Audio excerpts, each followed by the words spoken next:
When you're staring death in the face, they say you look for a god, anyone to save you.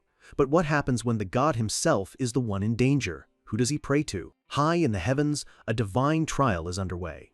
A massive celestial screen displays the charges against a being known only as the Twilight of the Gods, and the jury is casting its final votes. The verdict is in, and it's merciless.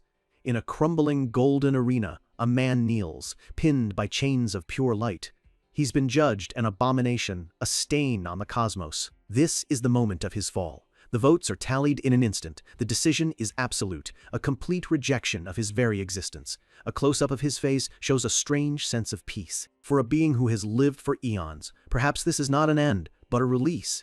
He jolts awake in a field of swaying grass. Looking down at his hands, his body, he feels overwhelmingly human. He's confused. He was certain he died, his very essence scattered to the winds. So, where is this? Sitting in the field, he tries to make sense of it. It wasn't death, but dissipation, a complete erasure. Yet here he is, solid and breathing. This simple fact is the most terrifying thing he's ever experienced. He reaches for the one thing that has always been his companion, his source of power. He commands, system. It's a call that once shook worlds, but there's no response, just a glitching blue error message. Access denied. The system informs him it can't function here and advises him to contact the local manager. It's a bureaucratic dismissal of a fallen god. The cold reality finally sinks in. His divine status, his throne, the faith of his followers, everything has been stripped from him. He is no longer a god. As his world collapses inward, a sound cuts through the silence, the rustle of grass and the gentle lapping of water. He turns to see a small boat drifting on a dark river. At its helm stands a man with long silver hair, dressed in the formal black robes of an ancient ferryman. His gaze is piercing, authoritative. The mysterious man holds up a scroll, his voice calm and clear as he reads the name. The Twilight of the Gods, Li Changxion. The man continues, reading from the scroll like a list of forgotten facts. Parents' names, date of birth, place of origin, Earth. Each word is a reminder of the life Li left behind. Li remains silent, his expression hardening. The Reaper continues, his tone unwavering. He recounts how Li inexplicably traveled to a planet called Arcadia, became a god, and then proceeded to slaughter millions of other deities. This isn't an accusation, it's stated as a simple, undeniable fact. The man, Yule, lowers the brim of his hat, revealing a single glowing red eye. Li doesn't waste time with words, he acts. In a blur of motion, he launches himself from the riverbank, his fist aimed squarely at the Reaper's face. Even without his powers, his body moves with the muscle memory of 1,000 battles. His hand closes in, ready to grab the Reaper's collar. But Yule is impossibly fast. He leans back with fluid grace, dodging the attack. Li lands hard on the boat, his momentum throwing him off balance. In that same instant, Yule draws a blade from his cane, its golden edge humming with power. Recovering in a heartbeat, he prepares to strike again. For a being who once sat on a throne, being looked down upon is an insult that demands a violent response. He throws a punch with all his might, sending a shockwave rippling outwards. His control is absolute, his power overwhelming. Li is already breathing heavily, the limitations of his new mortal body hitting him like a physical blow. He thrusts his hand forward, unleashing a blinding blast of golden energy. The river erupts around the boat. Water and energy collide, throwing Li off his feet as the vessel rocks violently. Yule now stands on the boat's railing. The dark water churns below, hungry. He wipes the water from his face, his jaw tight with fury. Yule seems to have had enough of this game. With a flick of his wrist, glowing golden cubes materialize from thin air. The cubes snap into place with a sharp metallic clang, forming heavy shackles around Li's wrists and ankles. Li strains against them, but they don't budge. That is divine suppression. Steel, Yule explains calmly. Against this, even the mightiest god is weaker than a human. It's a tool designed to humble the arrogant. Veins bulge in Li's neck as he fights the restraints. "Who are you people?" he growls. He thought his trial meant he was done with divine judgment. Stepping back onto the boat, Yule offers a formal, almost mocking apology for the late introduction. "I am the top Reaper of the underworld," he declares. "My name is Yule." Li freezes. "The underworld?" he repeats, the implications dawning on him. Yule confirms his fear. This dark, endless river is none other than the river Styx. Yule leans in, his expression unreadable. "You were originally under our jurisdiction," he says. "That gave us the right to intervene just before your soul was extinguished." He gestures for Li to settle down. "The one who summoned you is waiting. We can talk on the way." Li's eyes widen. He's been saved from one fate only to be thrown into another, and he has no idea which is worse. As the boat drifts onward, the landscape becomes more twisted and hellish. Li asks what Yule meant by jurisdiction. Yule explains that every human is bound by a destiny written in the record of life and death, a cosmic ledger that only functions in their place of origin, Earth. But, Yule says, pointing his cane towards the spectral horizon, a piece of that jurisdiction suddenly broke away.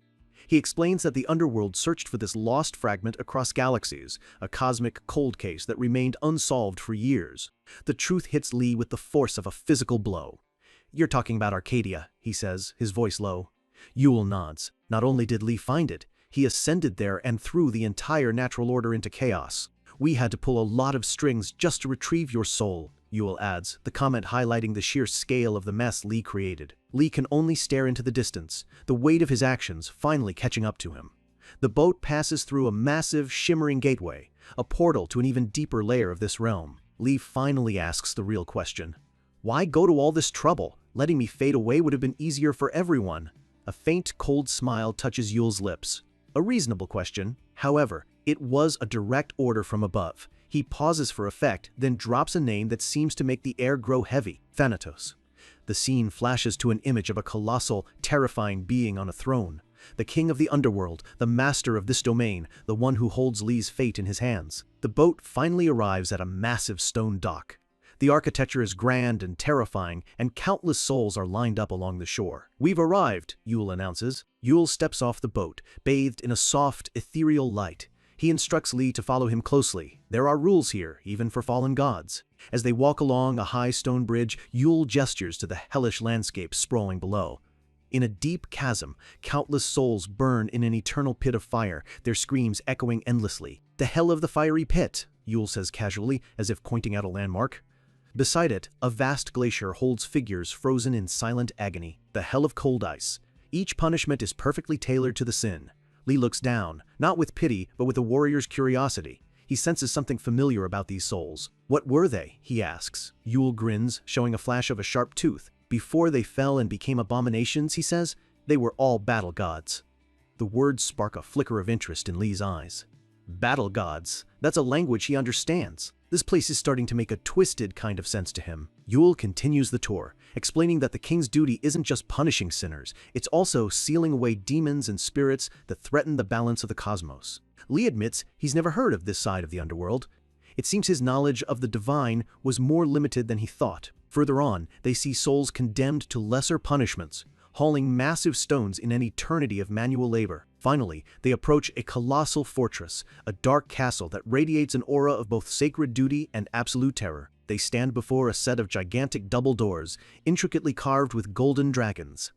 "This is it," Yule says, his tone shifting to one of reverence. Yule turns to Li, giving a formal, almost theatrical bow. "First class Reaper Yule, reporting to my king. I have brought the twilight of the gods as you commanded."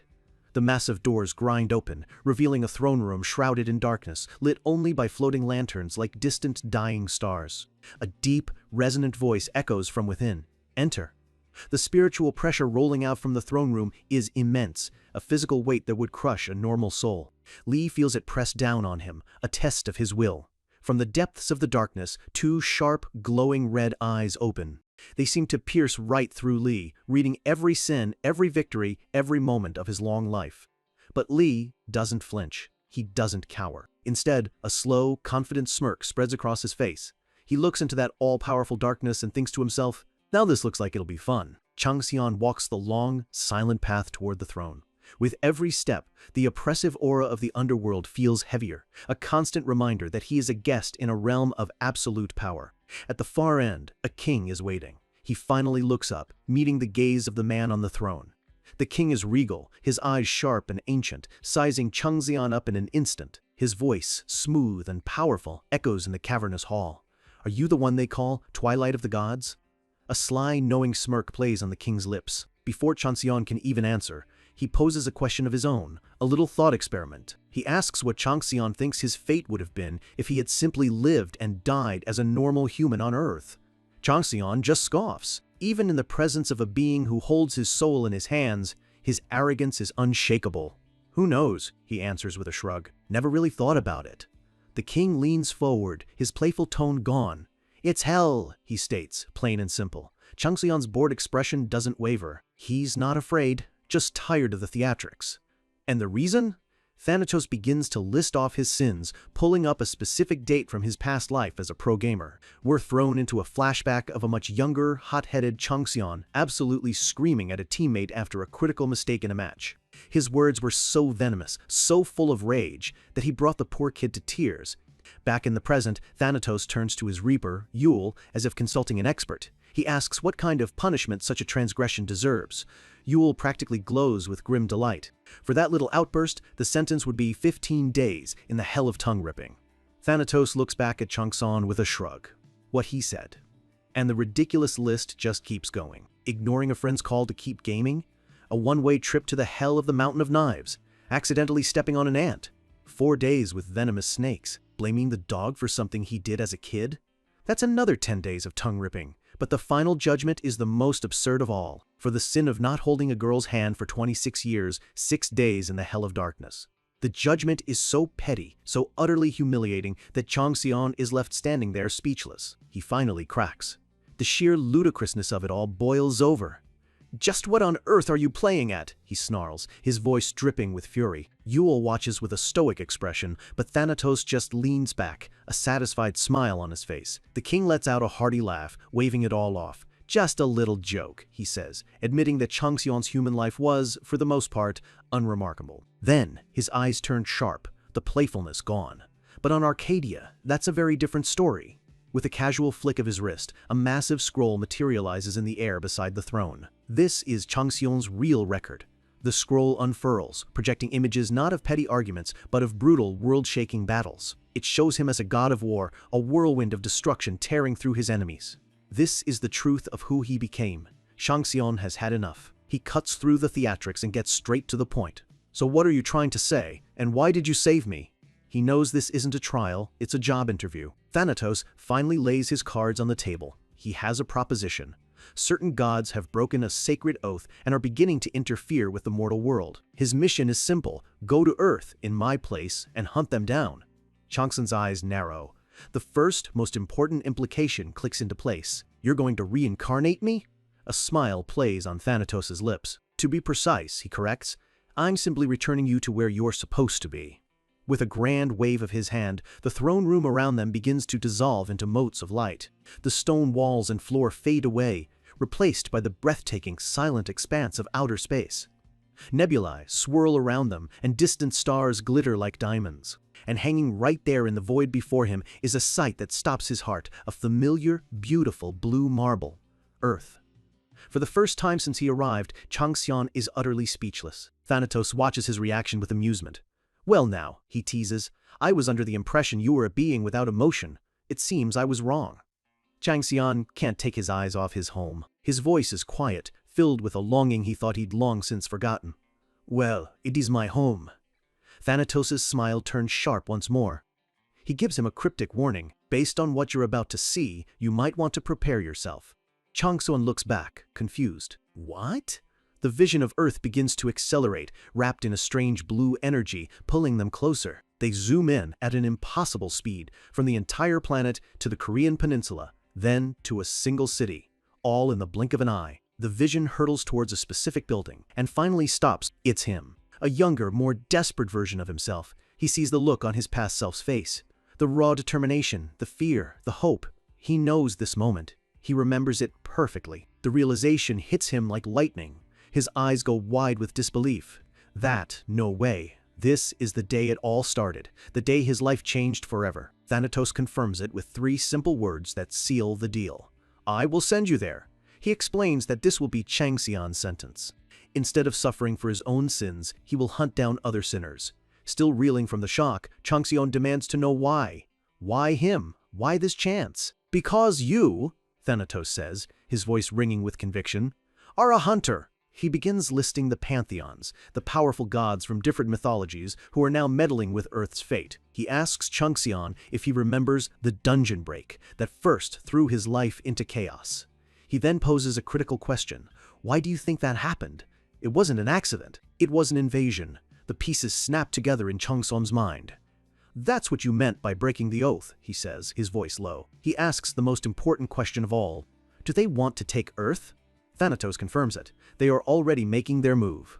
Logically, Changxian then asks why the underworld, the supposed cosmic police, aren't doing anything themselves.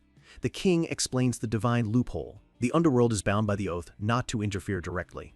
But the oath says nothing about humans fighting back. It's a clever, legalistic way to wage a proxy war.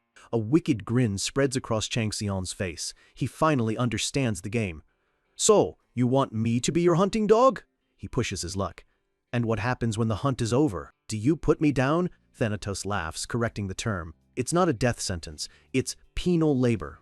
He promises that once the job is done, the chains will be removed and Changxian will be granted a new, free life. Changxian weighs the offer. Thanatos presses him, framing it as the deal of a lifetime. A chance to escape eternal damnation and live again. Then, the king adds the final, irresistible incentive. He's not sending him back empty-handed. I will grant you a gift. Changxian is immediately suspicious. A gift from a being like this always has a price. And what's that? Thanatos speaks a single word, a word that hums with unimaginable power. Authority.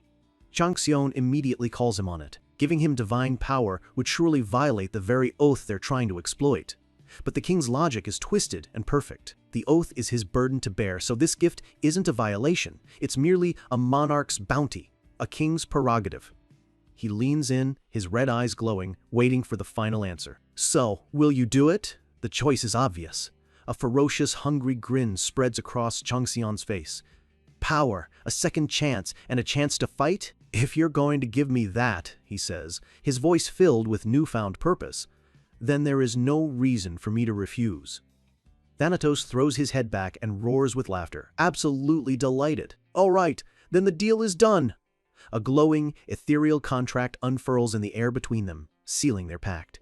He rises from his throne, his voice booming across the cosmos. From this moment, the reincarnation, no, the regression will begin. With a final command, the gates of rebirth open.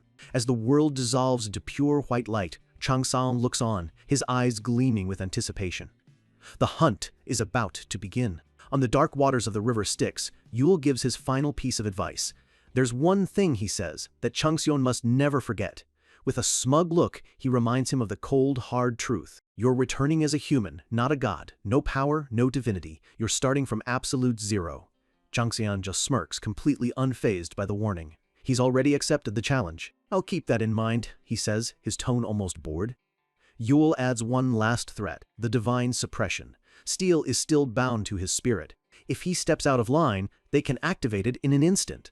But Changxian is already done with this conversation, tired of the long-winded warnings. With the formalities out of the way, Yule gestures toward a shimmering golden gate. Now, please, be on your way. The Gate of Rebirth stands before him, a massive celestial structure humming with power. Without a single moment of hesitation, Changxian walks towards the light. There's no fear in his eyes. Only the cold, calculating determination of a gamer starting a new, high-stakes match. He steps onto the path leading into the gate, leaving the suffocating darkness of the underworld behind for good. He glances back over his shoulder, that familiar, arrogant grin on his face. He tells Yule they'll see each other again. It's not a farewell, it's a promise. A sign that he fully expects to succeed. For the first time, Yule offers a genuine smile, a look of true anticipation. I will look forward to it, he says, reminding Changxian one last time to remember his new purpose. Changxian turns and leaps into the gate, arms spread wide, embracing the blinding light of his new beginning. Yule watches him go, placing a hand over his heart in a gesture of finality. As Changxian falls through an endless sea of light, Yule's final words echo in his mind. You are an envoy, borrowing the power of the nether god. His consciousness returns as his body materializes, soaring through a sky filled with clouds. A system window flashes before him, confirming his success. He's passed through the reincarnation gate. More messages follow. A new server connection, a system update. The system assigns him a new title, one that hints at the immense potential he's been given, Administrator. His eyes snap open. He's lying in a field, surrounded by lush green trees and the smell of fresh earth. A system prompt confirms it. This place is the planet Earth. He's finally home. He immediately unlocks an achievement for being the reincarnator who retained his memories. The reward is simple, but game-changing. He gets to keep everything he knows, and all his base stats get a +5 boost. Lying there, looking up at the sky, he can't help but find it strange. In a world of gods and monsters, simply remembering who you are is considered a special achievement. His brief moment of peace is shattered by screams. Nearby, a group of people are panicking, shouting about a gate that appeared from nowhere. He sees them now. People with black hair, brown eyes, speaking his native Korean. He's surrounded by his own people for the first time in an eternity. A genuine, peaceful smile touches his lips. He closes his eyes just for a second, letting the feeling sink in. I'm actually back. But the moment is fleeting. His eyes snap open again, the calm instantly replaced by a razor-sharp focus. He leaps to his feet, battle-ready. He takes in the scene. A group of terrified civilians are trapped in a clearing, a glowing blue line on the ground marking a safety zone. This is a dungeon break. He's been dropped right into the fire. His expression hardens as he remembers his conversation with Thanatos. He recalls the king's cryptic words. The place you'll awaken in is Earth, but also not Earth. He had asked where exactly he would wake up, pointing out that a normal return would attract unwanted attention from other gods, and Thanatos had answered with that mischievous grin, in a dungeon. A random dungeon break. He's been thrown into the very chaos he was sent to fix. The people around him are terrified, their phones useless, with no way out. A system window welcomes them to the benevolent forest, an instant dungeon with 431 entrants. But then, an error message flashes. An omitted entrant has been discovered. The new total is 432. It's him. He's an anomaly, a player who wasn't supposed to be here. With his presence finally registered, the dungeon mission officially begins. A mission of adequate difficulty has been selected. The theme is development. The goal is simple: fight through 5 sections of a monster-filled forest to reach a hill at the top. The system grants everyone the standard player tools, an inventory, a status window, and skills. Changxian stretches nonchalantly while a girl beside him nervously clutches her hands. We wish you good luck. Before the message even fades, the first section opens, and Changxian is already gone. He sprints out of the safety zone and into the dense woods, leaving the shocked crowd behind. Someone yells that it's dangerous, but it's too late. They watch him vanish into the trees, confused. They wonder if he's a player, someone with experience. The girl who was near him thinks his face looks strangely familiar, and then it clicks. His intense eyes, his confident aura. Could he be the tyrant? His old pro-gaming nickname, a relic from a life he's about to reclaim. Meanwhile, Changsun is already panting. This human body is pathetic. He's barely run 100 meters, and he's completely out of breath. He stops, leaning against a tree. First things first, he needs a status report. System window, open. Initially, the system denies him, citing his revoked authority. But a second message overrides it. His new administrator status grants him partial access. His old status window is a corrupted mess of glitched data, a ghost of his former power. His divine name, stats, skills, all unreadable. He mutters to himself, but he knows what he's looking for. The gift from Thanatos has to be in here somewhere. The window refreshes, showing his new, human stats. Everything is at rock bottom. He's pathetically weak. But then he sees it, under his skills, a new category called Authority, containing 2 skills, Soul Collection and Execution Sword. He examines the first skill, Soul Collection. It allows him to absorb the souls of his defeated enemies, a core ability of the Nether God himself. This changes everything. Every monster he kills will grant him far more experience than anyone else. The skill offers other perks, 2 stamina recovery, healing, even summoning souls for interrogation. It's an entire arsenal in one ability. Next, Execution Sword. This is the key to his mission. It grants him the right to act as the underworld's executioner, punishing gods who break the oath. And the reward for a successful execution? He gets to steal a portion of their divinity. Their power becomes his. This isn't just a mission, it's a path back to godhood. A slow, satisfied smile spreads across his face. Thanatos didn't cheat him. He gave him the perfect tools for the job. He realizes the implications. For the king of the underworld to grant such a power, he must be furious with the other gods. This isn't just a small problem, it's an impending war. But he knows the execution sword is a power for later. He's nowhere near strong enough to hunt a real god. Not yet. He analyzes his new toolkit with a gamer's mind. Execution sword is clearly the ultimate skill. But the conditions are strict. The target must be a confirmed oathbreaker, and if he fails, the consequences would be fatal. So, for now, that power remains sealed. He'll focus on what he can do right now, getting stronger, one soul at a time. And right on cue, a system alert screams at him.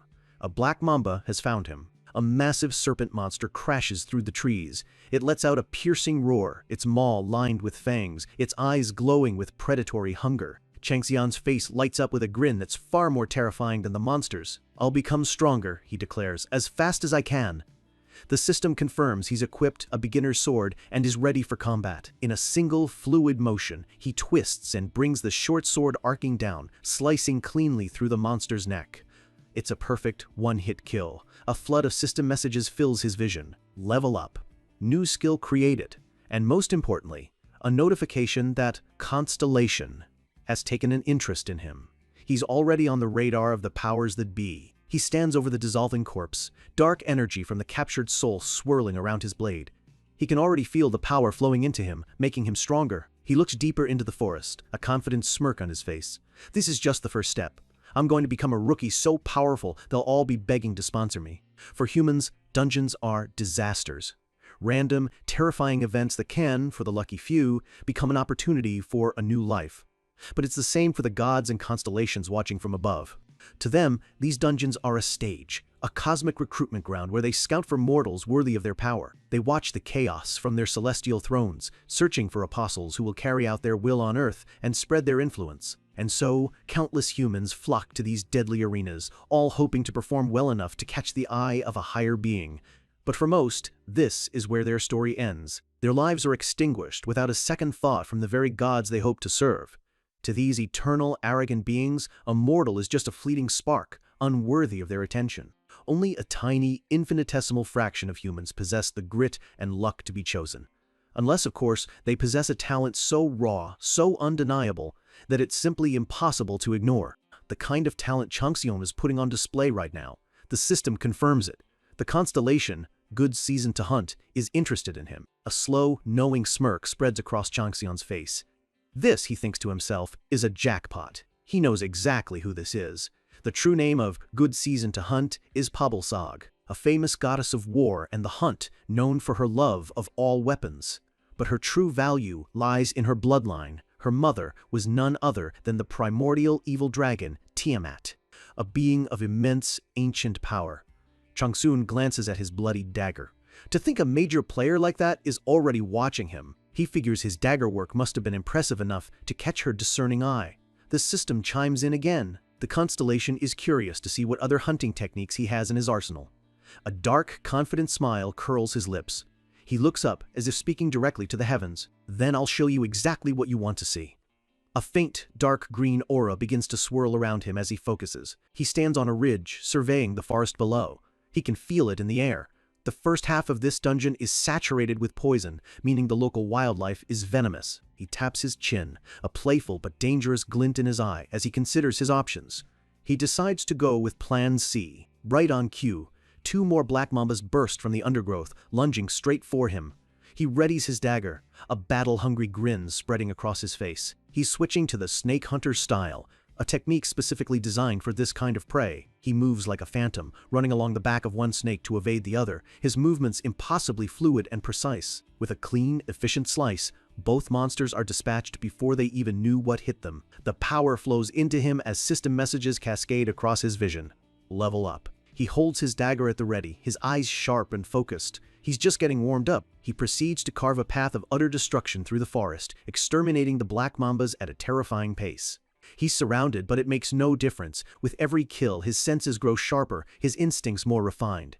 The system notes that the thrill of battle is revitalizing him, allowing him to focus with superhuman clarity. A spray of monster blood hits his cheek, but his expression remains a mask of cold, deadly efficiency. His rampage is so absolute that the dungeon's monsters have begun to recognize him as a natural predator.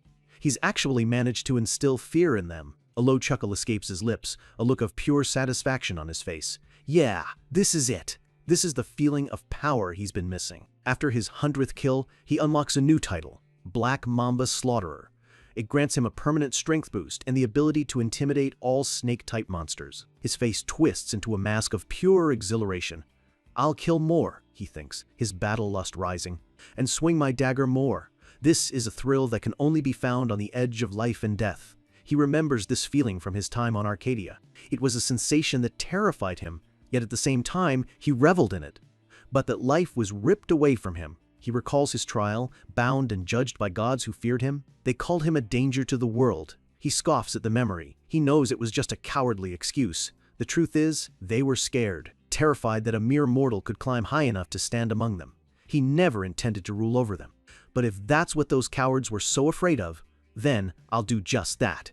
He will rise again, and this time no one will stand in his way. He stands on a small mountain of monster corpses. His dagger skill has maxed out, unlocking a more advanced version. Pabalsag is so impressed, she can't help but express her awe. But even his rejuvenated body has its limits. A wave of exhaustion hits him as the system warns of stamina depletion. He tells the goddess it's too early to be surprised. Just as he's about to falter, his authority skill activates. The souls of the slain mambas rise from the ground as wisps of pink energy. The souls swirl around his hand, drawn to him by the power of the underworld. The flames of purgatory ignite, consuming the souls and leaving behind their essence. The system confirms he's recovered a portion of his stamina. The fatigue vanishes, a wild grin spreads across his face. With this power, he can fight forever. He checks his status. Level 8. All his stats have seen a significant boost, and he's even unlocked a magic power stat.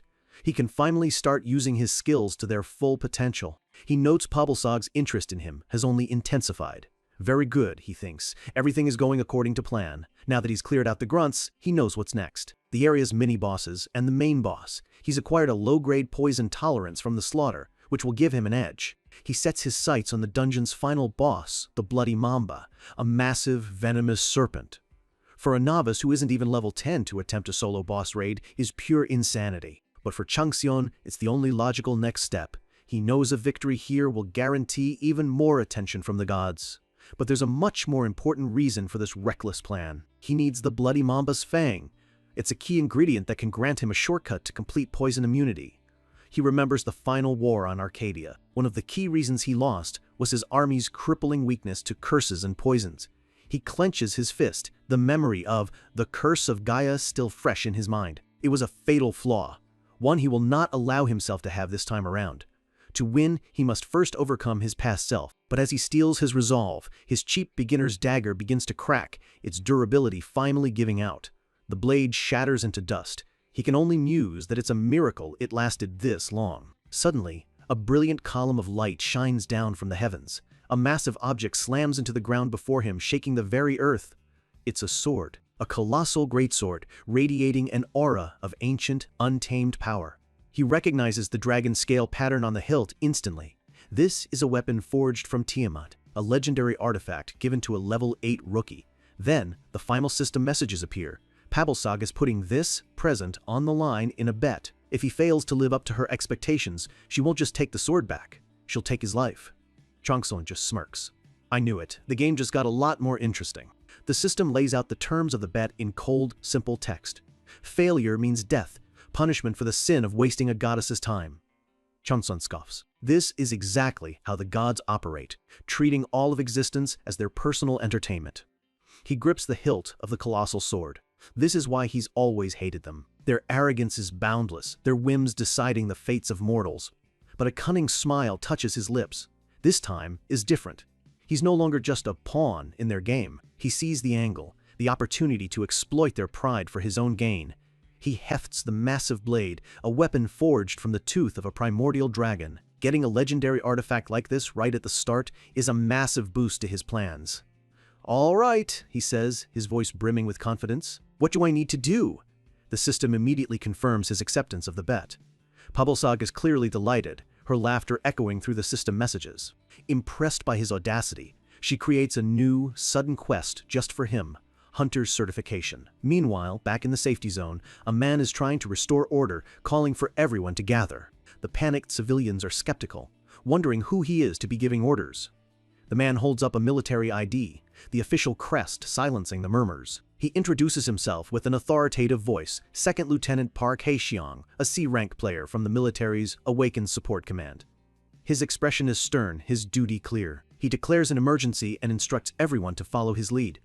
A wave of relief washes over the crowd. At least there's a professional here, someone who can get them through this. But then, someone brings up the man who charged into the forest alone. They wonder if he's okay, a genuine concern in their voice. Another man, leaning smugly against a tree, scoffs at the idea. He suggests that maybe the guy ran off because he saw a chance to make a quick buck. This sparks a small debate. "No way," someone else chimes in. "A guy like that probably has more money than all of us combined." The smug man grins, ready to drop some gossip. He reveals that the lone wolf is none other than the Tyrant, the infamous leader of a famous pro-gaming team. A wave of recognition ripples through the crowd. The rumors continue. He mentions that, despite his terrible personality, Chang Xion was rich and handsome with plenty of endorsement deals. Someone asks the obvious question, why would a celebrity like that be here? The man keeps spinning his tale, claiming he heard Chang Xion became a wreck after retiring. He leans in, his voice dripping with malice, even suggesting that maybe Chang Xion came here to end his life. His friend has had enough of the baseless rumors and tells him to shut his mouth. Just as they argue, a system window appears, delivering a shocking message. All black mambas in the dungeon have been killed. Everyone freezes. How is that possible? A girl points out the obvious. Every single person is accounted for, right here in the safety zone. So who killed all the monsters? Then, a flood of new alerts bombards their screens. White worms, eliminated. Blue crows, eliminated. Red mambas are being exterminated at an incredible rate. And then, the final, unbelievable message. Player Li Changson is going berserk. The military man, Heisong, can only grit his teeth, his professional composure completely shattered. The gossiper is left speechless, staring at the screen. How is this happening? He mutters in disbelief. He trembles, sweating, the reality of Chang Xian's power completely destroying the image he had of a washed-up gamer. Miles away, Chang Xian stands surrounded by the pink mist of collected souls, calmly reading his new quest details. The quest explains Pabalsag's predicament. Her own power has stagnated, and she urgently needs a new, powerful apostle. With all the high-ranking players already taken, she was forced to scout novices, which is how she found him. She sees him as a prime candidate, but he needs to prove himself.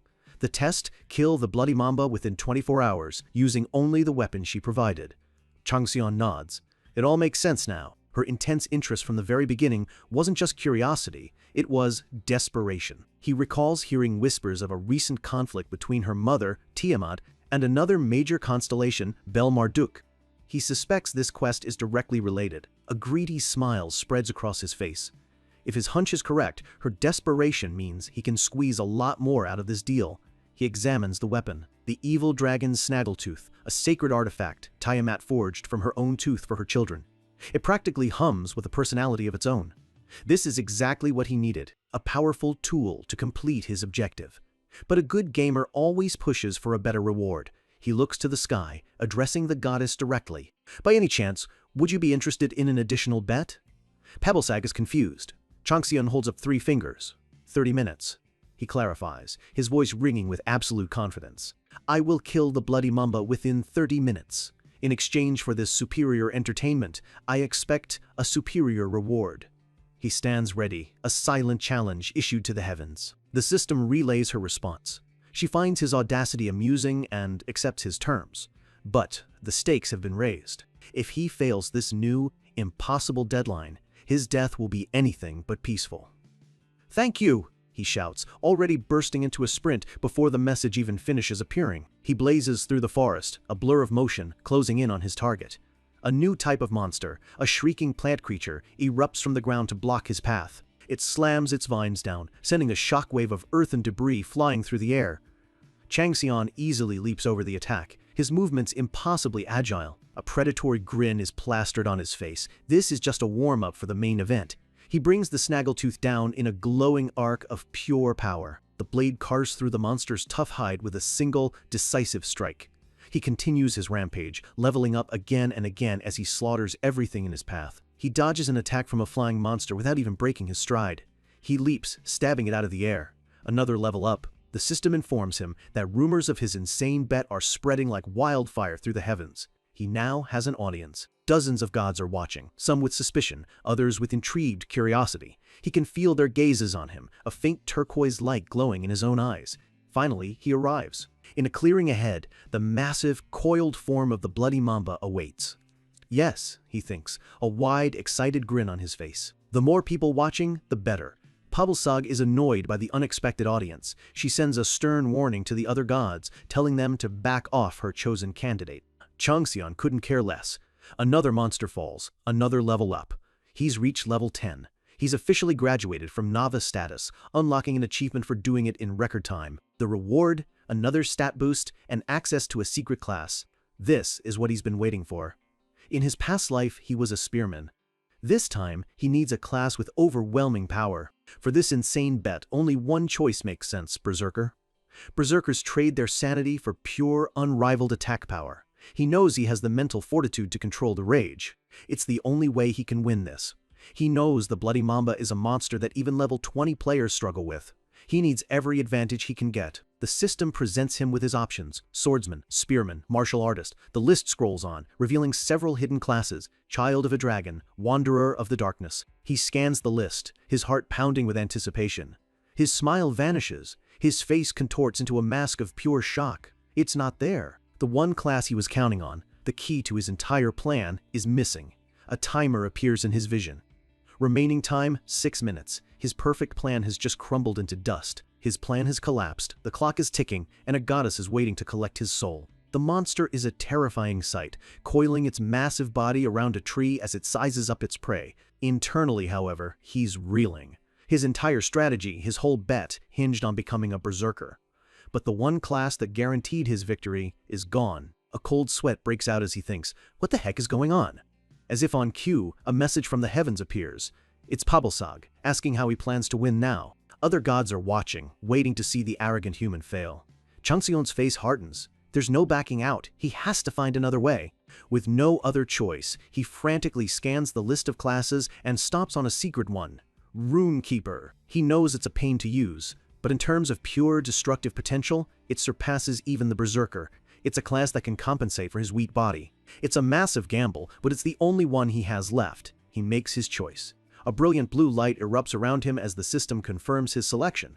Li Changxian is now a Rune Keeper. A surge of new power flows through him. His dexterity and magic power both increase, and his eyes glow with a faint blue light, sharper and more focused than ever. 2 new stats appear: intelligence and will. The very foundation of his power is shifting from raw strength to something far more complex. And with those new stats come new skills: the ability to produce and engrave magical runes. The tools he needs to turn this disaster around have just appeared. The gods watching from above are not impressed. Pabalsag is shocked by his bizarre choice, and the other anonymous gods are openly laughing at him, certain he's just sealed his own fate. But Changxian just smirks, a confident, almost arrogant look on his face. He conjures 2 orbs of magic in his hand, as if to say, just watch me. He knows something they don't. The skills are simple but versatile. He can create magical letters and apply them as buffs. It's a powerful skill set, but it's slow, and time is the one thing he doesn't have. He checks the timer, 4 minutes left. Without a second of hesitation, he dumps all 30 of his new stat points directly into intelligence, maxing out his magic. And he doesn't stop there. He pours another 25 points into will. He's going all in, betting everything he has on this new strategy. The moment he's done, the Mamba strikes, lunging forward with blinding speed, its venomous fangs bared. With a desperate cry, Changxian throws himself backward, the monster's jaws snapping shut just inches from his face. A terrifyingly close call. He lands hard, kicking off the ground. There's no time for a drawn-out battle. He needs to end this now. Leaping into the air, he uses the Mamba's own colossal body as a platform, running along its back to buy himself just a few precious seconds. While still airborne, he activates his new skill. The system confirms that his maxed-out intelligence stat is already giving him a massive boost to his success rate. Blood drips down the pristine, divine blade of his sword. It's the perfect catalyst for what he's about to do. A flicker of a memory crosses his mind. A skill his grandfather forced him to learn as a child, a skill that's now about to save his life. Using his own blood as ink, he begins to draw on the flat of the sword, activating rune engraving. With precise, practiced strokes, he paints a complex symbol onto the blade. A crimson glow emanates from the weapon as the rune of explosion is successfully engraved. He looks down at his work with grim satisfaction. Pabalsag is now watching with rapt curiosity, wondering how a mere novice knows the ancient art of runecraft. Thanks to his incredible focus, he didn't fail a single engraving. The system rewards him by instantly leveling up the skill. He's a natural. The reward is a game changer. For the next minute, his rune of explosion will be 5 times more effective. His magic is drained and his body is screaming in pain, but a wild, predatory grin spreads across his face. This is the power he was looking for. He turns to face the bloody Mamba, his sword now radiating a menacing, explosive energy. The real fight starts now. He glances at the timer. 3 minutes left. With a look of absolute confidence, he thinks, that's more than enough time. Miles away, a massive explosion rips through the forest. The shockwave felt even back at the safety zone. The survivors hear the distant boom, a sound far louder than anything before. They look up to see a huge plume of smoke rising above the trees, their faces pale with fear and confusion. Suddenly, a system message appears before all of them. Player Li Changsuan has begun the boss raid. Another message confirms the boss's identity. A young woman stammers in disbelief. A boss raid? Already? How is that even possible for one person? Her shock quickly turns to rage. That bastard's trying to kill us all, she spits, remembering his infamous reckless playstyle from his gaming days. He never cared about his teammates then, and he certainly doesn't care about them now. In a panic, she turns to the soldier. Hey, do something, she yells. She screams that they're all going to die, but the soldier remains calm, telling her firmly to stay put. He cuts off her protests, explaining that if their defensive line breaks, they're all dead. Their only option is to wait and trust the madman in the woods. The soldier curses under his breath, feeling utterly helpless as their lives hang in the balance. But then, his eyes widen. He sees something in the smoke-filled sky, a faint, flashing light. He recognizes it instantly. It's the visual effect for a critical hit. And he's not just seeing one or two. The entire sky above the forest begins to light up with dozens, then hundreds of shimmering golden crosses, each one signifying a perfectly landed, critical blow. The soldier is speechless. To land that many critical hits in seconds, Changxian's skill is beyond anything he's ever seen. A flicker of hope appears on his face. They might actually have a chance. He stares at the unbelievable light show, a cascade of golden sparks filling the sky, wondering what kind of monster is fighting on their side. The storm of critical hits intensifies, a testament to the absolute onslaught Changxian is unleashing. And in the heart of that storm, we see him, a blur of motion, his glowing blades striking the Mamba again and again with inhuman speed. His face is a mask of feral concentration, his eyes glowing with power, a crazed grin on his face. This is the Tyrant in his natural element. With one final earth-shattering blow, a massive explosion of golden light engulfs the entire area. A thick cloud of dust rises into the sky, sparkling with lingering energy. And then, silence. A system window appears before the stunned survivors. You have succeeded in hunting the first boss monster, Bloody Mamba. It's over. He actually did it. The soldier lets out a breath he didn't realize he was holding. Another message appears, totaling the temporary rankings. The results are staggering. First place, Li Changxian with 4,999 points. Second place, Park Hae-shun with 1. It wasn't a raid, it was a one-man apocalypse. The soldier looks towards the distant figure of Changxian, his face filled with awe. He realizes he isn't just looking at a skilled player. He might be witnessing the birth of a legend. The boss is dead, but the nightmare isn't over. Their faces twist in sheer panic. There's nowhere to run as the monster's dead eyes and bared fangs plummet towards them. But just inches from the ground, the colossal body stops dead in its tracks. A glowing blue safety line appears before it, and standing there, one hand calmly outstretched, is Li Changxian. The soldier, Park Hae-shun, stares in utter disbelief, a bead of sweat tracing a path down his face. He simply cannot comprehend the level of power he just witnessed. Changxian turns, his expression cold, a fresh cut on his cheek. The look in his eyes is chilling as he asks a simple question. Are you players? The soldier manages a stammered yes.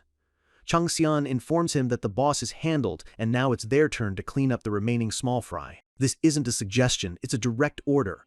Park Hae-shun is stunned by his arrogance. He tries to offer him a place to rest, but his voice wavers. He is completely and utterly intimidated. Changxian waves him off, saying he can tell they're uncomfortable. He turns and begins dragging the Mamba's corpse away, deciding to find his own place to rest. As he leaves, the survivors whisper among themselves, unable to believe this is the same Tyrant from the gaming world. One of them even wonders if he's not human at all, but some kind of demon. Another nervously laughs it off, but nearby, a young man with light hair named Joan Chungjae just glares, his eyes burning with resentment. His face is a mask of pure contempt. He remembers the Tyrant all too well, and seeing him this powerful only fuels his bitter jealousy. Changxian hears their whispers, the word demon echoing in his mind. A small, knowing smirk touches his lips. He thinks to himself that being called a demon isn't strange at all. After all, he was once the god of destruction. He finds a quiet spot atop the Mamba's corpse. The system grants him a 1-hour break before the next wave. That should be just enough time. Wasting no time, he gets to work, engraving an obstruction rune onto a stone pillar to set up his defenses. From that single action, his rune creation skill levels up. He's learning at an impossible speed. But before exploring his new class, he needs to organize his rewards. He has 5 rewards waiting, 2 from achievements, and 3 from his bet. The achievement rewards offer a choice between skills, items, or points. He thinks it through. He's already satisfied with the legendary sword he got from Pabilsog. He doesn't need anything else right now. So, he makes the most logical long-term choice, achievement points. His spoils and ranking rewards are converted, granting him a total of 15,000 karma points. A greedy grin spreads across his face. He knows that in any world, human or divine, cash is king. He's stockpiling currency now, preparing for the day the system's shop finally opens. Next, he checks his status window to see just how much stronger he's become. The results are staggering. He's level 15, with a new title, new skills like Snake Eye, and a low-grade poison tolerance. On top of all that, he still has 50 stat points to allocate. He leans back, satisfied. The solo boss raid was definitely worth it. Now, for the main event, the rewards from his bet are ready. Pabilsog is completely infatuated with him now, and his victory has put him on the radar of countless other gods. He's become the talk of the heavens. But Pabilsog is also possessive, sending a sharp warning to any other gods who might try to poach her new favorite toy. Changson just lets out a mischievous laugh. He knows exactly how to play this game. A message from Pabilsog appears, asking him to name his prize for winning their bet. The legendary, draconic records are open for him, a list of treasures so powerful they could shake the world. Changxian is genuinely surprised. This is a treasure trove worthy of Tiamat's direct lineage. Pabilsog boasts that no treasure is too great for the entertainment he provided. The other gods watch, stunned by her generosity. But Changson sees the gilded cage. Accepting a gift this grand would make him her pawn forever, and he has no intention of being a puppet. So, he does the unthinkable. He simply closes the rewards list without choosing a single thing. Pabilsog is baffled. The other gods start buzzing, sensing a hidden motive. A confident smirk spreads across Changson's face. The system informs him that, since he refused a reward, it will be converted into achievement points. He's just been granted a staggering 1 million karma. Pabilsog, looking annoyed, makes one last offer, candidacy to become her apostle. Changxian politely declines, saying he needs more experience. The second rejection is converted into another 1 million karma. He can't help but feel pleased. Betting against the gods has paid off handsomely. But Pabilsog is furious. She's been publicly humiliated twice. A message radiating pure rage flares across his screen, warning him that he will regret this. Changson remains perfectly calm. His gamble is working. The other gods are eating up the drama. The ones who had lost interest are now paying very close attention. He knows exactly what he's doing. By proving his worthwhile, also showing he can't be controlled, he's making himself the most sought-after asset in the heavens. He's already thinking steps ahead, positioning himself as a key player in the coming conflicts between the gods. A dark, calculating look crosses his face. Everything is falling into place. It's time for the next step. He grips his sword with grim determination. Now then, he says to himself, let's get started. A boss monster is a treasure trove of materials, and he has no intention of wasting any of it. He begins harvesting the corpse for parts. His actions have sent ripples across the heavens. Rumors of his bet and his bold rejection of a powerful goddess have spread like wildfire. Curious gods are flocking to the dungeon channel to see him for themselves. Li Changxian is no longer just another player. He's become a star. Meanwhile, back with the survivors, Zhang Chongjae is seething. "Don't you think I could do it too?" he sneers at his friend. His friend is confused. Do what? Zhang Chongjae clarifies. Being a player. His friend thinks he's gone crazy, but Zhang Chongjae just laughs manically. If a drunkard can do it, why can't I? He shouts, his jealousy finally boiling over. He declares that he can definitely do it, that this dungeon is a place to awaken one's true talent. With fierce determination, he utters a command to the system, God's message, and to everyone's shock, he gets a response. A divine being, the owl that pierces through the twilight, has taken an interest in him. Suddenly, a brilliant pillar of light erupts from the sky, piercing through the forest canopy. The light intensifies, blinding everyone as a powerful presence descends upon them. An administrator has appeared. The force of its arrival sends the nearby survivors flying. As the light fades, a silhouette emerges. It's an anthropomorphic rabbit in a fancy suit, introducing itself as Harold, the administrator of the KR channel. A cheerful, almost unsettling giggle escapes its lips. It seems absolutely delighted to be here. Harold prances around, its happy demeanor completely at odds with the grim reality of the dungeon. The survivors can only stare, wary of this strange new arrival. Harold puts on a show of mock apology, claiming it has unintentionally disrupted their rest. Tapping its cane, Harold explains that its presence is necessary to ensure everyone understands the new situation. The soldier, Park Hae-shong, watches with a deeply unsettled expression. He has a very, very bad feeling about this. Harold explains that the Administrative Bureau usually doesn't interfere, allowing players a high degree of freedom. But as it gestures dramatically, there's been a massive spike in viewership for this particular dungeon.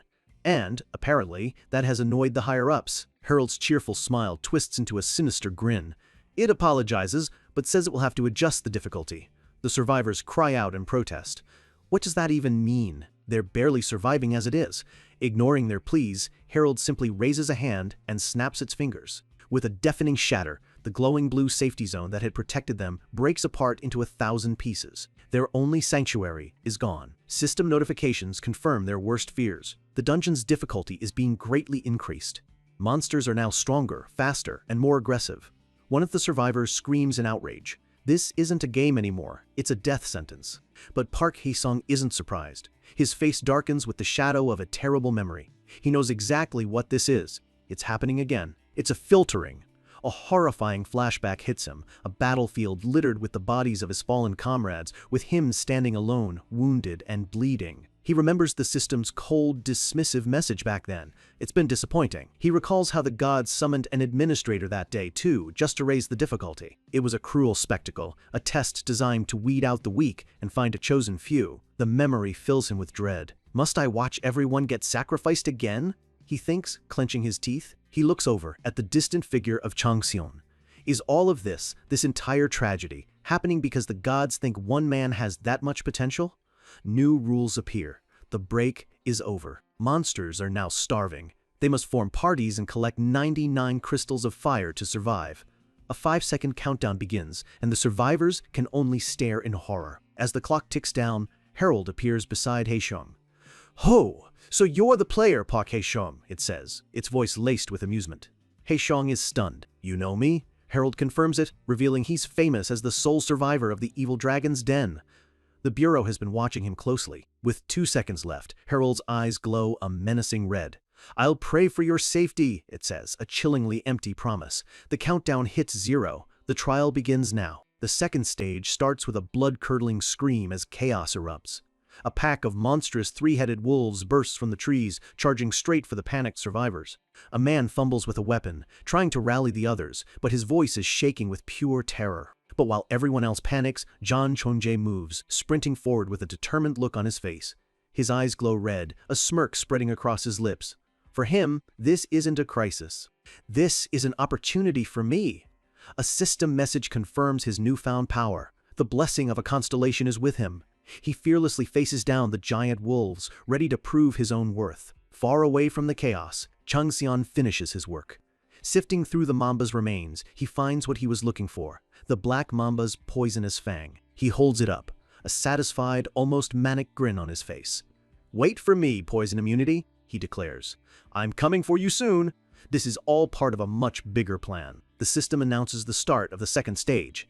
The gods watching are curious what he'll do now, already placing bets on his survival. Changseon's face hardens. The filtering has started, and it's happening way too fast. He correctly guesses that winning his bet with Pabalsog is what accelerated the dungeon's timeline. His gamble to attract attention worked a little too well, triggering the administrator's intervention. He checks his stats. His health and mana are critically low, but the real problem is his stamina. He's running on empty. He was hoping for a chance to recover, but he knows the dungeon won't give him that luxury. Suddenly, a massive creature made of pure flame erupts from the trees. A fire lizard. He immediately analyzes the threat. The first stage was venom. Now, the second stage is fire poison. He's already deciphered the pattern. He knows what's coming next, a progression of elemental poisons. And if that's the case, he knows exactly what he needs to get from this stage. This isn't just a monster, it's a resource. The lizard unleashes a torrent of fire, but Changseon stands his ground. He holds his legendary sword forward. He dodges another wave of fire. He leaps through the inferno. The lizard thrashes, trying to incinerate him, but Changxun moves like a phantom through the flames. He vaults over a river of fire. He brings the blade down in a powerful arc, slicing deep into the fiery beast. He twists with the momentum, delivering another devastating blow. A flurry of slashes tears through the lizard's body in a whirlwind of steel and fire. The fire lizard lets out a final, agonized hiss as its flames die down. Changxian stands victorious on the smoldering corpse, his sword gleaming. The fight is over. He catches his breath, admitting that his current stamina is pathetic. He can't keep fighting like this. He reaches into the lizard's body and pulls out its core, a swirling, glowing crystal of fire. Without a single moment of hesitation, he opens his mouth and shoves the burning crystal inside. He swallows it whole. The system confirms his insane action, granting him low-grade fire resistance and a massive boost of fire energy. A burst of flame erupts from his mouth as his body processes the raw power. He knows what he has to do. He needs to eat more crystals to obtain the poison immunity he's after. His eyes glow with an eerie light. This is all to fuel a special technique he knows from his past life. He looks out at the forest, now teeming with dozens more fire lizards. But he doesn't see a threat. He sees a feast. He's here to gather the embers he needs for his transformation. Changxian's goal isn't just survival. It's about conquering a weakness that once cost him his life. He seeks to become unpoisonable, a unique power that belonged to his old nemesis, Antares, the Scorpio of the 12 zodiacs. This ability gave Antares two terrifying advantages: a complete resistance to all poisons, and the power to create his own deadly venom from them. It made him a truly horrifying opponent. In his past life, even with the power of a god, Changxian was vulnerable. He was trapped in a sea of Antares' toxic energy. Antares struck him with the curse of Gaia, a poison that rotted away his very divinity, leaving him weak and defenseless until he was finally killed. It was a fatal flaw he swore to erase, but by a strange twist of fate, his soul landed in the underworld, where he met its king, Thanatos. And it was there that Thanatos gave him a unique opportunity to learn the secret arts of the fallen stars. Thanatos had told him to absorb as much of their forbidden knowledge as he could. He explained that these secret arts would be the key to taking down the 12 zodiacs, a mission that would benefit them both. The fallen stars were once powerful criminals, and many of them held deep grudges against the very zodiacs who had wronged them in the past. 10 of these fallen stars, the 10 elders, each shared their teachings with Changxian. And the very first shortcut he chose to learn was the path to becoming unpoisonable. This specific art was taught to him by a fallen star whose own daughter had been killed by Antares. For him, this was personal. Because he was the first to share his knowledge, Changxian called him the First Elder. His teachings were the key to overcoming his greatest weakness. Back in the present, Changxian shoves another crystal of fire into his mouth, absorbing its raw elemental energy. He sits atop a pile of dead lizards, a pillar of fire erupting from his mouth as his body struggles to process the power. But it's not enough. He needs a far greater source of fire energy to activate the technique he learned from the Elder. He needs to find the monster's lair and hunt down their alpha. With a determined look, he launches himself through the forest. Elsewhere in the dungeon, the other survivors are fighting for their lives. Jean Chongje, drunk on his new divine blessing, cuts down a fire lizard. The system announces that he is running wild. A crazed, arrogant grin spreads across his face. Yes, this is it, he thinks. He believes he can finally surpass that bastard, Li Changxian. Just then, the dungeon ranking appears and his eyes widen in anticipation. His face falls. Changxian is still in first place with over 7,000 points. Changje is a distant, pathetic second. The gap between them is impossibly wide. His face twists with rage. How is this possible? He snarls. He's convinced Changxian must be cheating. His patron god seems to agree, advising him to take a shortcut of his own. Desperate, Changje begs for more power, promising to do anything. The divine being grants his wish. A new, darker path is about to open for him. Meanwhile, the rest of the survivors are struggling, watching the empowered players with a mix of awe and despair.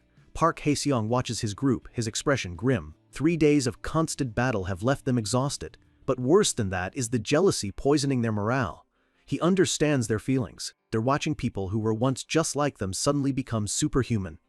Just then, Jian Chonjae appears, battered but triumphant. He announces that he's acquired a new skill. With a smug, self-satisfied grin, he claims that a god has answered his prayers with a way for all of them to survive. but the look in his eyes tells a very different story. Changxion, following the monster tracks, finds their nest in a cave. Guarding the entrance is a horrifying beast wreathed in flames. He recognizes it instantly. It's the Mother of the Mountain, a creature far too powerful for the others to handle. He can feel its immense power. This creature is on a completely different level from the lizards. It lunges with incredible speed, its jaws snapping. Changxion barely dodges, realizing he's facing a true monster. He meets its charge head-on, his divine sword clashing against its tough hide in a shower of sparks. As the beast falls, a crystal emerges from its body, brighter and far more potent than any of the others he's collected. He snatches it from the air, the intense heat radiating in his hand. He pops it into his mouth, absorbing its power. Just then, he hears a scream from deeper within the cave. He runs toward the sound and finds a young woman cornered by a massive, enraged bear. Before the bear can strike, Changxion moves in a flash, cutting the beast down with a single, clean strike. He turns to the terrified girl, his face dirty, but his voice calm. "Are you okay?" he asks. She flinches away, screaming, thinking he's another monster. He quickly reassures her that it's him, Li Changxion. Seeing her alone, surrounded by bodies, he asks the inevitable question: where is everyone else? Tears stream down her face as she tells him the devastating truth. "They're all dead," she sobs. "My friends too." Changxion's expression hardens as he puts the pieces together. The girl finishes her sentence, confirming his suspicion. "They were abandoned by Jian Chongjae." Min Sujin points to a sinister-looking tattoo on her arm, an owl surrounded by sharp, tribal markings. She explains that Jian Chongjae gave this to everyone, claiming it was a way to share a goddess's power. Changxion's face hardens. He recognizes the design instantly, and the implication is chilling. "You were scammed," he says, his voice ice-cold. "That's the brand of a demon." Tears stream down Sujin's face as the horrifying truth crashes down on her. Changxion explains that her soul has been sold. The true seal of the owl that pierces through the twilight looks nothing like this mockery. He lays out the grim mechanics of the contract. When someone with the brand dies, their life force is siphoned to the host, Chongjae, while their soul is devoured by the demon. This means that, with every friend who fell, Chongjae wasn't weakened. He was getting exponentially stronger, feeding on their sacrifice. This revelation paints a truly monstrous picture of their former leader. Changxion leans in, examining the intricate lines of the brand. From a purely technical standpoint, he's forced to admit the craftsmanship is incredibly high level. His mind races. For a contract this powerful to be forged, the demon involved must be a great demon, a being that surpasses even the demon king rank. The stakes of this dungeon have just been raised impossibly high. But even faced with such a terrifying power, a flicker of his old, godlike arrogance surfaces. He glances at the trembling girl and thinks to himself that even a great demon won't be enough to stop him. Overcome with fear and desperation, Sujin grabs onto his arm. "Please," she begs, "please help me." Changxion looks down at her, a hint of annoyance in his eyes. He's already saved her once. He has his own mission and can't be burdened with a stray kid. "Isn't it enough that I saved you from that monster?" he asks, trying to pull his arm away. But she refuses to let go, her grip surprisingly strong. She promises to do anything, clean, cook, laundry, whatever he needs. All she asks for in return is a single chance. "Please, help me get stronger." Her plea gives him pause. He stops and really looks at her. He sees it then. Her eyes aren't just filled with fear anymore. Beneath the terror is a burning fire, a fierce determination he recognizes all too well. It's the look of someone who wants vengeance. For a moment, he considers offering her food, a small comfort. But he stops himself. Pity isn't what she needs right now. What she needs is a purpose. He decides to test that resolve. "Can you really do anything I ask?" he questions her. Without a moment's hesitation, she meets his gaze. "Yes!" "Anything." A plan begins to form in his strategic mind, and the corner of his mouth quirks into a slight smirk. "Then," he says, "let's start by editing that brand of yours." Elsewhere, Chongjae is reaping the horrific benefits of his pact. As his branded followers fall, he feels their life force flood into his body, a raw and overwhelming power. His face is a mask of twisted ecstasy and pain as he absorbs their dying energy. The entity he serves praises his growth, urging him on. "More," he growls to himself. "I need even more." One of his few remaining followers sees the dark aura swirling around him and cautiously calls out his name, his voice trembling with fear. Chongjae whips around, his eyes glowing with a malevolent red light. The person he was before is gone, replaced by this monster. "What?" he snarls. The man immediately backs down, stammering that it was nothing. The friendly, charismatic leader they once knew has vanished. He clutches his chest, feeling the brand's power not as a blessing, but as a chain. He realizes with dawning horror that the seal is restricting his actions, binding him to Chunjae's will. As they flee from a new threat, Chunjae just screams at one of them for being too slow. All sense of teamwork has been replaced by pure, tyrannical command. He demands to know if they retrieved the item he sent them for. The follower, shaking, confirms they found it. The man looks down, his spirit broken. Chunjae hasn't made them a team, he's made them his slaves, and this dungeon has become their prison. With a wild laugh, Chunjae rallies his terrified group. "Get ready," he declares with manic energy. "We're starting the boss raid now." His face twists into a vicious snarl, his thoughts consumed by a single name. "Lee Chang-sane, just you wait. I'll throw you into the gutter, just like you did to me." Watching from the shadows of his mind, the demonic entity observes its pawn's growing rage with satisfaction. Everything is proceeding as planned. Back with Changxian, Sujin is sprinting through the dense forest when she suddenly skids to a halt, sensing something. System messages pop up around her, a constant reminder that they are players in a deadly game, watched by countless gods and constellations. Sujin activates her Gale Sprint skill. Tornadoes of wind erupt at her feet, launching her forward with astonishing speed, drawing the attention of a massive horde of rotten zombies. And behind them, even more terrifying, the Rune of Captivation. Changxion engraved on her has made her the most irresistible target in the forest. Running parallel to the horde is Changxion, calmly keeping pace. Sujin's face is a mask of pure focus, pouring every ounce of her energy into this one task: run. Changxion watches her, a rare hint of approval on his face. He told her bluntly that she had a talent for running away, and she's proving him right. He'd explained the plan simply. The Rune of Captivation he placed on her makes every monster in the area focus solely on her. Her job was to run between the scattered groups, gathering them into one giant mob. He'd handle the rest. Now, Changxian stands in a clearing, surrounded by a mountain of defeated undead. He looks over at Sujin, who has just led the final group in. "Is this the last of them?" Panting but proud, she gives him a thumbs up. "Yes. As you ordered, I've brought all the monsters in a 300-meter radius." She proved to be the perfect bait, a critical component of his strategy. She confirms that the other preparations he had her make are also complete, eagerly awaiting her next command. "Good," he says. "Now get as far away from here as you can." He knows she wouldn't survive what's coming next. He notes the absolute 100% trust in her eyes. It's a bit burdensome, but Sujin just beams, giving him a cheerful, "Okay," before turning and sprinting away without a second thought.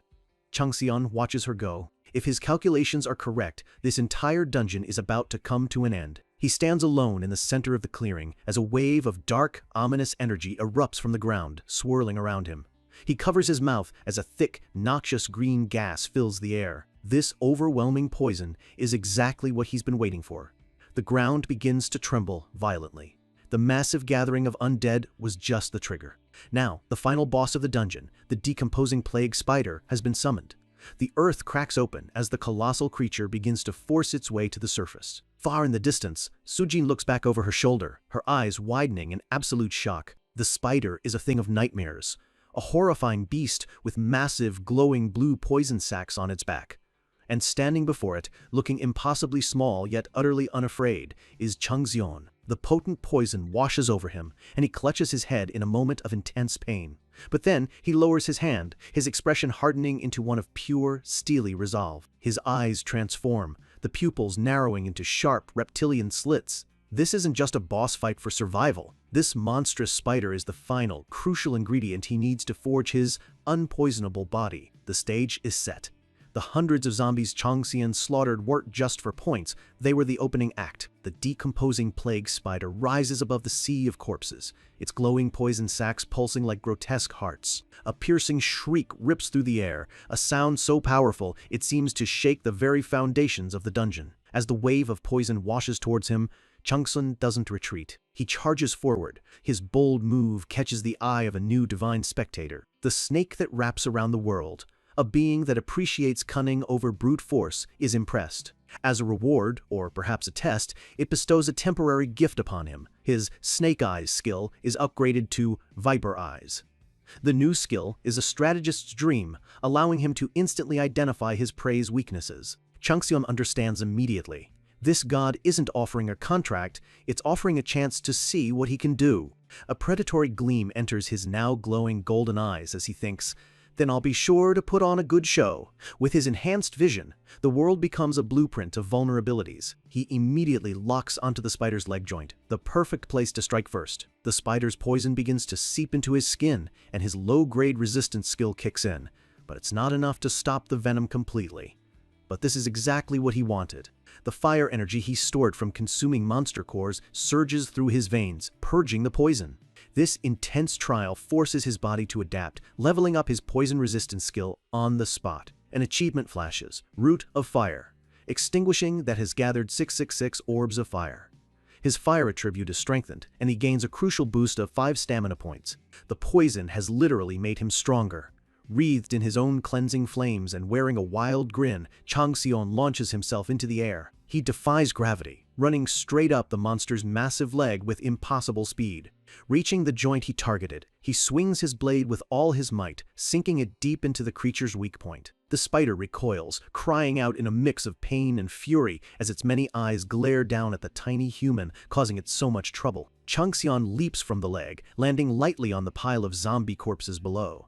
He thinks to himself that his ultimate technique requires something to burn. Among all things, he knows that venom burns best. His viper eyes crackle with energy, scanning the creature and analyzing every detail of its biology. He knows that for his technique to work, he needs the absolute best fuel, and the glands of a plague spider are the most potent source of combustible venom in existence. His targeting system locks onto the glowing sacs on the spider's back. That's the real prize. "Over there," he shouts to himself, launching into the air again. "Right in front of its heart!" He comes crashing down with a powerful kick, aiming for a critical spot on the spider's head. The blow lands with a heavy thud, but the monster's carapace is incredibly tough. He grits his teeth. This won't be a simple fight. As he lands on the spider's back, the zombie corpses below suddenly begin to bubble and pop. The spider retaliates, spraying a jet of pure acid from its fangs. The acid hits the ground, eating away at the earth with a terrifying sizzle.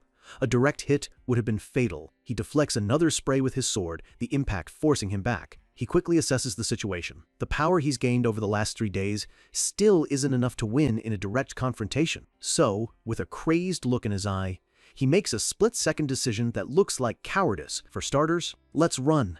He turns and flees, goading the enraged boss into a blind chase.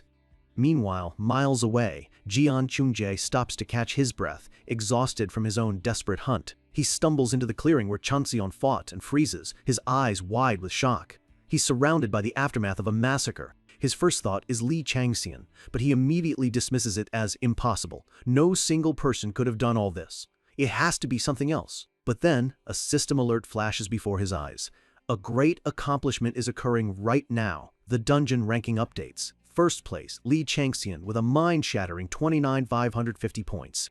Chongjie is a distant, pathetic second with just over 1,000. His face completely contorts in despair. The gap between them isn't just large, it's a cosmic abyss. All his effort, all his sacrifices have amounted to nothing. His demonic patron sends him a chilling message, a final warning that it will not forgive failure. The pressure is suffocating. And in that moment, Chongjie's mind snaps. He becomes convinced Changxion must be cheating. But it doesn't matter. He decides right then that he will take any path, no matter how depraved, to close the gap. Just then, a global alert appears. Player Li Changxian is fighting the dungeon boss. Chongjie's desperation instantly curdles into pure, murderous rage. "I must kill him," he screams, charging towards the boss's location with only one goal in mind. Back at the fight, Changxion is a blur, expertly weaving between the spider's frenzied attacks. The system confirms the boss is in a highly agitated state. He has successfully infuriated the beast and is now leading it on a leash, pulling it exactly where he wants it to go. This was his plan from the very beginning.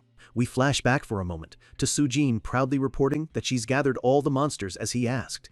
She had confirmed that all the preparations were complete, awaiting his final order. Those preparations weren't for the zombies. They were for this. Changxian leads the charging spider right into the trap zone he had Sujin prepare. The ground beneath the spider's feet suddenly glows with ancient symbols as it steps on a hidden rune. "Nice!" Changxian shouts as the first trap activates perfectly. The rune of explosion is triggered. A massive, fiery blast erupts from the ground, engulfing the spider completely. Its agonizing shrieks are drowned out by the roar of the flames. Watching from above, The snake that wraps around the world explodes in laughter at the brilliant cruelty of the trap. As the fire dies down, another rune on the spider's now weakened body begins to glow, the rune of penetration. Sharp spikes erupt from the ground, impaling the massive creature. It writhes in agony as the god laughs, delighted by this pitiful monster that fell so perfectly into Changxian's web. Changxian lands another achievement and a new trap-setting skill. He swings away from the blast, landing safely at a distance. He looks back at the crippled, burning monster, a cold, calculating look in his eyes. This isn't over. This is just the beginning of his true strategy. The master plan ignites. A violent chain reaction of hidden runes erupts from the ground, tearing through the ravine and engulfing the plague spider in a storm of fire and shrapnel. The monster lets out a gurgling shriek. Through the smoke, one of its giant glowing eyes is cracked and fading. The arrogant final boss has been brought to its knees, but it's not quite dead yet. Changxian stands at the edge of the chasm, looking down at his handiwork. A cold, satisfied smirk plays on his lips as he watches the beast writhe. So this is a final boss, he thinks. You bleed quite a lot. Fueled by a final surge of rage, the spider musters its remaining strength. It fires a volley of sharp, hardened projectiles straight at Changxian, the air screaming as they fly. But Changxian is already moving. With a rope in hand, he swings down into the ravine. Changxian launches himself from the cliff wall, flying directly at the monster's head. "I won't let you go," he shouts back. There's nowhere left for it to run. In a last-ditch effort, the spider unleashes a massive barrage of spikes, a storm of deadly projectiles meant to overwhelm him with sheer numbers. But it's useless. Changxian weaves through the chaos, his blade a blur as he cuts down every single spike, completely unfazed by the attack. Watching from a safe distance, Jian Chongjae and his followers can only stare in disbelief. Chongjae stands at the front, his face a mask of pure shock and festering envy. His eyes are wide with fury as he watches Changxian dominate the boss. The monster, which should have been an insurmountable threat, seems utterly helpless against him. One of his followers warns him that joining that fight would be suicide. Chongjae knows this, he's not stupid. But his mind is racing, desperately searching for an advantage. He grits his teeth, a dark thought beginning to form. He can't fight them both. He needs to let them wear each other down, and then strike at the perfect moment. From his perspective, it looks like Changxian is starting to tire. Chongjae tells himself to just wait a little longer. Let them both get weaker. Then, a wicked, twisted smile spreads across his face. He clenches his fist as a horrible, perfect idea strikes him. He glances back at the terrified survivors behind him. He realizes he can use them. If he throws these normal people at Changxian, he can force him to waste even more energy. He knows Changxian has a code. He tries to avoid harming innocents. That morality, that weakness, is something Chongjae can exploit to make things much easier. But to guarantee his plan succeeds, he needs an ace in the hole. He needs leverage. His eyes scan the area, searching for the perfect hostage. Across the battlefield, he spots her. Min Sujin is watching Changxian with stars in her eyes, completely amazed that the man who saved her is now single-handedly defeating the boss. Seeing her gives Chongjae the final piece of his twisted puzzle. A cruel grin spreads across his face. She's the perfect hostage to ensure Changxian plays by his rules. Back in the ravine, Changxian has had enough. It's time to end this. He dashes forward, a red blur cutting through a horde of smaller monsters the spider had summoned. Leaping into the air, he soars over the remaining minions and lands directly on the plague spider's massive, pulsating body. Without a moment of hesitation, he plunges his sword deep into the monster's flesh, channeling all of his power into one final, decisive strike. The system lights up. Critical hit! Critical hit! Critical hit! His attack lands perfectly on the spider's core, the weak point he'd been aiming for all along.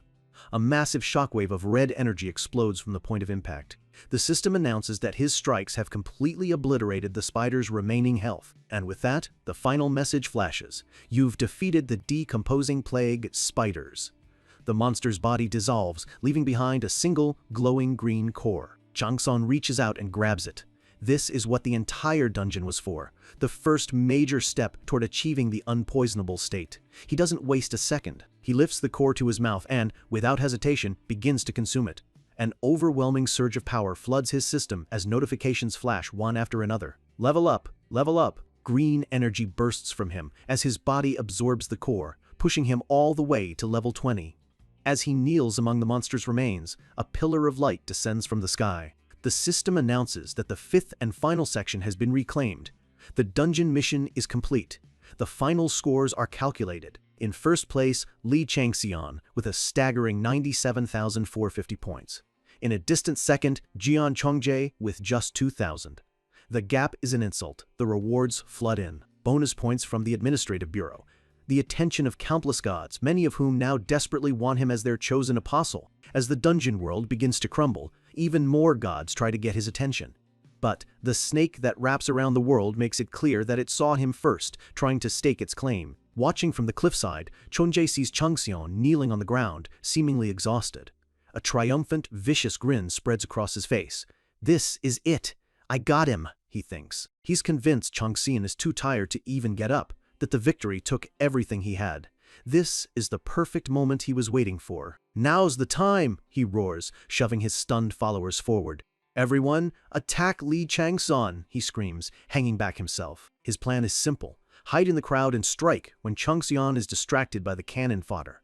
But something is wrong. The crumbling dungeon suddenly freezes in place. The world around them dissolves into a grid of shimmering golden light, as if reality itself is glitching. Chongjae freezes mid-charge, his triumphant expression melting into pure confusion. He has no idea what's happening. And then he sees it. A slow, chilling smile spreads across Changxian's face. Chongjae's mind short-circuits. Sweat drips down his face. He's laughing? Even the gods are buzzing with excitement. A notification appears, stating that a divine being is bursting into laughter, anticipating what's about to happen. The golden world flashes, and a new system message appears, not just for Changxian, but for everyone present. Player, Jian Chongjae, and those around him have fallen into a trap. The faces of Chongjae's followers twist in horror. Chongjae's face goes pale, his eyes wide with pure terror. "What are you talking about?" he screams. This wasn't his plan. This wasn't supposed to happen. Changxian finally stands, his body showing no signs of fatigue at all. One of his eyes glows with a menacing blue light as he looks directly at Chongjae. "What else could it be?" he asks calmly. A wide, predatory grin splits his face. He's been waiting for this. The boss was just the bait. This was the real hunt. "It means you're finished." Chongjae's followers, too deep in denial to accept they've walked into a trap, surge forward. Driven by their leader's desperate command, their screams for Changxian's death echo across the crumbling dungeon. But Changxian just stands there, completely unfazed amidst the remains of the final boss. This wasn't a surprise. For him, this was an invitation. His eyes are like cold steel. As the first wave crashes upon him, he finally moves. His body becomes a blur, his sword an arc of orange light that effortlessly carves through their formation. A new quest window pops up. A cruel joke from the gods, a sudden mission for the survivors to escape the ambush.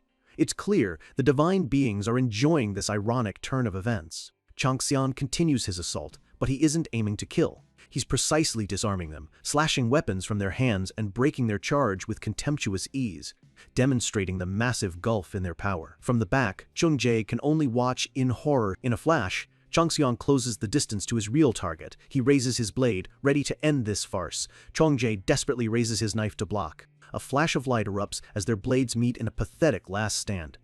But the force of Changxian's blow is overwhelming. Chongjae's eyes bulge, his muscles straining as he's pushed back. With a sharp twist of his wrist, Changxian wrenches the knife from Chongjae's grasp. He's been completely disarmed, and Changxian barely even tried. A small, mocking sound escapes Changxian's lips. He finds this entire situation pathetic. He follows up with a powerful kick, sending Chongjae stumbling backward, his face a mask of shock and pain. Changxian doesn't let up. Another blow sends a shockwave through the air, shattering the rot behind Chongjae. He's just toying with him now. Panicked, Chongjae screams at his remaining followers. "Stop him!" Changxian carves a path through the last few people. Chongjae's mind is reeling. The realization hits him like a physical blow. He's just too strong. All Chongjae can think is, "I need more power." Watching from a safe distance, Park Haezong sees the battlefield for what it truly is. Not a fight, but a one-sided slaughter. A game for cosmic entities. He realizes with grim certainty that Jian Chongjae was never a real contender. He was just a sideshow. The god's eyes were on Li Changxian from the very beginning. As one of Chongjae's followers is cut down, he cries out, begging for his leader to save him. But Haeseong knows the truth. Chongjae was just decoration for Changxian's tutorial stage. This scene, the strong preying on the weak purely for entertainment, triggers a painful memory for Haeseong. His face darkens. "Just like back then," he murmurs. As another of his branded followers dies, Chongjae's demonic contract activates. A notification confirms the follower's life force should now be his. But then, a second message flashes in bright red. Failed. Chunjae's eyes widen in absolute disbelief. What? That was his trump card. His one real source of power. How could it possibly fail? Before he can process it, Changxian is on him, his hand glowing with a sinister red energy as he strikes Chunjae's arm. The energy explodes outwards, knocking Chunjae off his feet. He wasn't aiming for a killing blow. He was aiming for the demonic brand itself. As Changxian's blade slices through his arm, Chunjae lets out a blood-curdling scream. With a final clean motion, Changxian's sword whips through the air, followed by a spray of blood. Chunjae is sent flying, his body crackling as the dark energy of his contract is pulled away from him. He lands hard, clutching the stump where his arm used to be, screaming in agony. The swirling life force that should have been his is now leaving the body of his dead follower and going somewhere else. The energy flows directly to Changxian, wrapping around him like a shroud. The system can only explain that for unknown reasons, the power is being diverted. Chunjae's mind breaks. How? He whispers. How did he do that? How did he hijack his demonic contract? Changxian, now cloaked in stolen power, looks down at him. He repeats Chunjae's name, pretending to be deep in thought. That name, it sounds so familiar. He pauses for dramatic effect, a thoughtful look on his face. Even through the agony, Chunjae feels a surge of bitter pride. Do you finally remember me? But Changxian just gives him a blank stare. No, still can't seem to place you. The words hit Chunjae harder than any physical blow. What did you say? All his rage, his jealousy, his entire reason for being here boils over. How can you not remember me? It was because of you that I was kicked out of the team. Changxian feigns a moment of realization. Ugh. A slow, cruel smile spreads across his face as he looks down at the pathetic man on the ground. I remember now. The memory is crystal clear. A high school hallway and a younger, weaker Chunjae crying to some girl, complaining about getting kicked off their pro gaming team. Changxian walks towards him, his voice dripping with contempt. That guy who came to me and whined, who behaved in such an unsightly manner, that was you? He stops right in front of him, looking down with utter disdain. And it seems that pathetic side of you hasn't changed one bit. Tears of pure rage and humiliation stream down Chunjae's face. His entire identity, built on hatred for this one man, is being effortlessly torn apart. I'm unsightly, he screams, staggering to his feet. I'm not the old me anymore. I have a goddess backing me now. Just as he says it, a system window appears right in front of his face. It's a direct message from his supposed divine backer. It reads, Divine being, he who deceives, looks upon his pathetic servant as a worthless being. Chunjae's face collapses. The final pillar of his pride, his divine contract, has just been shattered. No, this can't be. Tears stream from his eyes as the horrible truth dawns on him. He was never the protagonist. He wasn't even the rival. Am I just a side character in your story again?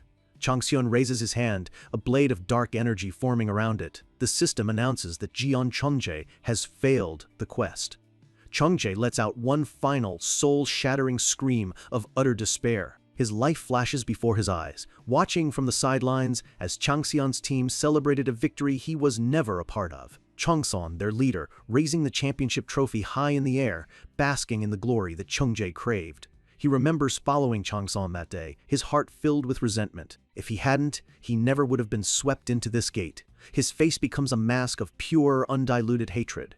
In his mind, all of his suffering, all of his failure, is because of one person. The system delivers its cold, impartial verdict.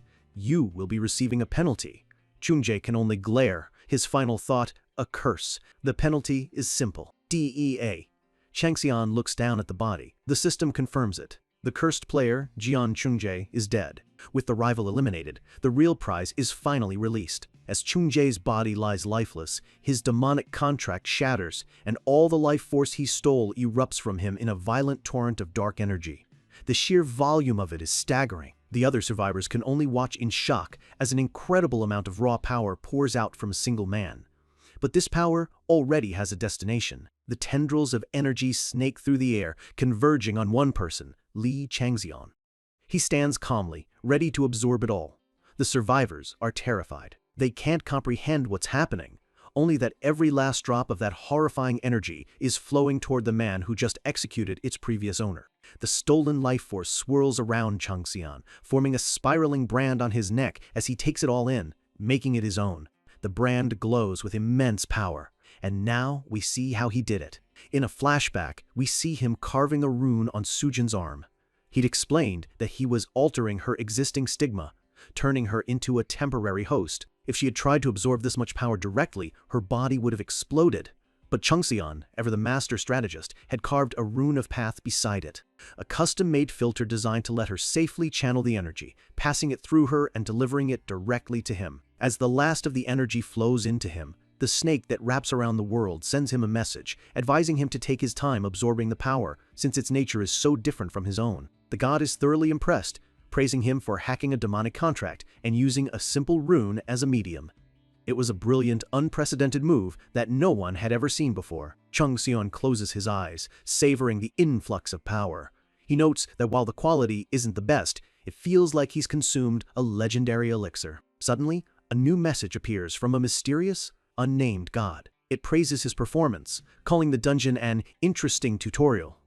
Changxian realizes with a chill that he was being tested, and now this powerful being is deciding on a reward. The present is decided, and a 5-second countdown begins. All around him, the tormented souls of everyone who died in the dungeon begin to rise from the ground, screaming in agony. As the countdown continues, Changxian stands completely still, a calm island in a sea of spectral torment. His face is a mask of stone, his expression unreadable as he watches the chaos unfold around him. The god's cruel test is revealed. The spirits claw at him, begging for salvation. A simple choice appears, yes or no. Watching from the side, Park Haesong's face goes pale with horror. "It's happening again," he whispers. This is the exact kind of twisted game that broke him in the past. Haesong understands the stakes. If a player doesn't provide enough entertainment for the gods, their entire existence can be erased. He stares intently at Changxian, waiting for the inevitable. He sees the look in Changxian's eyes, completely emotionless. He's sure of it. Changxian has already decided to take the power. Haesong grits his teeth. Of course he would. Who would be foolish enough to reject a gift from the gods? He isn't even hesitating. But then, Changxian calmly lifts his hand and presses numb. The countdown stops. The screaming souls freeze. The entire dungeon falls into a stunned silence. The god is completely baffled. It argues that Changxian needs power, and this is just a reward. It even offers some friendly advice. A human's life is a convenient tool for gaining magic. Changxian looks up into the golden void and states his reason calmly. "I can't trust someone who's constantly hiding their name." The god seems confused for a moment before letting out a hearty laugh, amused by his audacity and clever excuse. The system glitches and a new message appears. A divine being is revealing its name. The name is finally revealed, the great demon that chases after the abyss, and it's looking at Changxian with a very wily smile. Park Haesong breaks into a cold sweat, his eyes wide with terror. He recognizes that title. Mephistopheles. Mephistopheles asks if Changxian knows of him. Changxian thinks to himself, "I've made a mistake," but plays it cool. He says no, claiming he was just surprised by the title, Great Demon, and for good reason. Mephistopheles is one of the strongest demons in existence, a being so powerful that even primordial gods would hesitate to fight him. His sudden appearance here is a world-shaking event. The demon doesn't seem to buy his excuse, but is amused nonetheless. It gets straight to the point, asking Changxian a simple question. "Tell me what you desire." Before Changxian can answer, another divine being forcefully interrupts the conversation. It's Pabalsag, the goddess of the hunt. She furiously tells Mephistopheles to back off, claiming that Changxian belongs to her. Changxian just smirks. He's amused that she's returned to act like a possessive mother, but her interference actually makes things easier for him. With that, the divine meddling is over. The system announces that the closing of the dungeon will resume. A final 10-second countdown begins. Sujin screams his name, "Ah Jusi," trying to get his attention before he disappears forever. Changxian glances back at her and a system message confirms. The target of the rune of captivation has been captivated successfully. Under the rune's influence, Sujin blurts out her deepest, most urgent desire. Not a question about the future, not a plea for help, but "Please give me your contact number." Changxian casually tosses her the bone knife he used to carve the runes on her arm. Sujin catches it, still in a daze from the spell. He tells her that if she takes the knife to the address written on the back, she can have the stigma completely removed. With a final, dismissive look, he adds that they might meet again if the opportunity arises. He turns and walks into the light, offering a simple, "Stay safe." Sujin breaks free from the spell and runs after him, but it's too late. He vanishes in a flash of light. The golden world shatters. A system message rings out. The dungeon has been completely destroyed. Great work, everyone. Sujin blinks, the blinding light fading. The first thing she hears is shouting. Survivors! There are survivors. She finds herself back on a city street, surrounded by reporters and a stunned crowd. They didn't just escape. They actually cleared the dungeon. Someone calls out to her, asking if she's all right, but Sujin is still in a daze. Then she sees them. Her parents running through the crowd, their faces streaked with tears. They pull her into a tight hug, overcome with relief. But as a tear of relief rolls down her cheek, a thought strikes her. Wait, that, Jussie? She pulls away from her parents and frantically scans the crowd, calling out his title.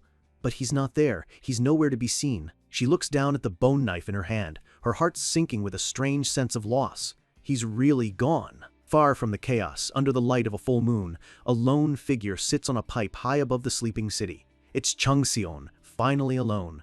But he's not truly alone. The gods are still with him. Mephistopheles reminds him that he's still waiting for an answer to his offer. Changseon looks out at the stars, a small, knowing smile on his face. He speaks, not to the gods watching him now, but to his true master. Gramps, although the method was different from what you expected, he looks down at the city lights, the world he's been sent back to save and to conquer. I'm back. The dungeon is cleared, but the war for Changseon's allegiance has just begun. The gods are circling, and Pabalsag, the goddess of the hunt, makes her position clear, warning off anyone else who dares show interest in her chosen one. Across the city, the world-encircling serpent, Jormungandr, simply laughs, amused by the divine drama. He's enjoying the show. And Mephistopheles, the great demon, patiently waits. He ignores the bickering, his focus solely on Changseon's response to his offer. Pabalsag is enraged by their dismissiveness, demanding they respect her claim. But it's clear none of these cosmic powers are backing down. The choice hangs over the city as the sun begins to rise. The most powerful beings in the universe are holding their breath, waiting for a single human to decide his fate. Changseon reflects on the situation with a calm arrogance. He thought it would be a success to catch the eye of 2 or 3 gods, but by dominating the tutorial so completely, he's attracted an entire crowd of them. He realizes this might be the first time since the gates appeared that so many powerful entities have been interested in one person. Just then, a new quest appears. Scenario Quest, Guardian Star Selection. The offers begin. First is Pabalsag, confidently stating that she's the perfect match for his skills. She promises him the prestigious position of her first arrow. Next is Jormungandr. He appeals to Changseon's darker side, suggesting that his destructive power and wicked heart are a perfect match. He offers the title Pioneer of Wisdom. Mephistopheles remains silent, simply awaiting a response. He offers the mysterious position of Last Observer, a quiet but tempting promise of knowledge and power. Changseon analyzes the 3 main contenders: Pabalsag, Jormungandr, and Mephistopheles. He knows these are the ones who could help him the most in his mission. The others don't matter. These 3 are on a completely different level of power and influence. 4 minutes pass as he weighs his options. But then he corrects himself. There aren't just 3. There's one more worth considering. A new divine throne signals its interest, the twilight-piercing owl. A small, knowing smile touches Changseon's lips. He knows that name. Minerva, the goddess of justice. He's surprised that a righteous goddess would ever show interest in someone like him, especially after the ruthless display he just put on. Then, he figures it out. It was his choice to save the souls of the dead that caught her eye. That single act of mercy, however small, balanced the scales just enough. A system window confirms his alignment is now split, 60% evil, 40% good. The 4 main contenders now await his decision. The pressure is on. The system warns him that without a guardian star, he'll fall behind other players. It's a critical choice that will define his future. And then, the timer runs out. Changseon hasn't moved. He hasn't selected anyone. He stands on the pavement, hands in his pockets, as the system declares his new status: you are in a state of no stars. He's chosen independence. And for this incredible act of defiance, he earns a unique achievement: a man of many charms who has kicked away the wooing of the gods. The spurned gods are furious, but his reputation among the constellations skyrockets. He gains a massive 100,000 karma points. Changseon lets out a quiet sigh. I think this is harder than being in the dungeon, he mutters. The scene shifts to a massive modern skyscraper, the headquarters of the WPCFF. This is the World Player Council for Freedom, an international organization under the UN, created decades ago to manage the gates that changed the world. It's an organization with power that transcends national borders, ruled by a select few at the top. Inside a high-tech control room, an agent asks what the latest uproar is about. His colleague furiously types away, complaining that it's just journalists trying to tear them down again. He pulls up several news headlines about the Jamsil incident, all questioning the association's handling of the situation. He slams his fist on the desk in frustration. After working non-stop for 5 days straight, this is the thanks he gets. A stern-looking woman with long black hair appears behind him. This is Association Rank 3, Agent Cha Ya-yoon. She reminds him of everything they did to prevent a catastrophe.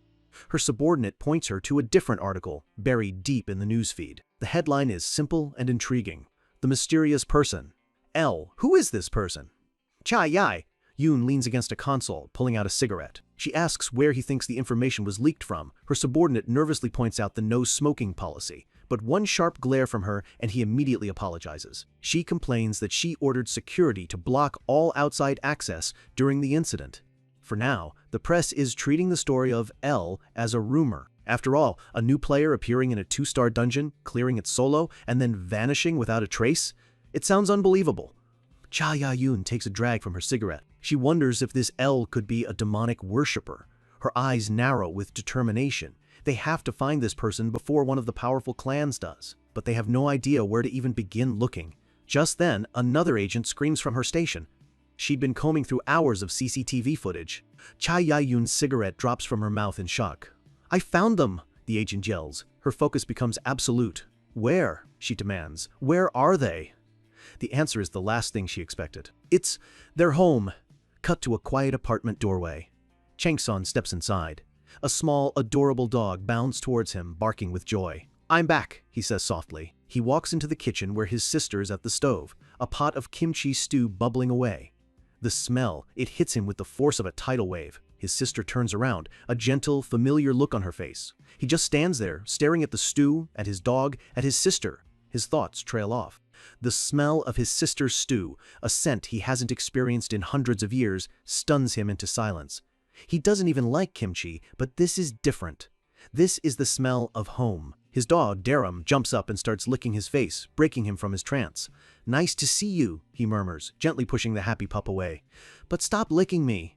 His sister smiles warmly. "The stew is almost done. Go wash up," he tells her, still holding his affectionate dog. "I'll set the table." As she walks away, he holds Darum close, a genuine, peaceful smile finally gracing his face. After centuries of war and destruction, he thinks to himself, "I'm finally back. I'm really back home." All strapped for the first time in what feels like centuries, Changseon is sitting down to a real home-cooked meal. The bubbling stew, the familiar side dishes. It's a scene of simple, quiet peace. But this quiet moment triggers a painful memory. A flashback to a different dinner table, one that was always stiff, formal, and dead silent. A young Changsan sits opposite his stone-faced parents. He clenches his jaw. This was it. This suffocating atmosphere was the reason he did everything he could to stay away from this house. His parents get up to leave, their words clipped and cold. They're going out, leaving him alone once again. He remembers his family's prestigious background. His father's side was a dynasty of doctors who owned a large hospital. His mother's was a famous line of scholars. His older brother followed their father into medical school. His older sister was a celebrated musician with countless awards. They were the perfect children, the pride of the family. His parents were always busy, always heading to surgeries or lectures, their lives dedicated to upholding their family's legacy. And then there was him, the outcast, the one obsessed with gaming, with a fierce competitive drive that his family saw only as a waste of time. Even now, the memory stings. The youngest son returns home after disappearing for days, and there isn't a single word of concern. Back in the present, he takes a bite of the stew, trying to focus on the here and now. The taste is almost foreign to him. Did kimchi stew always taste this good, he wonders? Suddenly, the sharp sound of chopsticks hitting the table breaks the silence. A man's voice, cold and angry, cuts through the room. "You haven't spoken a single word." Changsan looks up. His father is standing there, his face a mask of disappointment and fury. His mother looks terrified, trying to intervene, but his father silences her with a sharp command. "You stay still." His father's voice is seething. He tells Changseon that when the Jamsil gate opened, his mother collapsed from worry. The Players Association even visited, thinking he was involved. He goes on, listing all the ways Chang Xian's absence had thrown their lives into chaos. His brother called every hospital in Seoul. His sister canceled an important overseas trip to stay by their mother's side. His father stands abruptly, his voice rising to a shout. "And you come crawling back in rags and dare to eat without a single explanation?" He glares down at his son with pure disgust. "How can you even stomach it?" He throws his hands up in exasperation, yelling that Chang Xian is a disgrace, telling him to get out and stop being a burden. His mother tries to smooth things over, but his father grabs his briefcase and storms out, shouting that he's heading to work. "Dear," his mother cries out, but the door is already slamming shut. Chang Xian just watches him go, his face a complete blank, hiding the storm of emotions raging inside. The sound of the front door echoes through the tense silence. His mother turns to him, her voice gentle, telling him not to mind his father. Chang Xian replies with a quiet, "Yes, mother." But as he looks at her, he sees something he'd never noticed before, the deep wrinkles around her eyes, the signs of age and worry that have settled on her face. The realization hits him like a punch to the gut. He'd been overlooking it for centuries in another world, and even now, he had been so focused on himself. He'd been waiting for them to show concern, never thinking to reach out first. As his mother tells him to go rest, he looks at the meal she prepared and says, softly, "I'm sorry." She's taken aback. "What did you say?" He looks her right in the eye. "I'm sorry, Mom. I'll be more careful from now on." Later, he walks into his old room and is greeted by a complete disaster zone. Trash, empty bottles, and clothes are strewn everywhere. He looks around in disgust. "Did I really live in this sort of pigsty? This is atrocious." With a new sense of purpose, he starts to clean. His dog, Daram, watches with a tilted head, confused by this sudden, responsible behavior. Chang Xian cuddles his dog, thinking to himself, where should I even start with this complicated mess? He decides on the first, most immediate step. He'll start by cleaning up the mess he can control, right here and now. Meanwhile, somewhere on a bridge in Seoul, traffic flows as usual. But a bright yellow Lamborghini screams past the other cars, a rare and expensive model turning heads as it goes. Inside, the WPCFF agents are speeding towards their target. The male agent is freaking out about the car, but Che Ye-yoon just smirks, saying she takes on a lot of outside jobs. "But that's illegal," he protests. She ignores him, a cigarette hanging from her lips, her eyes gleaming with anticipation. "I'm looking forward to this," she says. "Let's see what this L really looks like." Back at the apartment, Chang Xian collapses onto his now spotless bed. "Finally," he sighs, "I can lie down." Even in his rest, the gods are watching. Pabisag is curious about his next move.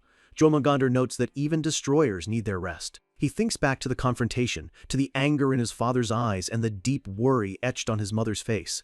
Lying on his back, staring at the ceiling, a new determination begins to form. He sits up. He needs to show them he's changed. He's no longer the parasitic failure they saw him as. He needs to prove he's an adult who can stand on his own 2 feet. He believes that if he succeeds as a player, if he shows them what he's truly capable of, they will slowly begin to open their hearts to him again. This new start, this difficult conversation, it actually went better than he'd expected. He feels ready. "I should be fine to enter the second stage. I've prepared for this." His eyes narrow. He remembers what his master, Thanos, told him. He mentioned that one of his old enemies, the empty ruler, was here on Earth.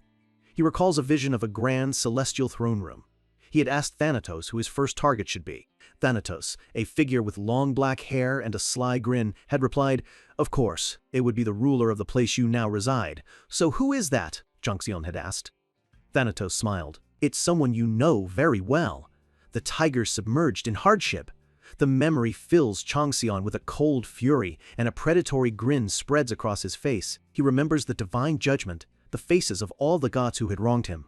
He thinks of the empty ruler, one of the ringleaders who orchestrated his downfall. Even now, he can see the man's smug, laughing face as clear as day. He knows his target, a cunning bastard, cruel as a tiger, with legions of followers.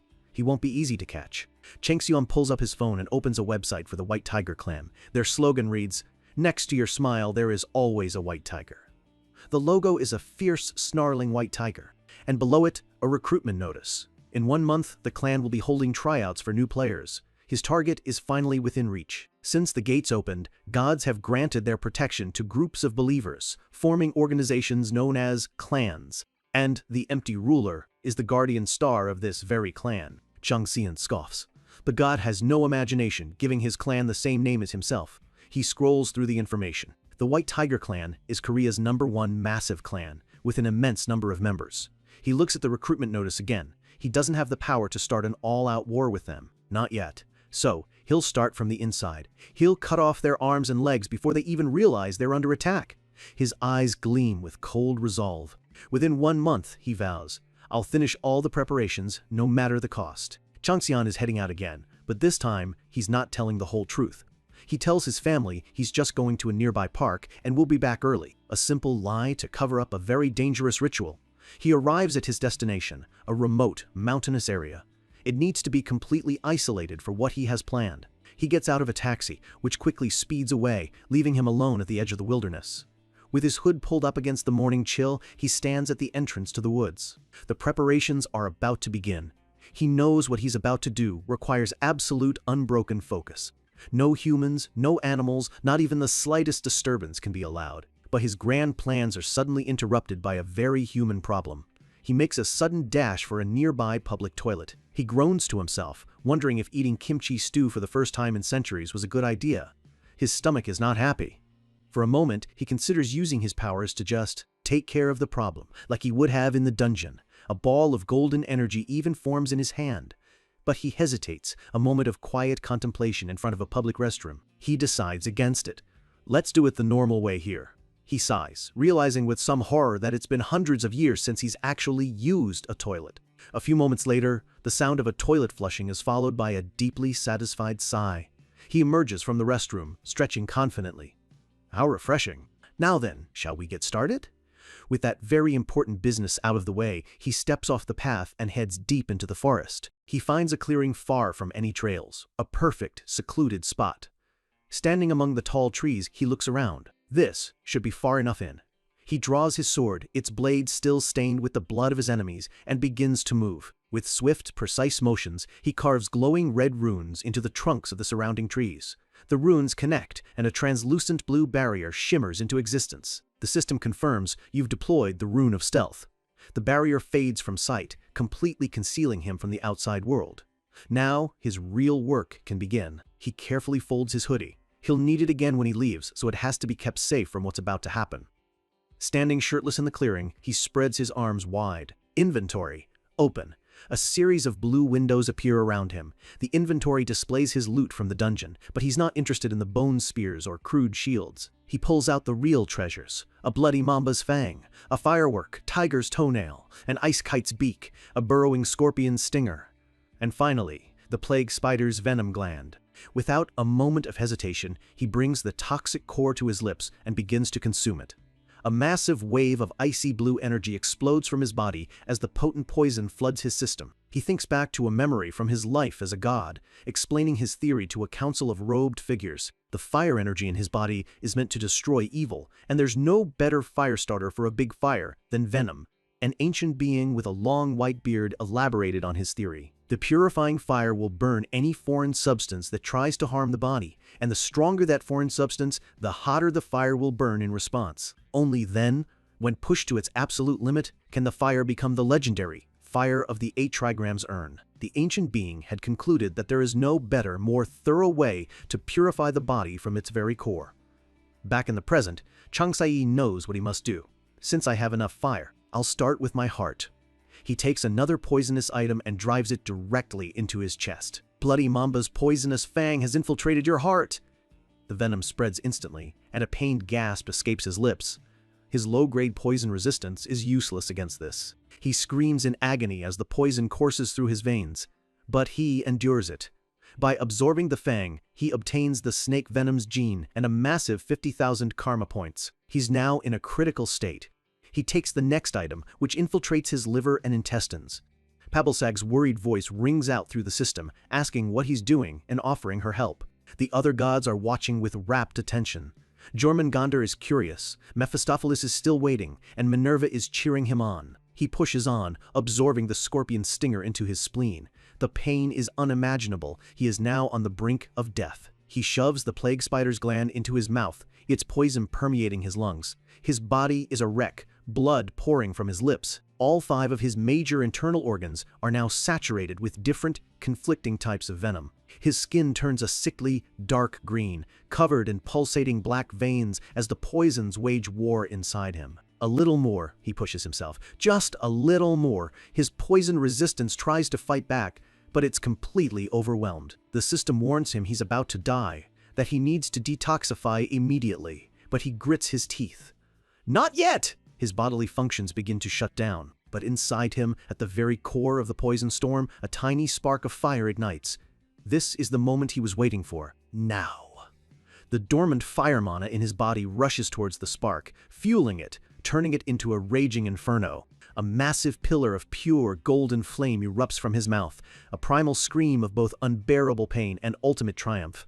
The legendary fire has awakened. It rages within him, a swirling vortex of purifying energy, burning away the toxins. He's found another hidden piece of the puzzle, and the fire burns even hotter, even more violently. And then, success. A flood of notifications fills his vision. He's ignited the fire of the 8 trigrams urn. His body is recovering, his organs regenerating, his energy pathways opening. He's obtained a magic power brazier and gained the attributes of both fire and poison. He completes a major achievement, the phoenix that rose from the ashes. All his stats increase by 15, and he gains 2 new traits, continuous purification and, most importantly, immunity against 10 poisons. He throws his head back and laughs. It's done! I've obtained it! With the ordeal finally over, he calmly opens his status window. His stats have received a massive boost across the board, and he notes that his body is still rapidly changing, granting him an additional 75 stat points. A satisfied smirk plays on his lips. Next up, he says to himself, getting some weapons. The scene cuts to his apartment building. A voice asks, "Is this the home of Li Changxian?" His mother politely invites the visitors inside. "It's Agent Cha Yae Un." She curses under her breath, annoyed at how slow the association was to act.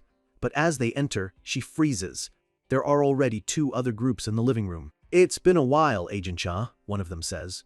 They are representatives from the other major clans. The calm and professional head of HR for the Sword of Wisdom clan, and the boisterous, arrogant raiding team leader for the White Tiger clan who laughs at her for being late to the party. A drop of sweat runs down Cha Yayun's face. She realizes her mistake. I was too careless. The race to recruit L has officially begun. Meanwhile, Changxian has moved on to the next part of his plan. He's walking through a neighborhood known as Shoemaker's Alley. He's casually snacking on a corn dog, noting that filling up with magic power is nothing compared to the satisfaction of actual food. He thinks about his divine trait, Twilight of the Gods. It's the trait of the King of Weapons. In a flashback, Thanatos tells him that with such a trait, he'll need a wide variety of powerful weapons, and for that, he'll need a master blacksmith. Changxian had asked if such a person even exists in this era. Thanatos had just smiled slyly. Of course. He had given him a name that echoes through history. Oh Yezi, a legendary master of sword-making from ancient China. Changxian finds the shop, but there's a problem. A sign on the shuttered garage door says it's been closed for more than 5 years. A master craftsman has locked himself away from the world, but even the strongest chains can't contain a fire that refuses to die. Changxian stands before a worn-down, forgotten blacksmith shop. The sign is faded, and the building looks like it hasn't seen a customer in years. He knows it's been officially closed for 5 years, but he's not here by chance. He leans in closer, taking a slow, deep breath. His eyes are closed, but he's searching for something that can't be seen by ordinary people. And there it is, a faint wisp of energy rising from the locked door. To him, the scent is unmistakable, the smell of divine fire. It means a master's brazier is still burning inside. Even the goddess Pabelsov takes notice, her message popping up, intrigued by the scent of well-forged steel. That confirms it. Someone is definitely working in there. With a sharp crack, the heavy chains shatter into pieces. He doesn't have time to be polite. He's on a schedule. He slides the heavy metal door open and a wave of cool, ethereal light spills out. The room inside is an armory. Swords, spears, and axes of every shape and size line the walls, each one humming with latent power. A small, satisfied smile plays on his lips. So many weapons, he thinks. The goddess of the hunt agrees, her message showing she's just as impressed. He walks deeper into the workshop, the air thick with the smell of metal and old magic. Pabelsad continues to spam him with messages, calling this place a paradise on earth. Changxian ignores her excitement. His gaze sweeps over the perfectly crafted weapons, his expression completely unimpressed. He isn't here for just any old masterpiece. His eyes land on something else entirely. Tucked away amongst the shining steel is a gnarled, twisted piece of what looks like old wood or bone. It's ugly, corroded, and seems completely useless. Pabasag is practically yelling at him, questioning why he's looking at junk when he's surrounded by treasure. He reaches out and picks it up, feeling its strange weight. He's silent, his focus entirely on the bizarre object, ignoring the goddess's complaints. A flicker of recognition crosses his face. He knows what this is. His grip tightens as he thinks, this is... Pabasag is still nagging him to throw it away. Before he can finish his thought, a voice cuts through the silence from the back of the room. Who are you? Changxian turns, his expression hardening. He's not alone. Out of the shadows steps a man with long, messy hair, holding the leash of a lean Doberman. The room is dim, but the man's presence feels heavy and tired. Changxian's eyes narrow, taking in the details of the newcomer. The man steps into the light. He's wearing dark safety goggles, but it's clear he can't see. A blind man? Changxian thinks, surprised. This is the legendary blacksmith he's been looking for. Meanwhile, back at Changxian's apartment, the scene is completely different. A plate of neatly cut apples sits on the table, a picture of quiet, domestic peace. Changxian's mother offers the fruit to her unexpected guests. Her smile is polite, but her eyes are filled with a quiet strength as she navigates this bizarre situation. Seated across from her are representatives from Korea's most powerful factions. A man with wild, spiky blonde hair and a huge mustache thinks to himself how elegant she is, noting that a famous actress is different from ordinary people. Cha Yayum, the agent from the WPCFF, watches them all with a sharp, analytical gaze. She can't believe the high-level people who've shown up. The value of rookie players has gone crazy. The mustached man, Seo Jungkwan of the White Tiger clan, grumbles to himself. Team leaders and department heads all here just to recruit one kid. It doesn't make any sense. Another guest calmly observes the situation. He notes that while it's strange for such high-ranking people to come in person, it's a different story for a super rookie. And it's even more shocking that it all happened in a single day. We get a better look at the man from the White Tiger clan. He's Seo Jungkwan, their raiding team leader. He's all muscle and bravado, and apparently that impressive mustache is fake. He just thinks all strong warriors should have one. Next to him is Woo Young-un, the calm and collected head of HR for the 5-star Sword Clan. He's the complete opposite of Jungkwan, and also happens to be the uncle of one of the survivors from the Jamsil dungeon. Jia Yayun processes all of this.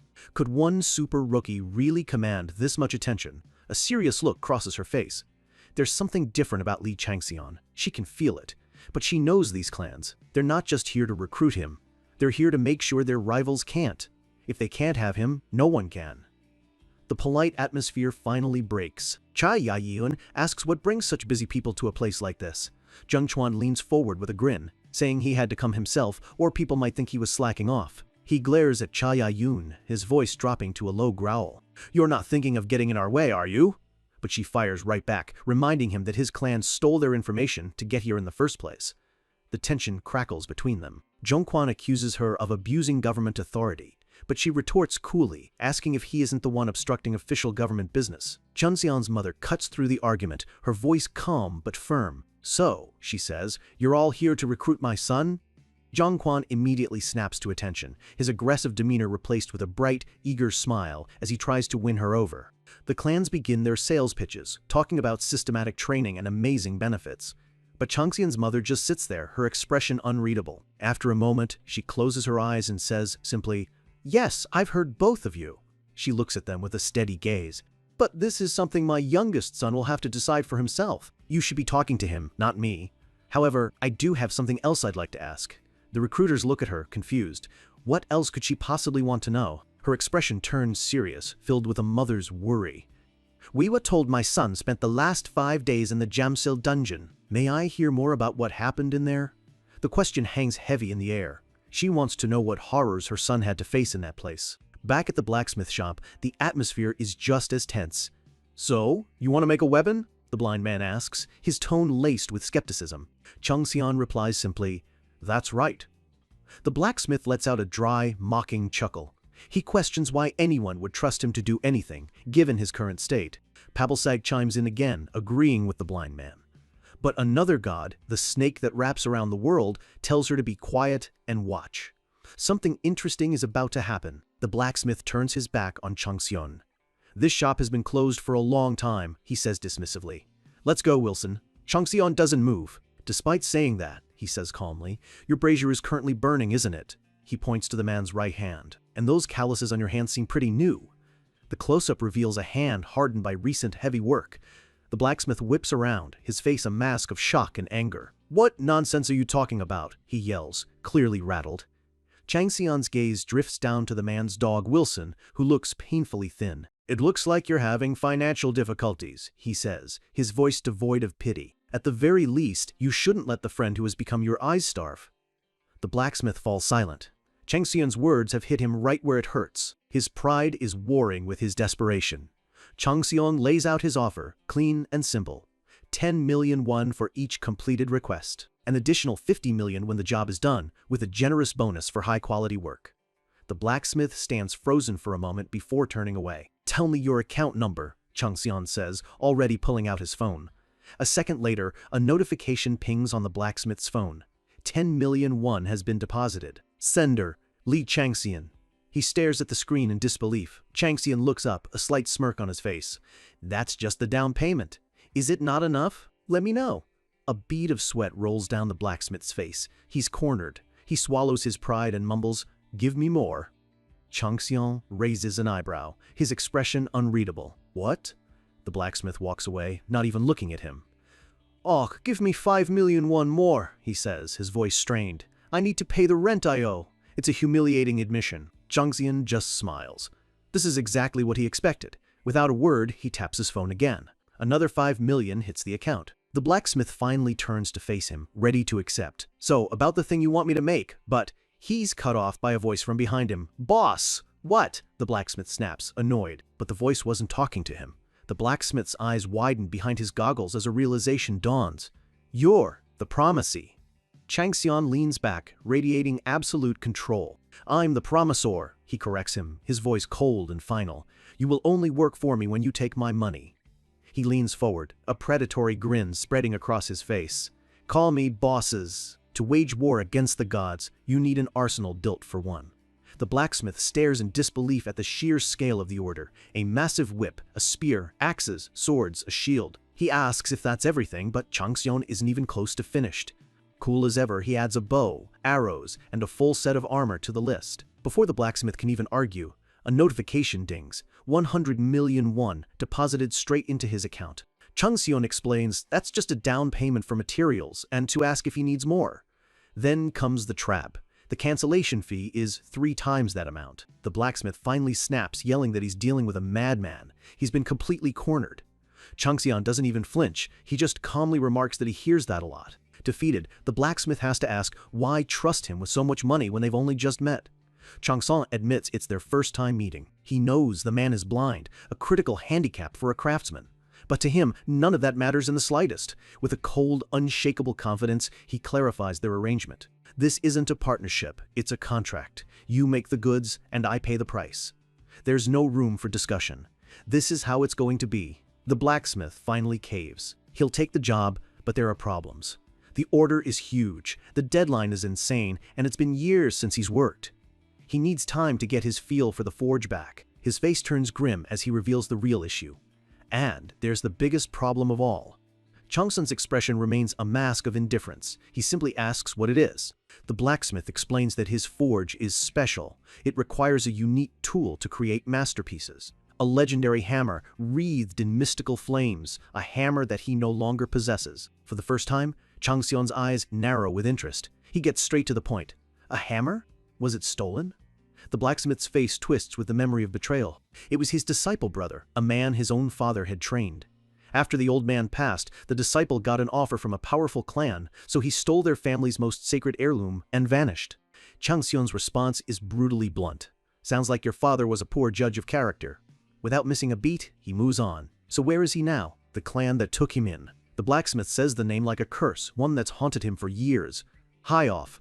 The name hangs in the air. Chang Xian processes it, a flicker of recognition in his eyes.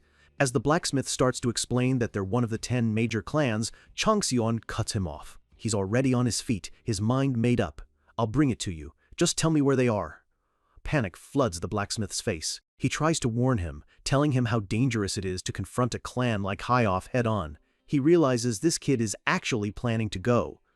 Chang Xion gives him a look that could freeze fire. "I don't care about the danger," he says, his voice devoid of any emotion. "I just need to handle this quietly, without leaving any witnesses. It's clear this isn't a retrieval mission, it's an extermination." And in that moment, the blacksmith finally understands. That overwhelming pressure, the feeling of being dragged along by this young man's will, it all clicks.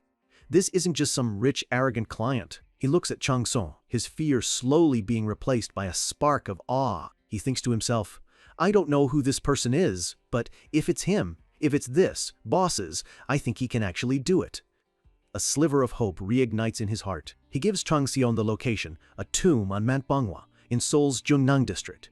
The scene shifts to the dark, quiet slopes of MANHWA, Bangwa, with the sprawling city lights of Seoul twinkling in the distance. We see the tomb itself, ancient, weathered stone structures rising against the night sky, a place heavy with history and secrets. Chang Xion lands silently atop one of the stone monuments, moving with the grace of a predator. He crouches, observing a group of High-Off clan members guarding an entrance below. He already knows their purpose here. He thinks about the traitor, Jin Dai-hwan, and the one reason the clan would have recruited him. It's a poorly kept secret that the High-Off clan has been trying to crack this tomb for ages, searching for a hidden dungeon within. Chang Xion deduces that Jin Dai-hwan was brought in for his unique skills, to use the stolen hammer and his knowledge to open the final, sealed chamber. He was the missing key to their puzzle. A glint appears in Chang Xion's eye. If the clan values this place so much, there must be some decent treasure inside. A nice little bonus for his trouble. He glances at the time. It's 8:40 p.m. He pulls out his phone and sends a quick message to his mother. The text is simple: "I'll be back after dinner." It's a small, grounding moment of normalcy before he unleashes hell. With that taken care of, he begins his prep. A quick search for Clan High-Off fills his screen. The results are just as vile as he expected. Article after article links the clan to drugs, human trafficking, kidnapping, and contract killings. A laundry list of atrocities. He closes his phone, his disgust solidifying into resolve. "They're all just trash," he concludes. "No one will miss them if they all disappear." This decision is a turning point, aligning his personal goal with a twisted sense of justice. Just then, a system notification pops up. The goddess Minerva, the twilight-piercing owl, approves of his righteous intent. As a reward, she grants him a new skill, Unwavering Heart. The skill description details its power, a strong mental immunity that helps maintain one's will, a useful defense against psychological attacks. A wry smile touches Chang Xion's lips. "Looks like she misunderstood me." He wasn't doing this for justice, but for the hammer. Still, a gift is a gift. He sends a quick thank you, musing that a combat skill would have been better, but he'll take it. The other gods watch with anticipation. He knows what he has to do first. Time to erase my identity. He pulls out an item from his inventory, the smirking Haho mask. It's a special piece of gear that completely conceals his identity while enhancing his vision. He dons the mask, his cold features hidden behind its eerie, smiling facade. He also equips a hidden weapon, a feather from a mythical ice kite. He's not just here to eliminate them, he's here to make them suffer. In an instant, a brilliant wave of freezing blue energy erupts from his body, a silent, deadly storm. The High-Off clan members have no time to react. One moment they're on guard, the next they're caught in a flash freeze. With a series of sickening cracks, the guards are turned into frozen statues, their faces locked in expressions of pure terror. Chang Xion moves through the frozen carnage, a silent blur of death amidst the swirling frost. One of the stronger members manages to summon a weak energy barrier, a futile last-ditch effort. The wall of ice shatters his defense as if it were glass. He lets out one final agonized roar before his body is torn apart by the freezing onslaught. From behind the smiling mask, Chang Xion surveys the devastation. This isn't enough, he thinks. This kind of scum deserves to feel more pain. He clenches his fist, and a sinister, blood-red energy begins to glow around it. He deliberately slices his own palm, activating the blood-poison skill he spent days cultivating. He's about to infuse his ultimate toxin into his next attack. The system confirms it. The cryotoxin has been amplified by his blood poison. The attack is now not just freezing, but venomous. The few who are still alive are now convulsing on the ground, their bodies covered in frost and a sickening red aura. One of them chokes out a single word: monster. A clan leader, his face already turning blue, realizes the horrifying truth. It's not just ice magic. It's laced with a powerful venom, making it exponentially more lethal. Chang Xion walks past a man begging for his life, ignoring him completely. His message is clear: there is no antidote. Their only option is to die as painfully as possible. The heavy stone door of the tomb slides open, revealing the dark, cavernous maw of the dungeon. He steps inside, and a system window appears, welcoming him to the dungeon, Tomb of Bastilla. The eyes of his mask glow with an ethereal light, its special effect activating to pierce through the absolute darkness. He enters the first chamber, a dagger now held ready in his hand. He recalls the information the blacksmith gave him. The blacksmith had mentioned leaving a brazier in front of the boss room to craft keys. Changxion's plan is simple. Find the brazier, find the boss, and help himself to any treasure he finds. The dungeon's mission officially begins. The theme is grave robbery. He must defeat the guardians and plunder the treasure from the final chamber. The system outlines the tomb's structure, 3 areas, each protected by traps and ancient mechanisms designed to stop intruders. Changxion walks confidently through the silent tomb, undeterred by the warnings. Suddenly, he stops dead in the middle of an empty corridor. He stares at a blank wall and speaks into the silence. "Why don't you come out?" Even one of the gods watching is confused, asking what he's doing. But Changxion knows there's more here than meets the eye. A smirk plays on his lips beneath the mask. He taunts the empty space. "You're not coming out?" He turns his back, feigning disappointment. "Fine. If you won't show yourself," he says casually, "I'll just have to give the rewards and skill rights to the next administrator I meet." The threat works instantly. A panicked, ghostly voice echoes through the hall. "Oh no, no!" A small, ethereal figure flickers into existence, looking annoyed. "You're more impatient than I thought," it complains. With his sharp wits and future knowledge, Changxion has successfully baited the tomb's hidden guide. A brand new administrator pops into existence, replacing the panicked ghost. This one is a small rabbit in a fancy suit, complete with a tiny top hat. He introduces himself as Harold, the new dungeon guide. The goddess Pabalsag is floored by his sudden appearance, but Harold smugly informs her that all the other gods had already noticed him, calling her reaction a bit slow. Naturally, this sends her into a fury. Harold just flashes a sly, toothy grin, clearly enjoying getting under the goddess's skin. The other gods have their own reactions. The world serpent pities Pabalsag's outburst, Mephistopheles watches Harold with intense curiosity, and Minerva just offers a kind smile. Pabalsag is left completely stunned, unable to believe this little rabbit just publicly humiliated her. Pabalsag offers a backhanded compliment on Harold's ability to hide his presence, but Changxion cuts through the divine chatter, his voice sharp and impatient from behind his mask. Enough useless talk. He gets straight to the point, staring down the rabbit. "You're here to write that reports on me, aren't you?" Harold's ears twitch in shock. "You know about the report?" Changxion's reply is simple and carries a heavy weight. He's not some beginner who needs to follow the rules. He's long past the tutorial stage. Harold is completely stunned. The reports is a top-secret evaluation that administrators write for the gods about promising players. For a so-called novice to even know it exists is unheard of. This player is breaking all the rules. Realizing he's dealing with someone on another level, Harold quickly summons a desk and laptop from thin air and starts typing. His first note: this player possesses knowledge far beyond any ordinary novice or even most high rankers. Harold's mind is racing. He thinks about how many powerful gods are watching, the immense pressure he's under, and how he'd already started writing this report in secret. But then, the true weight of Changxion's earlier threat hits him like a lightning bolt. If he had given the right of skills to a different administrator, the thought sends him into a full-blown panic. Tears stream down his furry face as he wails, realizing the gods would never let him live it down. His career would be over. Changxion's calm voice cuts through his meltdown like a knife. "You can have the right of skill. It's a direct offer, a lifeline thrown to a drowning rabbit." Harold's tears vanish in an instant, replaced by a look of pure, unadulterated joy. He clasps his paws together and beams. "Really? Okay." But Changxion is a master manipulator. Nothing is ever free. "In exchange," he says, his arms crossed, "there's something I want from you." Harold is all business again, eager to seal the deal. He says anything is possible within his budget. But Changxion is playing a much longer game. "I'll tell you later." The rabbit's good mood vanishes. This feels like a trap. Changxion reassures him it's nothing difficult, and that he'll explain before he leaves the dungeon. With a heavy sigh, Harold agrees. He's been completely outplayed. He reminds Changxion that he can only grant requests within his power as a dungeon administrator. Changxion waves off the concern as if the rules don't apply to him. "Don't worry about that." Then he seals their agreement. "I'll consider our contract complete." With a sharp click, a magical seal appears between them. A mana pledge. This is an unbreakable oath from the system itself. If either of them breaks it, their magic will be sealed forever. Harold's jaw drops. He even knows about the mana pledge? He's certain now. This isn't a novice. He's a seasoned veteran playing a dangerous game. Without another word, Changxion turns and walks deeper into the tomb, leaving the stunned administrator scrambling to keep up. As they proceed, a notification pops up from the world-encircling serpent, who seems amused to see a mortal even more cunning than a god. Changxion isn't just playing the game, he's rewriting the rules. Meanwhile, deep within the crumbling ruins, the Highoff clan is growing desperate.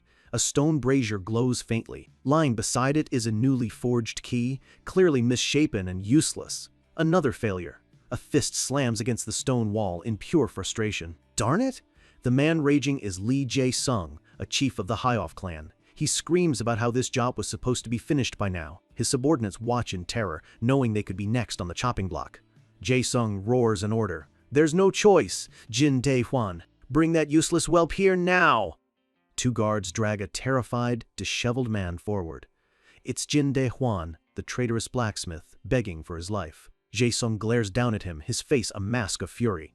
"Sir, you failed again?" Jin Dae-hwan is on his hands and knees, groveling. He points to the stains on his hands and pleads, "The blood." He claims that if he just had a bit more blood, he could finally succeed. It's a horrifying confession. He's been using human sacrifices to fuel his twisted forging process. Jae-sung answers with a vicious kick to the face, sending the traitor sprawling across the stone floor. Dae-hwan trembles on the ground, blood dripping from his mouth, too terrified to even move. "I gave you everything you asked for," Jae-sung bellows. "People, sacrifices, even a special flame, and you still failed." He leans in close, his voice dangerously low. "Give me one good reason why I should keep you alive."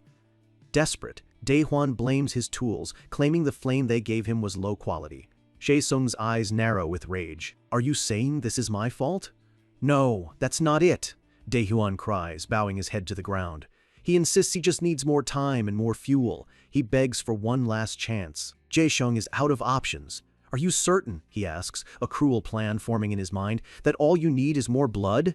Dae-hwan eagerly agrees. Jae-sung points to the two nervous guards. "Fine, I'll believe you one last time." He warns Dae-hwan that if he fails again, there will be nowhere to run. As Dae-hwan scrambles away to continue his grim work, Jae-sung mutters to himself, wondering where a delivery of items is. He decides to go check on it himself. Just as he turns to leave, a system window pops up. The dungeon's ranking board is updating in real time. He sees his own name at number 3. But then, a new entry catches his eye. Way down the list, player Li Chang-sun. He stares at the unfamiliar name, a deep scowl forming on his face. Who is this? Back with Changsun, the administrator Harold is typing furiously on his spectral laptop. He writes about the mysterious player, noting the massive interest from the gods and his flawless combat style. He's typing so fast, his little headband is askew, a look of frantic concentration on his face. "Why is he so fast?" he screams internally. He can't believe what he's witnessing. Changxiong cleared the first 2 areas of the tomb in under 30 minutes each, slicing through massive traps with a single, casual swing. He navigated countless arrow traps without even looking, moving as if he had the entire dungeon's layout perfectly memorized. Harold knows this dungeon hasn't been cleared in 4 years, but this player, he might actually do it. This performance isn't just skill, it's a statement. His administrator senses are screaming. He realizes this player is beyond a simple genius. The competition among the gods to sponsor him is going to be legendary, possibly attracting the greatest deities in existence. This overwhelming, terrifying efficiency. As Changxian stands before the entrance to the final area, the ancient stone crumbling around him, an image flashes in Harold's mind. It reminds him of a figure from divine history, a legend cloaked in shadows, standing amidst cosmic destruction, wielding a power that brought entire pantheons to their knees. Harold hesitates, knowing some gods will be furious at the comparison, but he has to write what he sees. It's his duty. With trembling paws, he types out the name of that ancient, destructive legend, Twilight of the Gods. A being who massacred countless gods and stars. An image of a younger, divine Changxion flashes in his memory, clad in ornate black and gold armor, a glowing cross emblazoned on his chest. A being of immense power and sorrow. That being, Harold types, shone brighter than any star and then vanished without a trace. The little rabbit has no idea he's witnessing the return of that very same legend. A memory flashes. We see him not as a player, but as a god. The twilight of the gods, seated upon a throne of stone, his face is a mask of cold fury, and before him stands another powerful being, a skeletal creature wrapped in shadows, the one known as the Void Monarch. The memory is laced with indignation. His divine eye flares with power as he remembers the sheer audacity. "How dare you?" The Void Monarch looks down on him, his voice dripping with contempt. "Scoff at me?" he asks, as if the very notion is absurd. The memory fades, and we're back in the cold, damp tomb. Chang Tsung, now just a man in a mask, dodges a massive swinging blade with effortless grace. He lands without a sound, his eyes glowing from behind the mask's smiling facade. He's reached the final area. He pauses, tilting his head. Something is wrong. The air is thick with the metallic stench of blood. The gods watching send urgent warnings, noting the foul smell and an overwhelming evil that permeates the very stones. He steps through an archway and into a scene of pure horror. The floor is littered with bodies, a gruesome sacrifice laid out before him. The goddess of justice, Minerva, is enraged by the sight, demanding he bring judgment upon those responsible. But Chang Tsung doesn't need to be told. His voice is cold and analytical. He knew they were making a key for the boss room. Now he understands the horrific price they were willing to pay. Deeper in the tomb, he hears the sounds of cruelty. Peeking around a corner, he listens to the thug's taunts, his disgust growing with every word. "Get moving! You guys are so slow." It's a group of High-Off clan members herding terrified, weeping captives like cattle. They joke about how to make them move faster, their laughter echoing in the grim hallway. One of the thugs shoves a captive forward, complaining they're one person short for the ritual. He threatens to use one of his own men to fill the quota if they don't hurry. The air is thick with desperation and fear. Suddenly, one of the guards freezes mid-step, his eyes wide with shock as a wave of intense cold washes over them. The others turn, their faces shifting from confusion to terror as the very air begins to crystallize around them. In a split second, a wall of jagged ice erupts from the stone floor, instantly engulfing the thugs in a frozen tomb. The ice shatters, taking the frozen bodies of the guards with it. It was over before they could even scream. One guard, who was lagging behind, survives the initial blast. He charges forward blindly, screaming, "Who the heck are you?" Chang Tsung doesn't even flinch. He sidesteps the clumsy swing, grabs the man's arm, and twists with brutal efficiency. A sickening crack echoes through the hall as the man's arm is broken and the weapon is torn from his grasp. Chang Tsung slams him against the wall, holding the man's own blade to his throat. "How dare you attack the High-Off clan?" The guard stammers, but the words die in his throat as he meets Chang Tsung's eyes. There's nothing human there. All he sees is a cold, predatory emptiness. His bravado shatters, replaced by pure, primal terror. He completely breaks, tears and blood streaming down his face as he begs for his life. "Please, spare me!" Chang Tsung leans in, his voice a low whisper. "You want to live?" He demands to know everything, how many people are inside, their strength, every single detail. The terrified guard spills everything. Around 30 people preparing for the ritual, along with a rough estimate of their power. Chang Tsung processes the information. 30 targets. But among them, only one truly matters, their chief, Li Jae-sung. "I told you everything," the guard pleads, a desperate flicker of hope in his eyes. "So please, let me go." Chang Tsung almost seems to smile behind his mask. "Ah, about that." He pulls out a different dagger, its blade glowing with a faint, sinister light. "I only asked if you wanted to live," he says, his voice devoid of all mercy. "I never said I would spare you."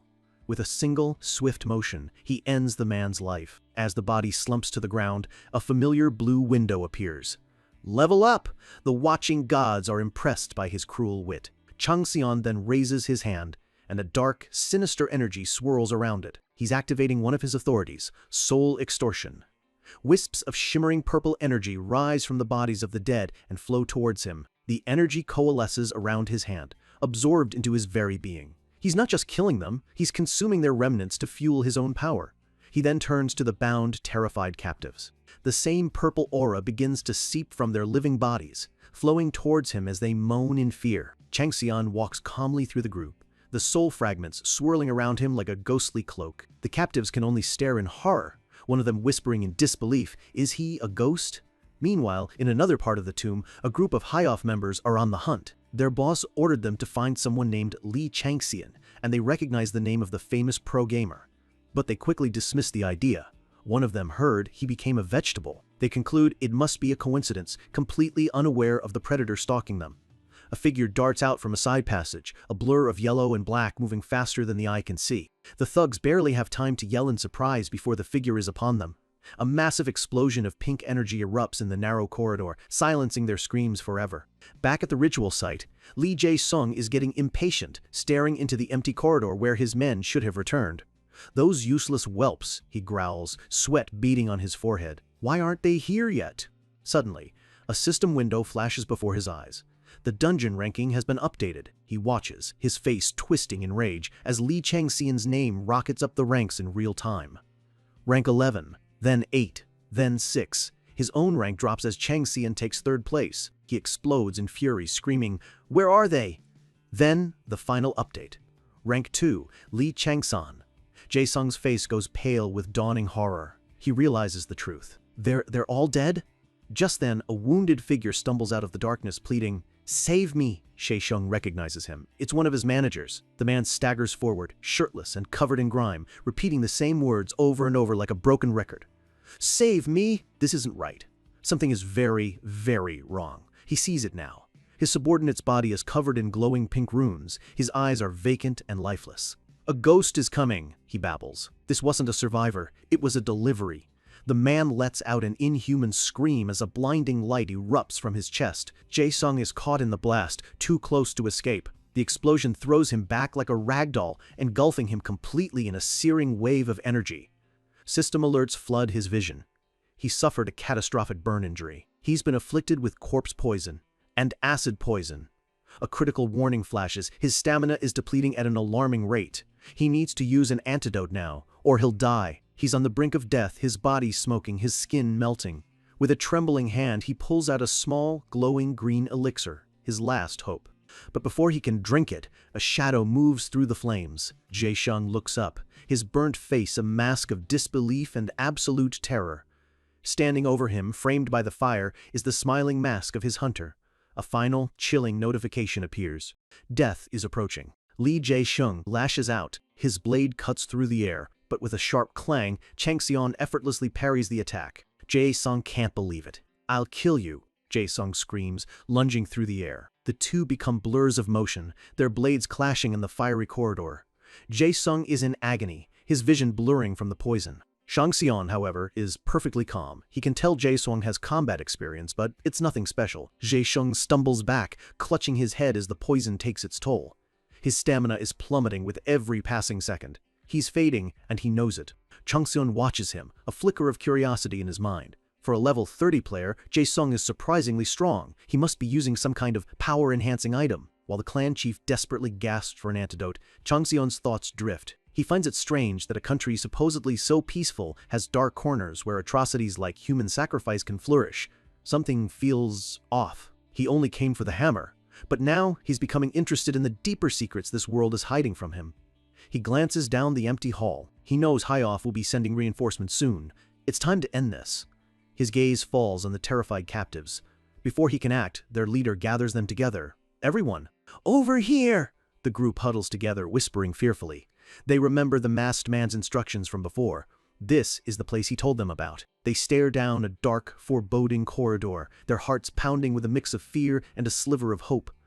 They see him then. The masked man, standing there, the ghostly purple wisps of soul energy still swirling around him. He turns, and the energy dissipates into nothing. He may not be a ghost, but he is every bit as terrifying.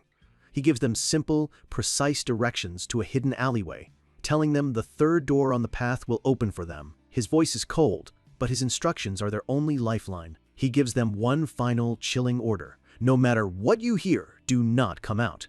He promises them that if they follow his instructions, they will survive. The captives find the hidden door, just as he said.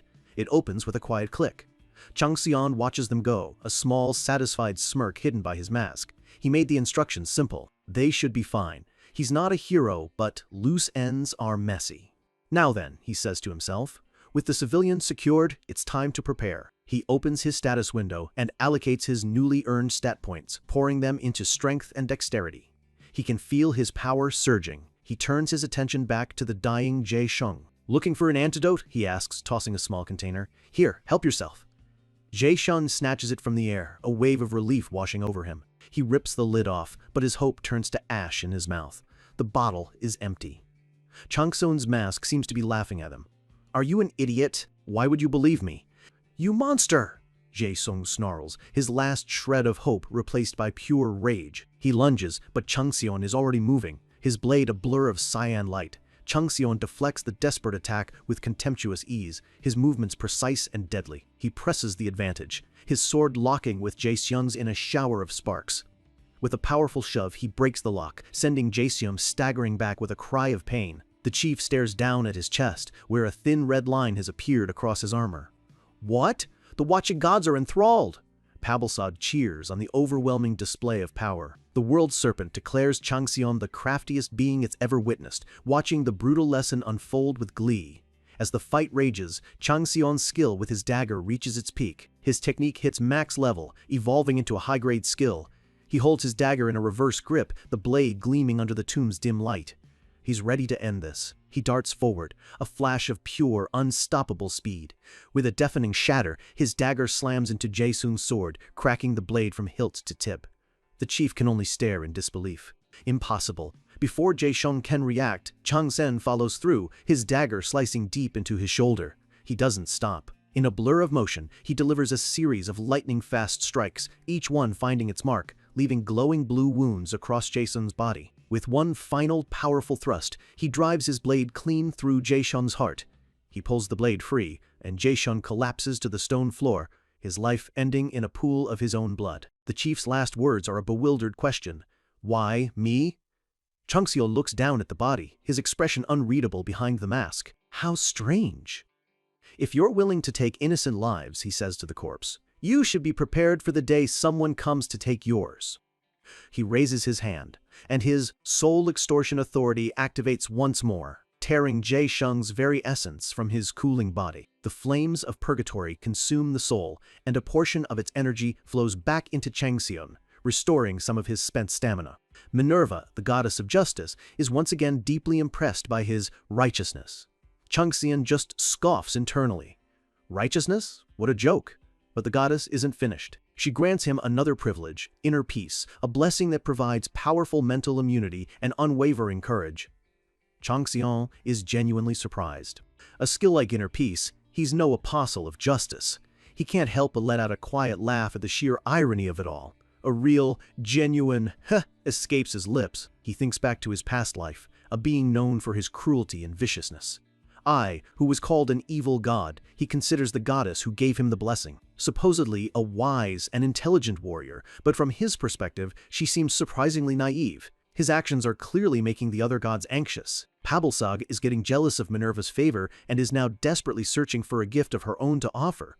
The dungeon ranking updates one last time. First place, Lee Changsan. With the chief dead, he has reached his final destination, the boss room. The massive doors are sealed tight. The system prompts him to find a key, but Changson has no time for that. He hurls a weapon with incredible force, not at the door, but into a dark corner of the chamber. The spear impales a figure hiding in the shadows. It's Jin Dae-hwan, the traitor. He lets out a choked scream. Changseon walks towards him calmly, scurrying around like a rat.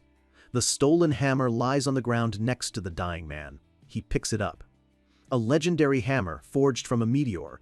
As he isn't the owner, he can't access its full power yet, but the objective is complete. A meteor, he thinks, intrigued. But that's a problem for another day. Right now, he just needs to get through the door the Highoff clan spent years trying to breach. He could probably craft a key, but that's a waste of time. There's a much simpler way. He looks into the empty air and calls out, "Harold, come out!"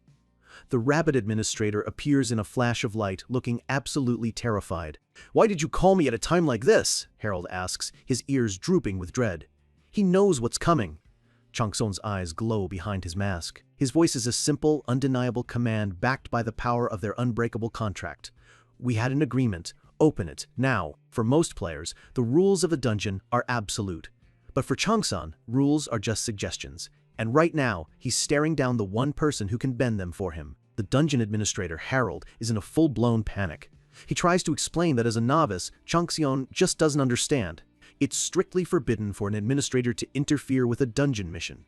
But Changsan cuts him off, completely dismissing his pleas. Harold's frustration boils over into terror as he shouts for him to stop this nonsense. Changsun stands with his back turned, radiating an aura of calm authority. He tells Harold that rules are flexible. They can change depending on the situation. The rabbit is left speechless, realizing he has absolutely no power here. Then comes the final, quiet threat. Changsun casually reminds him that if he doesn't cooperate, a detailed report about his mismanagement of the dungeon will be filed. Defeated, Harold stammers that he understands. He'll do it. The watching gods are loving this. Pabalsag laughs at the poor rabbit's misery, while others are impressed by Changsun's cunning. Harold can only pray his punishment is just a pay cut. With a heavy sigh, he raises his cane, and a brilliant blue light erupts from its tip. A deep grinding sound echoes through the tomb as the massive stone door slides open, bathing the corridor in an ethereal glow. The moment the door opens, Harold's eyes go wide with absolute primal fear. He knows what's on the other side, and he just sent this player walking straight into its grasp. Changsun, cool as ever, simply notes that the door is open, completely unfazed by the ominous energy pouring out from within. Harold, forcing a manic grin, practically shoves him inside, desperately gesturing for him to hurry up. He just wants this nightmare to be over. Changsun doesn't say a word. He knows exactly what he's walking into. Without a moment's hesitation, he steps into the blinding light, leaving the terrified administrator alone in the dark. With a final echoing boom, the doors slam shut, sealing him inside.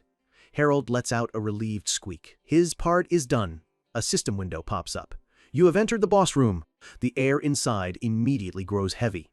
A swirling mass of grotesque, red energy forms before him. A monstrous entity made of countless staring eyes.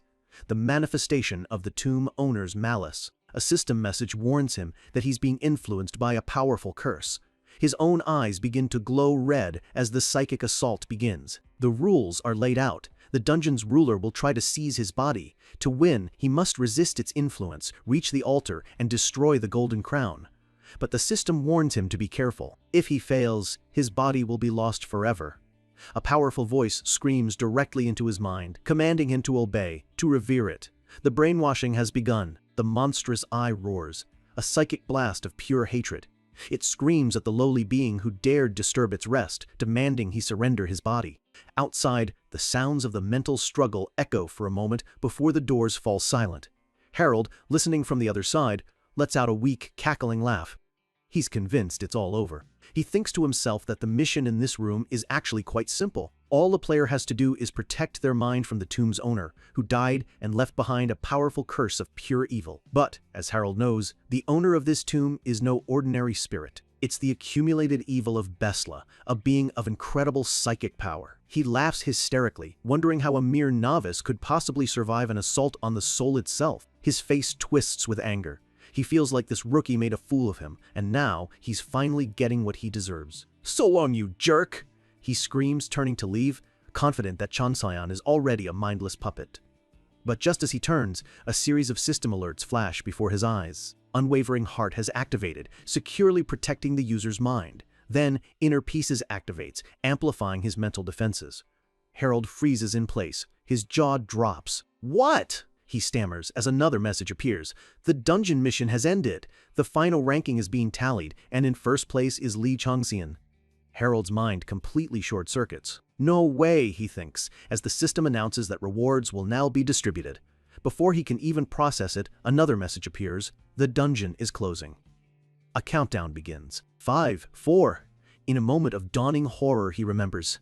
Ah, right. That guy was a rune sorcerer, a class known for its impenetrable mental fortitude. 3, 2. The final reward materializes in Changsun's hand, a golden key, the true prize of the tomb. 1. As the dungeon dissolves into pixels around him, Changsun stands completely unharmed, victorious. 0. The dungeon vanishes, leaving Harold alone in a normal stone corridor, the system's final words echoing in the silence. You've all done well. The scene shifts to a manufacturing alley in Songsu. Changsun finds the blacksmith and holds out the stolen hammer. Take it. The blacksmith looks up, his eyes wide. He reaches out a trembling hand, barely able to speak. He takes the hammer, clutching it to his chest, overwhelmed with emotion. Tears well in his eyes as he stammers. This, boss, it's more than a tool, it's his stolen legacy, finally home. Changsun, already eating a pastry, gets straight to business. So, can you make the weapons now? The blacksmith, still emotional, says he can, but he needs time. at least a month to get his senses back and prepare the forge. Chung Sun's expression hardens. He doesn't have a month. 1 week, he says, his voice leaving no room for argument.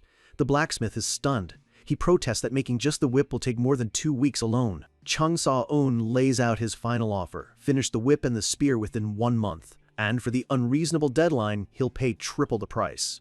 The blacksmith can only curse under his breath, completely outmaneuvered. Then I take it we have a deal, Chung Seon says, already turning to leave. I'll be back in 1 month. But as he's leaving, Chung Seon spots an old, gnarled sword lying among the scrap. He picks it up. You're selling this too, right? I'll take it. The blacksmith's face contorts in panic. No, he shouts. That's a family heirloom. It's been passed down for generations. I'll never sell it. Before he can finish, a notification pings. Another 100 million won deposited. Chung Seon coolly remarks that the price should be more than enough, considering he was using a priceless artifact to stoke his fire. Left alone, the blacksmith stares after him, wondering who on earth this man is. His dog nudges his hand, offering a moment of comfort. For a second, a small, tired smile crosses his face as he pats his loyal companion. Then, with a newfound fire in his eyes, he slams the heavy workshop doors shut. He walks to the forge, and with a roar, the flames burst back to life, illuminating the darkness. A look of pure determination on his face. He decides that if this is how it's going to be, he's going all in. He rips off his dirty shirt, revealing a powerful, tattooed physique. He grabs the hammer, its weight familiar in his hand after so many years.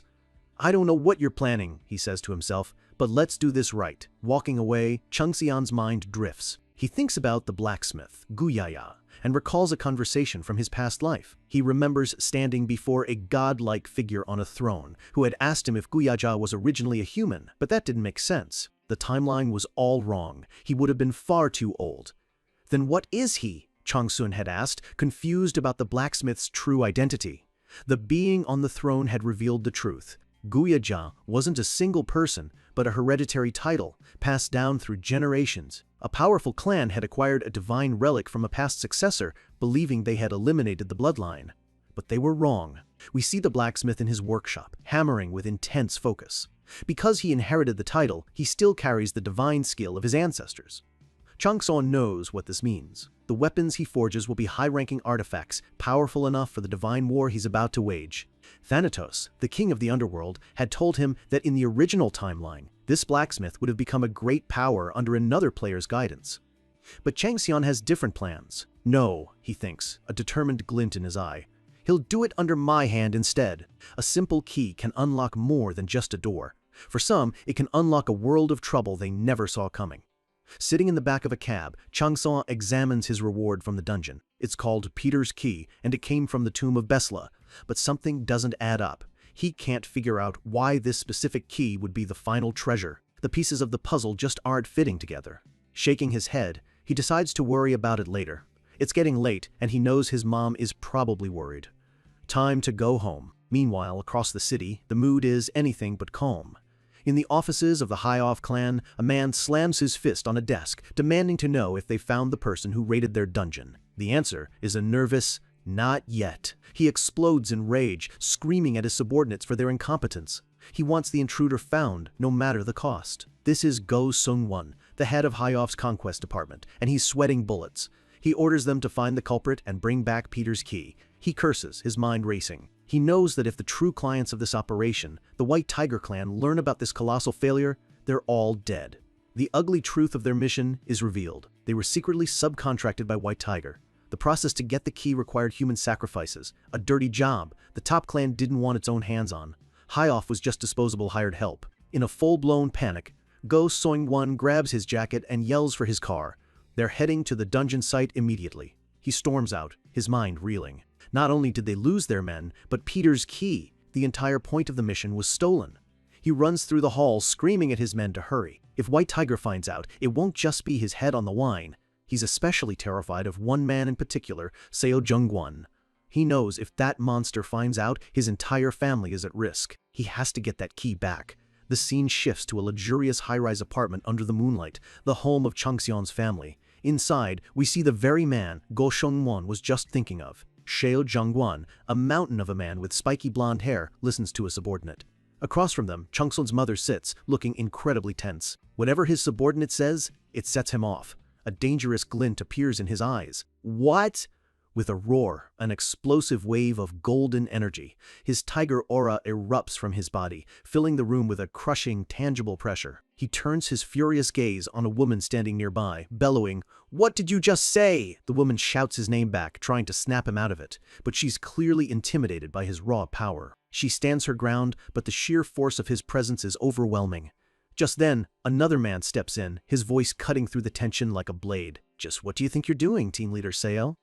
The tiger aura swirls violently before finally dissipating, the pressure in the room vanishing as quickly as it appeared. The man, dressed in a sharp black suit with his hair tied back, scolds him fiercely. "How dare you use tiger aura around a civilian?" Seo Jongguan falls silent, clearly chastised. An agent quickly moves to shield Changson's mother, who is still shaken from the display. Changson's mother looks on with a mix of fear and quiet resolve. This is the dangerous world her son now inhabits. Seo Jongguan announces that it's getting late and he's leaving. He doesn't think Changxian is coming home tonight anyway. Another woman approaches Changxian's mother, asking gently if she's all right. His mother quietly says she's fine, but her posture reveals the immense stress she's under. She looks down, her voice filled with worry. They say awakened people live in a completely different world. The agent listening, Cha Yai-un, looks on with sympathy as Changxian's mother comes to terms with the fact that her son is now one of them. "He might appear cold," she continues, "but he's very delicate inside. I just hoped he wouldn't get hurt anymore." Changsun's older brother, the man who stopped Seo Jongguan, stands with the agents. He politely, but firmly, asks them to leave. As they walk away, his brother sighs, remarking how much more troublesome things have become because of the White Tiger clan. He turns to the agents. "What are you planning to do now?" Suddenly, a little girl runs up, tugging on his sleeve and demanding he bring Uncle Lee Changxian here. Changxian's brother, unfazed, tells the agents that if they plan on staying, he can have coffee brought to them. The junior agent, Jin Seok Tai, happily accepts, asking for a warm caramel macchiato. He doesn't even finish the sentence before Cha Ye-yoon delivers a swift chop to the back of his head.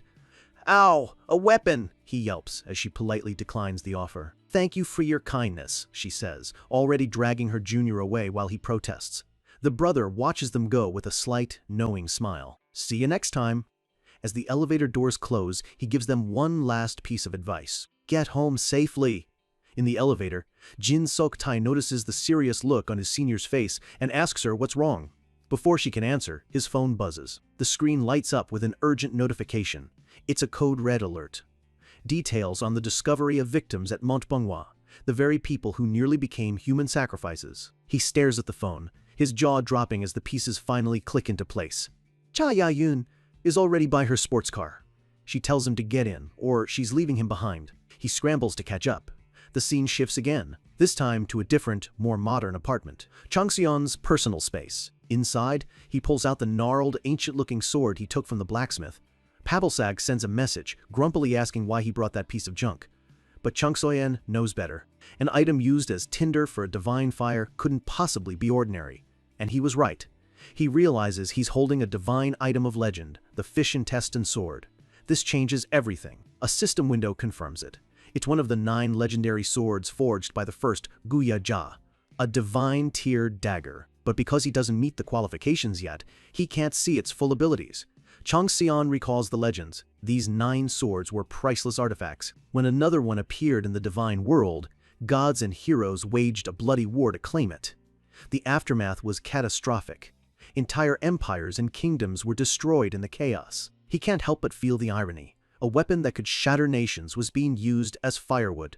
The sword has a dark reputation. It was known as a cursed blade, an assassin's tool that absorbed the malice of its victims, but its gruesome appearance meant it was rarely recognized. He also remembers a story claiming the first Guya-ja hated bloodshed, which makes the sword's very existence a contradiction. He figures one of the successors must have tried to erase its bloody history from the world, which is how it ended up hidden in plain sight, tending a sacred fire. The sword's history is a puzzle, a mess of contradictions he'll have to solve later. The gods chime in. Pabalsag is annoyed, but Minerva, the goddess of wisdom, just looks on with an intrigued smile. Changxian files the thought away.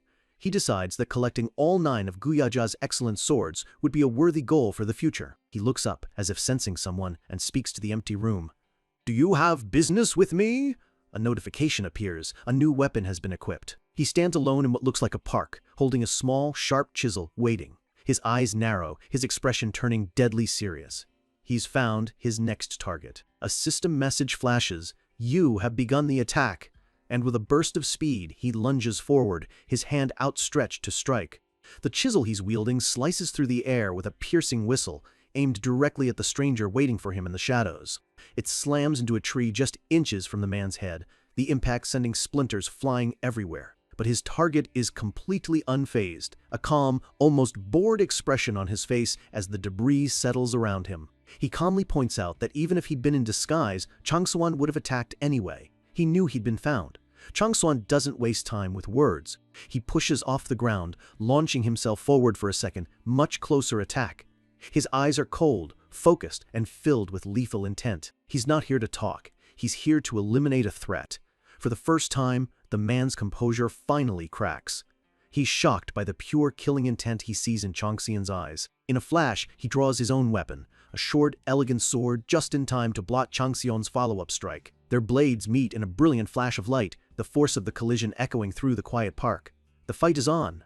The man grunts, pushed back by the sheer force of the blow. He's shocked. What kind of rookie has this much raw power? He grips his sword tighter, his expression hardening. He had clearly underestimated his opponent. They break apart and clash again, exchanging a flurry of blows, a blur of motion and sparks lighting up the clearing. As they fight, the man analyzes Changxian's style. He notes that his technique is rough, with no formal pattern to it. But despite that, he can't find a single flaw or wasted movement. It's almost as if it's a fighting style built purely for combat with only one purpose, to kill. He can't wrap his head around it.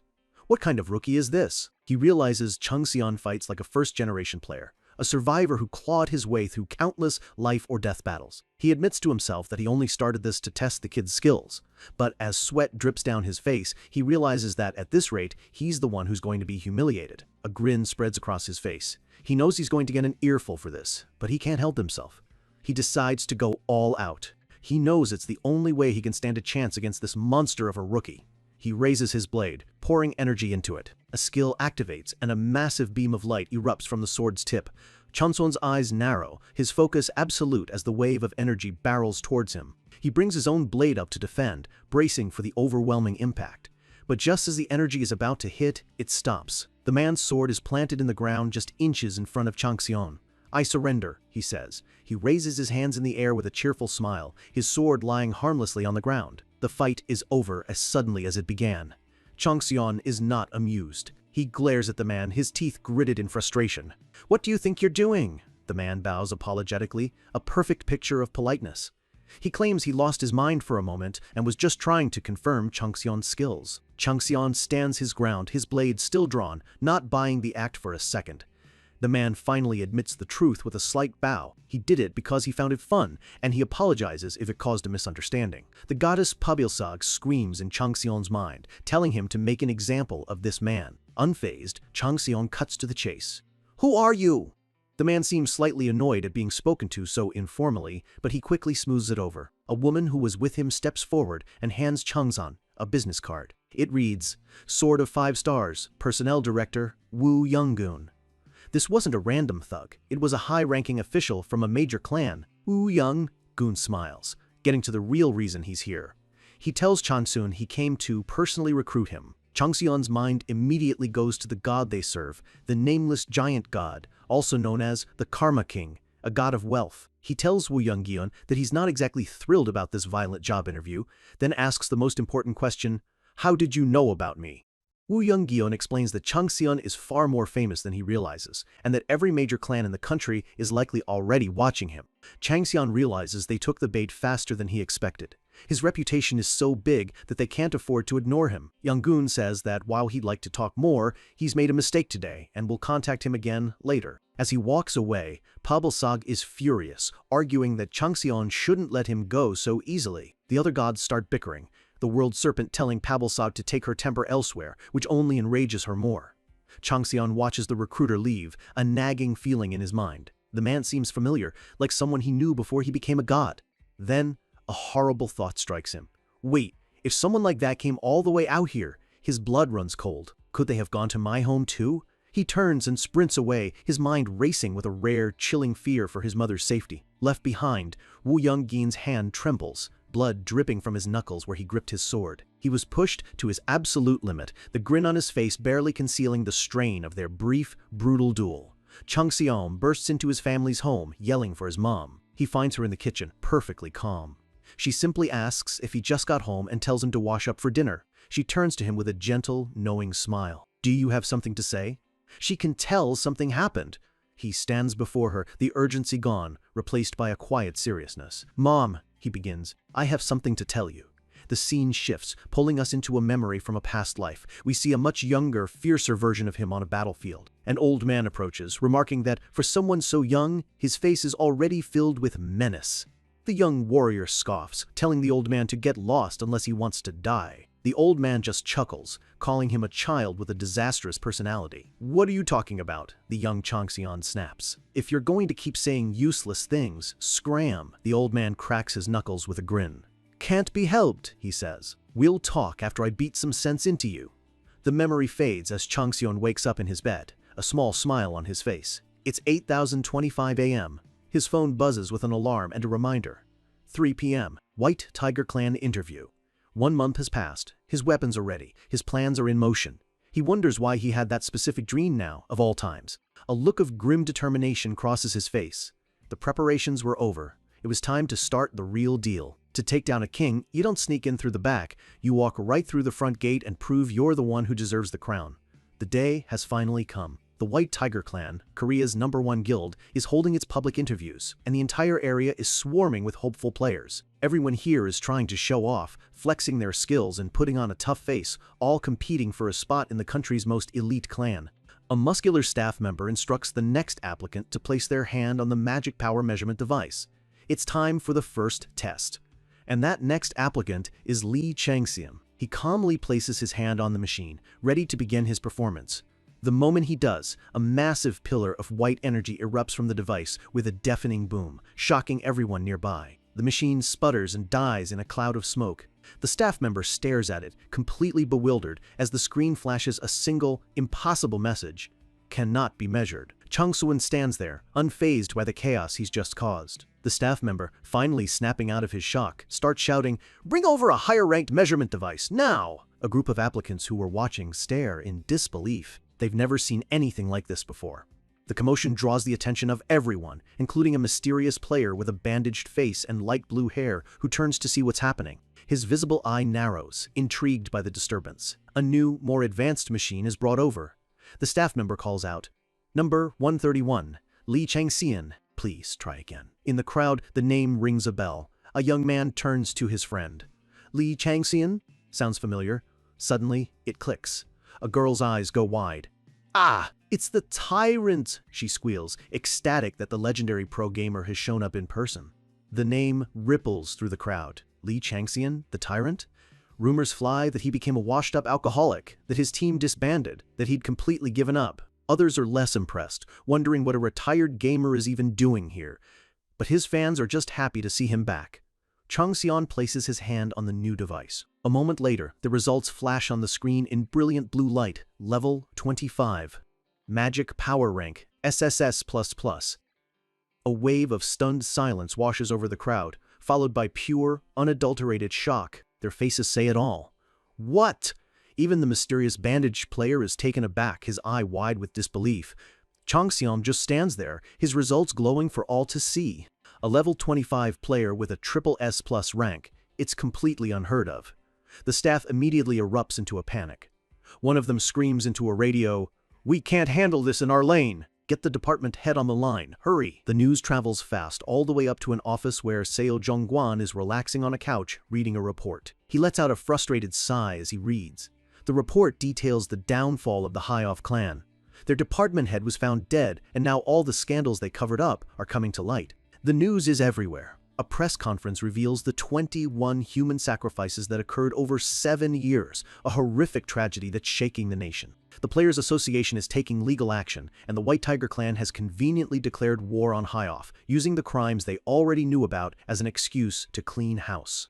Seo Jongguan knows the High-Off mess has been dealt with, but one loose end remains: the mysterious hero, Haho Mask, who exposed it all. His eyes burn with intensity. He knows this masked man is the one who stole Peter's key from them. I have to find him, he thinks, obsessed with tracking down the person who ruined their secret operation. Just then, a staff member bursts into his office. Head, a super rookie has appeared. Seo Jongguan snaps at him for the intrusion, but the man hastily explains that top executives are already on their way. Why? Seo Jongguan asks, annoyed. The staff member reminds him of a name, Li Changsan, the very same rookie he had been waiting to meet a month ago. It all comes flooding back. Ah, the guy from the Jamsile Gate, he exclaims. He had wanted to scout him personally, but with the high-off disaster he never got the chance. He asks what's going on with him now. The staffer reports that he came for the test. What are the results? Seo Jongguan demands. The answer blows him away. He's topped every category, and his magic power rank is SSS, with 3 pluses. A predatory grin spreads across Seo Jongguan's face. He leaps to his feet, energy crackling around him. Let's go! I have to get my hands on him before anyone else does. The scene shifts to a massive indoor arena, packed with spectators for the combat trials. The news has already gone viral. A headline flashes online. The incredible resurrection of the tyrant, Li Changxian. The crowd is buzzing. Everyone is talking about the rising star, the first SSS rank in 15 years. But not everyone is thrilled. A wave of jealousy and resentment flows through the other applicants. One of them mutters, "Born with a silver spoon, and now he gets a rank like that too." Another bitter applicant glares at Changxian from across the arena, cursing the talented player who's now his competition. This is his 5th attempt, and things just got 1,000 times harder. Up in the divine realm, Pebblesug is loving every second of it, proud that the whole world is witnessing the power of her chosen one. High in the stands, 2 mysterious figures in dark red cloaks watch silently from the empty seats of a reserved block. A powerful, ancient golden energy begins to swirl around them. A system message appears. Divine being, the tiger that has been trapped in hardships, observes you. A massive, spectral tiger made of pure flame manifests behind the cloaked figures.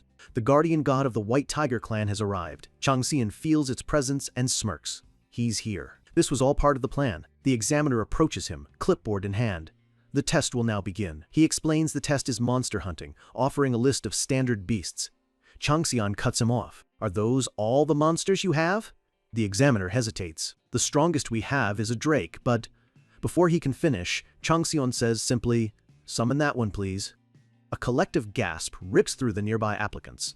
A drake? For a level 25 test? That's not a test. It's a death sentence. A massive, intricate magic circle flares to life in the center of the arena, bathing the stadium in a blinding blue light. From the depths of the circle, a colossal, shadowy beast begins to emerge, wreathed in dark energy. The drake solidifies, a terrifying creature of horned plates and razor-sharp teeth, its crimson eyes glowing with malice. It towers over Changxian, who stands before it, completely calm and unimpressed. The tiger god sends a message, its interest piqued. It wishes to evaluate his skills. The other applicants are panicking, wondering if this is even allowed. But the spectral tiger simply watches, its fiery gaze fixed on the lone player. It watches him stand completely still, its amusement turning to suspicion. And then, it makes its judgment. The tiger that has been trapped in hardships has determined that you will die. But Changxian's expression doesn't change. His eyes just narrow with cold resolve. A vision flashes of him in his past life as a god. A monstrous, skeletal face appears in the darkness. "Hao-ju," he calls it. "You dare laugh in my face?" Changxian's face breaks into a wide, terrifying grin, his own eyes glowing with power. "I'll have to fulfill your expectations then." He looks to the heavens and commands his beast. "Come, Hao-ju." And the monstrous creature lets out a roar, ready to unleash hell. But before the battle, we jump back. Because to win a war against gods, you need weapons fit for one. Changxian moves through the city, his purpose clear. On his back, an empty weapon case, a promise of the power that's about to be unleashed. He arrives at a secluded workshop. The 1-month deadline he gave the legendary blacksmith is finally up. Inside, the blacksmith, Gu Yaja, looks completely drained. "You really came," he says, his voice raspy with exhaustion. This simple greeting shows the immense pressure he's been under. Changxian gets straight to the point, his gaze sharp. He can see the toll this job has taken, simply stating, "You look tired." The blacksmith snaps, his frustration boiling over. Whose fault do you think it is? He's clearly been pushed to his absolute limit to meet this impossible deadline. Ignoring the outburst, Changxian just wants to see the results. The blacksmith silently hands over the long, cylindrical case he was promised. "And the quality?" Changxian asks. The blacksmith just scoffs, letting the weapons speak for themselves. Inside, two masterfully crafted polearms rest, humming with latent power.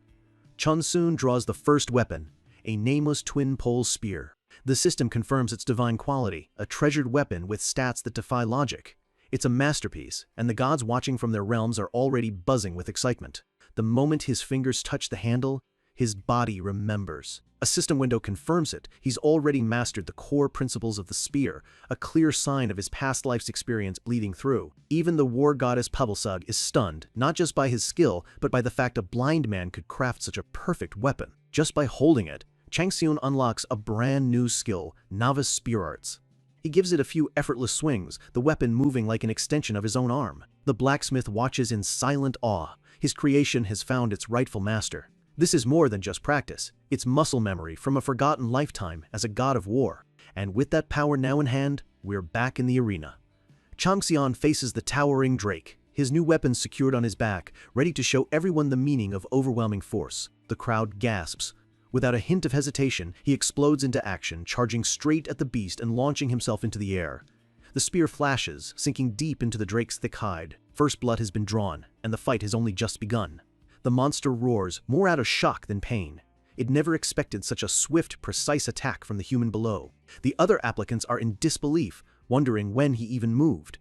High above, the spectral tiger god, the empty ruler, leans in, its interest now seriously piqued. In the stands, a new face watches with analytical eyes. Park Sang-ho, leader of Conquest Team 1. His subordinate points out Changxion's impossible agility, a level of speed unheard of for a player at his rank. Park Sang-ho agrees, noting his accuracy is just as terrifying. He muses that with such precision, Changxion would have been just as deadly with a bow. A greedy, determined smile spreads across his face. This isn't just a promising rookie anymore. This is a treasure. That kid, he thinks, I'll do whatever it takes to get him.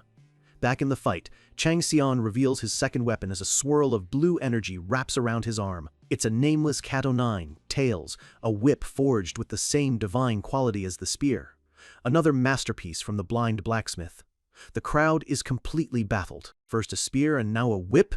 What kind of fighter is this guy? The Drake swipes with its massive claws, but Changxion is already gone, dodging effortlessly before lashing out with the whip, which tears a chunk of flesh from the beast's leg. The Drake howls in pain as the whip strikes again and again, leaving deep, bleeding gashes across its body with every crack. As the whip controls the monster's movement, Changxion raises his spear, which crackles with golden energy. In a stunning display of coordination, he uses the whip to ensnare the Drake's head, violently yanking it down to expose the back of its neck. The two weapons work in perfect, deadly harmony, a dance of destruction that leaves no room for defense. He vaults onto the beast's back, driving the spear into its spine over and over, each strike hitting a critical point. Every blow is precise, powerful, and aimed to cause maximum damage. Leaping over the Drake's head, he lands another devastating strike in mid-air, showing off a level of combat mastery that is simply inhuman. The arena floor is now stained with the monster's blood. With a final, explosive thrust, he buries the spear deep into the Drake, golden energy flaring at the point of impact. The beast shrieks as pillars of light erupt from its body, a clear sign that it has suffered overwhelming critical damage. The entire stadium watches in stunned silence. This one man is systematically dismantling a monster that should have wiped the floor with him. Changxion lands gracefully, dodging a last, desperate tail swipe from the dying beast. His footwork is so flawless he seems to be in multiple places at once, leaving after images in his wake. The other applicants are speechless, they can't comprehend what they're seeing. Impossible. What in the world are those weapons? A level 25 player moving with that kind of speed, landing nothing but critical hits? It defies all logic. The question hangs in the air. Is he even human? Surrounded by the golden aura of his power, the other applicants can only see him as one thing, a monster far more terrifying than the one he just fought. But Changxion isn't done. His hand glows with a faint light as he activates a new skill, Blood Poison. The Drake lets out a choked scream as sickly green energy envelops its head, a powerful paralysis. Poison courses through its veins. It's completely helpless now, paralyzed, bleeding out, and on the verge of death. The fight is over. This is just the execution. Changxion's eyes glow with an icy blue light. It's time to end this. He channels all of his remaining energy into the spear, causing it to shine with the intensity of a star. The golden light explodes outwards, a massive shock wave of pure, destructive power. He thrusts the spear forward, unleashing the blast in a single, focused beam. The drake is completely engulfed. Its final roar is silenced as its body is vaporized on the spot. A system window confirms its defeat. Notifications flood his vision. He's leveled up multiple times, and his new spear skill has grown stronger. The bloodstains on his face are the only proof a battle ever took place. Pabalsad praises his constantly evolving skills from the heavens, granting him a permanent strength bonus as a reward. But more importantly, the White Tiger's god is no longer just interested. It's amazed. Its rage has turned to awe. The system announces that the god now strongly desires a new fang. It wants Changson for itself. In the stands, Park Sang-ho is ecstatic. "That brat. Like I said, bring him to me now," he orders. But before his men can move, he senses an aggressive, familiar presence approaching at high speed. It's Seo Jongguan, the hot-headed leader of Team 2, descending from the stands like a golden comet, unable to contain his excitement. He lands directly in front of Changxian, his eyes blazing with a predatory fire. A massive wave of golden energy, his tiger aura, slams into Changson, a raw display of power meant to intimidate and subdue. But Changson doesn't even flinch. He meets the attack head-on with an energy blast of his own, neutralizing it completely. This rookie just went toe-to-toe with a team leader. Seo Jongguan's shock turns into a wide grin. "Ha, you blocked it. You actually blocked my tiger hazard and you're withstanding my aura." Changson looks at him with cold disdain, remarking that he's a finer item than he thought. But inwardly, he's disgusted by the stench of the empty ruler's power clinging to this man. Seo Jongguan takes the backhanded comment as the highest praise. I like you," he roars. "Come with me, and I'll make you the finest warrior there is. I'll show you what a true tiger really is," he declares, his aura flaring as he prepares to claim his prize by force. Changsun weighs his options. He could strike back and escalate things, drawing even more attention. But his true plan requires a bit more subtlety for now. Suddenly, a new voice cuts through the tension. "Why don't you stop right there?" Park Sang-ho appears in a flash of red energy, stepping directly between Seo Jongguan and Changson, his calm demeanor a stark contrast to his rival's fiery rage. Seo Jongguan is furious at the interruption. "Are you looking to die, team leader Park?" Park Sang-ho glares back, his voice laced with condescension. "You still haven't learned to respect your seniors, have you?" The two team leaders trade insults, their deep-seated rivalry now on full display for everyone to see. Park firmly tells him to back off.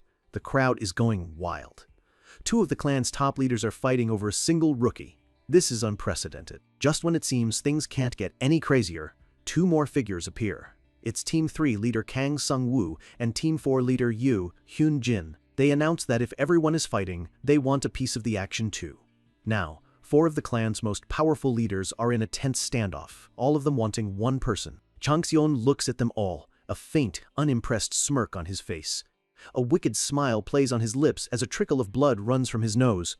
A small price to pay for this chaos. His plan is unfolding perfectly. It would be great, he thinks to himself, if a little bloodshed followed. A storm of raw power erupts in the arena. The 14 leaders are seconds from tearing each other apart, each one screaming that they'll be the one to claim the new rookie. The air crackles with their barely contained energy. Seo Jongguan, his blonde hair practically flaring with golden light, roars at the others, his patience completely gone. "You want to go!" The rivalry has boiled over, threatening to ignite an all-out brawl. But as they fight over him like a trophy, Changsoin's gaze is cold and distant. This is all just a part of the plan. These men who worship the empty ruler are nothing more than pawns on his board, targets to be eliminated one by one. Suddenly, a crushing weight slams down on the arena. A booming voice cuts through the chaos. "What do you all think you're doing?" A massive wave of golden energy explodes outwards, silencing everyone in an instant.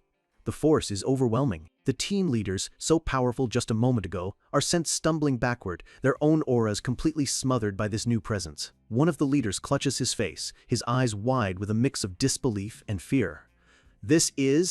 He recognizes this energy. It's on a completely different level. All eyes turn toward the source of the pressure.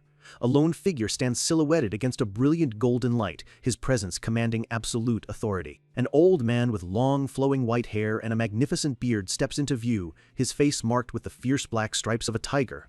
This is O.C. Huan, the executive director. The real power in the White Tiger clan has just arrived.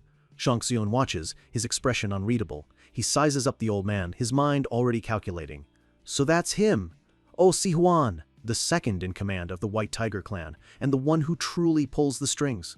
His gaze is ancient and sharp, missing nothing. The director's aura is so immense that a trickle of blood runs from Changxian's nose. High in the divine realm, the goddess Pabalsag watches, impressed. She acknowledges that this old man wields a truly incredible power. The director's sharp eyes scan Changxun from head to toe.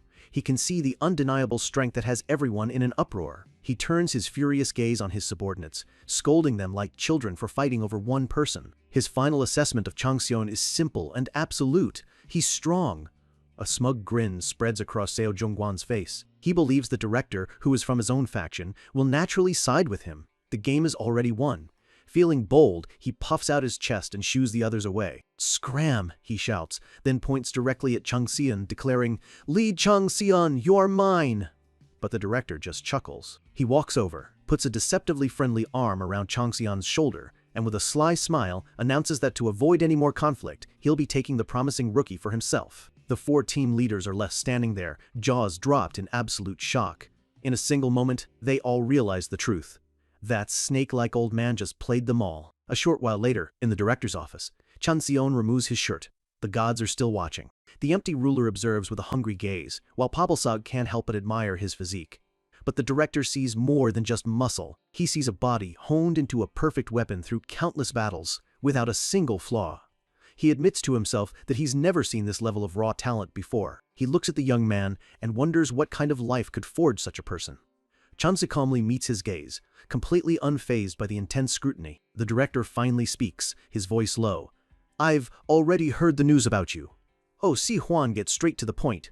The clan's guardian god is interested, so he'll ask directly, "What is it that you want?" Now dressed in a formal clan coat, Changxian stands before him as the director makes the obvious guess.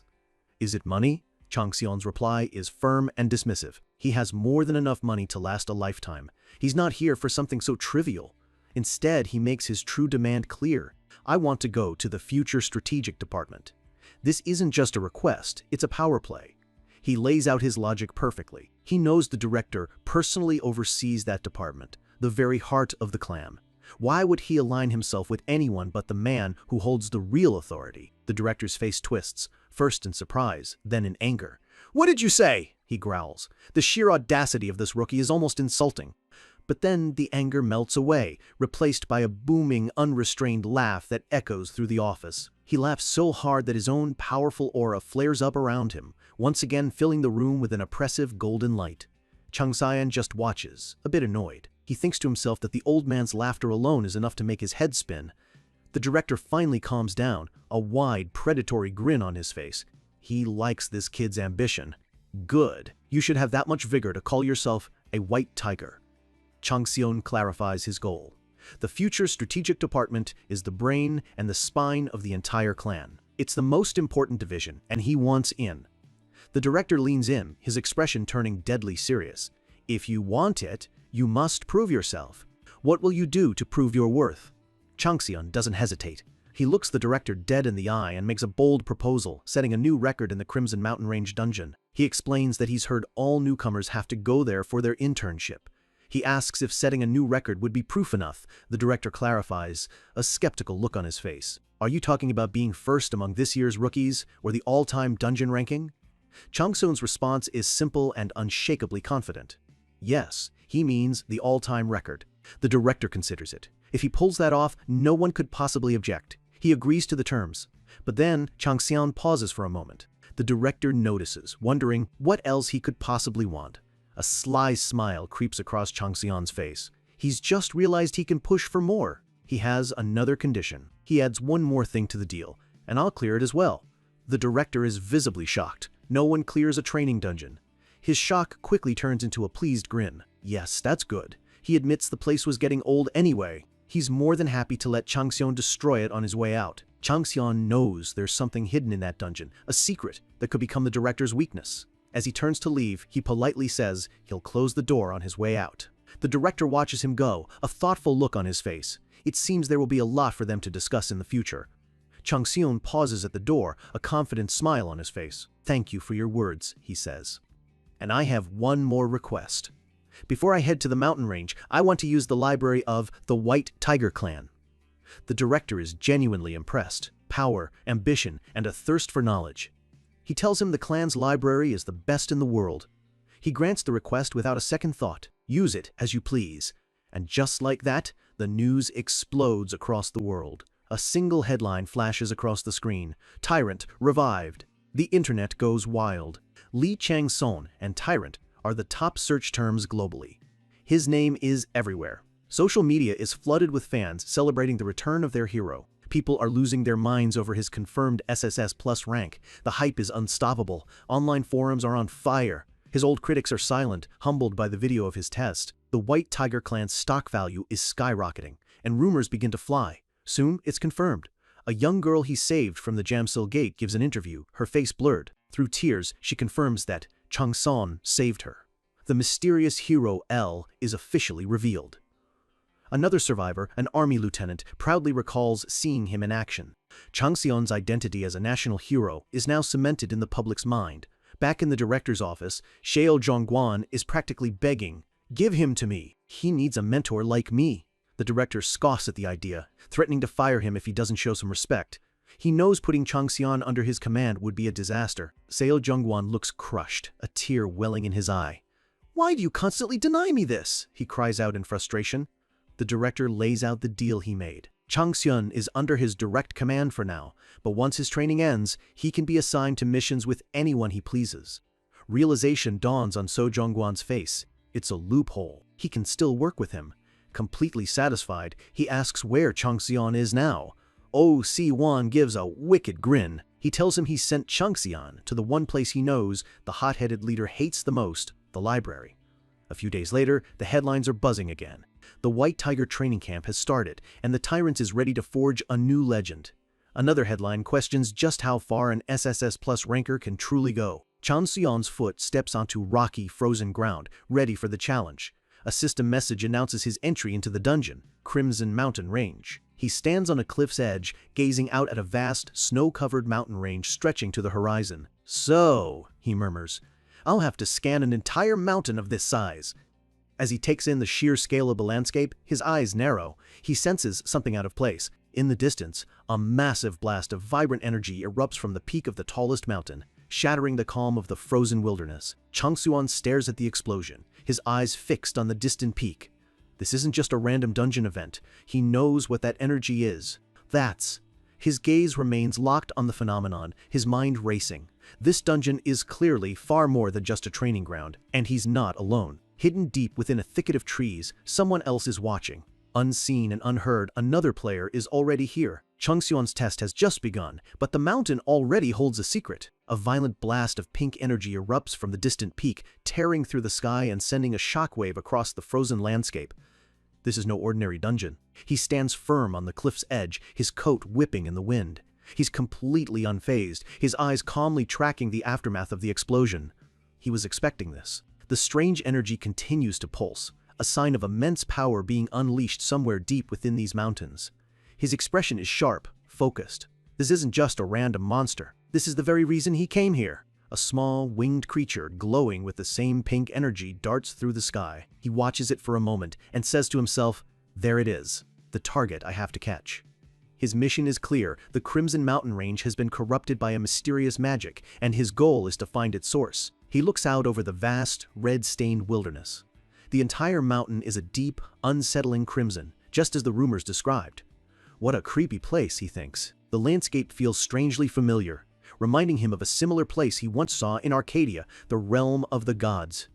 Suddenly, his eyes narrow. He catches a flicker of movement in the corner of his vision, a subtle shift in the air that no normal person would ever notice. He glances to the side. Peeking from behind a bush is a small, shadowy creature with a single glowing eye. He's being watched. A system alert confirms it. A stealth skill is following him. Hiding behind a nearby tree, a man in a beige suit trembles, trying desperately to stay hidden. It's the same man from the library. A small, cynical smile plays on Changxian's lips. The director sent a spy to watch him, all the way from the library to a supposed training camp. He wonders what the cunning old man is really after. Executive Director. "Oh, what are you scheming?" To understand the answer, we have to go back a few days to the library. We flash back to the massive, opulent library of the White Tiger clan. Changxian stands in awe. It's just as incredible as his patron Thanos had described. This place is more than a library. It's a monument to a god's ego. His thoughts drift to the clan's guardian god, the empty ruler. He recalls that the tiger god was a notorious nuisance in the heavenly realm, always causing trouble. He remembers his conversation with Thanatos, the king of the underworld. Thanatos had asked him, what kind of followers would a god like that attract? Changsun's answer was simple. Like God, like follower. They would have made enemies everywhere they went. Thanatos had explained that a god like the empty ruler would proudly display everything he stole, calling the stolen treasures trophies to boast of his power. And this library, Thanatos revealed, is that very trophy room, a treasure trove of stolen knowledge and power. But Changxian refuses his patron's help in finding the best items. He's going to find what he needs on his own terms. Thanatos pushes, mentioning one item in particular he might be interested in. Changxian's curiosity is piqued. The prize? The body arts of Sagittarius, one of the 12 zodiacs, a legendary technique stolen and hidden away. Changxian's mind reels. Sagittarius's 6 body arts, a technique so powerful it was considered a divine authority. Thanatos lists off the 6 arts, each a legendary technique in its own right, culminating in the final, most powerful one, Advent Steps. Changxian quickly puts the pieces together. The empty ruler stole one of the arts, but Sagittarius doesn't even know it's missing. With a mysterious smile, Thanatos simply asks who might have told him such a secret. Changxian's face turns grim as he replies. The information came from Fallen Star. Back in the present, inside the library, Changxian's resolve is set. He has to find that technique, Advent Steps. But he knows it won't be easy. Advent Steps is the very power that gave Sagittarius his seat among the zodiacs. It's an authority of immense value. It's a secret technique that Sagittarius mastered long ago, before he ever became a star. The power allows its user to dominate an entire area, projecting their divinity and becoming an absolute ruler within their territory. If he can get his hands on that power, no one will be able to stop him once he reawakens his own divinity. But there's a problem. The empty ruler is observing his every move. He begins his search, pulling books from the towering shelves. The rules are simple. 1 week, 24-hour access, but the most valuable bookshelves are strictly off-limits. The librarian, Kim Cheol-min, adds that no books can be taken outside. Then, the nervous librarian asks for a signature for his girlfriend, thinking to himself how handsome the famous rookie is. Changxian completely ignores him, already deep in thought. He has to be careful, avoiding the surveillance of both the director's spy and the god himself. Thanatos had given him a hint. The library is a copy of a more ancient martial library, meaning the book he's looking for is likely hidden somewhere unconventional. He closes his eyes, focusing his mind. His unwavering heart skill activates. His eyes snap open, glowing with blue energy as another skill, composed heart, activates. He has entered a state of perfect concentration.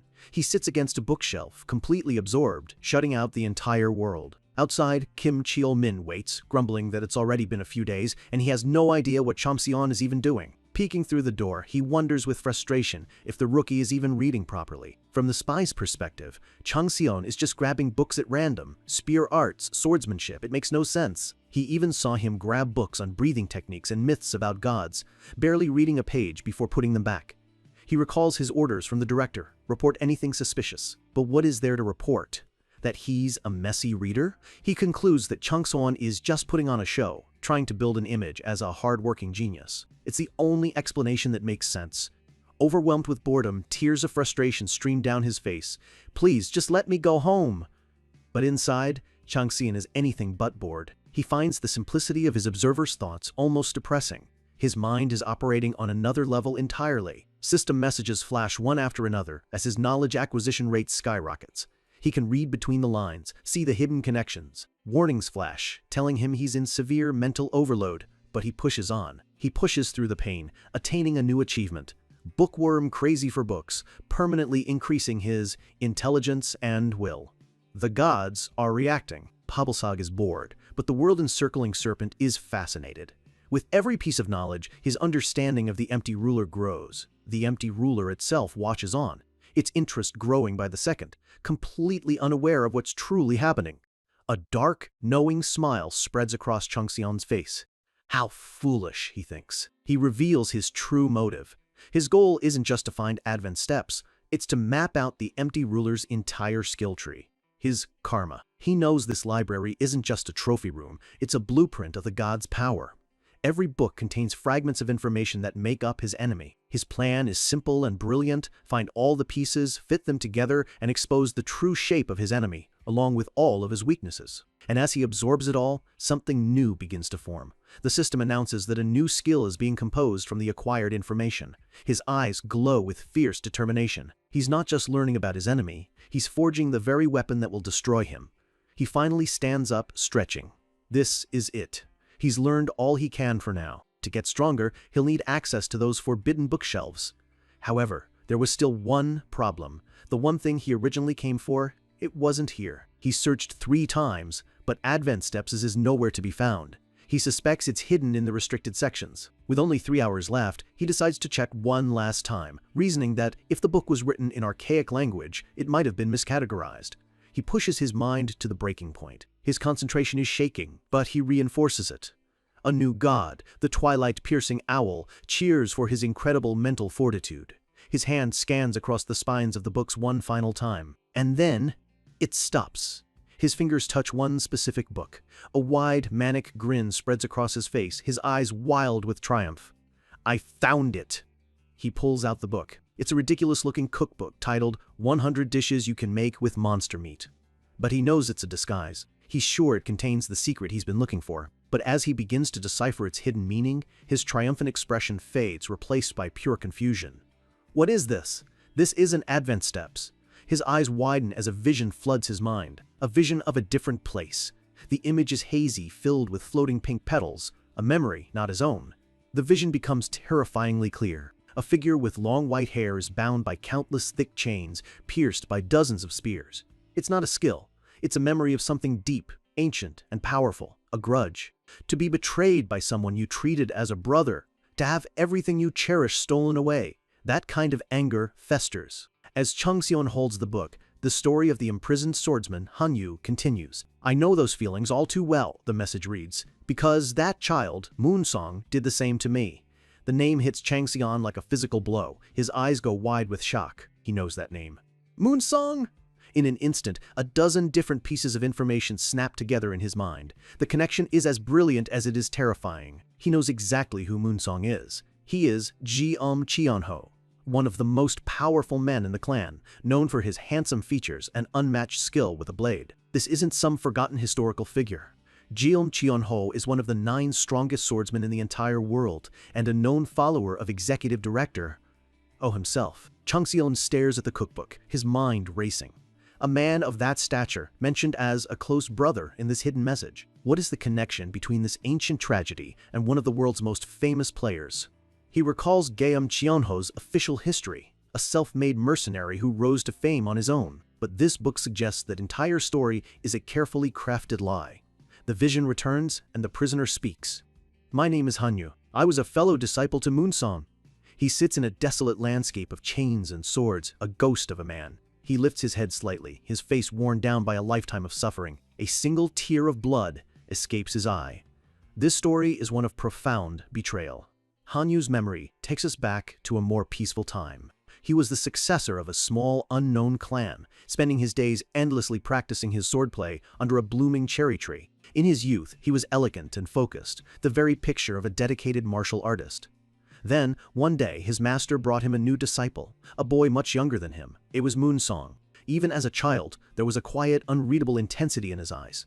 Hanyu explains that, with his master's health failing, he took the boy under his wing. He treated him like a brother, teaching him everything he knew.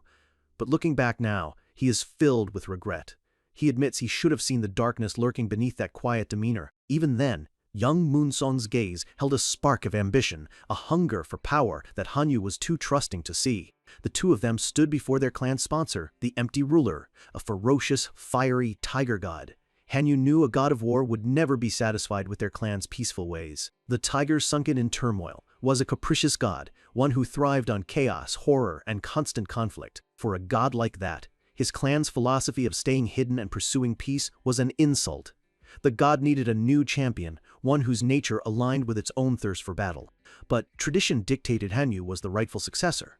The problem was that Hanyu was the only one who could draw out the true, serene power of their clan's arts. Moonsong could only watch, his face a mask of envy as Hanyu's power grew beyond his reach. The god's chaotic energy swirled, searching for a more suitable vessel for its rage. It found its champion not in the peaceful successor, but in the ambitious younger brother. Because of this conflict, the empty ruler couldn't simply choose a new follower. It was trapped by its own rules, forced to wait impatiently. The god's frustration manifested as a monstrous, snarling beast, hungry for war, but held back by ancient tradition. So the two disciples stood at a crossroads, Hanyu, the chosen successor of a peaceful clan, and Moonsong, the overlooked disciple who craved the very power their war god offered. Back in the present, Changxion pieces it all together. Hanyu had deliberately sealed the empty ruler's power. He remembers hearing rumors of a time when the god's strength mysteriously vanished, a war god who suddenly disappeared for 100 years. Now he knows why.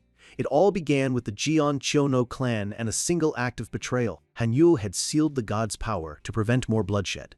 And that is why the god of war chose Moonsong, now Jian Ho, to be its champion. Peeking through the door, the spy sees Changsun reading the book upside down and mutters, "Just as I thought. He's just a poser. He has no idea he's witnessing a hidden history being uncovered."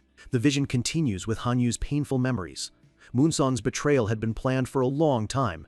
When the attack came, Hanyu couldn't even lift his sword. He had been poisoned, slowly, methodically, over a very long period of time. The poison was administered so gradually that he never even noticed it until it was far too late. He was left helpless, a prisoner in his own body. Moonsong didn't kill him. In a final act of cruel mockery, he showed a twisted kind of compassion. He severed the tendons in Hanyu's limbs, sealed his monocore, and locked him away in a dark cave beneath their clan's own home, bleeding and broken. Hanyu could only grit his teeth and whisper the name of his betrayer in pure agony. Moonsong, and his sponsor, the empty ruler, simply turned its back on him, abandoning its faithful follower as its new champion took over. From then on, Hanyu could only watch as the man who was once his brother, now calling himself Jian Hojo, built the massive White Tiger headquarters right on top of their ancestral land. For 10 long years, he was trapped in darkness, forced to witness the man he raised, unleash the very chaos their master had taught them to avoid. His face is a mask of pure, undiluted rage. His golden eyes burn with the fire of a decade of hatred. Then, one day, as he sat in despair, something changed. "I heard their voice," the message reads. Changxian's focus snaps back to the present. There? Who else was involved in this? He flips the page, but the story just ends. What? Is that it? He realizes immediately this isn't the end. The rest of the story has to be hidden somewhere else. A flood of system messages confirms he's on the right track. He's discovered a hidden piece of a larger story.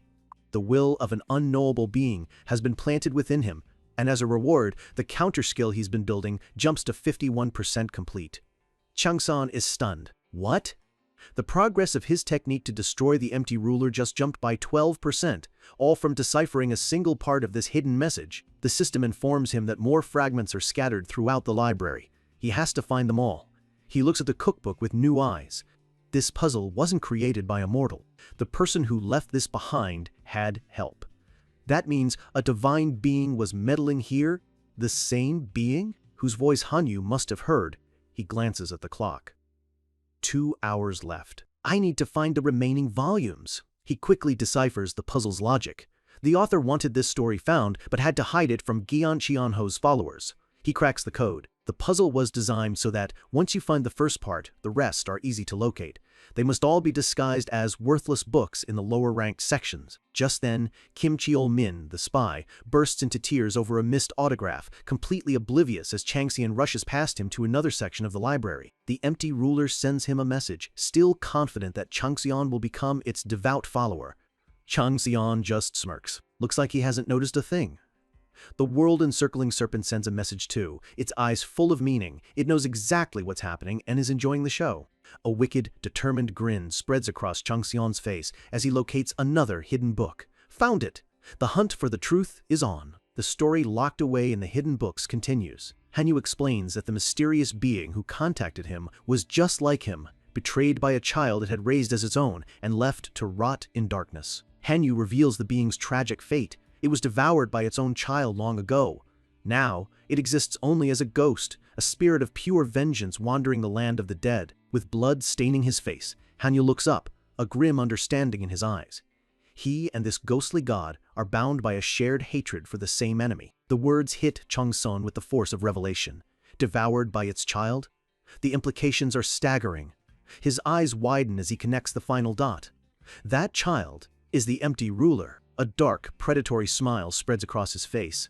This isn't just a clue, it's a foundational secret, a truth the god would do anything to keep buried. I've found it, he thinks. I've found his greatest weakness. His gaze is sharp, calculating. He has just been handed the perfect weapon to dismantle a god from the inside out. Hanyu's story explains more. The mysterious being was once a monstrous demon who devoured its own family to ascend to godhood.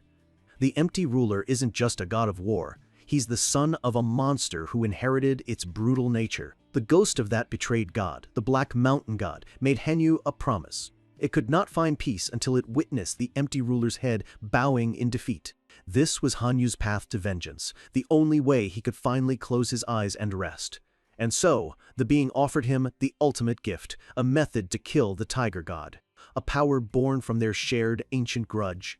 Hanyu accepted. Using that dark power as his foundation, he secretly began to heal, slowly repairing his crippled body, all while escaping the notice of his captors. In the darkness of his prison, he trained, mastering the vengeful arts the being had taught him. Finally, the day came. His power had returned. He was ready. But as he thought of the disciple who betrayed him, now hailed as a hero, a flicker of doubt entered his heart. He would return the pain that Moonsong had dealt him. The thirst for revenge was all that kept him going. He clenched his fist, his resolve hardening. Now, he vowed, I will rise again on the path to kill him. He stood ready, his sword gleaming, a warrior reborn from hatred. He would cut down his betrayer and make him pay. But when he finally escaped and stood among the towering skyscrapers of the modern world, his first thought was not of triumph, but of doubt. Could I really do this? It wasn't a question of strength. He stood on a rooftop, looking down at the world his disciple now commanded. He had to ask himself the one question that mattered. Could he really kill Moonsong? The boy he had taught, the one he had raised as his own child? He couldn't. The lingering attachment, twisted and painful as it was, held him back. So instead, he left his will scattered in these books. A test for someone else, someone who could finish what he started. He passed his legacy, his grudge, and his power down to a new successor, one who would not hesitate. Back in the present, Changxian closes the final book. A system window confirms it. He has discovered all the fragments of the hidden story. The will of the nameless swordsman takes root in his heart. He attains a new achievement, one who succeeds the regrets of the ferocious tiger. Along with a stat boost, a brand new skill appears. Claws of the Black Mountain God. He examines the skill. It's a direct counterweapon called First Claw of the Black Mountain God, and it comes with 4 devastating effects. The first is mass bleeding, an effect that causes unstoppable wounds and induces a state of primal fear in its victims. Second is Chain Loop Drive, allowing him to activate skills in rapid succession with no cooldown, a recipe for an endless barrage of attacks. Third is Impact Stacking, which amplifies his attacks one after another, making each hit stronger than the last. And finally, Refined Talent Interchangeability, the most terrifying of all. It lets him hide one skill inside another, mixing them together to amplify their power beyond all known limits. The skill itself is born from Hanyu's final, desperate cry of rage against his betrayer. Heavenly Sword Hero. No, Moonsong, you monster! Changxian closes his eyes, absorbing the immense weight of this inherited grudge. He understands now. This new skill is a perfect counter to the White Tiger clan's techniques. No, it's more than that. It's not a counter, it's the other half. It's the dark reflection of the clan's own arts, as they both originate from the same divine root. Two styles clash in his mind, the brilliant golden power of the White Tiger against the dark, vengeful power of the Black Mountain God. Two sides of the same coin. He now possesses the skill of a forgotten god, fueled by a grudge more powerful than any he has ever encountered. But there's a catch. The skill consumes a massive amount of magic. At his current level, he can probably only manifest a single claw. He knows what he has to do. He needs to gather as many elixirs as possible to boost his magic capacity. And this training camp is the perfect place to find them. His time in the library is over. He never found Advent steps, but it no longer matters. He now has a far better weapon. He leaves the coded cookbooks on a table, their incredible secret once again hidden in plain sight. He's back in the Crimson Mountain Range. His thoughts turn to the mission. He decides he'll deal with the primary target later. First, he'll have some fun with the other rookies. He calmly walks out of the safety zone and into the main training area where the others have gathered. The other new recruits freeze, their eyes wide with shock and awe as he approaches. A wave of whispers spreads through the crowd. Wow! It's the real Li Changxian. His reputation already precedes him. The other recruits look worried. The pressure of competing with a living legend is already getting to them. Changxian scans the group with a critical eye, sizing them up. He thinks to himself, the useful ones here are, maybe 3? A girl in the crowd spots his glance and swoons. Wow, he just looked at me. His expression remains unchanged. He glances at his screaming fans and thinks, how burdensome. He continues to scan the crowd, but then he stops. Something is out of place. In the middle of the group stands a figure with long, light blue hair, covered in armor and holding a massive spear. Their face is completely covered in bandages. A single, intense eye stares out from behind the wrappings, watching him. He reads the name on their ID tag, Baek Gyo-ul. A new recruit he's never heard of. He senses it immediately. This person is receiving a blessing from a god, but it isn't the empty ruler. A strange variable has just entered the game. Who is that? He wonders. An instructor shouts from a nearby rock, calling for everyone's attention. The White Tiger's 26th new recruit training begins now. As the announcement rings out, Changxian's gaze remains fixed on the mysterious Baek Gyo-ul. News of the training camp is already making headlines, with everyone wondering just how far the SSS Plus ranker will go. Changxian glances at his own screen, seeing the articles hyping up his return. A slight, annoyed smirk touches his lips. An unexpected rival has appeared. This became troublesome. But you can tell from his eyes, he's more intrigued than bothered. The game just got more interesting. While Changxian's training begins, we cut to the office of a rival clan, the Sword of 5 Stars. The HR head, Wu Youngjun, is on the phone. An impatient young voice on the other end asks, "Are you even listening to me, uncle?" He sighs, trying to sound patient. "Of course I'm listening." He gets it completely wrong, assuming his niece wants photo cards of a boy band and promises to get her a signed one. She yells in frustration, "See, you're not listening. I hate you," and hangs up. He calls out her name, "Hi Bin," but it's too late. The line goes dead. He's left holding the phone in stunned silence, defeated by a middle schooler. He leans back, rubbing his forehead in exhaustion. "I am so depressed," he groans. If it wasn't for that gate incident at Jamsil, this is the ripple effect of Changxian's return. Even his rivals can't escape his influence. His mind drifts back. He remembers his niece, Hai Bin, as a sweet little girl who he absolutely doted on. Then came the day he learned she was trapped in the Jamsil gate. He remembers the sheer, gut-wrenching terror as he and her parents could only wait and hope. He had tried to dispatch a rescue team, but a dungeon break made it impossible. With no other choice, he went to a church and prayed relentlessly for her safety. He was in the middle of his desperate prayers when a subordinate burst in, shouting the good news, "Department head! Hai Bin is safe." He remembers crying with overwhelming relief, tears streaming down his face as he screamed, "What?" After she recovered, Hai Bin told him she wanted to thank the person who saved her, but she didn't know who he was. She explained that Changxian had hidden himself as soon as the mission ended, and she figured it was best to wait until he revealed himself publicly. Wu Younggun, trying to be the cool uncle, made a grand promise. He would scout Li Changxian for their clan, and then she could thank him in person. Hai Bin was overjoyed. He remembers laughing, just happy to see her smile again, a promise he now deeply regrets.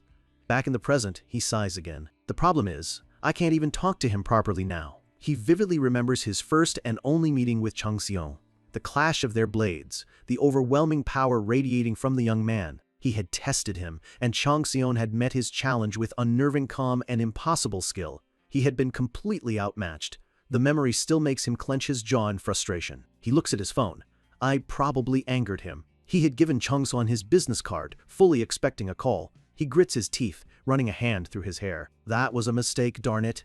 To think Changxian would go straight to the White Tiger clan, and on top of that, his SSS Plus rank makes him a genius beyond all measure, a talent he let slip through his fingers. Wu Younggun's face is grim with the weight of his failure. He looks at his own hand, remembering the force of Changxian's strike. I should have known then. No wonder a novice like him was so strong.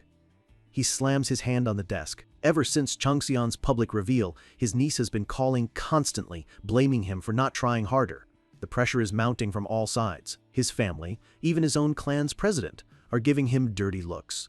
The irony is crushing. He couldn't focus on recruiting Changxian because he was too busy dealing with the high-off clan scandal, a scandal that Changxian himself had exposed. He stares out the window, lost in thought, wondering how he could possibly recruit a man who has become a beast everyone is now fighting over. Back in the Crimson Mountain Range, Changxian's fan club is already in full swing. Hey, did you see that? Our Appa looked right at me. Shin Unseo has a blissful, drooling look on her face. If I die now, I'll have no regrets. Her friend just looks at her, disgusted. Her friend teases her, asking if her appa would really want to see her like that. Another recruit comments on her passion, noting the irony that the two biggest fans passed the test, but their more talented leader didn't. Shin Unseo then notices her brother, Shin Dongyuk, staring daggers at Changseon. What's with him? She thinks, and asks her brother what's wrong. Shin Dongyuk is startled, snapping out of his jealous rage.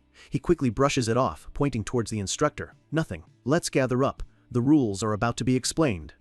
The instructor, a bald man in sunglasses, announces that the most important rules of the training camp will now be explained. A massive holographic screen appears in the air, displaying the rules for everyone to see. The training will last 100 days. The first month is for learning 3 basic skills. The next 70 days are a survival test with no rules. The top 5 will be eligible for a blessing from a patron. The instructor sums it up. Aside from outright crime, anything goes. It's a free-for-all. Now then, he says, I will teach you the 3 basic skills. Assistants bring out a tray of scrolls. There are 3 of them: Tiger's Aura, Tiger's Step, and Tiger's Calamity. Shin Inso's friend looks at the scrolls with awe. To think I'd be able to see these! I'm finally becoming a member of the White Tiger Clan. Tiger's Aura is a skill that emits magical power as a raw attack. Tiger's Step is a movement skill that amplifies attack power with momentum. And Tiger's Calamity is a powerful offensive skill that strengthens one's attack, as if channeling the ferocity of a tiger. The instructor roars. If you have all received the scrolls, obtain them by ripping them. Now, let's go! The recruits eagerly tear their scrolls, which burst into golden light as the skills are transferred. System windows pop up for everyone, confirming they have obtained the 3 basic skills. The recruits are ecstatic. Wow, I really got them! This is amazing. The instructor gets their attention again. Has everyone obtained them? Then, from now on, I will show you a demonstration. Observe my stance and take notes. But before he can start, a hand is raised in the crowd. It's Chung Soon. The instructor calls on him, and he states calmly, I've already learned them all. A wave of shock ripples through the crowd. Complete silence falls over the training ground. Changseon continues, explaining that he heard, if you can prove you've mastered the skills, you can bypass the initial training period. The other recruits start whispering in disbelief. What? Already? How is that possible? Did he get the scrolls before us? Someone else argues that it's impossible. No matter how skilled he is, you can't learn them just by ripping the scrolls. In the crowd, the mysterious Baek Gyeol-ol watches Changseon silently, their bandaged face revealing nothing. Shin Unseo is practically glowing. As expected of our oppa, the tyrant is still alive. Her brother, on the other hand, looks like he's about to explode. Shin Dongyuk scoffs, trying to reassure himself. No, there's no reason to get angry. That guy is definitely going to fail. He reveals his inside information. His father, a clan executive, specifically told him that the skills were not given to Changseon beforehand. He's convinced this is all just an arrogant bluff. The instructor, now annoyed, tells Changseon to prove it. You must think you're so special, he thinks. If it were that easy, everyone would be a master. Shin Dongyuk smirks, eagerly waiting for Changseon to humiliate himself. But then he notices the way Changseon is looking at his little sister with a wicked smile, and he gets a very bad feeling. Changseon takes a deep breath, centering himself. This isn't just about talent. It's about a fundamental understanding of power that surpasses a mere skill scroll. 3 distinct tiger strike marks appear on his cheek. Shin Dongyuk's jaw drops in shock. System windows flash as Changseon activates both Tiger's Step and Tiger's Aura at the same time. A torrent of fiery energy explodes around him. The raw power erupts into the shape of a massive, roaring tiger made of pure golden flame. Another recruit stammers in awe. No way! Crazy! He didn't just emit it, he shaped it into a tiger? Shin Dongyuk is completely floored. Impossible! How did he do that? His mind can't process it. He never thought this level of mastery was possible. But Changseon isn't done. His eyes glow with golden energy as he unleashes the final skill. A wave of dark, violent energy erupts around him. Tiger's Calamities has been cast, perfectly controlled and ready to strike. Just when everyone thought he was done, Changseon decides to put on a real show. With a single, effortless swing, he unleashes a torrent of golden energy that erupts into a colossal, flaming tiger, its silent roar washing over the stunned crowd. The display is so immense that even the stoic, bandaged spear user, Baek Gyeol-ol, can't hide their shock. Their eyes are wide with disbelief. This is on a completely different level. And there's the source of it all. Changxion, looking almost bored as he manifests a technique that should be impossible for a rookie. The other recruits' faces are a mix of terror and awe. The raw force of the blast slams into the instructor. He's a powerful player himself, but even he is forced to brace against the wave of pure energy. A grunt of effort escapes him as the overwhelming light washes over him. He was completely unprepared for the sheer scale of the attack. The entire training ground is scorched by the massive tiger of flames. The power radiating from Changxion hangs heavy and oppressive in the air, a testament to his absolute control. As the light fades, the instructor is left standing on the charred ground, utterly dumbfounded by what he just witnessed. The fiery energy doesn't just look impressive. It completely incinerates a nearby monster, which lets out a final shriek before turning to ash. It's a flawless, overwhelming demonstration of power. The instructor, drenched in sweat and still trembling, can barely get the words out. He's in total disbelief, managing only to ask, "Just how?" Changxion looks at him with a completely deadpan expression. "I just tried it, and it worked." It's such an arrogant, dismissive answer, perfectly designed to infuriate everyone. The instructor is speechless, and the other recruits are fuming, their faces contorted with rage at his unbelievable arrogance. They can't believe his attitude. But beneath the anger, there's a clear sense of intimidation. They know they're in the presence of a monster. But not everyone is angry. Changxion's display seems to have sparked a moment of realization in one of the clan officials who was observing him. The official rushes forward and grabs Changxion, a desperate, enlightened look on his face. He asks if all that time he spent holed up in the library was for this. He's finally connecting the dots. His mind is racing. He now realizes that Changxion isn't just some genius coasting on talent. What took this official 10 years of hard work to learn, Changxion mastered in a few days of intense study. He finally understands why the powerful executive director, was so invested in him. He realizes Changxion isn't lazy. He's working harder than anyone, in places no one is even looking. He bows his head deeply, offering a sincere apology. He admits he thought Changxion's diligent behavior in the library was just an act. He was completely wrong. With genuine respect in his voice, he tells Changxion that he's truly amazing. For the first time, someone in the clan sees beyond the arrogance and understands the terrifying work ethic driving him. Changxion just stands there silently. He's planted the perfect seed of misunderstanding. They think he's a hard-working genius loyal to the clan, not a saboteur planning its ruin. The other recruits overhear the official's praise, and it sends a chill down their spines. The thought that a monster like the Tyrant is also the hardest worker among them is completely demoralizing. Of course, some are less concerned with his power and more with his looks, one of the girls blushing as she says she's fine with it, much to her friend's annoyance. And up in the divine realm, the gods are reacting. The clan's patron, the empty ruler, is observing him with a deeply pleased look, promising him an even higher position. The god is completely falling for the act. But not every god is impressed. Another message shows a divine being is unsatisfied. Changxion smirks. The empty ruler is desperately trying to bribe him, and he couldn't care less.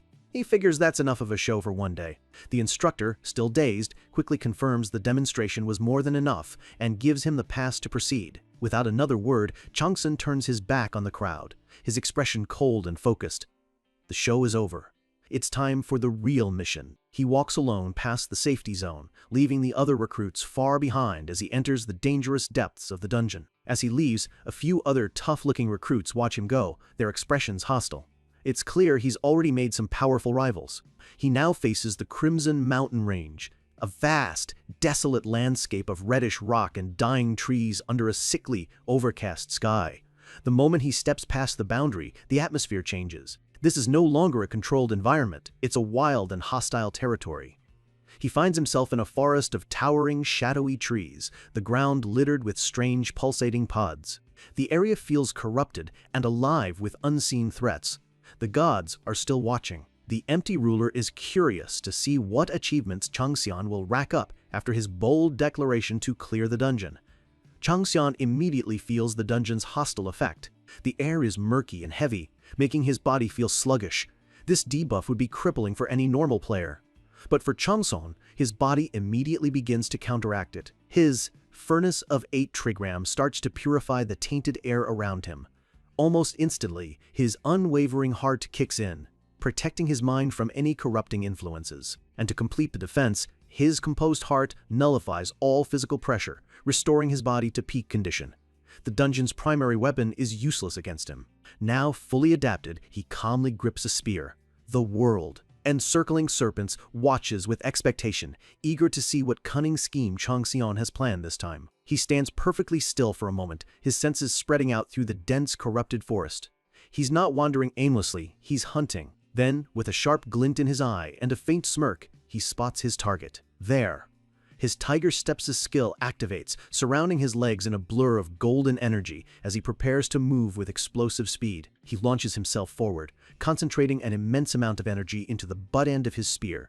He brings the spear down with incredible force, slamming it into the ground. The ground erupts as a massive shockwave of light and fire blasts outwards, tearing through the landscape. The shockwave instantly incinerates a grotesque, shadowy monster that had been lurking nearby. It lets out an agonized scream before being completely obliterated. Changxian looks over the scorched earth, his expression calm and satisfied. This is exactly the place he was looking for. This is the habitat of the one-legged ghosts. All around him, creepy, ghoulish creatures with glowing red eyes emerge from the shadows, chittering as they swarm towards him. Surrounded by the horde of monsters, he stands completely unfazed. He was searching for this place. This is the perfect testing ground. This spot should be just right, he thinks. Time to try out my new toy. A dark, sinister purple aura begins to swirl around him. The energy grows more intense, twisting around his body like a shadowy cloak. This power feels ancient, full of a deep-seated rage. The purple energy flashes, sharp and violent, like the claws of some great beast ready to tear the world apart. Enveloped in the churning dark power, he says to himself that he'll need to test something out on these monsters. A predatory grin spreads across his face. His eyes glow with a menacing red light as the system announces the activation of his ultimate weapon, First Claw of the Black Mountain God. He's about to unleash a power born from pure vengeance. His eyes glow with a menacing purple light as he prepares to unleash hell. A violent whirlwind of dark purple energy erupts from him. The claw-like tendrils of dark energy rip through the horde of ghosts. The monsters screech in terror as they're torn to shreds, completely helpless against this ancient, vengeful power. Changxian stands at the center of the storm, the dark energy a perfect extension of his will. He is in complete control of the chaos. In a single, devastating moment, the entire area is annihilated. The ground is shredded, trees are torn from their roots, and every monster in sight is erased from existence. But that kind of power comes at a price. The empty ruler is amazed by the display. But Changxian knows the truth. The magic consumption is far too high. This isn't a skill he can afford to use carelessly. He takes a breath, already recalibrating. He knows he needs to increase his total magic power, no matter what it takes. He gets right back to it, standing amidst the lingering flames. His hunt in this ghost habitat isn't over yet. As if on cue, another ghost charges him. But Changxian just smirks, completely unfazed. He doesn't even need to move. A precise beam of fiery energy shoots out, instantly vaporizing the monster before it gets close. With a simple gesture, he summons a vortex of flames around his hand, ready for any others that dare approach. A system notification pops up as his eye transforms, glowing a brilliant reptilian red. His Viper Eye skill has activated, allowing him to perceive every weakness with perfect clarity. His effortless combat continues to draw attention from the gods. The world.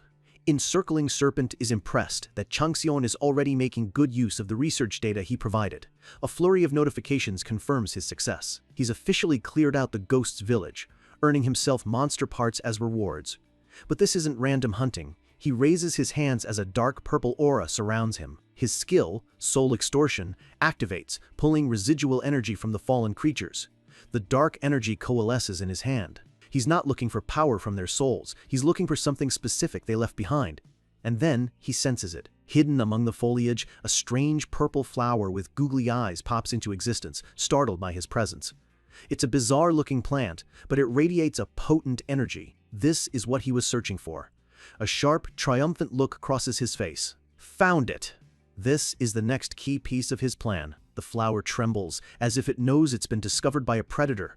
Without a moment's hesitation, Changxian reaches out and plucks the flower from the ground. It lets out a silent, panicked shriek. A system window confirms his prize, the screeching flower.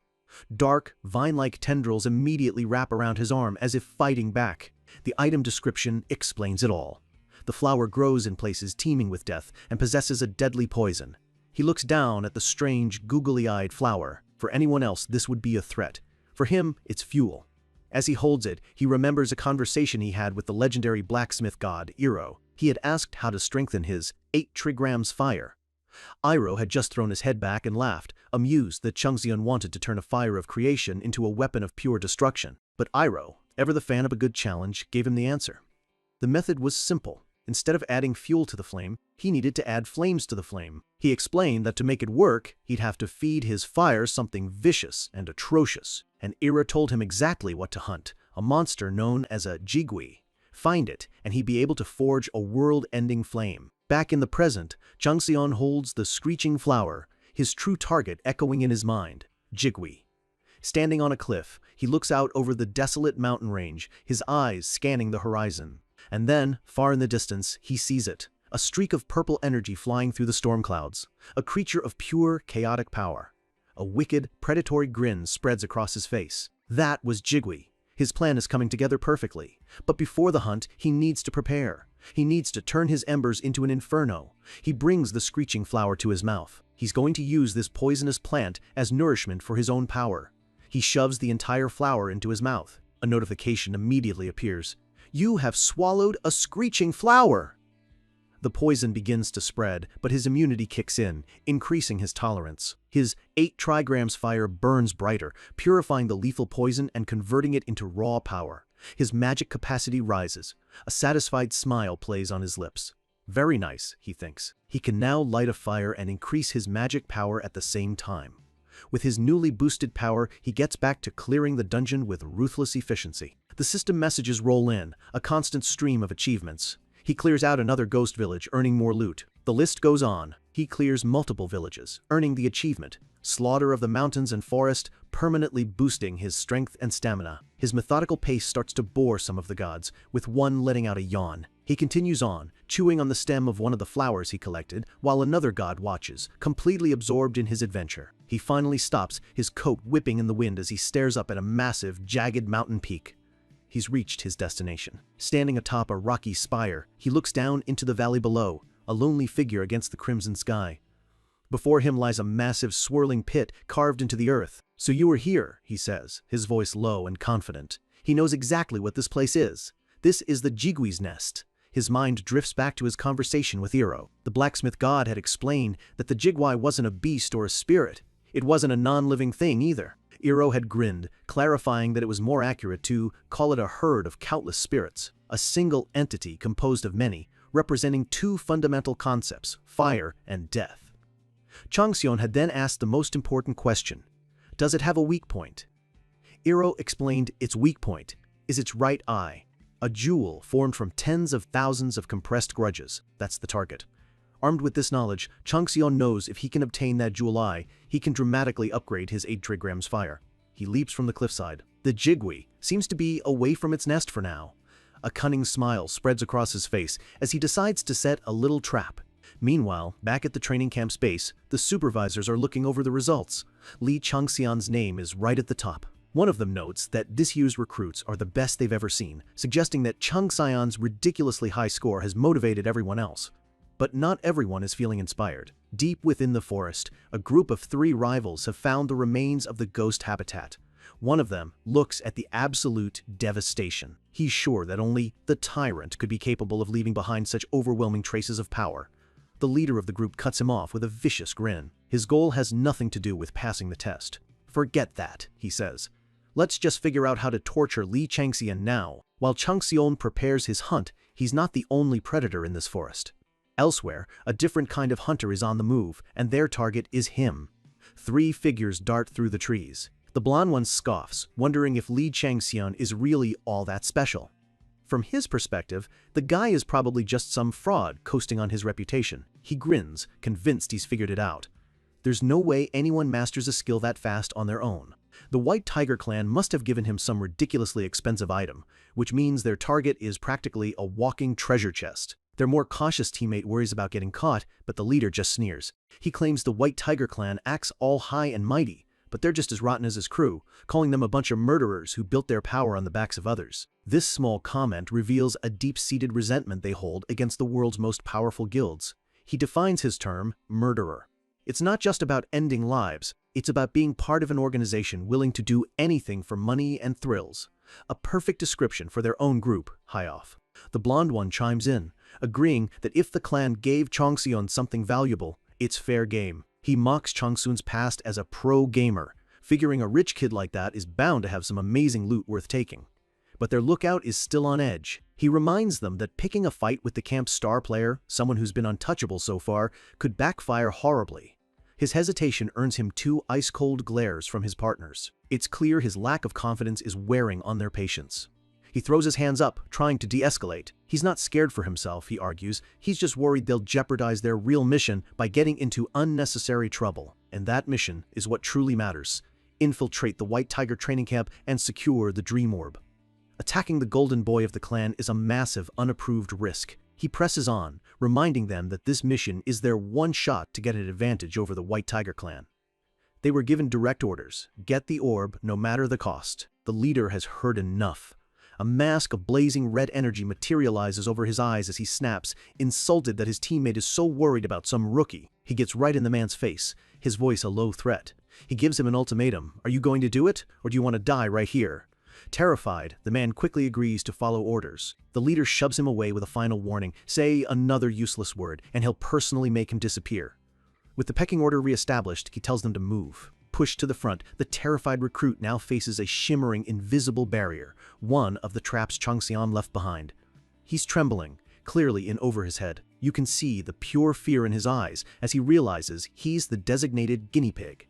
But with his leader's menacing glare burning into his back, he finds a flicker of resolve. A similar red energy mask forms over his eyes, and he prepares to act. Meanwhile, under the pale moonlight, Changseon is overseeing his own deadly masterpiece.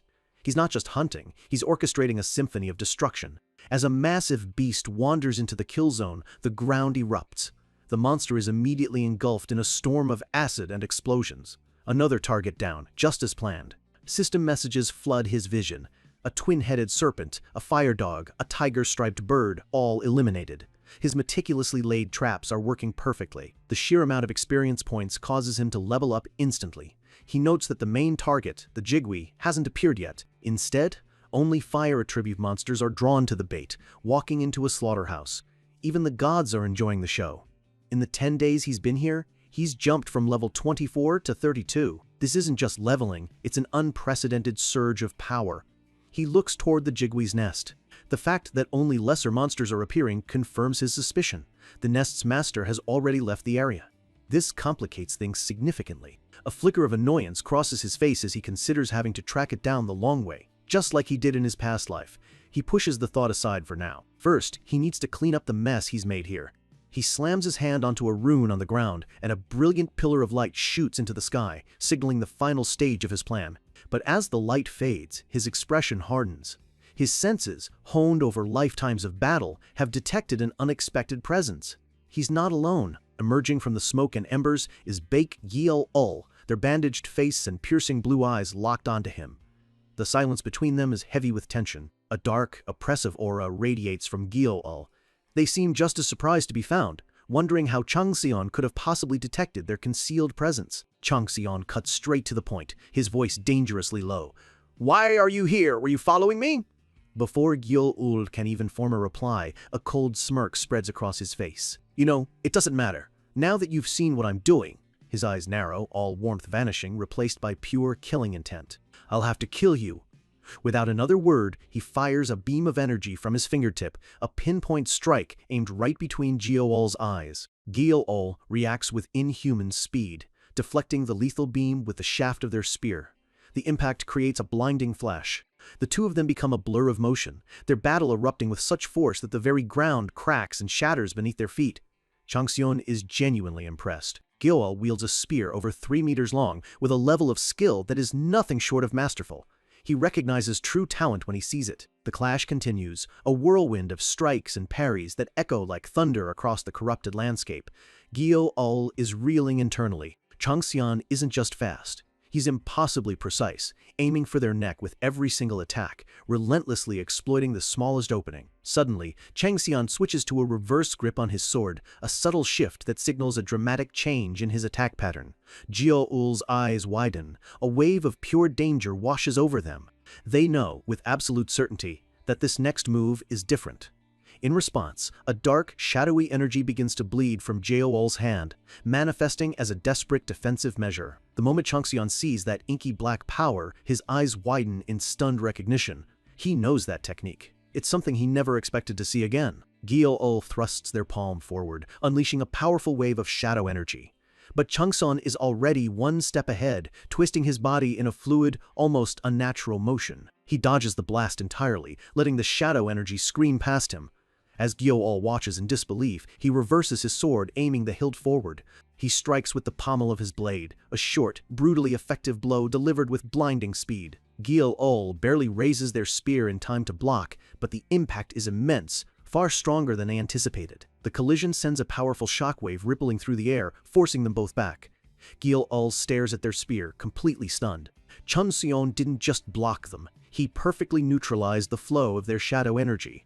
It's a feat that should be impossible. They can only wonder, how? Across from them, Changxian's expression is grim, filled with a gravity that wasn't there before. "You," he begins, his voice heavy. He fixes them with a stare that feels ancient and cold.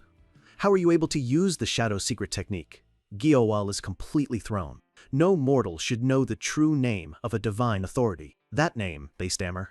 "How could you possibly know it?" Changxian's mind is thrown back in time, to a desperate era when he was a god of destruction, standing against a world of enemies. Back then, he was surrounded by betrayal and war. There were very few allies he could ever truly trust with his life. Most of his comrades eventually left him, unable to stomach his descent into madness. In the end, all his connections, all his precious memories from that time, turned to ash. He sees their faces in his memory, the goddess of slaughter and destruction, the 1,000-year slumbering dragon, the lion of blood and iron. And finally, a being of pure, shifting shadow known as Xerxes, the wandering shadow. Xerxes was different. While other gods wielded countless powers, Xerxes possessed only one divine authority, the shadow secret technique. And more than that, in a world of enemies, Xerxes was Changxian's only friend. Back in the present, Changxian's gaze is fixed on the scene. There was no other god like Xerxes, no other being in existence who possessed just a single, unique authority. This technique isn't just a skill, it's a ghost from a past he thought was buried forever. The name of that technique is a secret known only to his closest comrades. So his mind races with one question: how does this human know it, and what is their connection to his long-lost friend? Even the empty ruler, observing from the divine realm, is intrigued. He can tell that the technique Jeol is using is a far cry from the real thing, but its presence here, in the hands of a mere human recruit, is a deep and troubling mystery. Changxian repeats his demand, his tone leaving no room for argument. "I asked you how you know that skill." Then, a mocking smile touches his lips as he flips the interrogation. "But I suppose I asked first, didn't I?" Pushed past their breaking point by his arrogance and impossible knowledge, Jeol roars in pure fury. A storm of dark energy explodes from their body as they scream, "I will tear that mouth open." Pushed to their absolute limit, Bayek Jeol lets out a furious roar. They refuse to be interrogated like this, not when their deepest secrets are at stake. They lunge, a storm of shadow and steel, while Changxian meets them with a brilliant golden light. It's a fundamental clash, pure darkness against radiant power. As the two prodigies trade blows, the empty ruler watches from his throne, utterly captivated. In his eyes, this isn't a fight to the death. It's a thrilling contest between two future champions who will bring him immense glory. Jeol screams, their voice raw with desperation as they demand answers. "Tell me, now!" But Changxian remains unnervingly calm, knowing he controls the situation. He needs Jeol alive to learn about the shadow secret technique, so he decides to end this quickly. Their weapons collide in a blinding flash, the force of the impact sending a tremor through the air.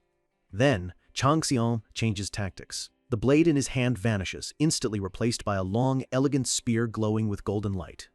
Jeol is completely stunned. A spear? They were fighting a master swordsman. This sudden switch completely shatters their strategy. Changxian's form is flawless, his stance radiating a level of mastery that feels ancient and profound. He looks less like a rookie and more like a legendary warlord from a bygone era. He brings the spear down. When their weapons clash this time, the sheer power behind Changxian's strike is on a completely different level. Jeol grunts in pain, their entire body shaking from the force. The strength behind that one blow is monstrous, far beyond anything they could have prepared for. The collision erupts in a massive explosion of golden energy, blasting both fighters backward. But Chang Xian uses the momentum, twisting in mid-air to seamlessly transition into his next attack before he even touches the ground. And then he does the unthinkable. He activates Tiger Hazard and Tiger Steps as two signature skills of the White Tiger clan.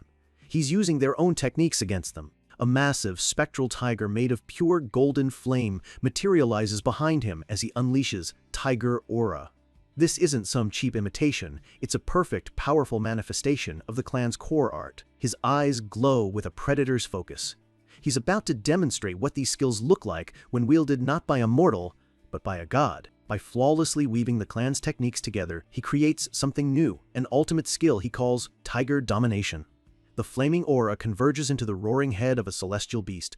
This is the true, perfected form of the White Tiger's power.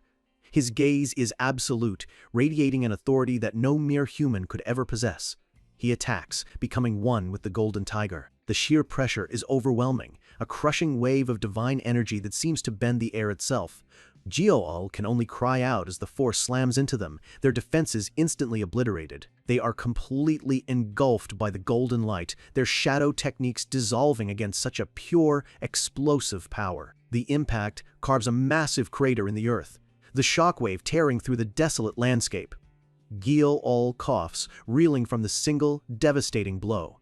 They're disoriented, defeated. In the next instant, the cold, sharp tip of a blade is pressed against their throat. The fight is over. They look up, defeated, as the gods cheer from the heavens, praising the spectacular fight. Chang Xian stands over them, his spear held perfectly steady. Jiao can only whisper, "What are you?" This display has once again captured the empty ruler's complete attention. He knows this is a level of talent he absolutely must possess. With the battle won, Chang Xian finally answers their question. "You're a ghostborn," he explains. Their supernatural powers come from a cursed lineage, the offspring of a ghost and a human, destined to hide their true nature from the world. Blood seeps through the bandages on Jiao's face as they stare up in utter shock. How do you know that?" Chang Xian looks down at the kneeling figure, the embers of battle swirling around them. He asks coolly, "Is that important right now?" He continues his cold analysis, explaining that the marks on their face aren't burns, but the physical manifestation of their curse. And the Shadow's secret technique isn't a skill they learned. It's an innate power they were born with. His mind flashes to his old friend, Xerxes. He realizes the weakened residue of his friend's energy must have been passed down to his child, left behind in the human world. A pang of sorrow hits him, sorrow for his friend and for the child who inherited his painful legacy. He makes a decision. This person, this child of his only friend, needs to be by his side. But he also knows there's no guarantee they even know the full story of their parentage. Chang Xian speaks again, his deductions like knives. "You're trying to hunt the willful specter to cure your status with its eye. Give up, it's not going to work." Jiao can only ask in a hushed, desperate tone, "Just what do you know?" Chang Xian's gaze is unwavering. "I know everything. At least, far more than you do." Jiao is left speechless, the truth of his words hanging in the air. He presses his advantage, pointing out the obvious. If he could identify them as a ghostborn after just a few exchanges, shouldn't that be enough proof that his knowledge is superior? He proceeds to dismantle their entire life's goal. "You probably think the scars on your face were passed down from a fire ghost. That's why you're hunting the specter, but its eye can't cure you. For starters," he explains, "your parent wasn't a fire ghost. If they were, you could never use the Shadow Secret technique, which is a pure dark element skill. The logic is simple, brutal, and flawless. Furthermore," he continues, "the willful specter is far closer to the death element than the fire element. The ghost energy it contains is dangerously potent." He looks at them with a piercing gaze, asking the one question that exposes their deepest, darkest secret. "You were planning to eat that thing, weren't you?" Jiao flinches, their hidden desperation laid bare. Chang Xian sees it and understands. "If your goal was to abandon your humanity and become a monster god, then I won't stop you." Through the tattered bandages, a single clear eye reflects a world of pain, loneliness, and despair. Chang Xian nods. He gets it. He understands the desperate desire to escape a cursed existence, even if it means becoming a monster. Completely broken, tears finally welling in their eyes, Jiao gives in. "Then, what do you want me to do?" Chang Xian's reply is direct and utterly unbelievable. "I'll cure it for you." Jiao's eyes widen, a flicker of impossible hope warring with years of disbelief. He lays out his terms, his voice calm and steady. "So, let's make a trade." Gil-ul can barely form the words. "A trade?" "Yes," Changxion confirms. "You've obviously done your own research on the willful specter. Lend me that knowledge, and cooperate with me." This is Changxion's true goal. Gil-ul's desperate quest means they must have uncovered information that even he, with his past life's knowledge, doesn't possess. But Gil-ul is still hesitant. "Why should I trust you?" Changsun counters smoothly. "Then how about I prove it? I can show you, right here and now, that I can cure you." What? The offer is so absurd, so far beyond anything they've ever hoped for, it feels like a cruel trick. Changxion simply says, "Give me your hand." Gao Yu hesitates, their mind reeling. After a lifetime of suffering, could a cure really be this simple? Or is this just another trap? Changxian's voice softens. "Whether you believe me or not, what do you have left to lose?" He's right. They've already hit rock bottom. Slowly, hesitantly, a trembling, bandaged hand reaches out. Changxion takes it, his grip firm and reassuring. He looks them in the eye. "It's going to get quite hot. Endure it." A brilliant, searing flame erupts from his palm. The 8 trigrams earns fire. The fire engulfs Gil-ul, but it doesn't burn with destructive heat. This is a flame of purification, of creation itself. It surges through their body, a tide of pure energy seeking out the very source of the curse that has defined their life. Changxion warns them, "Don't open your mouth. If you breathe in now, it could wreck your entire magic circulation." Gil-ul cries out, overwhelmed by the intense burning sensation as the sacred flame purges the ancient darkness within them. A system message confirms it. Ghostborn status is changing. Curse is being lifted. A grotesque, shadowy entity is expelled from their body, letting out a final, agonizing groan. The curse, the very essence of their misfortune, begins to crack and shatter. The weight of a lifetime is finally falling away. Changxion focuses the flame, pushing his power. He knows if he can just reach the heart of the curse, a human heart, once tainted by shadow, now beats strongly within the purifying fire. It might just work. But then the flames begin to fade. His power isn't strong enough to erase the entire curse in one go. No, just a little more, he thinks, pushing himself to the limit. As the light dies down, the bandages around Gil-ul's mouth and jaw crumble away, revealing smooth, unblemished skin underneath. "This is?" they whisper in awe. Changxion, breathing heavily from the effort, cuts them off. "Don't just stand there dazed. Check your face." Slowly, Gil-ul raises a hand, their fingers trembling as they touch clear, healthy skin for what might be the very first time in their life. For the first time in their life, Baek Gil-ul feels smooth, unblemished skin beneath their fingertips. The sensation is so foreign, so utterly impossible, it feels like a dream. A small, genuine smile touches their lips. This isn't just a physical change, it's a flicker of hope, a warmth they haven't felt in a very, very long time. The gods are watching with a mix of shock and delight. The empty ruler laughs, pleased to see such a positive transformation in one of his potential followers, while the world-encircling serpent realizes there's far more to Changxion's fire than simple destruction. Changxion, however, looks exhausted. He admits that this is as much as he can do for now. A complete cure will be difficult and require regular treatments. Gil-ul asks what needs to be done. Changxion lays out the rest of his plan. "Help me hunt the Jigui. With its power, I can strengthen my flames, and fully curing you will become a real possibility." To prove his sincerity, he even offers to swear a Mana's oath, a magically binding, unbreakable promise. This is a gesture of absolute trust. But Gil-ul just shakes their head, that small smile still on their face. "No, this is more than enough. I believe you. The miracle he just performed is all the proof they need." Changxion is pleased. This is going better than he expected. Gil-ul is proving to be a valuable and surprisingly trusting asset. With a newfound fire in their eyes, Gil-ul is ready. They ask what they can do to help, genuinely eager to see what else this mysterious man is capable of. Changxion turns to them, his expression suddenly serious. "First things first." A slight smirk plays on his lips. "Address me politely." He claims it feels strange hearing his old friend's child speak so casually to him, pulling rank based on a friendship from a past life. Gil-ul is completely bewildered by the bizarre request, but quickly agrees, stammering out an apology. With the formality settled, they get down to business. To find the Jigui, they first need to understand its behavior. Gil-ul, now in their element, explains that the Jigui has habits very similar to a crow, which means if they investigate its nest, they head back to the massive pit where they first saw the monster. Inside, they find a breathtaking hoard of treasure. Piles of gold, gleaming weapons, and priceless artifacts are scattered everywhere. This is the collection of a creature that has been killing and plundering for centuries. Even the gods are impressed by the sheer value of the loot. Gil explains that the Jigui doesn't just collect shiny things, it can sense true value, taking only the best items from its victims. The only problem is, it often forgets what it's even collected. By analyzing where the items came from, Gil believes they can figure out the Jigui's recent movements and predict its path. As they sort through the pile, Changxian's eyes lock onto a sleek, elegant bow. He picks it up.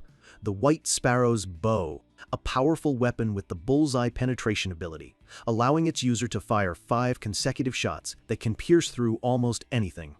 Changxian smirks. This dungeon run is already proving to be incredibly profitable. He decides he'll keep a few choice items and sell the rest for a fortune. But then, something else catches his eye. Nestled amongst the gold is a small, purple orb swirling with a dark, familiar energy. As he gets closer, he recognizes the scent clinging to it. It's the scent of pure dread. It's an orb of phantasms, an item created by mixing magical flowers with the bottomless fear of its victims. Bottomless fear, sinking into turmoil. The description is too specific to be a coincidence. Zhang Xuan's eyes narrow. He may have just found a direct link to the White Tiger clan's guardian god. Gil approaches, their analysis complete. "I think I know where it went," they say confidently. They explain that the Jigui seems to have been using a lot of its firepower recently, which means it's likely hunting to replenish its energy. Changxian immediately connects the dots. If it's looking for a meal, it would have gone deeper into the mountains, searching for monsters with abundant life force. He looks at his new ally with genuine respect. Gil isn't just an asset, they're an absolute find. Wasting no time, he tells them it's time to go. Under the pale moonlight, the newly formed duo sets off, sprinting across the desolate landscape in pursuit of their colossal prey. 4 days later, they arrive in a valley that looks like a graveyard for giants. Massive skeletal remains litter the ground, and the air is thick with a sense of stagnant decay. They move cautiously, senses on high alert. They both know they're getting close. Changxian recalls his conversation with the blacksmith god Iro, who had warned him about the Jigui's insatiable greed. As they navigate the boneyard, the sheer scale of the destruction serves as a chilling reminder of the creature's power. Suddenly, Jailwolf freezes. The air grows heavy, and a low, humming vibration begins to resonate through the ground. They stand at the edge of a ravine, peering down into an oppressive, unnatural darkness. And then, it rises. A colossal, bird-like creature made of swirling pink energy emerges from the canyon. The rank 4 calamity, the Jigui. It's so powerful, it's creating a drought just by existing, sucking all the moisture from the air. Changxian's viper's eyes activate, his pupils narrowing into glowing yellow slits as he analyzes the monster. The Jigui is a terrifying spectacle, a being of pure, chaotic energy with a single, blazing eye at its core. Without hesitation, Changxian draws the White Sparrow's bow, channeling a massive amount of blue lightning into his first shot. The empty ruler, watching from the heavens, decides to give his champion a little boost, wanting to show off his generosity to the other gods. Suddenly, Changxian feels a jolt of power. His vision becomes impossibly sharp, every detail crystal clear. It's more than just sight. All of his senses are magnified, heightened to a superhuman degree. The Jigui moves, a blur of pink energy across the canyon. But to Changxian, the world seems to slow to a crawl. He instantly understands. The empty ruler has granted him a privilege, a blessing that enhances his senses. Another god, a good season to hunt, sees this and panics. She can't let the tiger god show her up. She frantically searches for a gift of her own. She pulls at her hair in frustration, unable to find anything worthy of her favorite player. But then, an idea strikes. In a flash of competitive inspiration, she decides to offer him something far greater than a mere privilege. She's going to give him her authority. A massive pillar of golden energy pours down from the heavens, flowing directly into Changxian. A new skill appears. Perfect accuracy. An authority that literally bends the laws of reality to ensure any attack he launches cannot miss. It is a completely broken, game-changing power. He releases the arrow. It streaks through the air, crackling with raw lightning. The single arrow splits into 5 bolts of pure energy, each one homing in on the massive creature. The arrows strike true, piercing the Jigwee's ethereal form with absolute precision. The monster lets out a piercing roar of pain as an electrical storm erupts across its body, inflicting massive shock damage. Gyo-ol watches, speechless, completely in awe of the power they just witnessed. Changxian stands ready, a massive greatsword now in his hands, electricity still arcing around him. A good season to hunt feels triumphant, smugly boasting that no other god could grant an authority of that caliber. The empty ruler grumbles, annoyed that his gift was overshadowed. A system message confirms Changxian's new privilege, beast senses. The Jigwee thrashes in agony, the lightning still coursing through its massive form. Changxian focuses his new beast senses, gaining a clearer understanding of the monster's chaotic movements. The empty ruler watches proudly as Changxian immediately puts his gift to good use. Seeing the massive damage from a single volley, Gyo-ol is filled with an electrifying hope. No way. At this rate, we might actually be able to kill it. They correct themselves, their voice filled with a fierce new determination. No, we will kill it. But just as they prepare to launch their assault, Changxian's head snaps to the side. A system window flashes red with a stark warning. An unauthorized intruder has appeared in the raid. Two imposing figures land nearby, the ground cracking under their feet. It's the clan supervisors. They stand firm, weapons ready. One of them announces in a cold, authoritative voice, "This is a secured area. We ask you trainees to back away immediately." Just as victory seems certain, the real enemy arrives. A massive blast of energy slams into the wounded Jigwee, a direct hit that shakes the very earth. A system window flashes. Hit! The light intensifies, signaling a catastrophic level of damage. The explosion tears through the monster's spiritual form, ripping it apart from the inside. The attack is so powerful, Changxian's own lightning skills level up on the spot. The Jigwee lets out a silent, agonized scream, its massive body contorting in pain.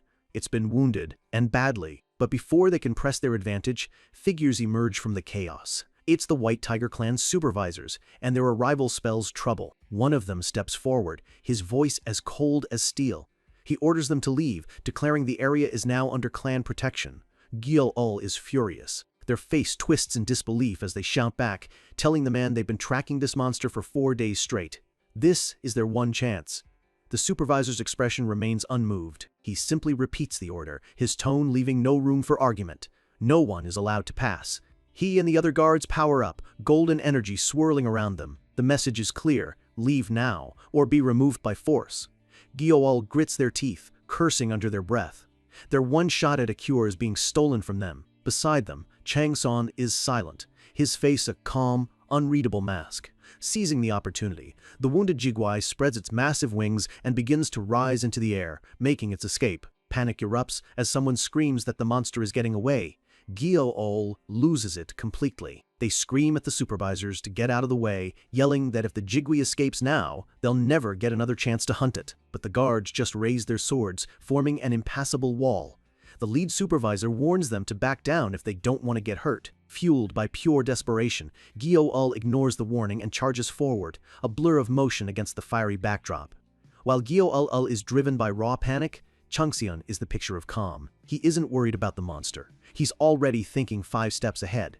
He slowly turns his head, his sharp gaze bypassing the guards entirely. His eyes land on a nervous-looking man in a suit. In a low, dangerous voice, Changxian reminds him that Executive Director O promised him free reign in this dungeon. He asks if that promise has been forgotten, and in that moment, all the pieces of the puzzle start clicking into place. He realizes this isn't just about securing an area. This is a cover-up. The clan is hiding something behind that barrier, and they're using force to keep everyone away. His mind flashes back to the item from the Jigwee's nest, the glowing orb of phantasms. The connections form a chilling picture. What if someone involved in the clan's secret was killed by the Jigwee? That would mean the supervisors aren't here to protect recruits. They're here to retrieve or destroy any evidence, including the monster itself. This isn't a rescue mission, it's a cleanup job. A cold, determined look crosses his face. He stumbled onto something rotten at the core of the White Tiger Clan, and he knows that if he keeps pushing, the whole structure might just start to crumble. Gyo-ol, still focused on the immediate problem, asks the guard if they can do whatever they want, as long as they don't cross the line. The guard impatiently agrees. A sly smirk spreads across Changxian's face. He looks at the supervisors and says, "If that's the case, then you have nothing to worry about." Right on cue, the Jigwee unleashes a massive beam of destructive fire from the sky, aimed directly at the guards. The ground erupts. The supervisors are thrown like rag dolls, their professional arrogance shattering into screams of pure terror. The beam of raw power continues to tear through the land, a terrifying display of the Calamity rank monster's true strength. While everyone else is panicking, Chamseon simply raises his hand. A tide of shadowy energy flows from his palm, meeting the Jigwee's firehead on and wrapping around it. The fiery energy is drawn into his hand, coalescing into a superheated orb. He's not blocking the attack, he's absorbing it. The vortex of fire in his palm expands, growing wilder and more intense by the second. Chamseon stands completely unfazed, his coat whipping around him as he casually harnesses the power of a world-ending monster. A system notification confirms it. His 8 trigrams earns fire is rapidly absorbing a new source of fuel. The fire flows directly into him, a sight that defies all logic. He turns to Gyo-ul and calmly explains his new theory. The Jigwee's desperate need for energy, it feels like it may have left a chick behind in its nest. He continues, deducing that it was sharing its own life force with its child. That explains its ferocity and its constant need to absorb more fire. It all makes perfect sense now. Chamseon sees this not as a problem, but as a golden opportunity. The Jigwee's parental instincts have made it predictable. Gyo-ul admits they have some items prepared for a trap, but they're not sure if it will be enough. Changzon's confident smirk returns. He knows the wounded Jigwee will now be desperately searching for any source of nourishment, making it easy to lure. He tells Gyo-ul he's heading to the nest to set the trap. As he stands surrounded by flames, another message appears. His divine authority, soul extortion, is actively eating away at the very spirit that makes up the Jigwee. His purifying flames spread across the monster like a virus, igniting its spiritual essence from within. The Jigwee is being burned alive by its own power source. The monster is engulfed in a pillar of holy fire, its form flickering as its very being is consumed.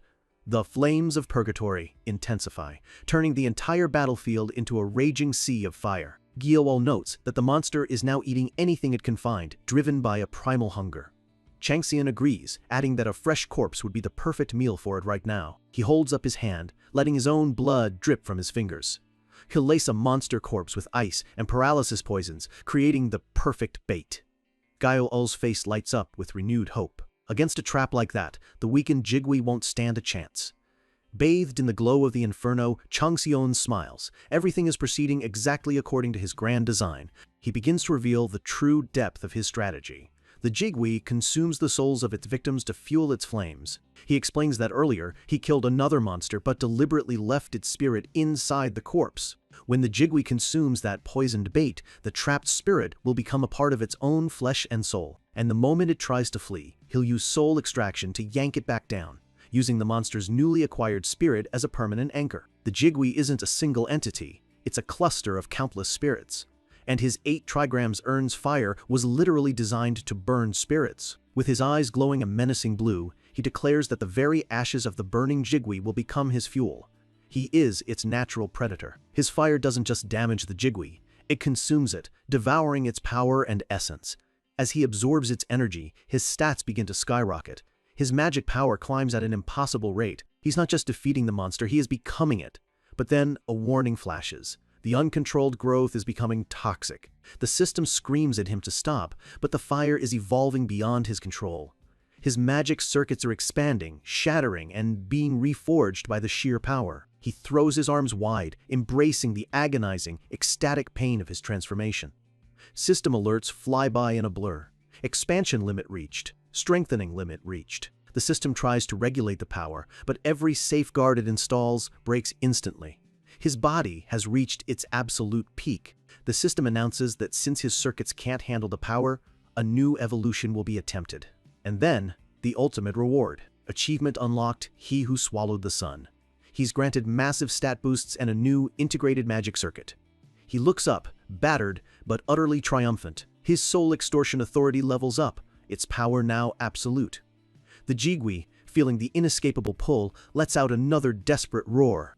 The monster claws at the mountainside, trying with all its might to resist being dragged back down into the inferno. Meanwhile, the White Tiger's supervisors are having a complete meltdown, screaming in panic as they witness a scene that defies all reality.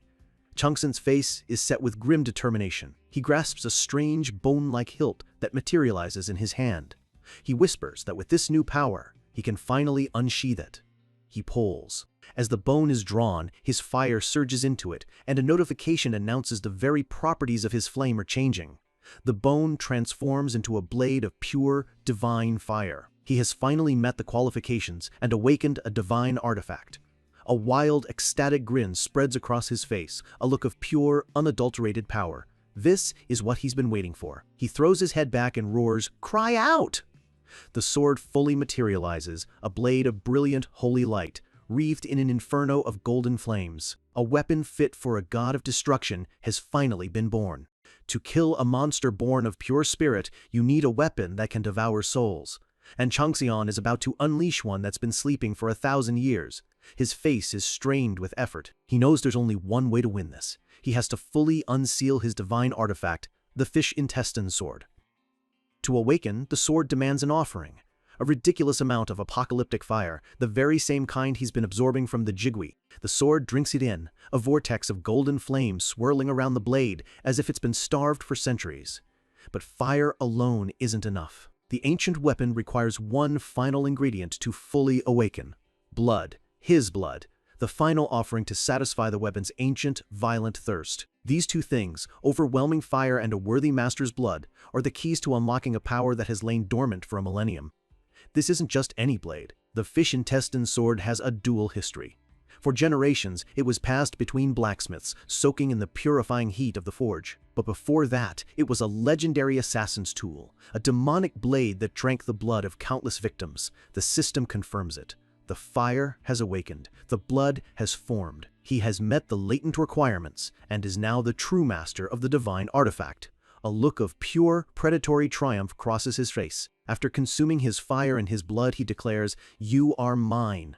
The sword pulses with power, flames and ribbons of blood-red energy wrapping around its core, a perfect fusion of its two natures. He throws his head back and lets out a raw, commanding roar, ordering the ancient power within to awaken. "Cry out!" A blinding flash erupts from the sword. Evidence of its new master is being carved into the very soul of the blade. The world dissolves, pulling him into the sword's inner world, a deep blue, spiritual space. The blade floats before him, elegant and deadly, but from its hilt, shadowy forms begin to whisper, "You!"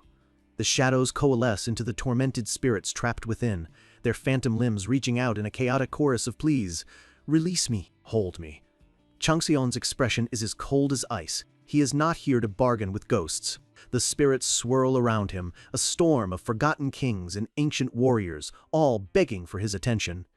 "Me, no, me, look at me." In the real world, Jiao and the supervisors can only stare in stunned silence as a vortex of spiritual energy whips around them, all of it centered on Changxian. The souls inside the sword grow more desperate, their shadowy faces pressing in on him, screaming for him to choose them as his champion.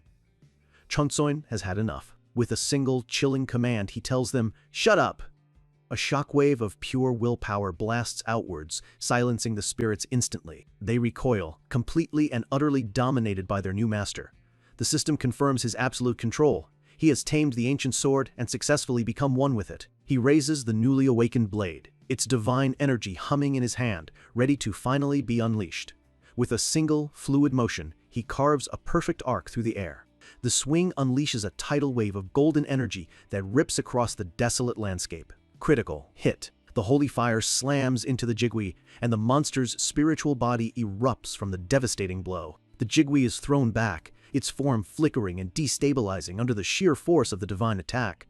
But Changxian isn't done yet. A wicked grin spreads across his face. It's time to end this. He channels his power, and the tiger-bearing skill activates, amplifying his attack to an entirely new level. The Jigui tries to counter, but its attack is utterly swallowed by Changxian's overwhelming power. He's not just using the sword's holy fire. He leaps into the air, surrounded by a swirling vortex of dark, sinister energy. His eyes glow with malice as he activates his ultimate trump card against the White Tiger Clan and its affiliates, the Black Mountain Monarch's Claw. A storm of violent purple energy gathers around him, the raw power of a betrayed god ready to be unleashed. The claw slams into the Jigui, ripping through its very essence with an explosion of dark power. Changxian reaches out his hand, as if to grasp the monster's fading spirit. He clenches his fist, and the dark energy implodes, completely annihilating what's left of the Jigui. From the dissipating energy, a single, brilliant crystal falls into his hand. He's obtained the Jigwa's right crystal eye. He examines his prize, a perfectly cut diamond pulsing with an otherworldly light. The system explains this artifact is a fusion of demonic and deathly energies, allowing him to observe changes in both the mortal world and the afterlife. The rewards keep flooding in. His dagger skill instantly maxes out, evolving into a new, highest-grade version. All of his swordsmanship skills begin to level up and unify, merging into a single, cohesive mastery. A new, unique title is born from this fusion, Swordmaster. The gods are in an uproar, shocked that a mere mortal has awakened a divine artifact. The fish-intestine sword now floats before him, its true nature finally revealed. It's one of 9 legendary swords forged by the ancient master Oyezi. To unlock its full potential, he needs to find the others. And just like that, a hidden, world-spanning quest begins. Now that 2 of the 9 swords have found their masters, they will be drawn to each other, leading to a fateful clash. The quest is simple, yet monumental. Protect his blade, find the other 8, and master its power. The reward? The entire legacy of the legendary swordsmith. Ancient runes from the sword swirl around his arm, a jolt of raw power surging through him. A bright light emanates from his hand as the sword's power fully imprints itself onto its new master. The runes burn themselves onto his skin, a permanent mark of his bond with the divine weapon.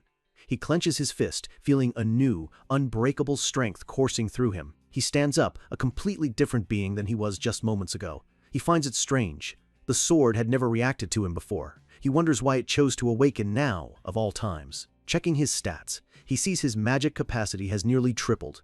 A great river of power now flows through him, a sensation unlike anything he's ever felt. Across the ravaged battlefield, the clan's supervisors and Gyo-ol can only stare, completely stunned by the impossible display. The lead supervisor curses under his breath, furious that their prize was stolen right from under their noses. He grits his teeth. They can't just go back empty-handed and report this failure. He gives the order.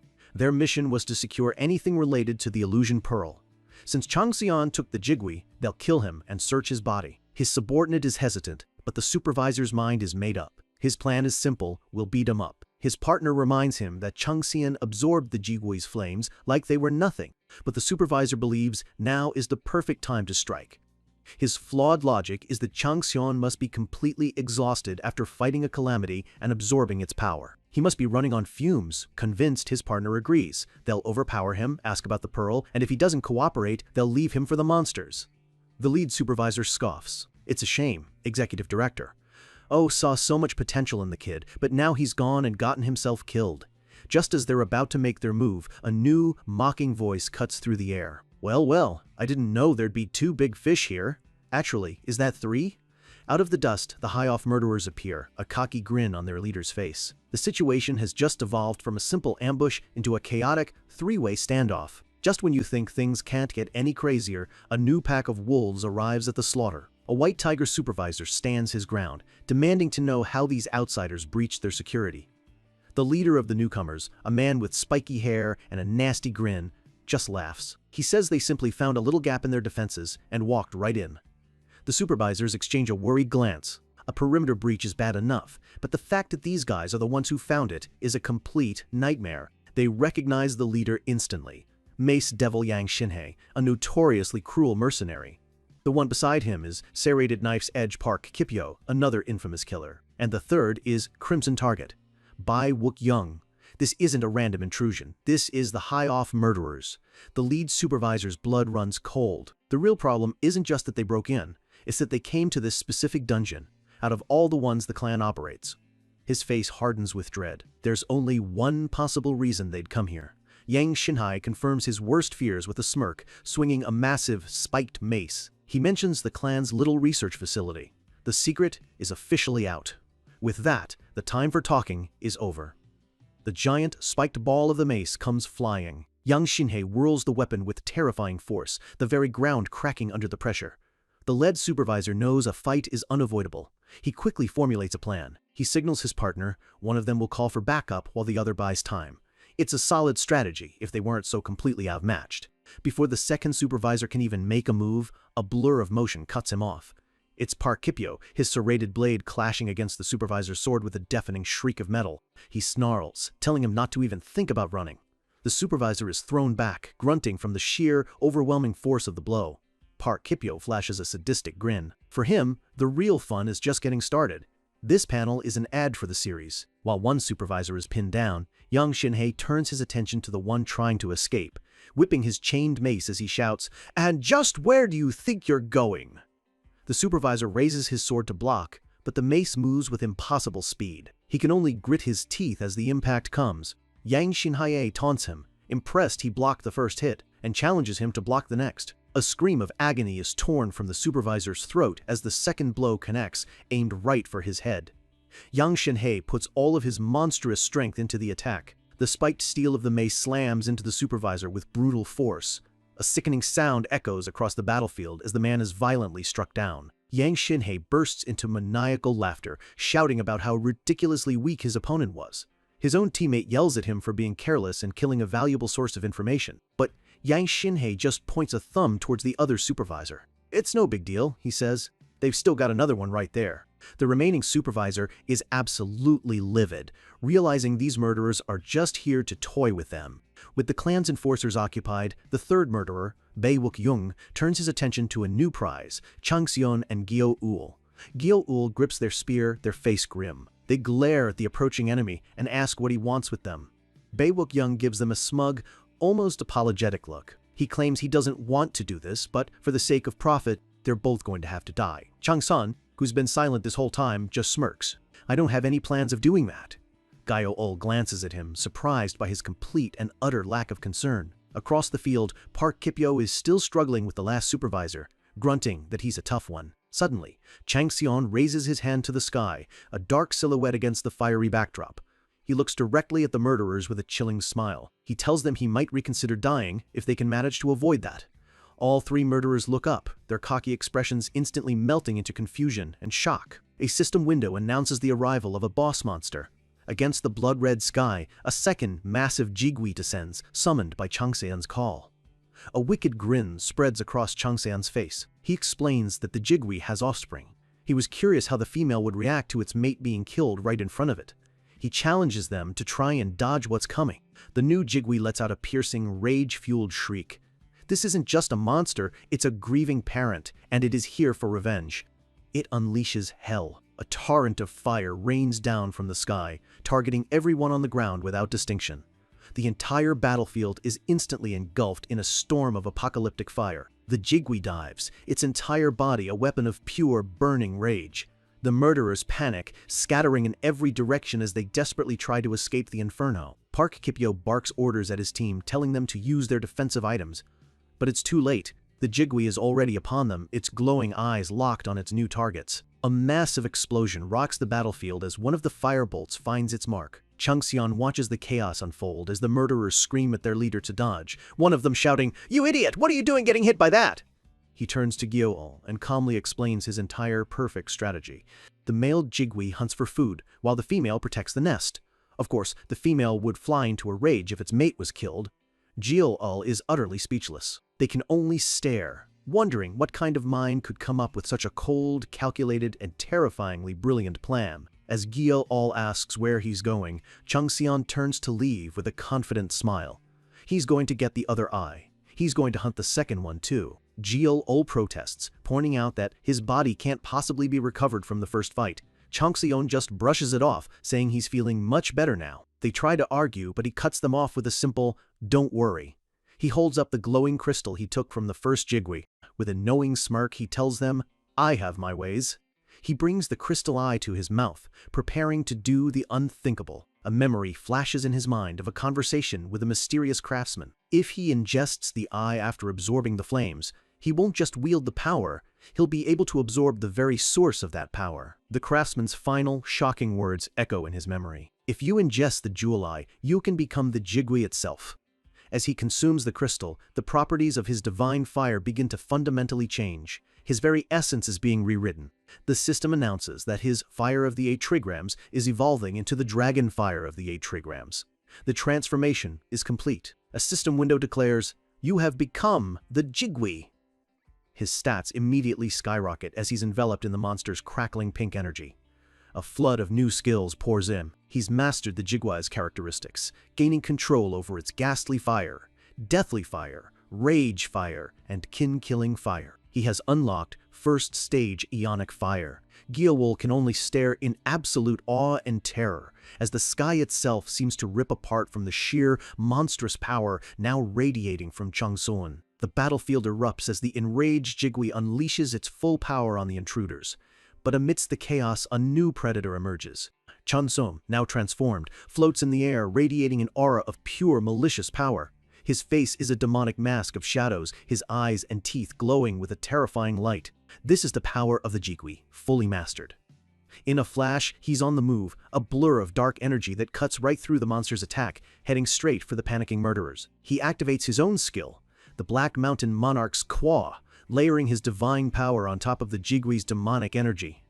The combination is devastating. A tidal wave of raw power sweeps across the area, a mix of holy fire and dark spirit energy that vaporizes everything in its path. When the dust settles, Changxian stands completely untouched, his eyes glowing ominously in the dark silhouette of his new form. Defeated in a single, overwhelming attack, it groans, begging him to just end its suffering. Changxian simply raises a hand.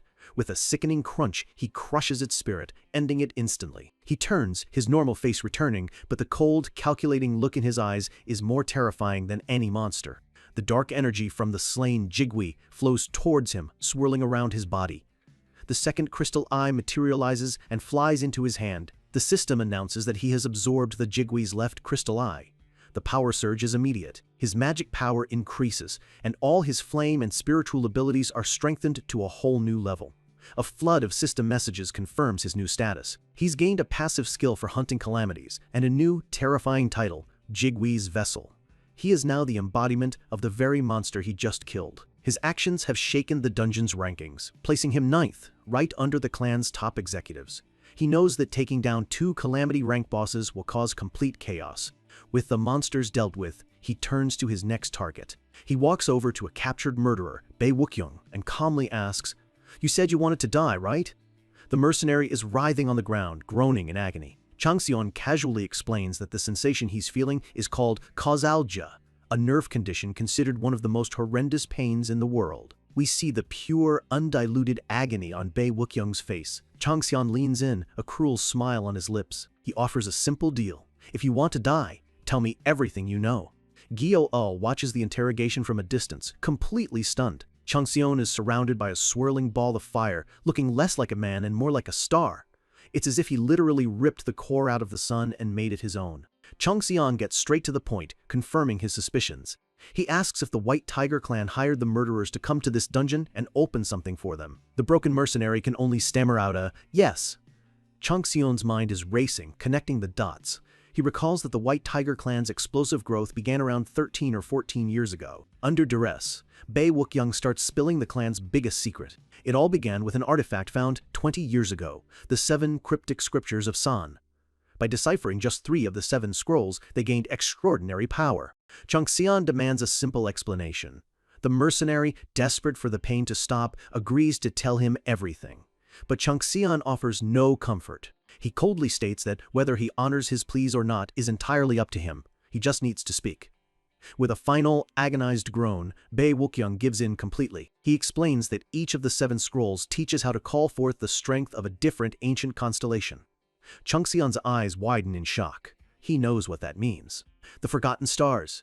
At the dawn of the cosmos, when light was first born, there were only a few constellations in the sky. They were weak then, but each contained immense holy power, and over time, they found their place within the laws of the world. Traces of their ancient existence are still scattered across the cosmos. They are the Forgotten Stars, and the White Tiger clan has found a way to borrow their primordial strength. Changxian is furious. He realizes the empty ruler, the clan's patron god, has been hiding this monumental secret from everyone. The mercenary adds that of the 3 scrolls the clan has unraveled, the most important one is still sealed. That scroll is called Peter's Key. And Changxian realizes the artifact he found earlier, Besla's tomb, was meant to unlock it. He asks the mercenary why they came here. It couldn't have been just for revenge. Bei Wukyung confesses their true mission, to find the illusion pearl. The pieces all click into place. Changxian recalls the strange, deep-seated grudge he felt from the smallpox spirit against the illusion pearl. The mercenary reveals the purpose of the first scripture. It was a method to create an unbeatable warrior. The scroll describes how to create a person who loses their soul and ego, having the empty void filled with starlight, turning them into a powerful holy knight who faithfully serves the star's will. And the ingredients to create these mindless soldiers are special wildflowers, which are used to craft the illusion pearl. Now he understands. The clan had a very specific reason for building a training institute in this remote location. The geography of this mountain range is the perfect environment for growing the flowers and for testing new recruits, picking out the ones with the right compatibility to become these super soldiers. The official story is that the recruits who disappear are just victims of accidents. But the truth is far, far darker. And the person overseeing this entire twisted project has to be the clan's second-in-command, Executive Director O.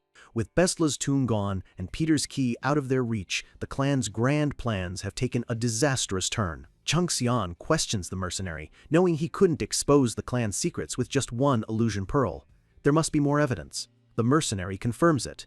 Chung Xian now holds most of the clan's secrets in his hand, but he suspects there's still more this man doesn't know.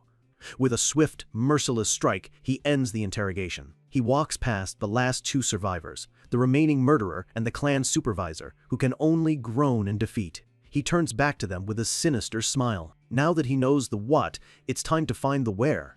He looks towards the mountains, knowing the clan's research facility must be hidden somewhere out there. He leans down to the terrified supervisor, a playful but menacing look on his face. "Now I'm sure you already know what I'm going to ask, right?" The supervisor stammers, completely broken, asking if he doesn't fear the wrath of their patron god. Chung Xian just scoffs. "Do you really think your patron god is on your side?" At that exact moment, a system notification appears for the supervisor. His god, the tiger trapped in hardships, has lost all interest in a follower who has failed so spectacularly. His god has abandoned him. Chung Xian looks up at the sky, speaking as if addressing the god directly. "Your patron wants a stronger and tougher believer." He looks back down at the despairing man, his voice dripping with contempt. "Not a dying fool like you."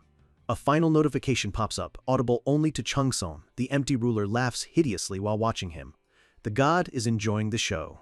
With the battlefield finally quiet, a new chapter begins. Chung Xian turns his attention to his weary ally, Gyo-ul. But instead of offering a moment of rest, shadowy tendrils suddenly erupt from the ground, wrapping tightly around Gyo-ul's body. Startled, they cry out, "What are you doing?" Chung Xian's expression is dead serious, his focus absolute. He gives a simple, direct command: "Sit in the lotus position." Stunned, Gyo-ul can hardly believe it. He's going to do it now, in the middle of all this chaos? Chung Xian's nod is firm. The time has come to fulfill his promise. He's going to cure them. A wave of disbelief, then a flicker of desperate hope washes over Gyo-ul's face. As they settle into position, Chung Xian begins to explain the grim reality of what's about to happen. This won't be a simple healing process. Steadying the chaotic, ghost-born energy will be a brutal mental battle. He warns that while only an hour or two might pass in the real world, inside their own mind, it could feel like months or even years. Gyo-ul understands. The process of quieting the storm inside them is going to be a long and agonizing journey. Chung Xian lays out the one unbreakable rule: they cannot give up, not for a single second. The moment their will falters, the ghost-born energy will take over and they'll begin to transform into a mindless monster. Gyo-ul finishes the thought with grim acceptance. They'll either become a monster or a ghost. There is no other way out. "Right," Chung Xian confirms, his voice cold as ice. Then comes the final, chilling ultimatum. He tells Gyo-ul that if he sees even the slightest sign of them losing control, he will kill them on the spot. This isn't just a threat, it's a promise. Chung Xian knows that allowing a broken half-monster to run free would unleash a catastrophe upon the world. But instead of fear, Gyo-ul simply closes their eyes and smiles, their trust in him absolute.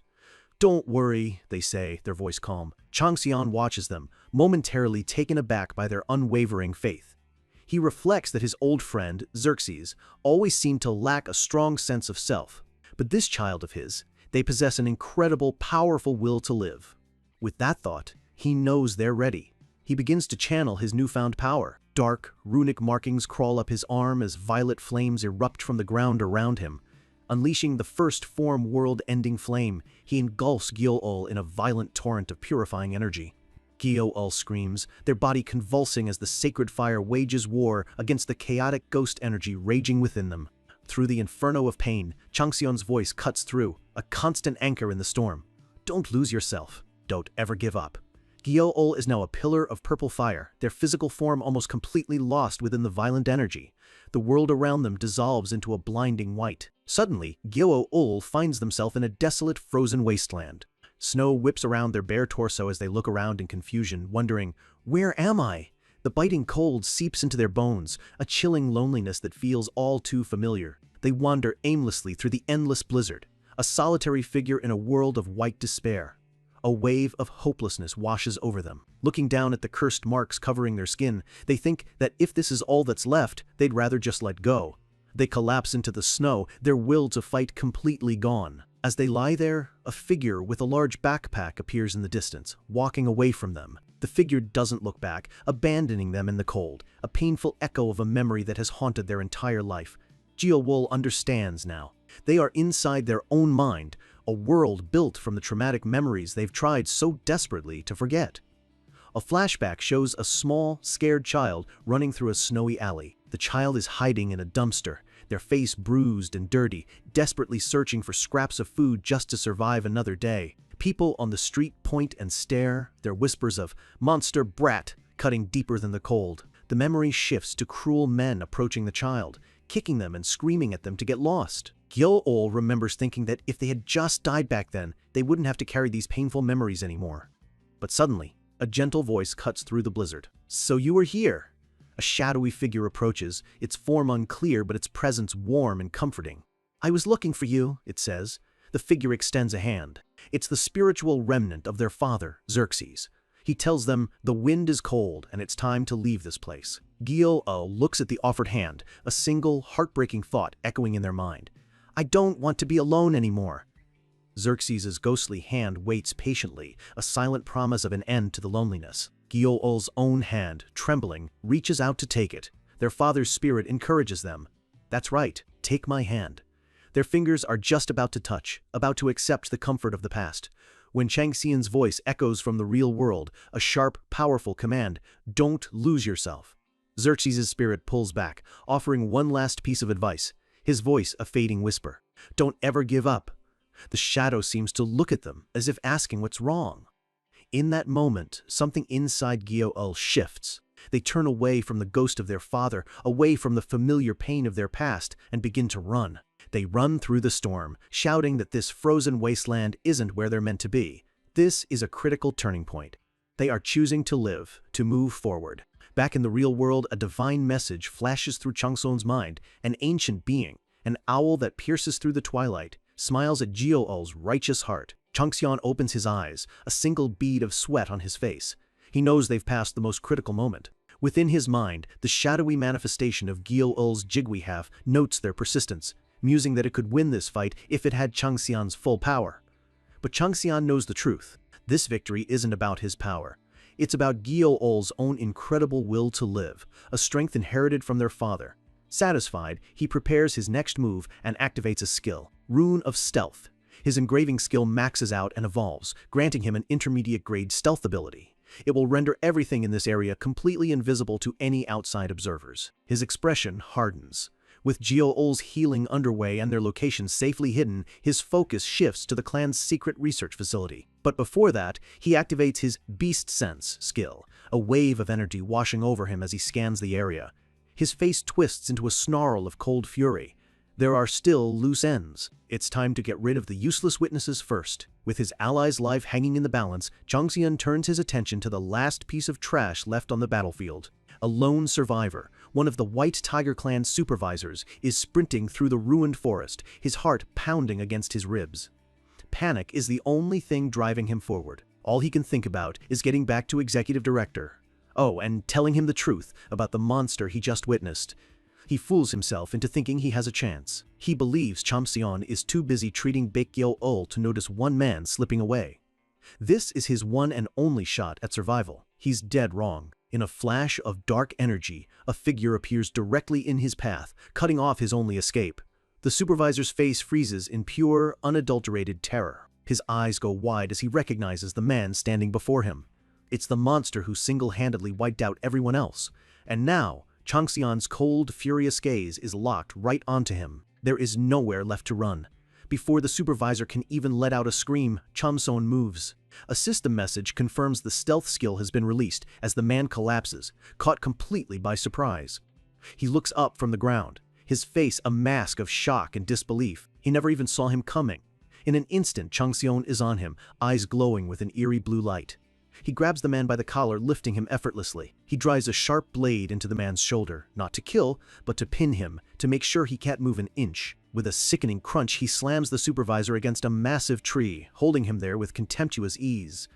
The sheer force of the impact shakes the ground, trapping the man completely. His desperate struggle is utterly useless. Changson leans in, a chilling smirk spreading across his face. "So we meet again?" he says. Trembling, the supervisor stammers out, "What do you plan to do with me?" Changxion admits his first plan was just to kill him, but he's had a change of heart. He can't have executive director. Oh, getting suspicious about what really went down here. A simple death is too messy. The supervisor just stares, terrified and confused. What could possibly be worse than death? Then Changxion reveals a small, glowing purple orb pulsing with a strange hypnotic energy. He calls it a handy method, an easy way out. Without warning, he shoves the pearl straight into the man's mouth, forcing him to swallow it. A system window flashes. Player Song Yu-jun has swallowed the illusion pearl. The effect is immediate and absolute. Another message confirms it. His reason has been paralyzed, his ego suspended. He is now in a deep hypnotic trance. The supervisor collapses to his knees, his eyes completely vacant. He's still breathing, but the person he was, just a moment ago, is gone forever. Changxion looks down at the empty shell before him and gives a simple command: "Stand up!" Like a puppet on a string, Song Yojun slowly rises to his feet, his limbs moving without any will of their own. Changxion studies his work, a flicker of dark curiosity in his eyes. He wonders if this is what the clan was trying to create, a soulless soldier. A cruel smile plays on his lips. "Now then," he says, ready to test out his new toy. He gives a series of degrading commands: sit, roll, bark, and like a perfectly trained dog, the man obeys without hesitation, even letting out a hollow, empty bark. Then comes the final, chilling command, echoing through the silent forest: kill yourself. Instantly, the man's hands fly to his own throat, squeezing with inhuman strength. His face contorts in pain, but his eyes remain completely blank. But just before he can finish the job, Changxion stops him with a single word: enough. He's seen what he needed to see. The blue energy around the man's neck dissipates as he releases his grip, the marks of his own hands a grim reminder of his absolute obedience.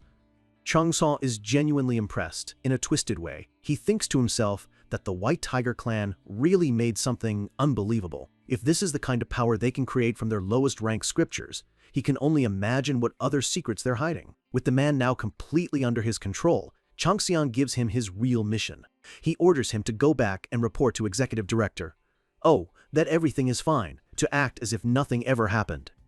"Do you understand?" Changxion asks, his voice leaving no room for defiance. The puppet bows his head. "Yes."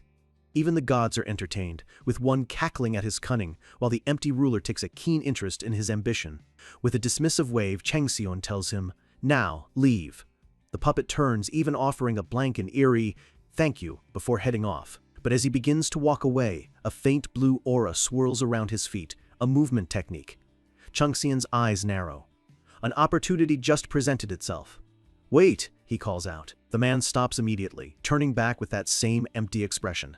"Do you have any more orders for me? Always the opportunist." Changxion asks about the technique he's using. He thinks it looks more useful than he first thought, and might be a good fit for Bayagyo-ol. The puppet explains that it's called the Flying Tiger's Trailing Gale, a versatile skill for movement and stealth. He confirms that since it's derived from the tiger's step, Changxion should be able to use it. "All right, then teach me," Changxion says. The man agrees, but warns him that without a skill book, it would normally take a very long time. Changxion's gaze is firm. He doesn't need a book, and he doesn't have time to waste. "I'll figure out how to learn it on my own." The supervisor demonstrates the technique, wind whipping around him as he moves with incredible speed. Changxion watches, his eyes absorbing every single detail. The man is stunned, realizing Changxion is already preparing to copy him. This level of observation is inhuman. And just like that, Changxion perfectly mirrors the move, the same blue energy swirling around his own body. The supervisor is shocked, unable to comprehend what he's seeing. Changxion ignores his shock, his focus absolute. "Again," he commands. The man repeats the move, again and again, and each time Changxian flawlessly copies it, his movements becoming more fluid, more powerful with every repetition. After just a handful of demonstrations, a system window appears. Using Tiger Step as a foundation, the skill, Flying Tiger's Trailing Gale, has been created. He didn't just learn it, he reverse-engineered it on the spot. His new puppet is completely floored. He stammers that it took him years of grueling training to master that technique, yet Changxian did it after seeing it only a few times. "You are a truly admirable person," he says, bowing deeply. Changxian is visibly annoyed by the empty praise from his puppet. "That's enough. Just go," he mutters. The man shouts, "Yes," and finally speeds off into the forest, leaving Changxian alone. The moment he's gone, Changxian is hit with a wave of notifications. He's learned Qinggong. His skill level rises, then rises again. He's also acquired stealth and concealment, completing his new movement skill set. The gods are reacting again. The empty ruler, his supposed patron, is laughing, completely dumbfounded by the sheer scale of his talent. And his biggest fan, a good season to hunt, is already searching for another gift to give him. With his new power, Changxian leaps into the air, soaring over the desolate landscape, a true predator on the rise. Having mastered a new power in mere minutes, Changxian is already on the move. Using the Flying Tiger's Trailing Gale, he zips through the desolate landscape, a blur of blue energy against the jagged mountains. He comes to a stop in a forest of dead, reddish trees. There's one last prize he needs to collect before he's done with this place. He recalls a critical piece of information from his past life. A pair of jigui only lay a single egg once every century, and he knows exactly where they would have hidden something so precious.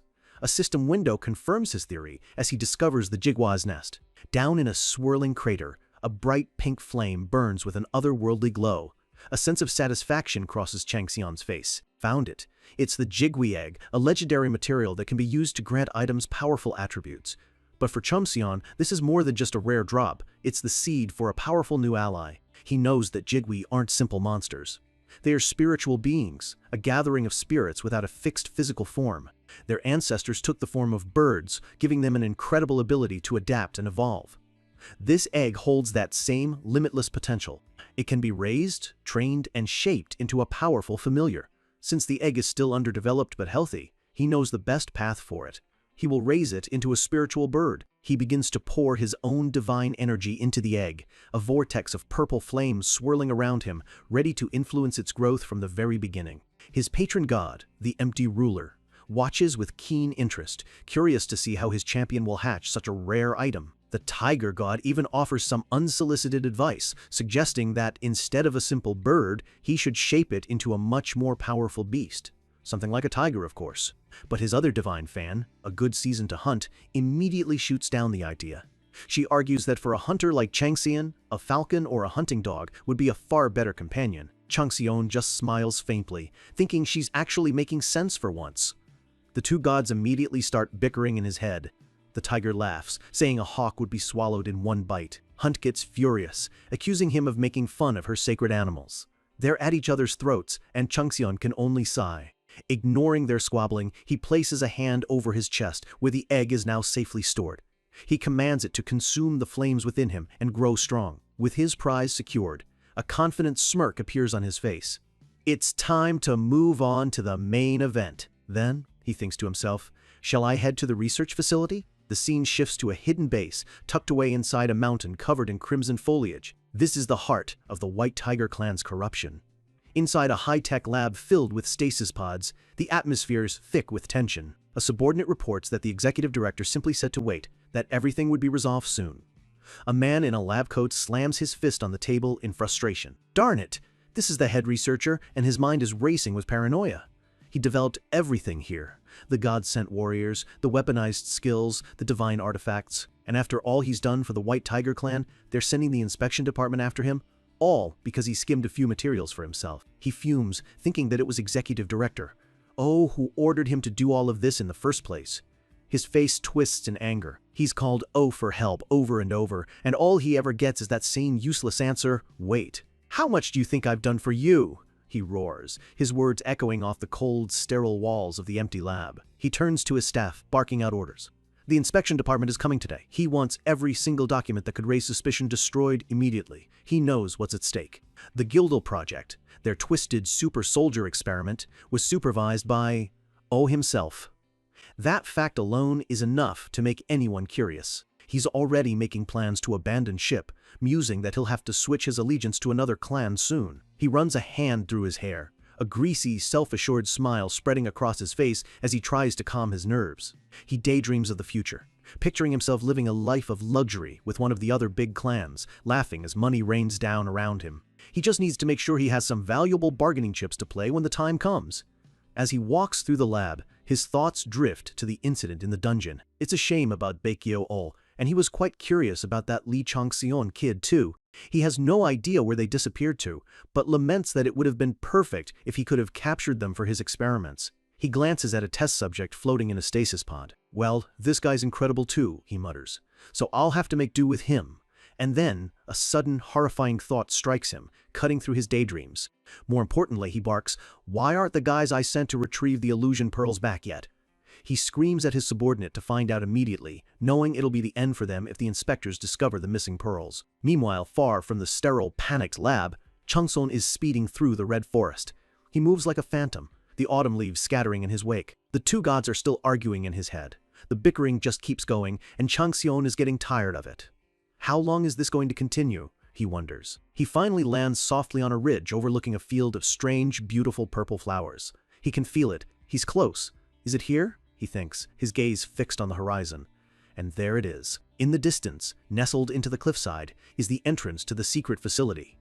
The researcher inside has no idea that the answer to all his problems has just arrived at his doorstep. Changsun stands before the hidden fortress, the source of the White Tiger clan's darkest secrets. It's time to drag the rot into the light. A blue aura envelops him as he activates his new stealth skill. The wind itself seems to swallow any sound he makes, turning him into a ghost. His expression is cold, focused. There is no room for error. He's about to walk into the lion's den, and they won't even know he's there. In a streak of light, he shoots forward, moving faster than the eye can follow. He zips right past the guards standing watch at the entrance. They don't see a flicker, don't hear a whisper. One of the guards stops, a confused look on his face. "Huh?" he says, turning to his partner. He asks if it felt like something just passed by them. But his partner just brushes it off, telling him he's imagining things and to stay focused. The other guard is already on edge, admitting the upcoming inspection has him nervous enough. They have no idea the real threat has already slipped past them. The moment he's inside, the facility's defenses spring to life. Traps activate all around him, but his beast sense alerts him to every single one before they can trigger. He remains a phantom. His Viper Eye skill scans the corridors, mapping every trap in his path.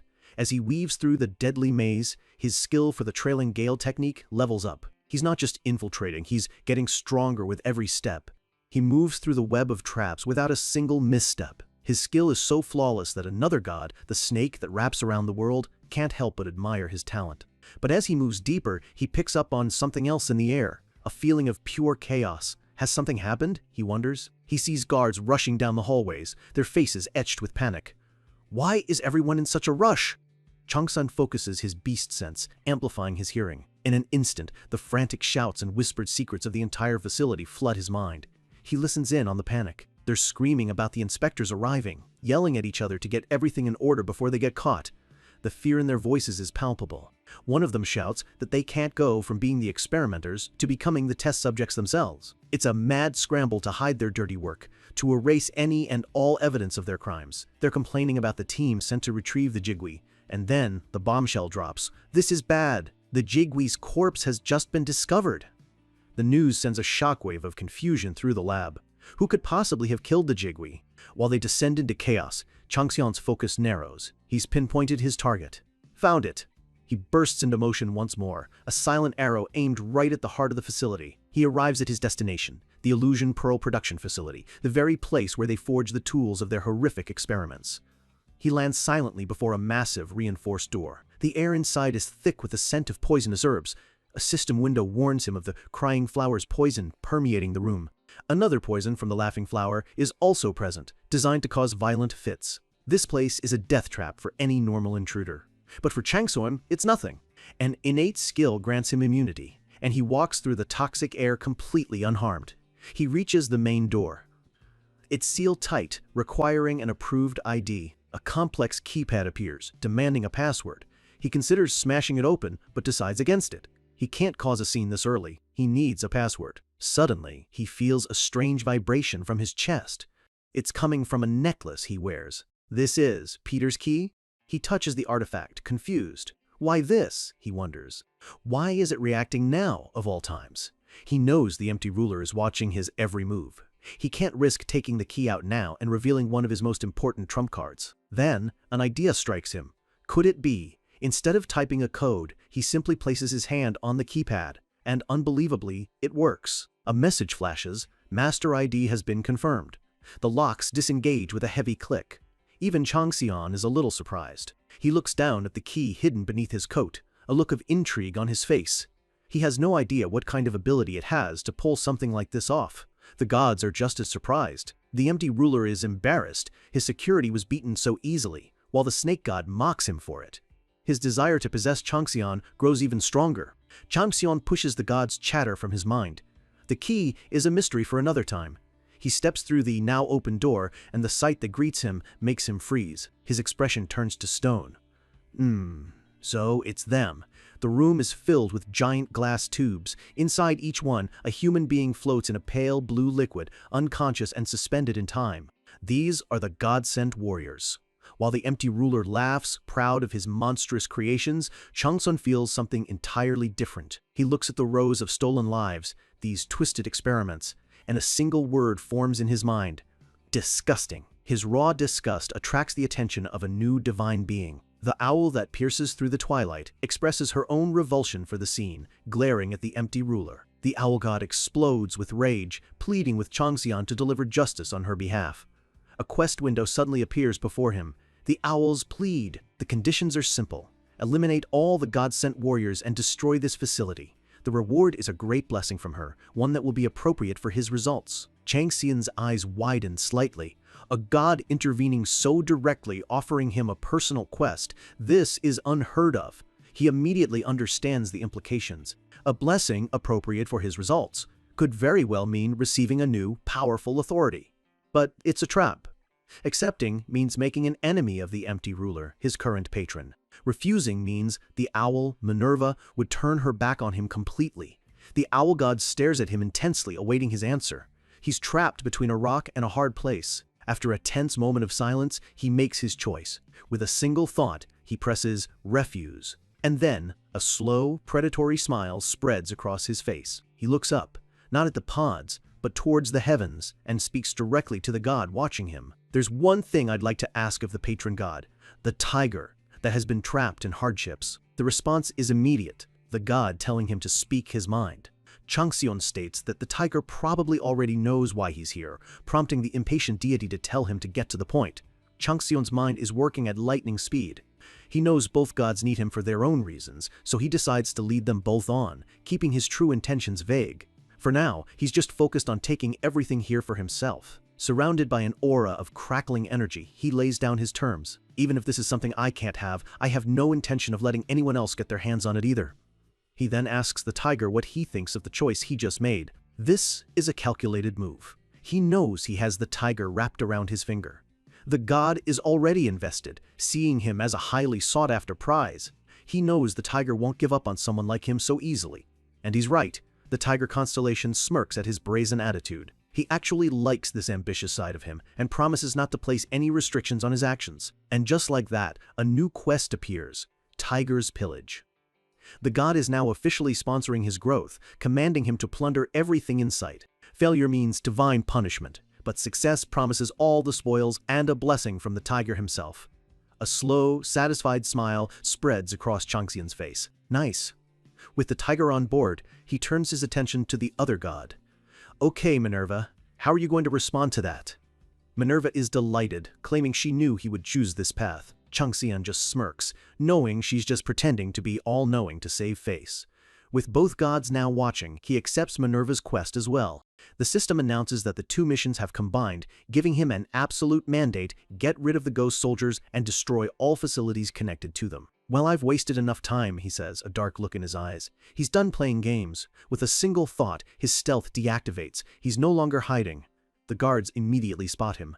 You there! Who are you? One of them shouts. But it's far too late for questions. Changxian doesn't bother with an answer. Instead, he unleashes his power. The aeonic fire of the 8 trigrams flares to life, a violent storm of purple flame erupting from his body. His title, Jigwa's Illusion, activates, and the flames take on a monstrous, terrifying form. The fire explodes outward, a tidal wave of pure destruction. The guards can only stare in horror. One of them screams, "What on earth? Why are the Jigwi's flames here?" Changxian stands at the calm center of the storm, his eyes glowing with malevolent power. The firestorm engulfs the entire area, consuming everything in its path. The guards are swept away, their bodies instantly incinerated by the intense heat. The divine fire rips through the facility, melting steel and turning concrete to ash. A massive explosion rocks the entire complex from the inside out. Panic erupts through the rest of the facility. Alarms blare as staffs scream about a fire breaking out in the central research facility. Another explosion tears through a hallway, sending guards flying like dolls. They are caught in the inferno, their screams swallowed by the roar of the flames. One of the guards shouts in terror, "The fire can't be contained!" An officer orders his men to use frost magic, but their ice is instantly vaporized by the sheer power of the otherworldly fire. The clash of fire and ice results in a cataclysmic explosion. The shock wave obliterates everything, their screams of agony silenced forever. The explosions tear through the facility's exterior, the force of the blasts rattling the head researcher's office. The researcher is thrown from his feet, his face a mask of pure shock. "What is going on?" he screams in disbelief, unable to understand how things could have gone so wrong. Suddenly, the ceiling above him gives way. Changxian crashes down into the room, surrounded by rubble and fire. Dazed, the researcher struggles to his feet and demands to know how many men they have left. But his subordinate can't even answer. The researcher grabs him, screaming, "Just tell me already!" The scene is one of total devastation. The entire facility is now a smoldering ruin. The few survivors stumble through the darkness, choking on thick ash and smoke. The heat is unbearable. A system message appears for them all.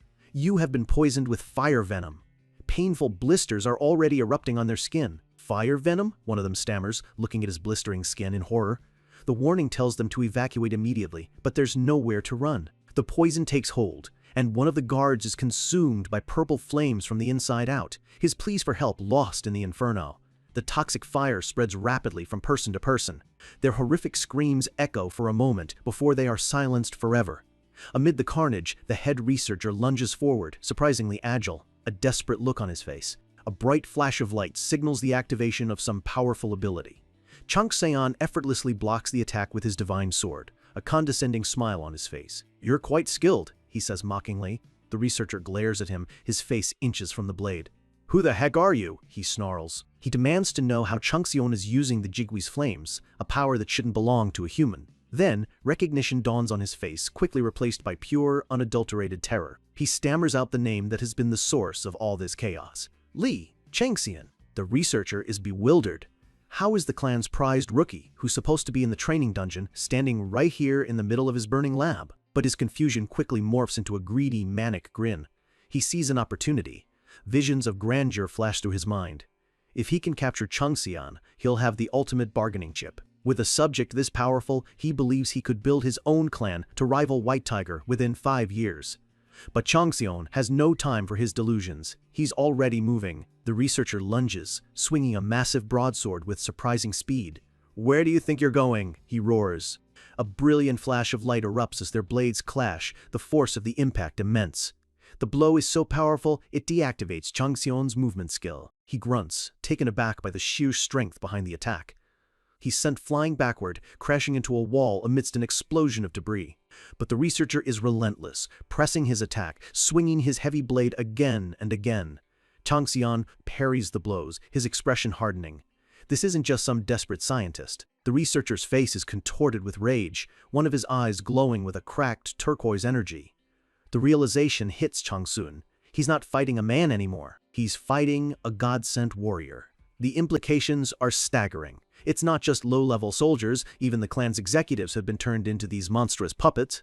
But instead of fear, a grim smile touches Changxian's lips. This is actually good. This is the perfect opportunity to test what a god-sent warrior is truly capable of. He powers up. His magic circuits flare as the Jigwi's world-ending flames blaze even fiercer. He pumps 30 stat points directly into strength. His total strength now sits at a monstrous 196. The researcher grimaces, pushing more power into his own body as Changxian dumps another 30 points into dexterity. His dexterity now totals 107.6. He meets the researcher's next swing head-on, their blades clashing with renewed, earth-shaking force. The two are a blur of motion, their fight tearing the ruined facility apart around them. The researcher's glowing eye is wide with disbelief. This is a newcomer? The power Changxian is displaying is impossible for a rookie. Changxian remains silent, his focus absolute as he presses his advantage. The researcher's sword begins to glow with an ominous energy. He laughs maniacally, screaming, "The heavens have come to my aid!" Changxian's eyes narrow as the system warns him to exercise caution. He dodges a flurry of powerful, ghost-infused strikes. He analyzes his opponent's movements. Each attack is strong, but there's a clumsy, unsettling quality to them. A tiger's movements forced onto a human frame.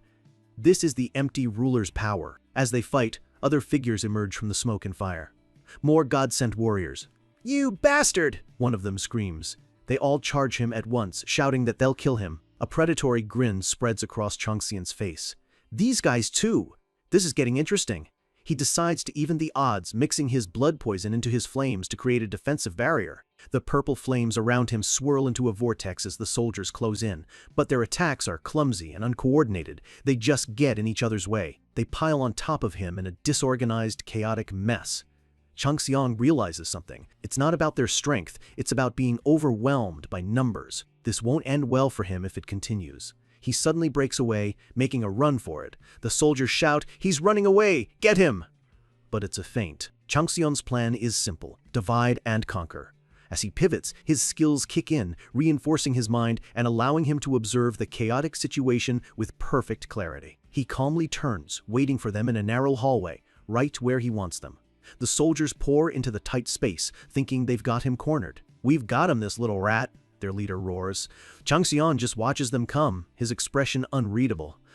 The head researcher sees the trap instantly. The realization hits him like a punch to the gut.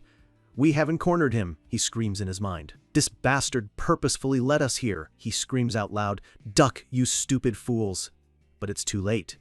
Changxian unleashes a simple-looking sword thrust. The head researcher feels a sharp, invisible force strike him, throwing him back. And then, Changxian reveals his true move. His body is wrapped in swirling blue energy. Streaks of that same energy shoot out, locking onto every single soldier in the hallway. His divine authority, perfect accuracy, has activated. Every attack will hit its mark. The soldiers are struck down one by one, helpless against the divine power. But the researcher isn't finished. He lunges through the chaos and manages to grab Changxian by the collar. "I finally got you, Li Changxian," he roars triumphantly. He grins, his glowing eye burning with hatred. "I'm far superior to you. Just give it up." Changxian just looks at him, completely unfazed. "Did you really think you could do whatever you wanted once you captured me?" The researcher's triumphant expression falters. "What do you mean?" A black marking, a divine symbol, appears on the back of Changxian's hand. A second sword, glowing with a brilliant blue light, materializes in his grip. The fish intestine sword.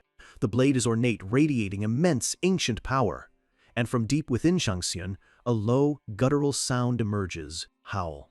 The two swords begin to resonate, their energies combining and swirling around him.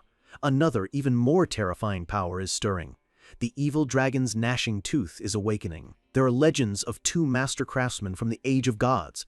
The divine blacksmith, Yezi, who gained eternal fame for creating a handful of perfect masterpieces, and his rival, the demonic blacksmith Dao Ti, who forged countless legendary weapons and carved out his own everlasting place among the gods. It was impossible to say who was superior, as their greatest creations had never faced each other in battle. But right now, at this very moment, that is about to change. The fish intestine sword, a relic of brilliant glory, faces off against the evil dragon's gnashing tooth, a blade hungry to prove its worth. A notification flashes. The lock on the evil dragon's gnashing tooth has been undone. The researcher can only stammer, "What?" as the dagger in Changxian's hand begins to gleam with a dark light. An immense wave of power erupts from Changxian, sending the researcher flying. The evil dragon's blade is finally showing its true form. The researcher stares in disbelief. The dagger is growing longer. The blade extends, transforming from a dagger into a full-fledged longsword right before his eyes. The purple energy around it pulses with terrifying, untamed power. Changsun now holds a perfectly balanced curved blade, its demonic aura practically vibrating in the air. He looks down at the weapon, a sense of dark familiarity and immense power flowing through him. The system describes the weapon, the evil dragon's snaggletooth, a divine artifact that is both a dagger and a longsword, its attack power too high to even be measured. With a divine weapon in each hand, Changxion's power surges to a completely new level. The two swords resonate with each other, and a new skill activates, sword mastery. He takes a deep breath, the power settling within him. His eyes snap open, sharper and more focused than ever before. Sword mastery, a passive skill that only a true master can achieve, allowing him to wield any sword in the world as if it were an extension of his own body. He's already completed an achievement, leveling up the new skill instantly. The gods are in an uproar. Hunt is shocked he unlocked her artifact. Minerva requests he use the demonic blade for the sake of righteousness. The empty ruler praises him for obtaining a new set of fangs. But the researcher is simply trembling in fear. His instincts, a gift from his new power, are screaming at him. They're telling him to dodge this next attack no matter what. Because if he doesn't, he will die. Changxion is already moving, his body wreathed in a storm of purple energy. He flies towards the researcher, his two divine swords held high. The researcher barely manages to get his own sword up to block. The impact is cataclysmic. A shockwave of pure energy tears through the air, shattering the ground beneath them. The researcher grunts in pain, his arms shaking from the force of the blow. He is completely, utterly outmatched. Changxion's other sword, the fish intestine sword, begins to vibrate, letting out a high-pitched hum. It's crying? Changxion thinks, a hint of surprise on his face. Is it complaining that just lending its aid wasn't enough? The two divine weapons seem to be communicating, almost competing with each other for dominance. A wry smile crosses his face. This time, it's the evil dragon's blade? Is it telling me to watch what it can do? He gives in to the demonic sword's will, pulling back his other blade and preparing to strike. He swings, and the researcher desperately parries. The force of the blow sends him stumbling back, his body screaming in protest. He can barely hold on to his weapon. The power behind Changxion's attacks is simply too much to bear. In that moment, all of his ambition, all of his greed vanishes. It's replaced by a single, primal thought. If I want to live, I have to run away. But Changxion isn't finished. He muses that both swords are prideful, with a strong desire for victory. So, he decides to use them both. He crosses the blades, their divine and demonic energies crackling as they meet, and unleashes his final attack. Skill? Black Mountain Monarch's Claw has been activated. He shoots forward, moving so fast he's just a blur of black and purple energy aimed directly at the fleeing researcher. The researcher's face is a mask of pure terror as the attack closes in.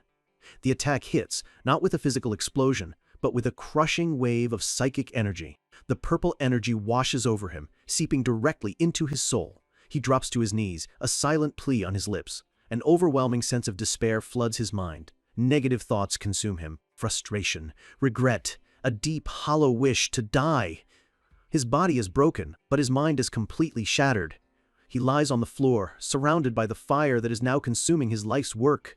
Changxion watches him, his expression thoughtful. He can feel the man's regrets, a powerful, lingering grudge.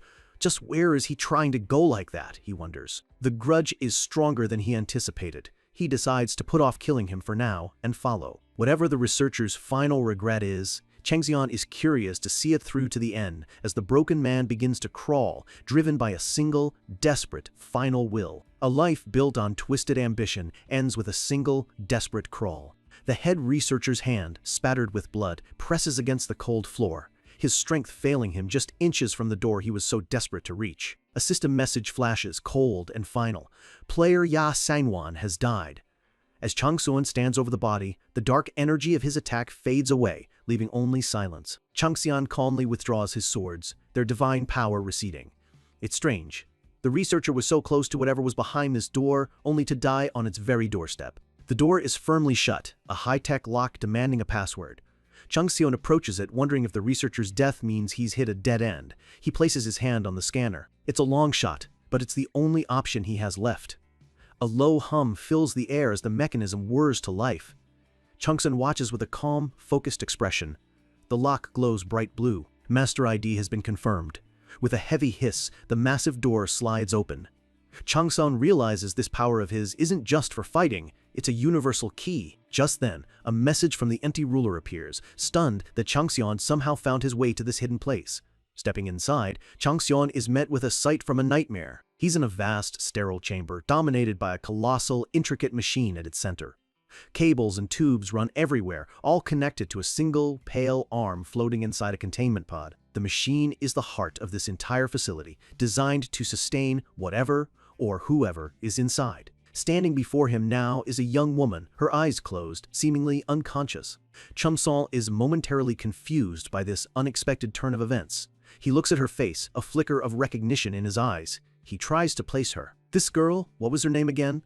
A memory flashes through his mind. Back in his pro-gamer days, a young, starstruck girl, her friends looking on in disbelief. She was a fan. Her name comes back to him, Shin Yunseo. He looks at her now and wonders if the clan turned his own fan into one of their mindless warriors. He reaches out, analyzing her condition. His senses are on high alert. Something is very wrong here. A grim realization dawns on him. No, she isn't a God-sent warrior. What they've done to her is something far more twisted. His eyes narrow. He finally understands. She hasn't been turned into a soldier. She's been turned into a living vessel, a container for the essence of countless monsters, demonic beasts, goblins, and even the Jigwai itself. A cold, slow smirk spreads across Changsan's face. So this was it. This was the ultimate secret executive director O was trying to hide. The entire God-sent warrior program was just a stepping stone. They were all just prototypes to perfect this one ultimate creation. He remembers the name of the goblin boss from the dungeon, Gildal. It all clicks into place. Using his beast sense, he observes her more closely. The system reports that the Gildalification process is only 41% complete. She's in an awkward in-between state, not a success, but far too changed to be considered human. Even in this incomplete state, her physical body is monstrously tough. The system notes that most players would be torn apart by her. Changxian feels a small sense of relief. At least they haven't started the brainwashing yet. There's still a person in there. The gods are watching. The empty ruler is curious to see what he'll do with this new weapon, but Minerva pleads with him to help the poor girl. Changxian doesn't hesitate. He grabs the main tube connected to her and whips it out, forcefully stopping the process. The empty ruler is shocked by his choice. Minerva nods in approval, urging him to get the girl to safety. But Changxian has his own way of providing first aid. He roars, unleashing the 8-trigram Urn's world-ending flame. A pillar of pure destructive flame erupts, engulfing Shin Unseo. This isn't an attack, it's a purification. The system confirms that the poisonous elements are being removed, and the tiger's calamity energy inside her is being completely pulverized. The flames not only destroy the taint, but also begin to rapidly heal her wounds. Two immense powers clash. Changxian's world-ending flame versus the empty ruler's corrupting calamity, a violent vortex of purple and turquoise light. His goal is clear: remove the tiger's calamity and destroy the negative parts of the Gildalification, leaving only the raw power behind. Just like with Bayek Yoyul, the rest is up to her. All he can do now is wait. The empty ruler is furious. He scoffs at Changsun, questioning where his ambition has gone. He can't believe he's choosing to heal her instead of seizing her as a weapon. Changsun looks back, a dangerous glint in his eye.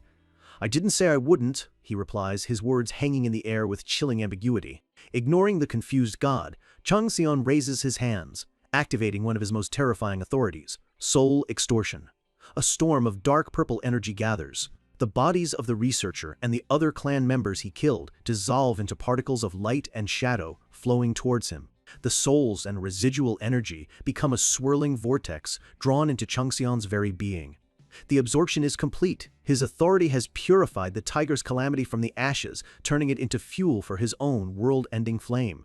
His magic power capacity surges. As he feels this new power course through him, a booming, uncontrollable laughter echoes in his mind. It's the empty ruler, finding this entire spectacle absolutely hilarious. Changxian grits his teeth in annoyance. "Void monarch, you bastard," he thinks. "Are you really laughing at something like this?" And then, something clicks. He remembers hearing that the White Tiger's inspection department was planning to raid this facility. His mind races, piecing together scattered bits of information. Questions about who killed the Jigwi, reports of unconscious clan members. He realizes the staff here were in a hurry, trying to clean up before the inspection team arrived. It becomes painfully clear. This whole situation was a setup, a political purge orchestrated by Executive Director O, and his so-called patron god is just sitting back and laughing, entertained by the betrayal. A surge of pure rage flashes in Changxian's eyes. "Darn it," he snarls, his patience completely gone. He knows he can't stay here. This isn't the time to dawdle. He equips his Jigwee's vessel title, wrapping the still unconscious Shin Yunseo in his cloak. He activates Flying Tiger's trailing gale, channeling all of his power into one purpose: escape. With a deafening roar of energy, he blasts off, leaving a blazing trail of purple and white light in his wake. Outside, a guard complains, wondering why the inspection team hasn't come out yet. Before he can finish his sentence, the ground begins to tremble violently. "What's happening?" his partner asks. "They don't get to finish." The entire mountain face explodes in a massive ball of fire and rock, consuming them instantly. The secret facility is completely obliterated. And far below, a single streak of purple energy with wings of shadow streaks across the desolate landscape, leaving the chaos far behind. When you blow up a clan's darkest secret, you don't get away clean. Someone always comes to pick through the ashes, and as a lone figure stands before the smoldering crater, it's clear the real trouble is just beginning. This is Quan Yohie, the third highest-ranked member of the White Tiger Inspection Department, also known as the Fang of the White Pell Tiger. He surveys the inferno with a grim look. What a mess! He lands softly amidst the embers, his long coat billowing as the flames lick at the air around him. A subordinate approaches, and Quan Yohie immediately gets down to business, his voice sharp as he asks what they found. The report is unsettling.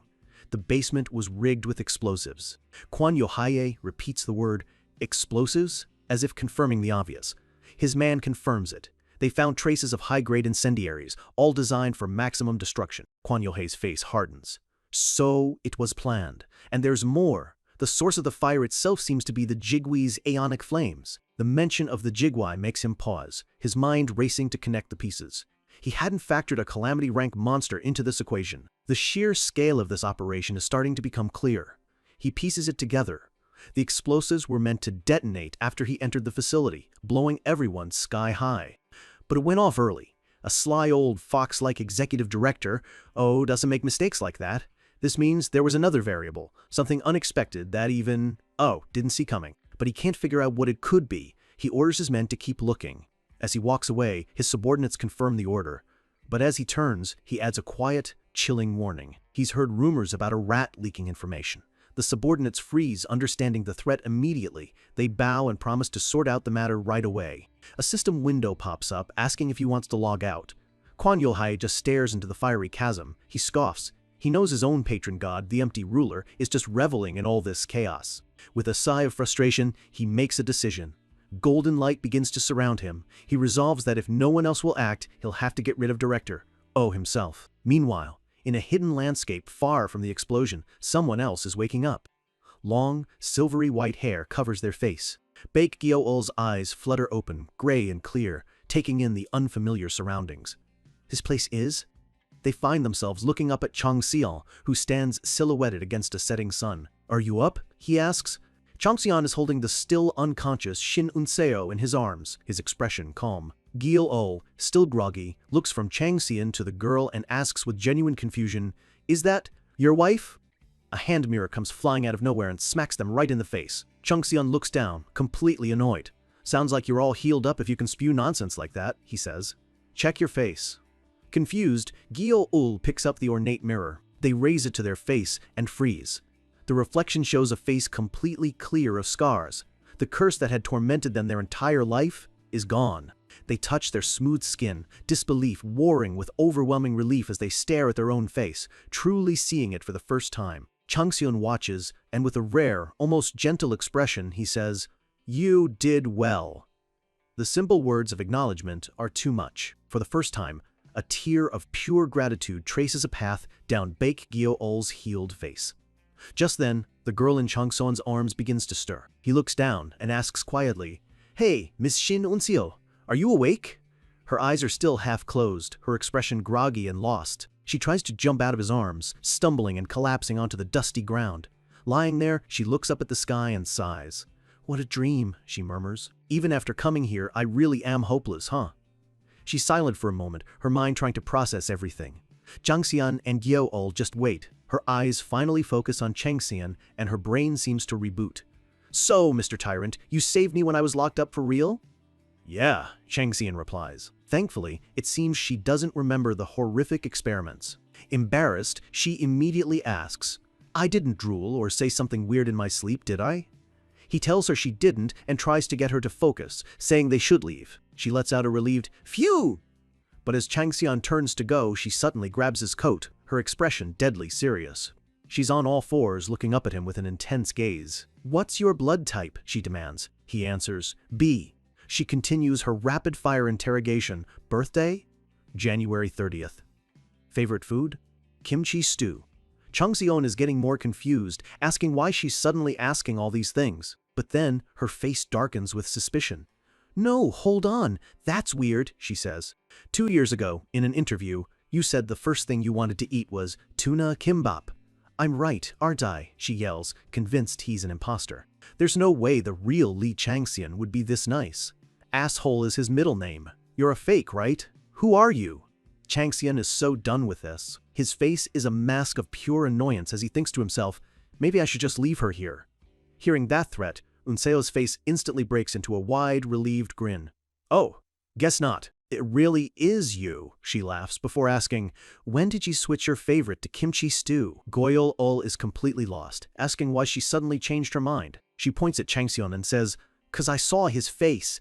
He got annoyed and was about to leave me here," she explains with a satisfied nod. That sort of personality is Li Changxian, all right. Changxian can only stand there, a vein throbbing on his forehead. With his identity confirmed, she's back to her cheerful self, stretching and asking where they're headed next. Changxian watches her for a moment, a faint, almost imperceptible smile touching his lips. It seems having a superfan around might not be so bad. As the three of them walk off into the sunset, a flood of system messages appears. He's cleared the quests from Minerva and the Empty Ruler, gaining blessings from them, Thanatos, and a good season to hunt. Changxian thinks of his patron's foolish amusement and mutters, "What a dolt." In the world of players, training dungeons are a lawless jungle. The strong claim their territory, and the weak are forced to bow or be broken. For one young man, that brutal lesson is about to become terrifyingly real. Shen Yuna pushes through the dense woods, his heart pounding in his chest. He's completely lost, calling out for his sister who vanished moments after they entered. Panic is starting to set in. Where could she have gone? Suddenly, shadows drop from the trees. A group of players materializes around him, blades drawn, their leader shouting, "Stop right there!" They land with practiced ease, blocking any chance of escape. One of them snarls that this is their hunting ground now, and taking another step would be a very bad idea. But Yunya's far too worried to be scared. He begs them, his voice cracking with desperation, "Please, you have to let me in."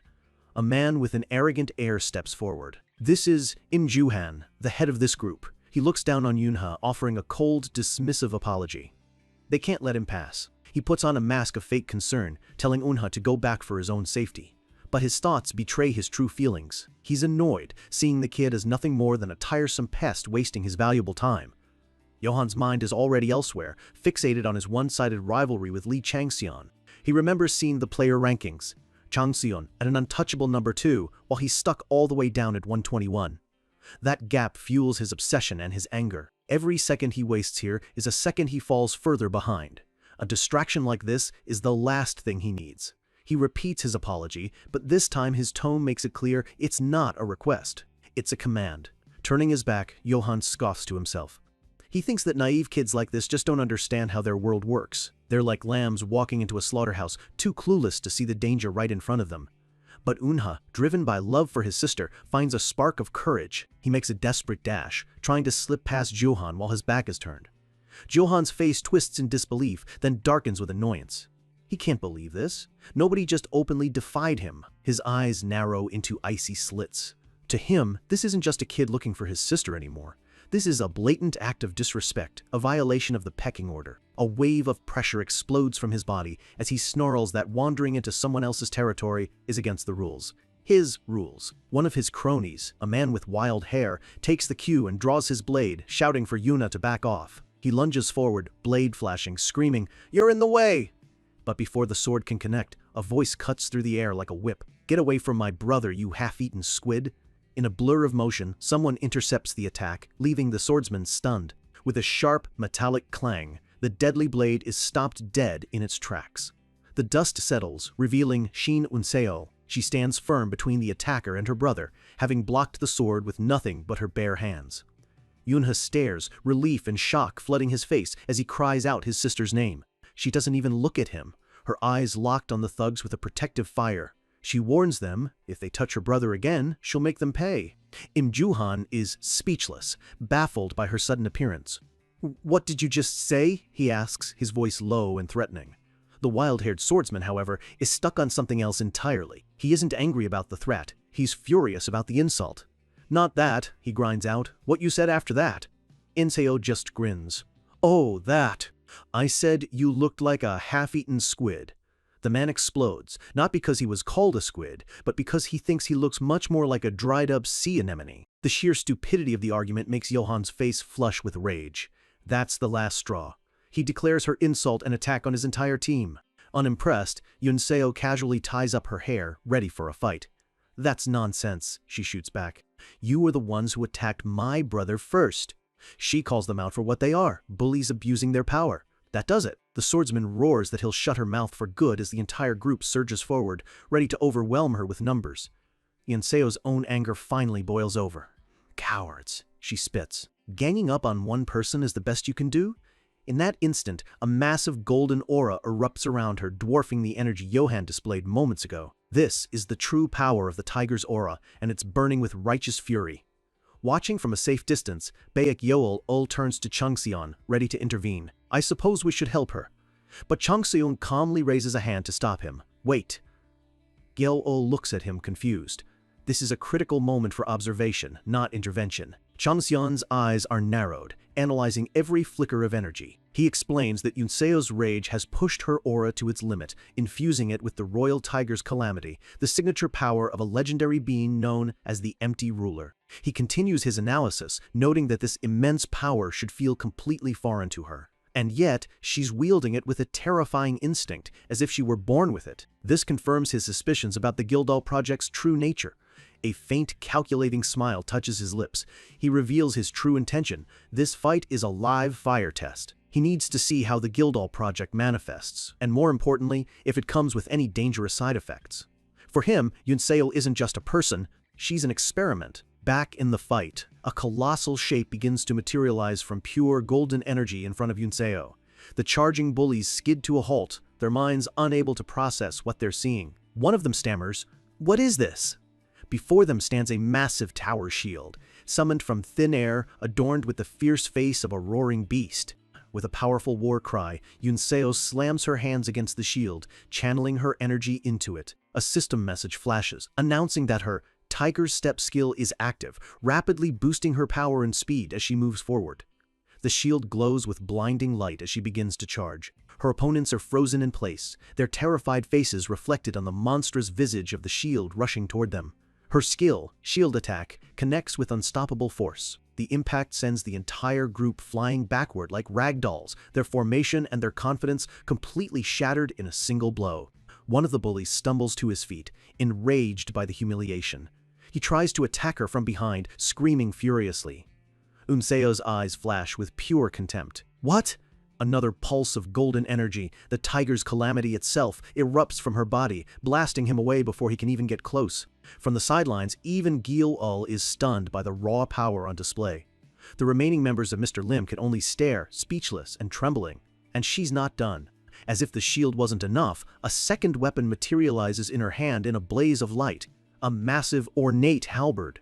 She stands wreathed in smoke and power, effortlessly holding the giant weapon. She turns to the bully who just tried to attack her and asks with a smirk, "What was that you were going to do to my mouth again?" The man is paralyzed by fear, sweat pouring down his face, his throat too tight to make a sound. Owenseo's face is a mask of pure, righteous fury, as she demands he say it again. A final message appears, almost like a divine verdict. The celestial being, Owl, that pierces through the twilight, is showing her full support. Onseo isn't just powerful now, she has a goddess backing her play for justice. Pride is a fragile thing. For a man who built his entire identity on his rank, being crushed by someone he deemed insignificant isn't just a defeat, it's the complete annihilation of his world. Im Johan is being overwhelmed, his body and his ego broken in equal measure. The shock of this one-sided beatdown is simply too much for his mind to process. From their vantage point, Changxion and Gyo-ul watch the fight conclude. Changxion remarks calmly that it seems there was no need for him to step in after all. He's genuinely impressed. Shin Unseo is adapting to her new powers with incredible speed and a level head. Her judgment is sound and her will is fierce. This confirms she's far more than just a lab experiment. And in that moment, he understands. The Gildau project wasn't about awakening some hidden talent.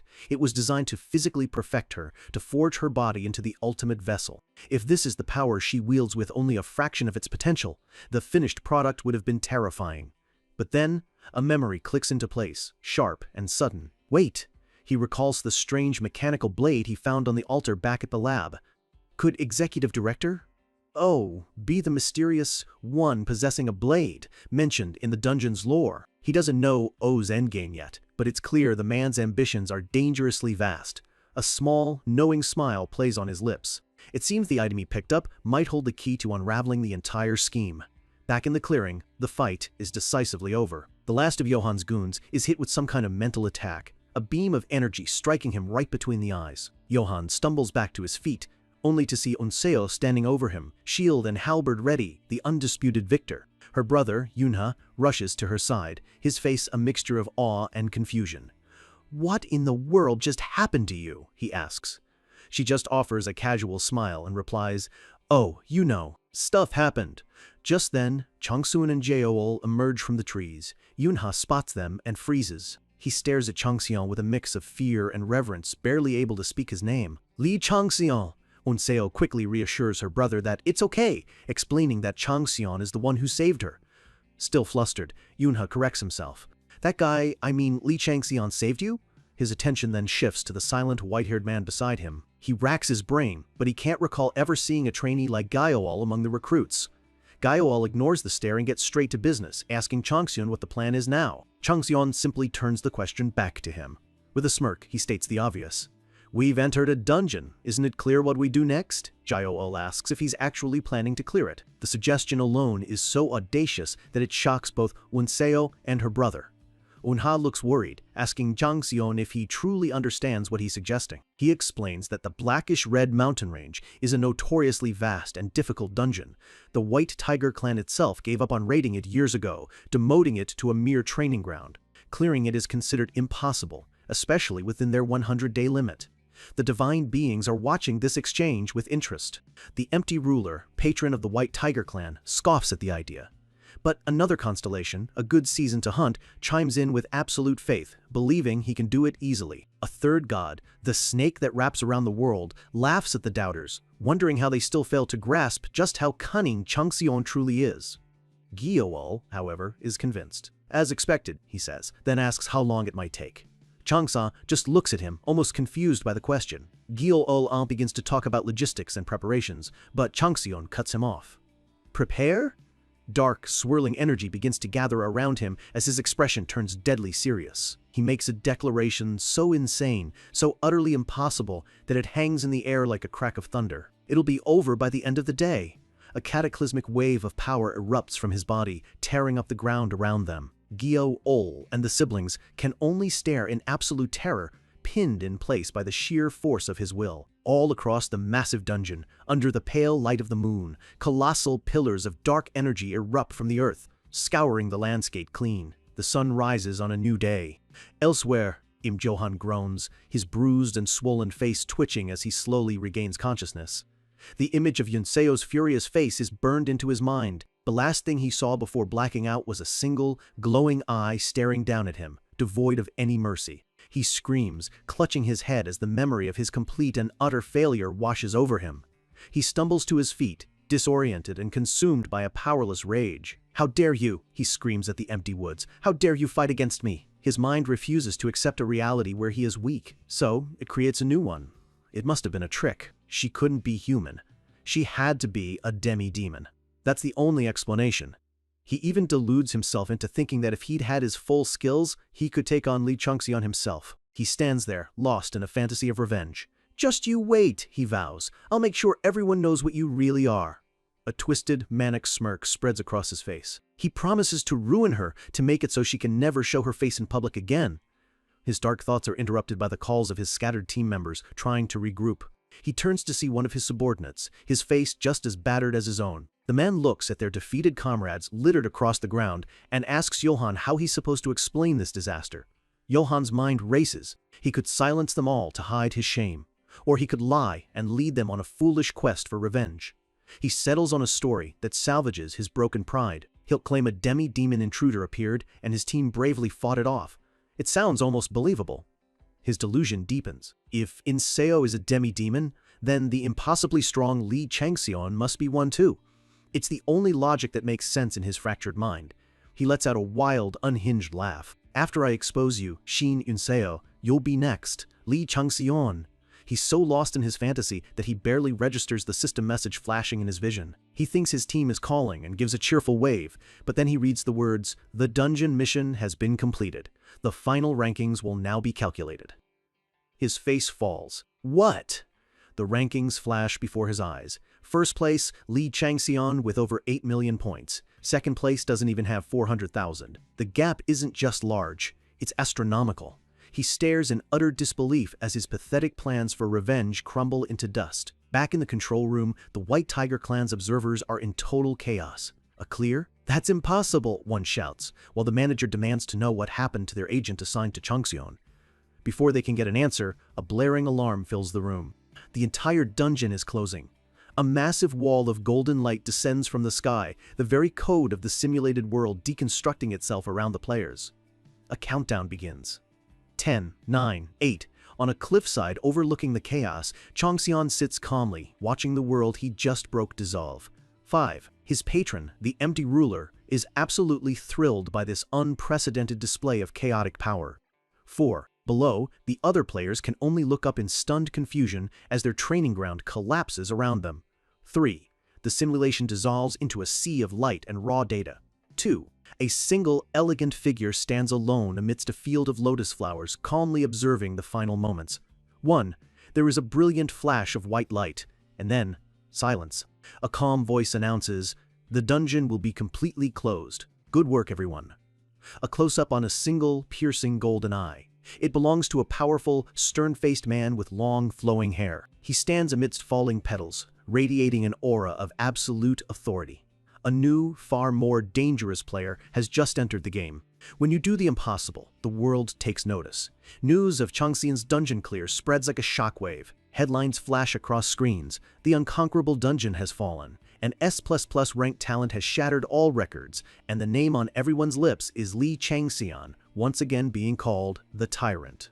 Players who know the dungeon's deadly reputation are trying to make sense of it all. How could one person clear a place that was basically a graveyard for trainees? The debate rages on.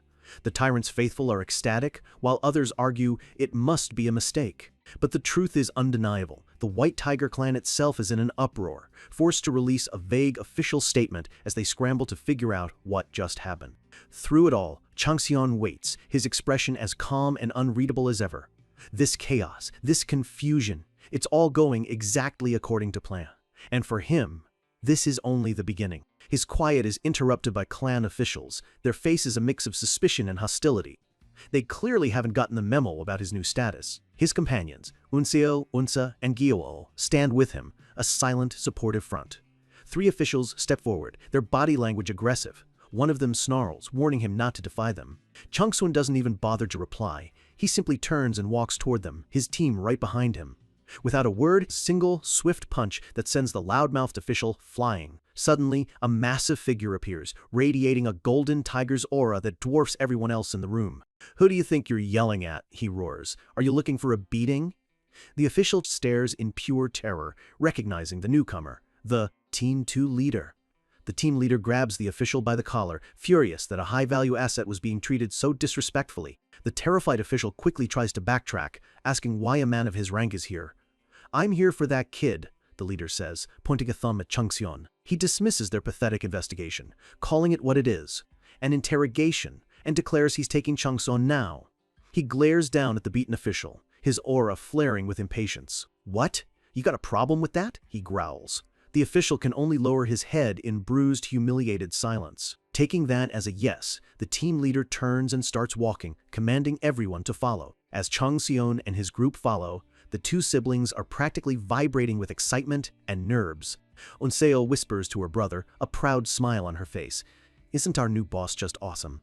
Unha can only nod, completely starstruck. He admits that when Chung Seon declared he'd clear the dungeon in a day, he thought it was just an empty boast. But after what he witnessed, he flashes back to the image of Chung Seon unleashing that world-ending wave of dark energy, a display of power that defied all known rules. Yunha shakes his head in disbelief. He never imagined someone could clear it in half a day. The team leader stops, issuing his orders. Chung Seon's companions are to be taken care of by his subordinates. Chung Seon himself is coming with him.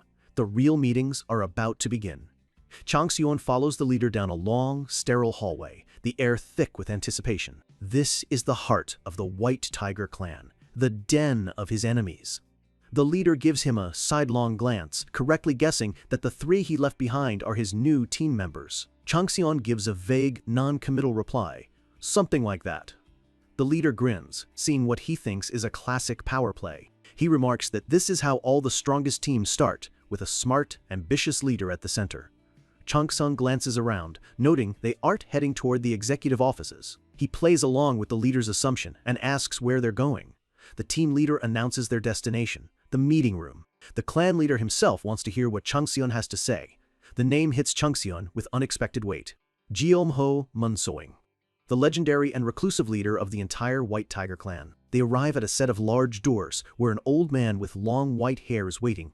It's Executive Director O.C. Hwan. He greets Chung Seon with a placid smile, remarking that he looks much better than the last time they met. A system message appears. The eyes of the ferocious tiger are peering at you. O's gaze isn't friendly, it's analytical, searching, and full of hidden agendas. Chung Seon's mind races. He knows. O is behind both the training dungeon and the secret facility. This man is his ultimate target. But for now, he must maintain his cover, feigning ignorance of the director's true nature. He offers a polite, empty thank you. Oh just laughs, saying it's thanks to Chung Seon that the clan has been thrown into such a frenzy. Chung Seon's eyes narrow slightly. Is that so? O's friendly mask slips. He leans in closer, his voice dropping to a conspiratorial whisper. He reveals that every team leader in the clan is now fighting tooth and nail to recruit him. There's chaos over his dungeon rewards, and the rumors have spread so far that even the clan's board members are calling, demanding to know who this tyrant is. He looks Chung Seon dead in the eye, finally asking the real question. So, have you changed your mind about joining me? This isn't a conversation, it's a test. One of Chung Seon's patrons scoffs at O's arrogance. Chung Seon just smiles faintly and flips the question back on him. That's something I'd like to ask you. He issues a calm but firm counteroffer. If he doesn't get the division he requested, he might just resign. He's making it clear he's not a pawn to be moved around. Oh, chuckles, unfazed by the threat. He reminds Chung Seon that the entire clan wants him now, and more importantly, the clan leader himself has summoned him. He dismisses the clan leader as an old man with little interest in worldly affairs and gestures for Chung Seon to follow. Well then, shall we go and greet him? They step onto a strange hexagonal transport platform. With a low hum of energy, the world around them dissolves into a gateway of falling petals and ethereal light. The moment he steps through, every one of Chung Seon's danger senses screams at him. His Viper Eye skill activates on its own, and his beast sense warns of an extreme, imminent threat. For the first time since his regression, he feels like he is in the presence of someone truly dangerous. A system message confirms his location. You have entered the Azura Flower Garden. Before him is a breathtaking, otherworldly landscape, dominated by a massive, ancient tree growing from a temple. O explains that this place is connected to the meeting room through a separate dungeon, a privilege reserved for the clan leader. Chung Seon understands instantly. This isn't just a garden, it's the clan leader's personal domain. The divine beings react. The empty ruler is intrigued, while another finds the atmosphere deeply unsettling. They approach a traditional pavilion. O calls out to a lone figure sitting on the roof, announcing that he has brought Lee Chung Seon. Chung Seon looks up, his expression hardening into a focused, grim mask. The figure on the roof stirs. An old man with a wild mane of white hair and a deeply scarred face looks down. So, he says, his voice like grinding stones, you are the child they call the tyrant. Their eyes meet. The clan leader's gaze is ancient and powerful, his golden eyes seeming to pierce right through to Chung Seon's soul. He adds that their patron god has taken a great interest in him lately. A chill runs down Changxian's spine as a message from Minerva, the owl goddess, flashes in his mind. She advises him to be wary, warning that the situation has become genuinely serious. This is no longer a game of politics. He is now face to face with a true monster. The clan leader's aura presses down on him, a crushing, invisible weight designed to break his will and force him to his knees. A system warning screams in his vision, confirming the extreme danger he's in. But Changxian stands firm. His own beast sense is blaring alarms, but he expected this. He intentionally drew the attention of the gods, and facing their chosen champion is the inevitable consequence. He's faced divine pressure before, but this feels different. It's more direct, more primal, a raw power that reminds him of his time in Arcadia, the realm of the gods themselves. He straightens his back, meets the monster's gaze without flinching, and states his name with unshakable resolve. "I am Li Changxian." The clan leader seems almost surprised by his composure, giving a slight, approving nod. "You don't seem too bad." Changsun presses his advantage, his tone laced with a subtle defiance. He says that the fact he's greeting a master swordsman of his caliber amuses him. "It amuses you?" the leader asks, a hint of curiosity in his voice. Changxian explains that just a few months ago he was a nobody. He never dreamed he'd be standing in such a place. But beneath his calm facade, his mind is racing. He knows the leader is testing him. For a man of his immense power to personally test a new recruit, it's a sign that Changxian is being seen as either a threat or a tool. This is a high-stakes psychological game. Munsung considers him, weighing his options. A direct fight against this defiant rookie would be easy, but perhaps there's more to gain by watching him. Changsan smiles inwardly. He's confident he could survive a direct confrontation. He has gods in his corner, and more than a few tricks up his sleeve to ensure his escape. He waits, his expression a perfect mask of calm, ready to react to whatever the old man does next. The clan leader simply says, "I see." And in the next instant, a shadow falls over Changxian. Changsun stumbles back, genuine shock finally breaking through his composure. That casual display of absolute power, the sheer speed of it, it's on a level he hadn't anticipated. Munsung tells him their patron god has a gift for him and that he should collect it from Director. On his way out. With that, an exit portal shimmers into existence. The clan leader turns his back, the meeting over as abruptly as it began. The test is complete. Changsun stares after him, his mind reeling. What was that? He realizes the old man wasn't warning him or threatening him. He was dismissing him. Mengzong is so utterly confident in his own power and his bond with his god that he sees Changsun as no threat at all. A thought clicks into place. The gift from the god, could it be the legendary 7 cryptic scriptures of San? An item of immense power. It all makes sense. Munsung is the empty ruler's primary agent on Earth, expanding the god's influence. Any gift would be to strengthen him, to make him a more perfect vessel for that divine power. That would mean, before he can finish the thought, his viper's eye skill flares to life. The snake that wraps around the world has seen his line of reasoning, found it amusing, and granted him a burst of insight. His skill levels up, and with his newly enhanced vision, he finally sees the truth. The clan leader is drowning in a thick, suffocating aura of the royal tiger's calamity. Countless shadowy eyes watch from within the swirling, corrupting energy. This isn't just power. This is possession. He's on a completely different level, far, far beyond the scope of the Guildal project. The clan leader turns his head just slightly, his golden eye glinting with annoyance. "I would prefer if you stopped peeking." He felt the scan. Changsun is stunned. This man is an absolute monster. He turns away, his face grim with the weight of this new knowledge. With a quiet, "Please, excuse me," he steps through the glowing portal, leaving the lion's den behind. He is enveloped in a brilliant flash of turquoise light. He reappears on the other side, the light fading around him. Munsung isn't just a step above the Guildal project, he's in an entirely different league. And yet, the God-sent warriors, another one of the gods' projects, are given to those under him. That can only mean one thing. The clan leader intends to monopolize the god's greatest power for himself.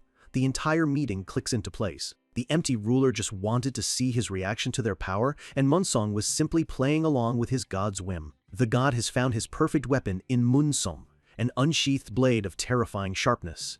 And a blade that sharp is always aiming for a higher target. But what could that target be? Back in the sterile hallways of the clan headquarters, he walks with Director and the boisterous Team 2 leader. Remarks offhandedly that their clan leader can be a difficult man to deal with. Changsun now understands completely. To a being like Moonsong, the entire Guildhall project and all of O's political games are less than insects. He agrees, yes, it feels like he exists in an entirely different world from us.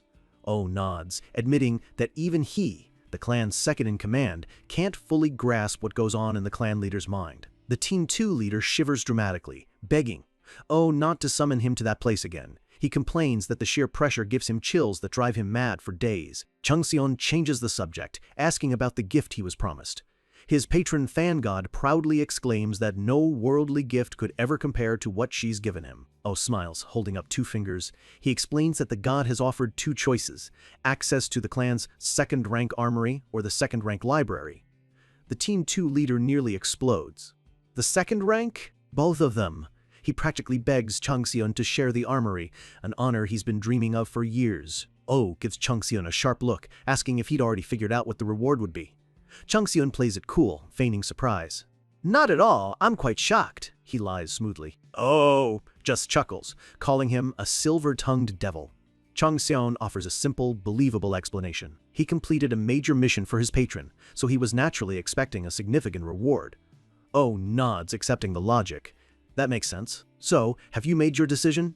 Changxion doesn't hesitate. He declares his choice is the library. He explains that he wants to discover more skills and has heard the library contains rare texts. The Team 2 leader cheers in the background, ecstatic that the armory is still on the table for him. O smiles, saying he expected as much from someone so strategically minded. He pulls out a set of ornate keys. But just as he's about to hand them over, he pauses, his expression turning serious. I heard something interesting. They say you haven't chosen a patron god yet. Is that correct? The Team 2 leader's jaw drops. What? He yells that it's impossible, that no player could achieve what Changxion has without a divine patron. But Changxion just closes his eyes, a faint, mysterious smile on his face. For a man secretly playing God, being called godless is the perfect accusation. The Team 2 leader practically begs Director O to see reason, his voice laced with disbelief. He insists there's no way a player without a divine patron could be this monstrously strong. It defies all logic. He turns to Changxion, desperate for a denial, telling him the director must be mistaken. But Changxion remains perfectly silent, his expression as cold and unreadable as stone. The silence stretches thick with tension. Oh, Sihuan doesn't need to say another word. His question was a perfectly aimed shot, and it has clearly hit its mark. The team leader starts to panic as a terrifying possibility dawns on him. He stammers, the doubt creeping into his voice. There's no way, right? It can't be. He grabs Changxion's shoulder, his eyes wide with a mix of awe and fear, asking if it's really true. Changxion's continued indifference only fuels the other man's frantic confusion. He thinks to himself, if Changxion is this powerful while being godless, what would he be capable of if he actually accepted a patron? The potential is absolutely unimaginable. Even a once-in-a-generation genius has limits. But this is something else entirely. He finally understands.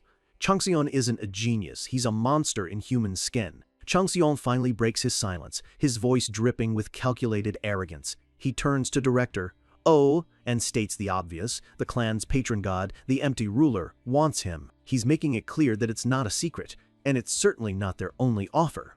A confident smirk plays on his lips. He tells them many gods have already asked him to become their apostle. He's not just answering a question, he's seizing control of the entire conversation, turning their interrogation into a negotiation where he holds all the cards. Oh, Sihuan's eyes narrow. He asks Changxion if he realizes how little sense he's making. Changxion doesn't back down an inch. He lays out his terms with chilling clarity. He's already getting plenty of perks.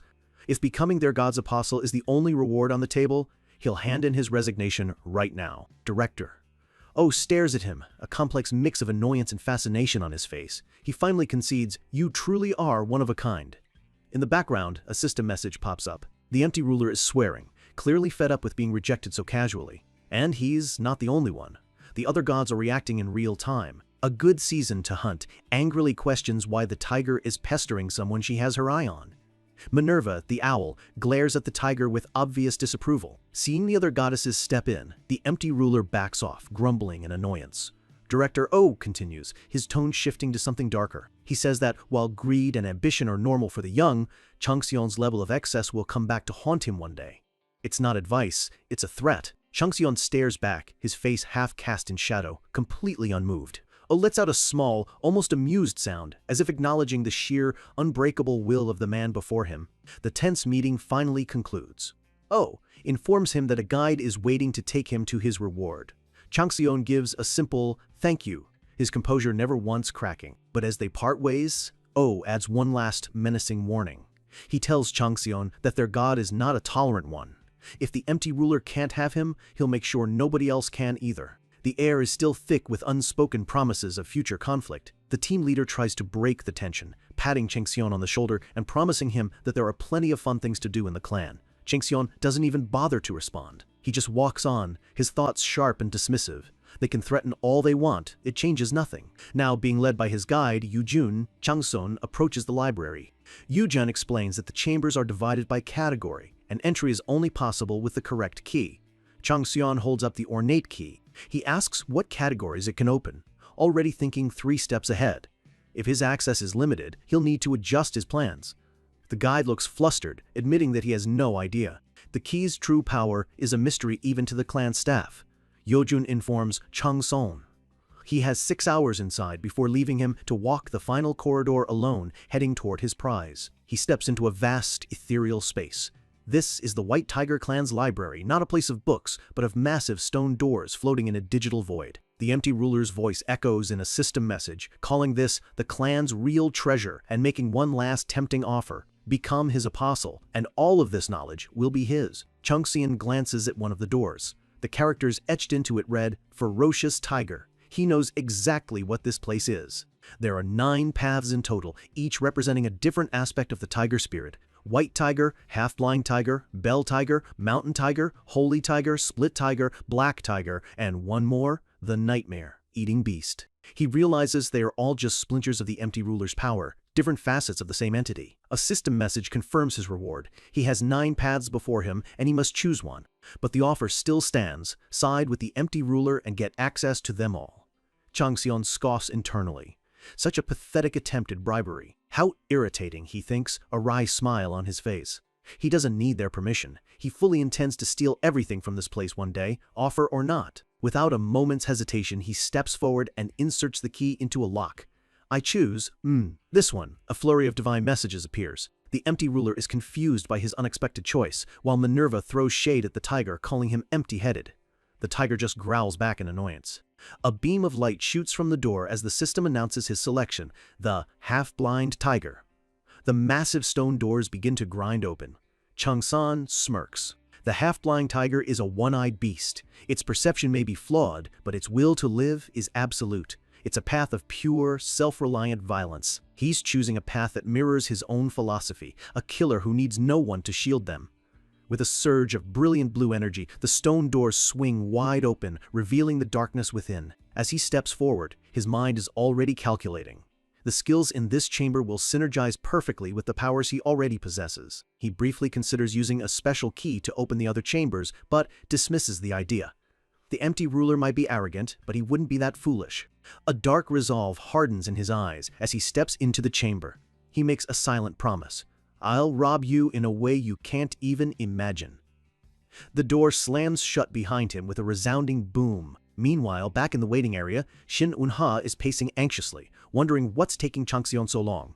Beside him, Gyo-ol stands as a silent, unmoving sentinel. Another rookie snaps at Yunha to sit down, calling Changxion the tyrant and saying he's not going to die that easily. Yunha immediately fires back. He's not a tyrant, Yunseo chimes in, correcting them with starry eyes. His name is Li Changxion, she says dreamily, my prince. Yunha just groans at his sister's hopeless fangirling. He glances over at Gyo-ol, who remains apart from their group. He's still trying to process everything, remembering Gyo-ol as the cursed, monstrous figure from before. Now, the man's face is impossibly handsome. The transformation is so complete it feels like a dream. Yunha's mind is a storm of questions. Who is Li Changxion really? And what truly happened between him and his sister in that secret facility? He feels like he's on the outside of a massive, world-altering secret. He tells himself that whether it's good or bad, he has to find out the truth. He glances at his sister, who is now literally praying for Changxion's safe return. He just sighs, completely exasperated. Just then, a blue system window flickers to life in front of him, catching him completely by surprise. A voice echoes directly in his head. The snake that wraps around the world tells him it can hear his brain working overtime from here. Yuna flinches, shocked that a god is speaking to him. The snake god continues, saying that he could think for 1,000 years and never uncover the secrets he's after. It slyly adds that his inquisitive nature is precisely why it took an interest in him. How did it know what I was thinking? Yuna panics. The god casually replies that it's not hard to read someone's thoughts when they're written all over their face. The god seems amused by him, noting that his habit of doubting everything makes them similar. It then offers him a proposition, a chance to become its priest. Yunha is stunned. An offer from a god? For him? Before he can process it, his attention is pulled away by two familiar figures approaching. A young man with spiky reddish-brown hair walks into the room. Yunha watches him, a flicker of annoyance on his face. The newcomer, Jumyo, smiles brightly, exclaiming how relieved he is that they're both safe. Yunha glares at him, muttering, "Pretentious jerk," under his breath. He remembers asking this same guy for help, finding his sister in the dungeon, only to be flatly refused. He thinks bitterly about how Jumhyo is acting so friendly now, after abandoning them when it actually mattered. But his resentment is cut short when Unseo shouts, "Appa!" with a huge, happy smile, her entire face lighting up. Jeongyu looks overjoyed to see her, a blush rising on his cheeks as he calls out her name. Unseo runs. Yunha watches them, a small, knowing smirk on his face. And at that exact moment, a commanding presence fills the doorway. Li Changxian has returned. Jeongju's friendly expression vanishes instantly. He grabs Enseo's wrist, physically pulling her away from Changxian's direction. She looks up at him, shocked, asking what he's doing. His face contorts with anger and jealousy. He glares at Changxian, his voice tight as he says to Unseo, "You were never like that with me." Changxian just looks at him, his expression completely flat, as if this emotional outburst is nothing more than a mild inconvenience. Jeongju's anger finally boils over. He turns his furious gaze on Unseo and yells, "You started playing hard to get, and then you disappeared. Was it because you found some new guy?" The accusation hangs in the air, turning a happy reunion into a bitter, ugly confrontation. His words barely have time to land before Unseo's expression turns to solid ice. A dangerous glint enters her eyes as a single thought crosses her mind. This guy. Should I just end him? She has the power now, and her temper is running thin. But her fangirl instincts are stronger. The moment her gaze lands on Changxian, all that anger melts away, replaced by starry-eyed adoration. She's completely forgotten the man yelling at her. Changxian just stands there, his face completely impassive. This petty high school drama is a waste of his time and energy. Jeongyu, however, mistakes his silence for weakness. He gets right in Changxian's face, challenging him, asking what he thinks he's going to accomplish with a little glare. Before he can finish his sentence, Unseo moves, a wave of protective energy flaring around her as she positions herself between them, ready to defend her idol. But she's not fast enough. In a single, fluid motion, Changxian steps past her. His hand clamps around Jeongju's throat, lifting him clean off the ground with terrifying ease. The move is so dominant, so effortlessly swift, that no one even had time to react. He just holds him there, his grip like iron, his expression still chillingly calm. Jeongju chokes, struggling for words. He tries to threaten him, asking if he even knows who he is, but his bravado shatters the second he looks into Changxian's eyes. Because what he sees looking back isn't human. Changxian's eyes are glowing with a predatory golden light, like a primordial beast staring down its prey. In that instant, an immense, crushing pressure floods the room. Behind Changxian, the spectral image of a colossal one-eyed tiger made of golden flame materializes, its silent roar shaking Jeongju to his very soul. Jeongju is frozen, face to face with the monster from his worst nightmares. This is the power of the half-blind tiger, the new skill Changxian just acquired. This isn't a fight. It's a psychological execution. The ability instills the absolute certainty of death into its target, an attack made of pure killing intent. Jeongyu's mind breaks. He's hit with a tidal wave of fear, panic, and shock.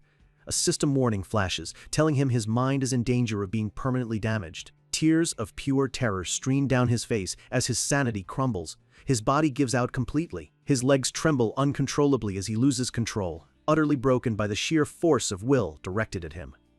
Changxian lets go, dropping him to the floor in a pathetic heap.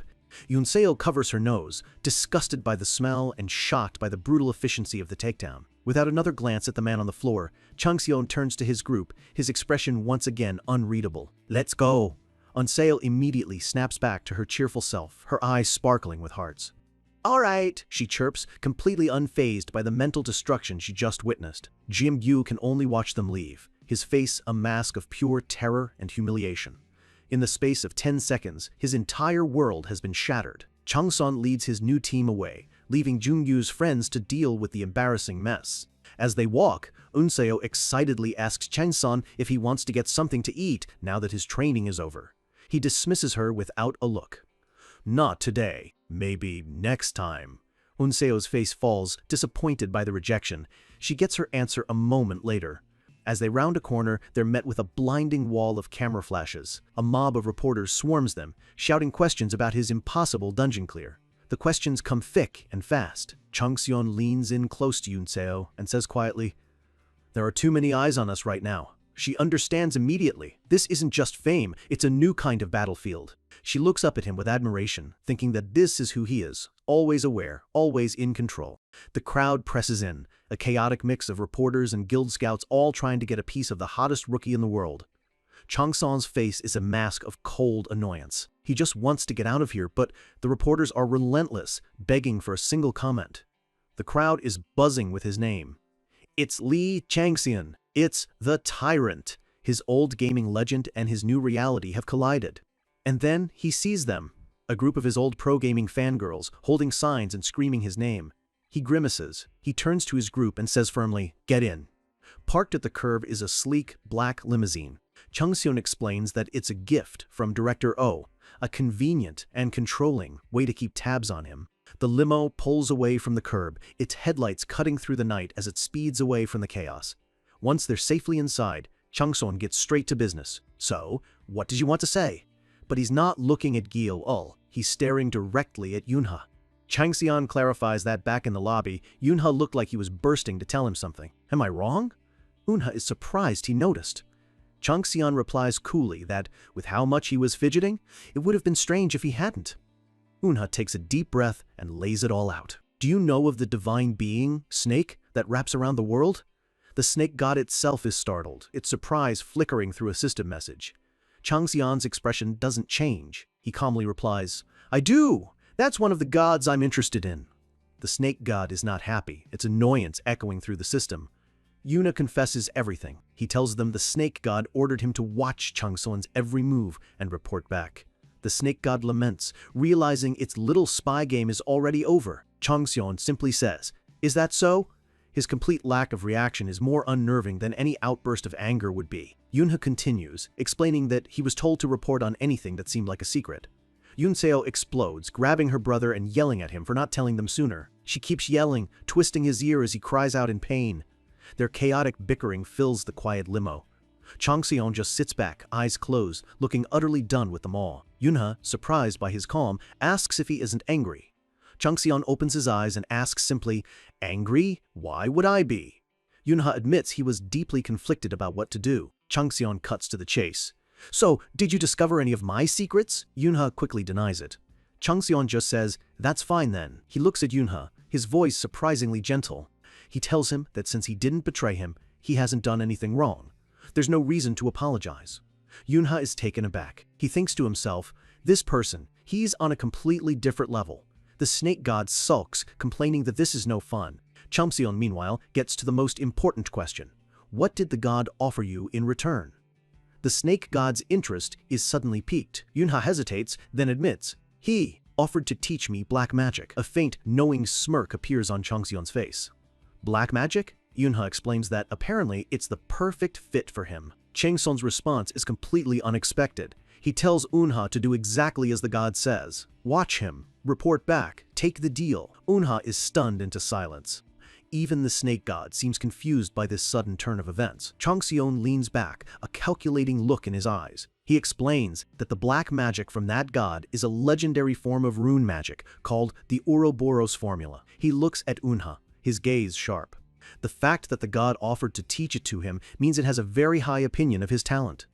The snake god is shocked, wondering how a mortal could possibly know that. Yunha is stunned. I have talent? The snake god grumbles, boasting that countless others would kill for its teachings. Changxian gives his final order. So, do as the divine being says. He's just turned an enemy spy into his own double agent, a way to gain an enemy's power for himself. The limo drops the siblings off. As the car drives away, they stand on the sidewalk.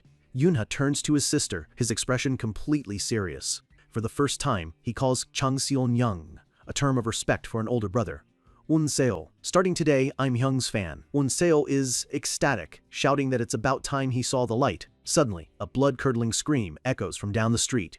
It seems Jungyu's friends are having a rough time. Back in the car, the snake god demands to know how Changseon has such detailed information. He replies coolly, "Just as you keep your secrets, I keep mine." He thinks to himself that he once tried to learn that same rune magic but found it too difficult. But if Onha can master it, it will become an incredible asset for their team. Changseon then turns his attention to Gyeol, who has been silent this entire time. He asks him where he lives. His gaze becomes piercing. He looks directly at Gyeol and says, "You're lying, aren't you?" Gyeol flinches, admitting he lives in a tiny, single-room goshiwon. Changseon's voice turns cold. "Tell me the truth while I'm asking nicely, or I'll find out for myself and you won't like what happens next." Gyeol shrinks under his intense glare, unable to meet his eyes. Finally, the truth comes out. Changseon asks flatly, "You don't have a home, do you?" Vol quietly admits it's true. He spent his entire housing deposit on weapons to become stronger. Changseon looks out the window, a flicker of something almost like sympathy in his eyes. He thinks of Gyeol's father, his old friend, and decides he has to take responsibility for the man's son. He turns back, a small, satisfied smile on his face. How convenient. Gyeol looks up, completely confused by his reaction. Changseon leans back, his decision made. "Stay at my place for now."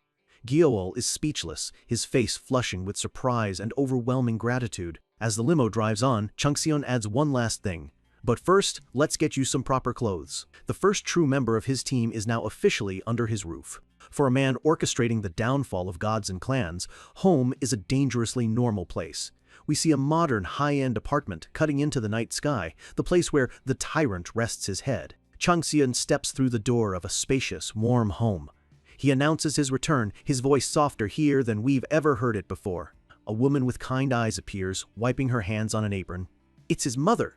She's surprised to see him, saying she thought his training would take much longer. He explains it finished early. His mom wishes she'd known, so she could have prepared a proper feast. He tells her it's fine, but she insists. For his first night home in so long, he deserves a real home-cooked meal. Changseon hesitates for a moment, then tells his mother he has a request. He turns back to the doorway and gestures for the person waiting there to come in. He introduces the newcomer as Baek Gyeol, a friend of his. Gyeol steps inside, looking nervous and out of place in his brand new clothes. He gives a small, hesitant, "Excuse me." Changseon's mother breaks into a wide, welcoming smile. She immediately tells Gyeol that any friend of her son is family here and ushers him inside. Gyeol stammers a thank you, clearly overwhelmed by her immediate kindness. She tells him to relax and make himself at home, her warmth completely genuine and disarming. Gyeol looks around, and his jaw practically hits the floor. The apartment is massive, with high ceilings and even a grand piano. He can't believe a home like this actually exists outside of movies. From the floor to ceiling windows, the entire glittering cityscape is laid out before them. The Han River, a ribbon of light below. He stands beside Changseon, still trying to process the sheer luxury. To think that this is how the man who saved him lives. His thoughts are interrupted by the television, which is flashing a news report. It's footage of them from earlier, with an anchor excitedly talking about the tyrants, Lee Changseon and his incredible feat. The story is so big, it's already making international headlines. Gyeol watches with a small smile, commenting that it's a little embarrassing to see himself on TV like this. Lounging on the couch is a young woman, lazily munching on some dried squid. This is Changseon's older sister. Sensing a new presence in the room, she glances over her shoulder. The moment she sees a stranger standing in her living room, she lets out a piercing shriek and demands to know who he is. Changseon just gestures a thumb over his shoulder at her, a look of pure, undiluted annoyance on his face. His sister looks back and forth between him and Gyeol, completely flustered and embarrassed. She quickly tries to cover her tracks, pretending she was just changing the channel. But Changseon cuts her off before she can finish her lie. "I didn't say anything." She glares at him, her face flushing red. "Ugh, you're so annoying." Their mother comes over, asking why she's storming off to her room when dinner is ready. The sister snaps back that she doesn't want to eat and slams the door. The mother just sighs, wondering where her daughter inherited such a fiery temper. But then she smiles warmly at Changseon, letting him in on a secret. Even though she acts like that, his sister was incredibly worried about him, even watching his old exam videos online. From behind the door, the sister yells at her mom to stop saying weird things. Changxion ignores the chaos and turns to Gyo-ul. "Come with me. Let's go to my room." Changxion's room is just as impressive as the rest of the apartment. Gyo-ul looks around in awe. Changxion's instruction is simple and direct. "Call me brother." Gyo-ul immediately complies, a little flustered but happy to have been given a place here. Gyo-ul remarks that the room is incredible, bigger than his entire old house. Changxion thinks to himself that if Gyo-ul's father could hear this, he'd be very confused about their family tree. Gyo-ul's eyes land on a shelf packed with gleaming gold trophies from Changxion's legendary pro gaming days, next to a top-of-the-line gaming setup. And finally, a collection of the latest gaming consoles. Gyo-ul is amazed. He's only ever seen these things in magazines. Seeing his excitement, Changxion simply tells him, "You can play it!" Gyo-ul can hardly believe it. A little while later, the sound of a shower runs, a moment of quiet peace. Gyo-ul steps out, a towel slung over his shoulder. He thinks about the simple luxury of a huge bathroom and endless hot water. A quiet, sad look crosses his face. He truly lives in a different world from the man who has taken him in. At dinner, his mother brings out a huge spread of food, apologizing that it isn't much. To Gyo-ul, who has been starving for months, this is a royal feast. She asks if the food is to his liking. He takes a bite, and his eyes go wide with delight. It's unbelievably delicious. His mother beams, pleased by the genuine compliment. Gyo-ul begins to eat with tears streaming down his face. It's been so long since he's had a real, warm meal. He tells her it's the best thing he's ever tasted. She laughs, pleased, then glances at her own son, wishing he had half of Gyo-ul's manners. Changxion, eating quietly, just mutters, "It's good." His mother playfully complains about his lack of enthusiasm. She then turns back to Gyo-ul. With a mischievous sparkle in her eye, she asks him if he'd like to be adopted, joking that he'd make a much better youngest son. Gyo-ul is so flustered he can't even speak. She laughs and says it was just a joke, offering him more soup. As she serves him, a wave of unfamiliar warmth washes over Gyo-ul. This feeling, this kindness, it triggers something deep within his memory. A faint sound of laughter from his childhood, a sound he never understood until now. In this moment, he finally recognizes it. A vision of a cloaked figure holding him as a baby flashes in his mind. It was his mother's laughter. The table falls silent for a moment, the weight of a memory long thought lost settling over them. Later that night, Gyo-ul lies on a futon on the floor of Changxion's room. Both of them are wide awake. Changxion breaks the silence, asking if he can't sleep. Gyo-ul admits he can't, but quickly reassures him that it's not because he's uncomfortable.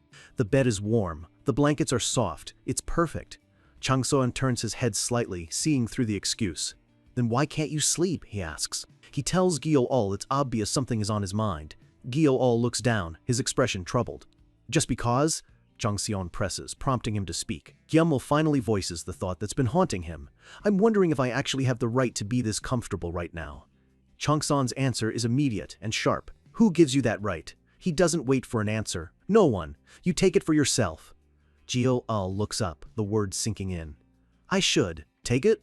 Changxion continues, his voice low and steady, filled with a wisdom that feels ancient. "You get to decide your own worth. If you think of yourself as pathetic, you will be. If you value yourself, you will have value." He looks at Gyo-ul, his gaze intense. "So, you decide. Do you have the right to have all this or not?" Gyo-ul finally understands. "Okay." As Changxion lies back down, he says something that reveals a glimpse of his own painful past. "You remind me of myself from back then." A flashback cuts in.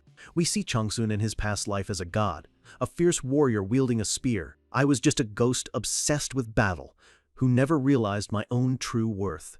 He stands alone amidst a field of blades, a god of war who knew nothing but fighting. "It wasn't until I hit rock bottom, after I lost everything, that I finally realized my mistake." We see the moment of his betrayal, the moment his entire world came crashing down. He looks at Gyo-ul, his voice filled with a quiet sincerity. "I don't want you to make the same mistakes I did. This isn't just advice, it's a confession from a fallen god." Gyo-ul is deeply moved, whispering a quiet, "Thank you." Changxion thinks to himself that this really should be a father's job. The goddesses watching are clearly touched, with Minerva looking on with an affectionate, proud expression. The next day, the sun rises over the city, Back at the apartment, Chamseon's sister is talking to their mom. She asks, "Mom, isn't he weird?" She's talking about her brother, complaining that he's been acting strangely lately. She explains that after being involved in a major incident some time ago, he became a completely different person. He quit drinking, he controls his temper, and he no longer reacts to her attempts to annoy him. Her mom calls her out for being a pest, but the sister continues. "He's just weird. It's like he aged decades overnight. He talks less, thinks more, and somehow became impossibly talented." She leans in, her voice dropping to a whisper. "But the weirdest thing is, Mom, don't you remember? He originally—" She trails off, but her expression is deadly serious. She knows something about who her brother used to be, something their mother has either forgotten or is choosing to ignore. A dangerous secret is hiding in plain sight, and she's the only one who seems to notice. "Mom, don't you know? He originally had no friends." The statement hangs in the air, a simple fact that changes everything. The brother she knew was a complete and utter loner. She throws her hands up in exasperation. And now, out of nowhere, he not only brings a friend home, but a handsome one at that? None of it adds up. Her mom just smacks her on the back of the head, scolding her for being so rude about her own brother. The sister tries to get her mom's attention, insisting that she's missing the most important part. Her mom is already fed up, asking what other nonsense she's about to spout. With a sudden blush, the sister completely changes her tune. She says that Gyo-ul is totally her type and begs her mom to find out if he has a girlfriend. After all, if he's willing to hang out with a jerk like her brother, he must have a great personality. That earns her another smack, as her mom yells at her for being so shameless. Just then, Changseon and Gyo-ul emerge, dressed to go out. Their mom asks if they're leaving already. Changseon tells her they're going to train and will eat out, so she shouldn't wait up for them. The sister immediately melts, linking arms with her mom and cooing in a sickly sweet voice. "Don't work too hard, brother." Changseon just gives her a deadpan look as he and Gyo-ul head for the door. They arrive at a large, modern building. Changseon's plan for the day is simple. "We're going to get you a new weapon." Gyo-ul is confused, protesting that he doesn't have any money for a new spear. Changseon stops and turns to him, his voice firm. He asks if he's already forgotten their conversation from last night. "You get to decide your own worth." He continues his lecture, explaining that a weapon is more than just a tool, it's an extension of the user. If it doesn't fit perfectly, its power is cut in half. It's not just about the weapon, but the armor, the charms, the gems. Every piece of equipment is a part of the puzzle. He finishes with an order. "So, just follow me. I'll get you suited up. After that, we train. Brace yourself." This isn't just a gift, it's an investment. The first step in forging Gyo-ul into the perfect weapon for his war. Gyo-ul follows, his heart filled with a renewed sense of purpose. He realizes his life has had two major turning points, and at the center of both is the man walking in front of him. An angry voice bellows from inside a workshop. "What? You want me to make another weapon? You think I'm some kind of factory?" The voice continues ranting until a notification dings on his phone. A deposit of 100 million won. He tries to argue it's not about the money until a second deposit for another 100 million hits his account. The workshop door opens to reveal a huge, intimidating man with dreadlocks and sunglasses, yelling at his phone. He looks up to see Changseon and Gyo-ul waiting. Gyo-ul is speechless. 200 million won, transferred in an instant without a second thought. Changseon calmly addresses the man. "I told you to call me CEO." Gyo-ul can't help but think how incredibly cool that sounds. The blacksmith grumbles, Yeah, you bastard CEO." He then gets down to business, asking what Changseon wants. "A spear," Changseon says. "Not a fancy one, just a standard long spear." The blacksmith asks for the specs, but Changseon's vague description just makes him angry. He demands a reference. Changseon turns to Gyo-ul. "Take out your spear." The blacksmith takes the old weapon, his expression changing as he feels its unusual weight. He tells Gyo-ul to give him his hand. As he examines Gyo-ul's palm, his expert eye immediately notes the calluses, deducing he's left-hand dominant. The analysis continues, sharp and precise. He realizes Gyo-ul doesn't just stab with the spear, but spins it, using centrifugal force to amplify his power, all while maintaining incredible speed. The blacksmith is genuinely amazed. This kid has real talent. He's not just a brute, he's a technician. Gyo-ul is equally impressed. This truly is a master craftsman, someone who understands the art of combat on an instinctual level. The blacksmith asks what rank of materials they want. Changseon specifies a quality comparable to black iron, refined at least 100 times over. The blacksmith yells, "What? Are you planning on going to war or something?" Changseon's reply is calm and chillingly simple, something like that. The blacksmith says it'll take 15 days. Changson counters without hesitation, 10. The blacksmith flips out, screaming that 10 days is physically impossible. Changxian simply says, "Your arms won't be destroyed." The blacksmith caves, trembling with frustration. "Damn it, but you better give me the full 10 days. Changxian agrees. Okay.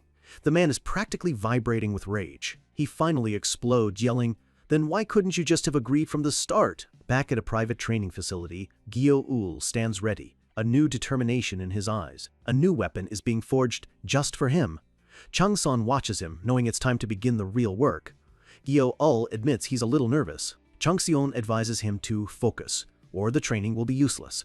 The gods are watching, as always. The empty ruler is already bored, but Changxion just smirks, knowing the tiger is about to be very surprised. He gets down to business, asking Gyo Ul how he's managing his spirit energy. Gyo Ul admits that since the curse was lifted, it's not responding to his will anymore. Changxion says that's to be expected. He reveals the core of the problem. The power Gyo Ul wields isn't normal magic. It never was. He explains that a ghost-born is the child of a shaman and a ghost deity, meaning Gyo Ul's energy is a mix of demonic and evil power. The curse was the only thing allowing him to control it. Now that it's gone, the raw, untamed energy is left behind. Gyo Ul listens, the pieces finally starting to click into place. He's been trying to use a key for the wrong lock. With a bright flash of energy, the real lesson begins. Changxion explains that Gyo Ul needs a new way to circulate his magic, a new way to breathe, a new way to fight. He needs to transform that residual shadow energy into his own unique talent. And the best way to do that is to emulate his father. His voice echoes in the training room, carrying an immense weight. "You must become my shadow." The scene shifts to a memory from Changxion's past life. He stands in a desolate, ruined world, facing a swirling mass of shadow and blue flame. Changxion asks the being what it means by shadows. The entity explains that its very form is shapeless. This is Xerxes, Gyo Ul's father, a god of shadows. Xerxes explains that he is a non-existent god, a being with no physical form of his own. Changxion's response is blunt and unimpressed. So, Xerxes reveals the secret to his manifestation. He has pulled a single shadow from Changxion's body and inhabited it like a shell. Without latching on to the presence of a powerful being, he would be unable to exist in the physical world. This reveals a key piece of Changxion's past. His only friend was a parasitic god, a being that could only exist by feeding on his presence. Changxion's realization is crude, but accurate. "So you basically leeching off of me?" Xerxes admits that while he doesn't like the term, it's not entirely wrong. Back in the present, Gyo Ul asks what he needs to do. Changxion begins the first lesson. First, you must learn to control the shadow energy you already possess. As he speaks, his own shadow on the floor begins to stretch and twist ominously. The shadow morphs into long, sharp tendrils, writhing with dark power. The training to awaken the forgotten legacy of Xerxes has begun. The real training begins now. Changxion lays out the first bizarre lesson. Gyo Ul's shadow energy is different. To control it, he needs to open a path for it to flow. Gyo Ul is on edge, the instruction making little sense. A path? What could he possibly mean? Changxion gives him a simple yet impossible-sounding task. He tells Gyo Ul to focus his mind on his own shadow, and then use it to pull Changxion's shadow towards him. But he gives a crucial warning: this is not about strength. Force will only make it worse. Instead, he must be gentle, as if he's carefully unraveling tangled threads one by one, coaxing the shadow closer. This highlights the delicate control required, a stark contrast to the brute force Gyo Ul is used to. Gyo Ul closes his eyes, sweat already forming on his brow as he focuses every ounce of his being on the task. The pressure is immense. He reaches out with his consciousness, and to his surprise, Changxion's shadow responds, stretching towards him like a living thing. Gyo Ul's eyes snap open, his concentration shattered. The sheer presence radiating from that shadow is overwhelming, a glimpse into the monster he serves. Changxion's voice cuts through the haze, sharp and unforgiving. "Get a grip. You cannot break your concentration." Gritting his teeth against the oppressive aura, Gyo Ul forces himself to refocus, digging deep for whatever resolve he has left. Too late. Changxion's shadow surges forward, a tidal wave of darkness crashing over him. It envelops him completely. The pressure is suffocating, trying to crush him from the inside out. Changxion orders him to fight back, to suppress the shadow with everything he has before it consumes him entirely. Gyo Ul strains against the oppressive energy, his face a mask of agony. His own shadow energy is being twisted against his will, the two forces tangling violently. The clash throws his power into total chaos, threatening to tear him apart at its very source. He struggles, but the darkness clings to him like tar. He can feel himself sinking, the fight seeming impossibly hard. A deep, primal disgust wells up from within him, a feeling he knows all too well. "I don't like it," he mutters, the words filled with self-loathing. His mind is thrown back into the past, forced to relive the horror of his cursed monstrous form, the ghost-born. The first shadow he ever truly mastered was that of his own wretched self, a memory that still haunts him. He remembers the despair, the feeling of being trapped in a body he despised. But he's no longer that helpless boy.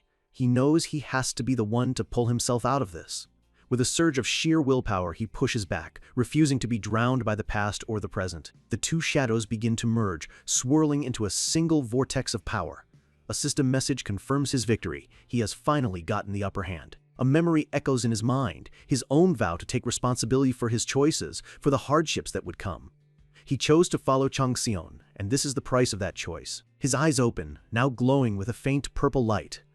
Dark, shadow-like markings spread across his skin as he reaches out, not just resisting the shadow, but taking control of it. With a final push, he molds the combined shadows, wrapping the raw energy around his arm like a gauntlet.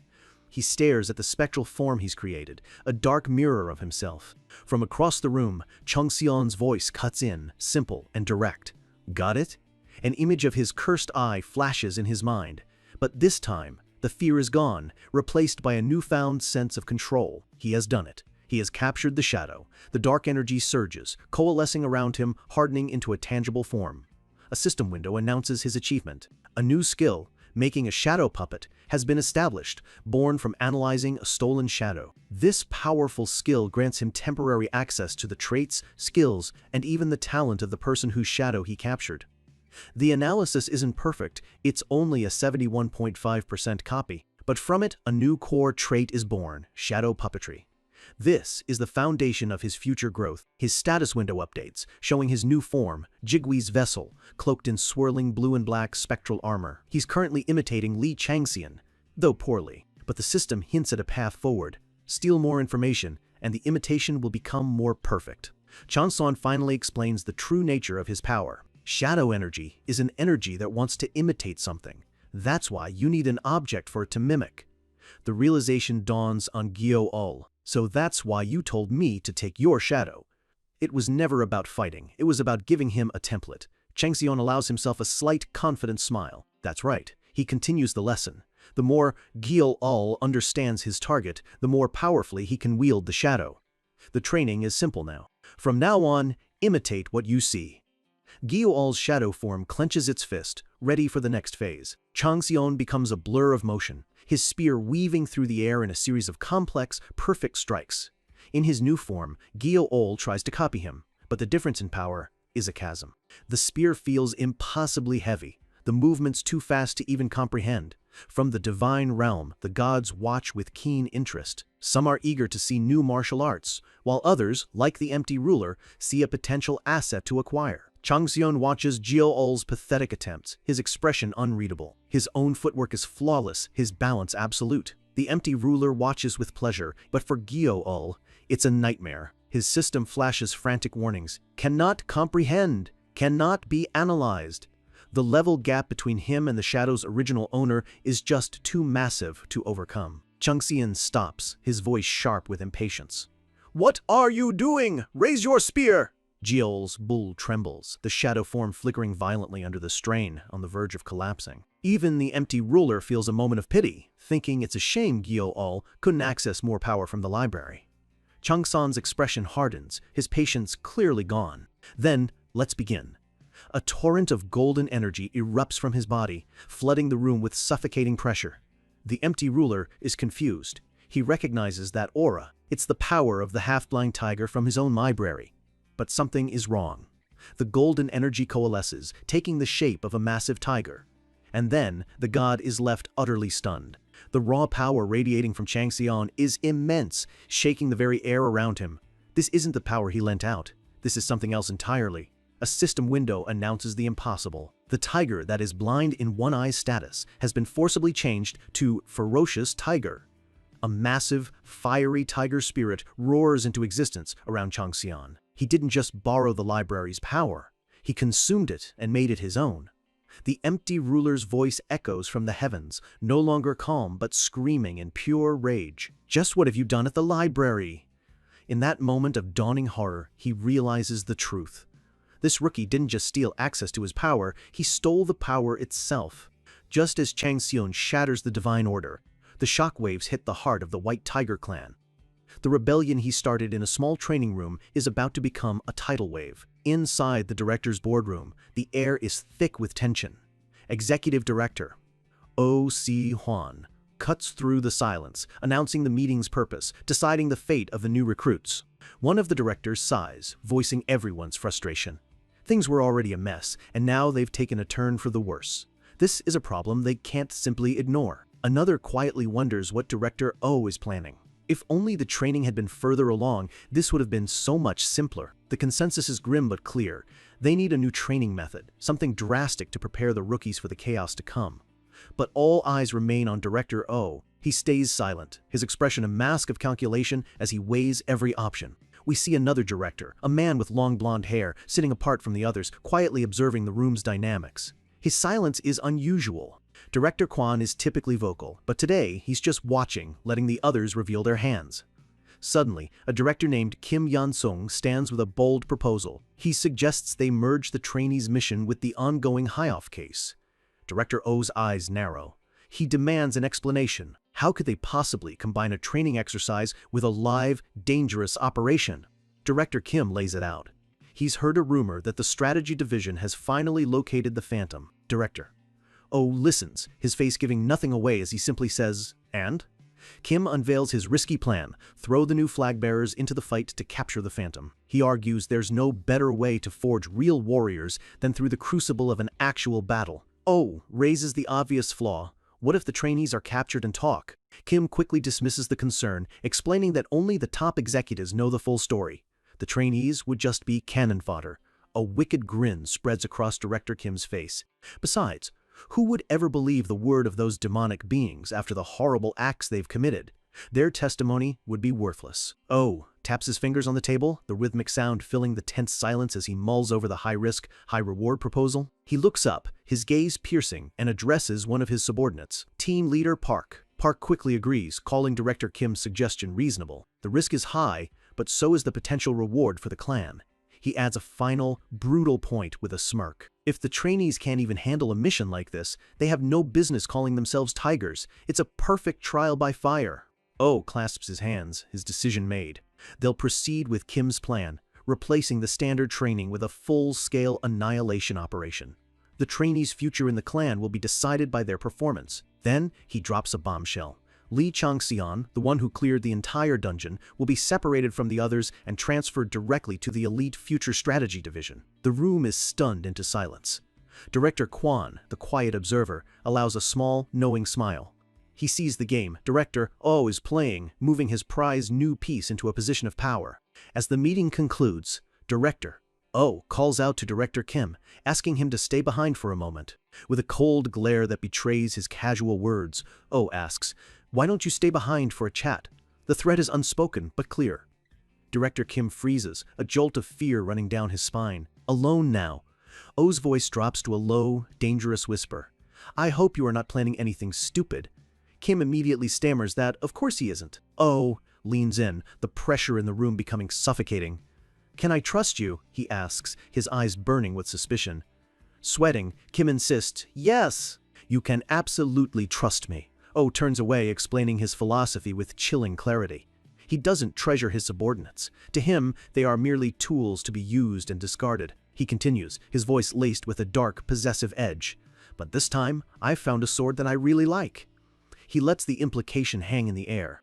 If that blade were to be damaged, it would make him feel just awful. The message is clear. Changxian belongs to him.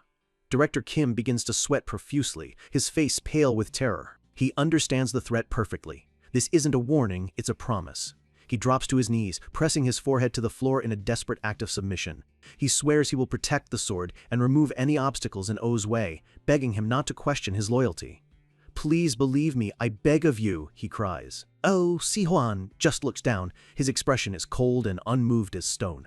A short while later, we see the sign for Director Kim Yon-sung's office. As Director Kim enters, his son sees his father's state and is visibly startled. "Father!" he exclaims, rushing toward him with a look of shock and concern. His son points to the blood on his face from where he scraped it on the floor for Director O. But Kim's face is a mask of pure rage. He ignores his son and gives a single, brutal order. "My son, kill him, no matter what." His son is taken aback, asking why. Kim explains that, at first, it was just about getting revenge for the humiliation Chung Seon caused him. But now, his perspective has changed. Chung Seon, he realizes, is the kind of person who will become a permanent obstacle, a rival who will constantly overshadow them. He has to be eliminated. He clarifies that this isn't just petty revenge anymore, it's a strategic move. Chung Seon is a future threat that must be dealt with now, before he becomes too powerful to stop. The son's hesitation vanishes, replaced by a cold hardness. Yes? "I understand," he says, his voice filled with a dark resolve. He clenches his fist, a twisted sense of duty filling him. He declares that after he kills Lee Chung-seon, he'll also get rid of that girl who was with him. He then asks his father if he knows who else was humiliated by Chung-seon that day. A vicious grin spreads across his face. He's talking about Im Joo-han, the leader of the ridiculous Mr. Lim team. It seems a new alliance, forged in failure and jealousy, is about to form. Meanwhile, completely oblivious to the plots against him, Chung Seon is dealing with a much higher level of politics. The empty ruler is gazing down at him from the divine realm. The god is absolutely furious, demanding to know what Chung Seon has done. In response, Chung Seon's status window explodes with the new traits he's stolen and evolved: ferocious tiger, Isidi tiger, and E-tiger. He didn't just copy the power, he made it his own. The divine chat room erupts. The snake god smugly reminds the empty ruler that he saw this coming, while Minerva agrees. The empty ruler is backed into a corner by his peers, turning the divine realm into a chaotic mess. Chung Seon looks up at the ceiling, a deadpan expression on his face. "These idiots," he sighs, admitting to himself that they have a point. But he knows this event has only deepened the empty ruler's obsession with him. A confident smirk plays on his lips. He's pushed the god to the edge, but this very obsession is now his greatest shield. With this, he thinks, he will never let me go. He has turned a god's fury into his personal protection. Back in the training room, Gyo-ul's shadow form erupts with dark energy as he successfully mimics Chung Seon's new, terrifying tiger aura. The shadow armor now crackles with vibrant blue energy. Chung Seon is impressed, noting that Gyo-ul is learning even faster than he'd anticipated. With the training paused, Chung Seon decides to inspect an item he recovered from the Gildao research facility. He pulls out an old, ominous-looking scroll. The system identifies it as the Unknown Scroll, noting it's made of human skin and filled with unidentified curses. It's sealed tight, its contents a mystery. A scroll made of human skin. Chung Seon's eyes narrow as he analyzes it, certain it's connected to the Gildao project and the forbidden scriptures of San. As he wonders how to safely open it, the scroll flares with a dark, malicious energy. An incredible, malevolent force explodes from the scroll. The system calls it the Royal Tiger's Calamity. The air grows thick as countless glowing eyes materialize in the darkness, all fixed on him. His eyes widen in shock. What? The Royal Tiger's Calamity? In here? This is a legendary disaster, not some simple curse. The empty ruler watches, fascinated, eager to see how Chung Seon handles this. Chung Seon realizes with horror that this scroll doesn't just describe the calamity. It contains the real thing. He grits his teeth in frustration. "Director, oh, just what have you done?" The calamity surges forward, its ferocious jaws opening wide, threatening to swallow him whole. Tendrils of darkness lash out, wrapping around his body. Panic begins to set in. He has to do something, fast. And then, it hits him. A flash of insight. His eyes fly open as he thinks of the one thing that might save him, the golden key. He pulls out the key, cursing to himself. He hadn't wanted the empty ruler to know he had this, but now he has no other choice. The empty ruler is stunned by the key's appearance, followed by a booming laugh that echoes from the heavens. "I knew the key would come into my possession one day," he roars triumphantly. Ignoring the god's gloating, Chung Seon presses the key against the scroll. The system announces that Peter's key has successfully found a keyhole. With a grunt of effort, he turns it. A brilliant light erupts from the scroll as the ancient locking mechanism is unsealed. The dark energy dissipates instantly. The Royal Tiger's Calamity has been halted just as quickly as it began. The scroll unrolls, its hidden contents finally revealed, as glowing, ancient text floats into the air before him. The characters, made of pure energy, seem to writhe and twitch as if alive and desperate to escape.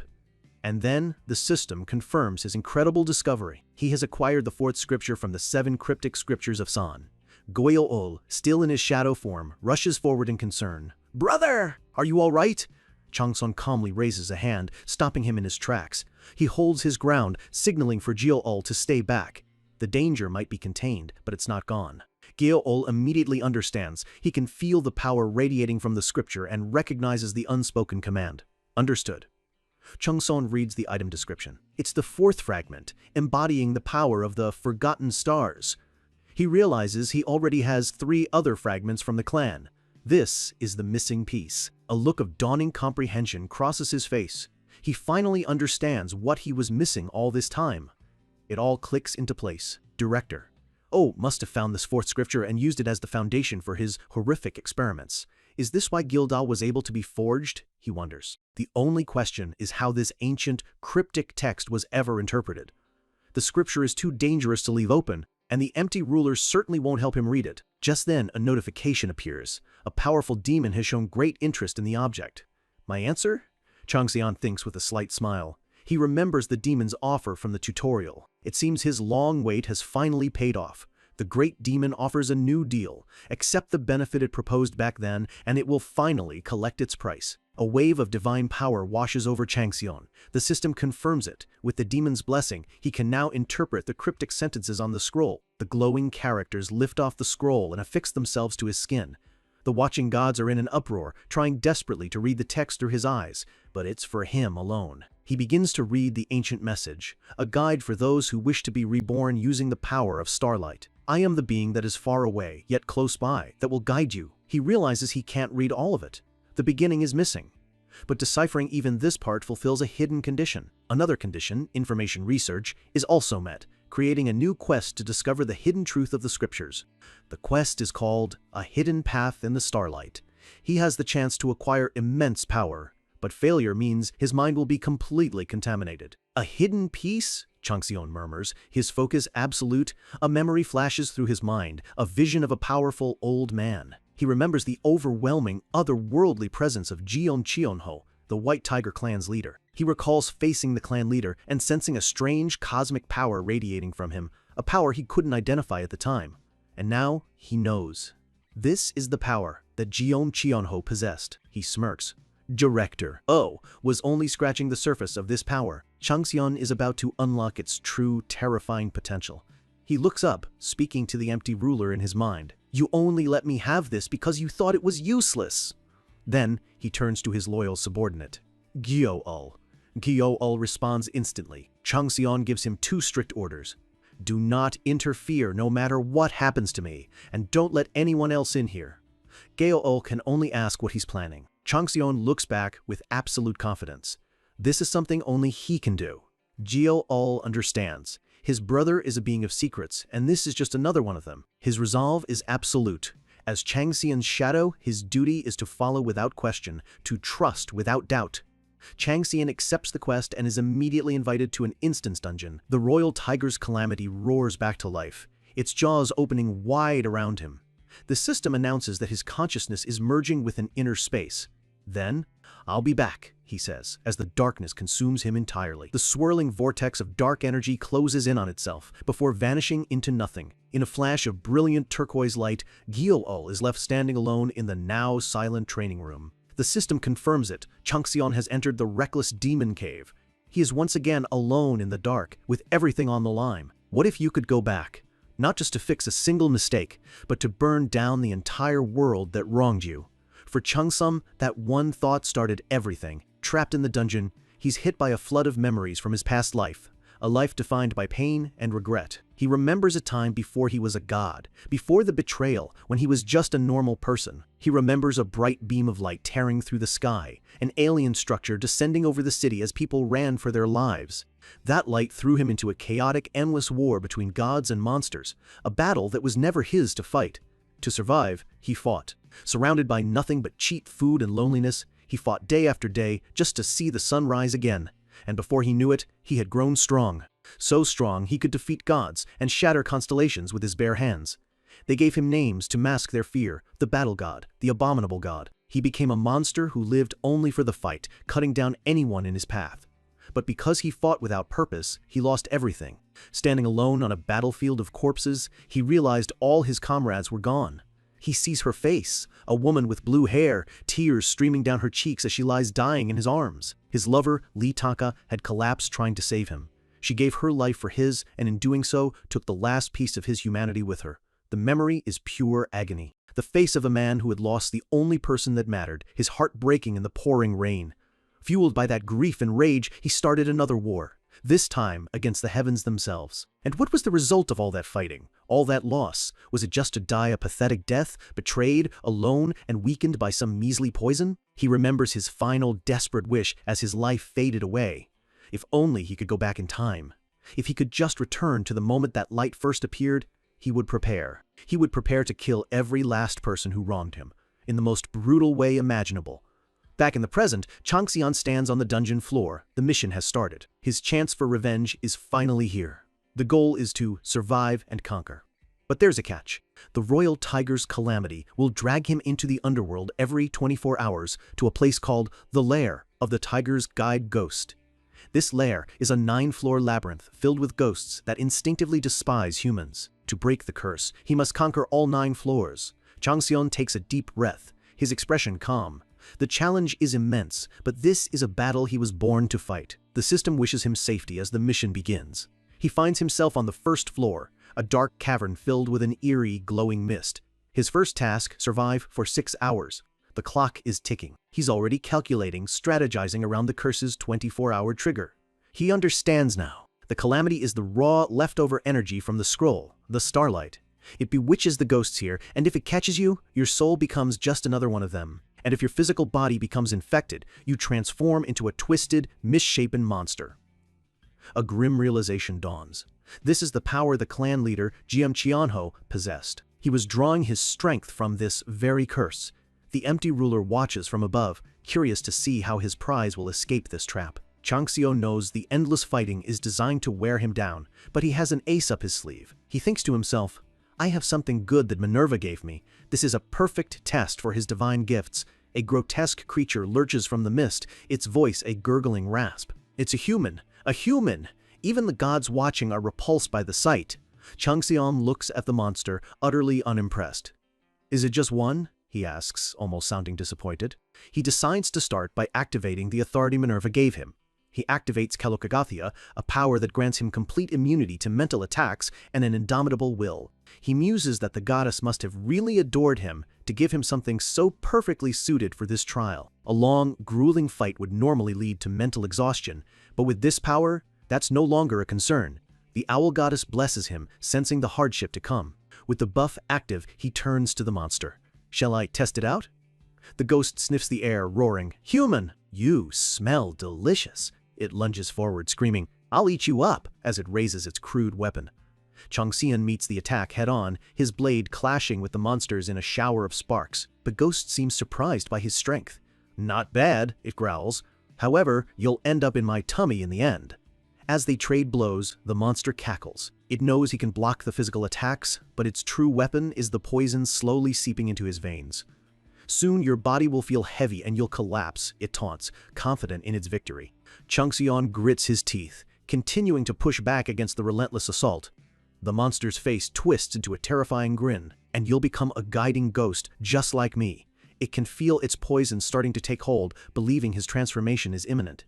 He needs to turn, he needs to become one of them. The ghost presses its attack, but then it stops, utterly confused. But why isn't he? The poison is having no effect. A system window appears. Effect, immunity, against 10 poisons has completely purified the toxin. The ghost stares in disbelief as Changxian effortlessly shrugs off its deadliest weapon. How? Changxian looks down at the creature, his grip tightening on his sword, and asks a simple, chilling question. Are all the guys here the same as you?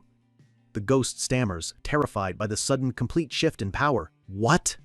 A look of cold disappointment crosses Changxian's face. That's quite disappointing.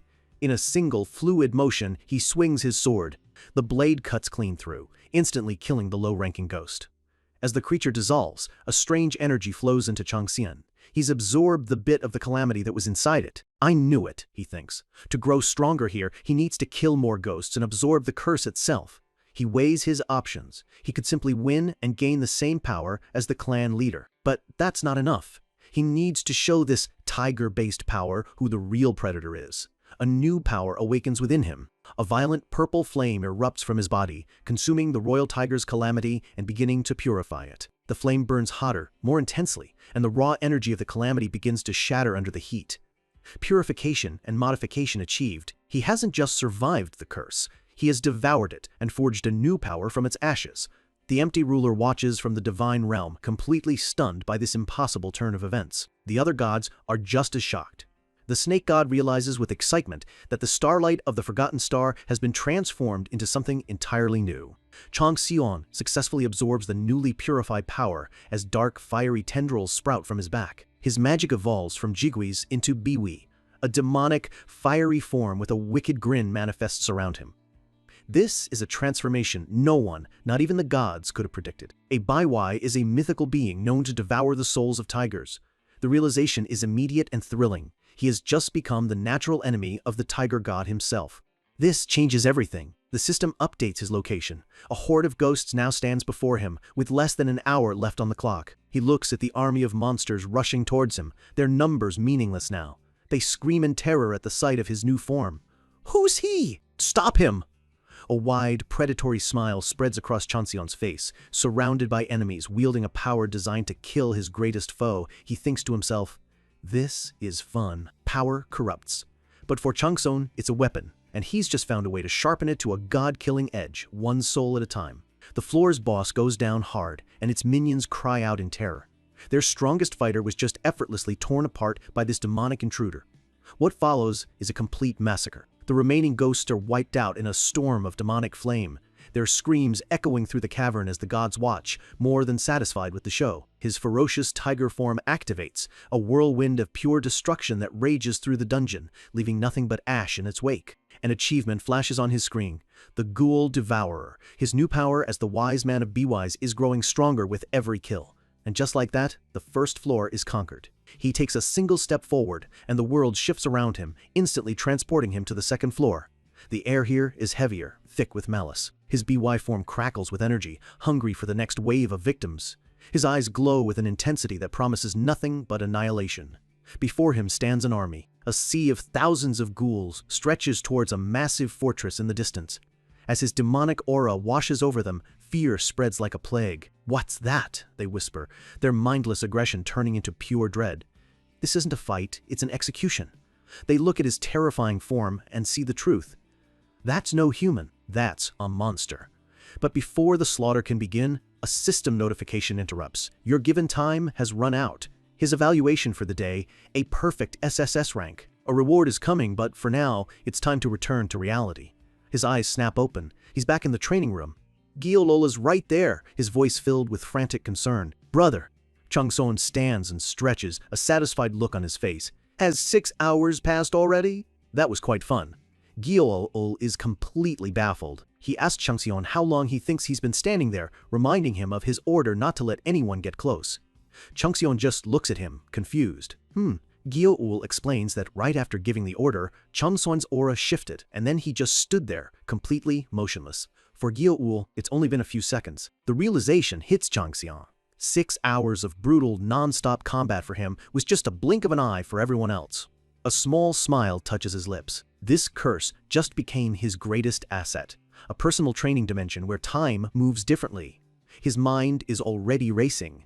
What kind of curses do the other scriptures hold? Will they all lead to this same dungeon, or somewhere else entirely?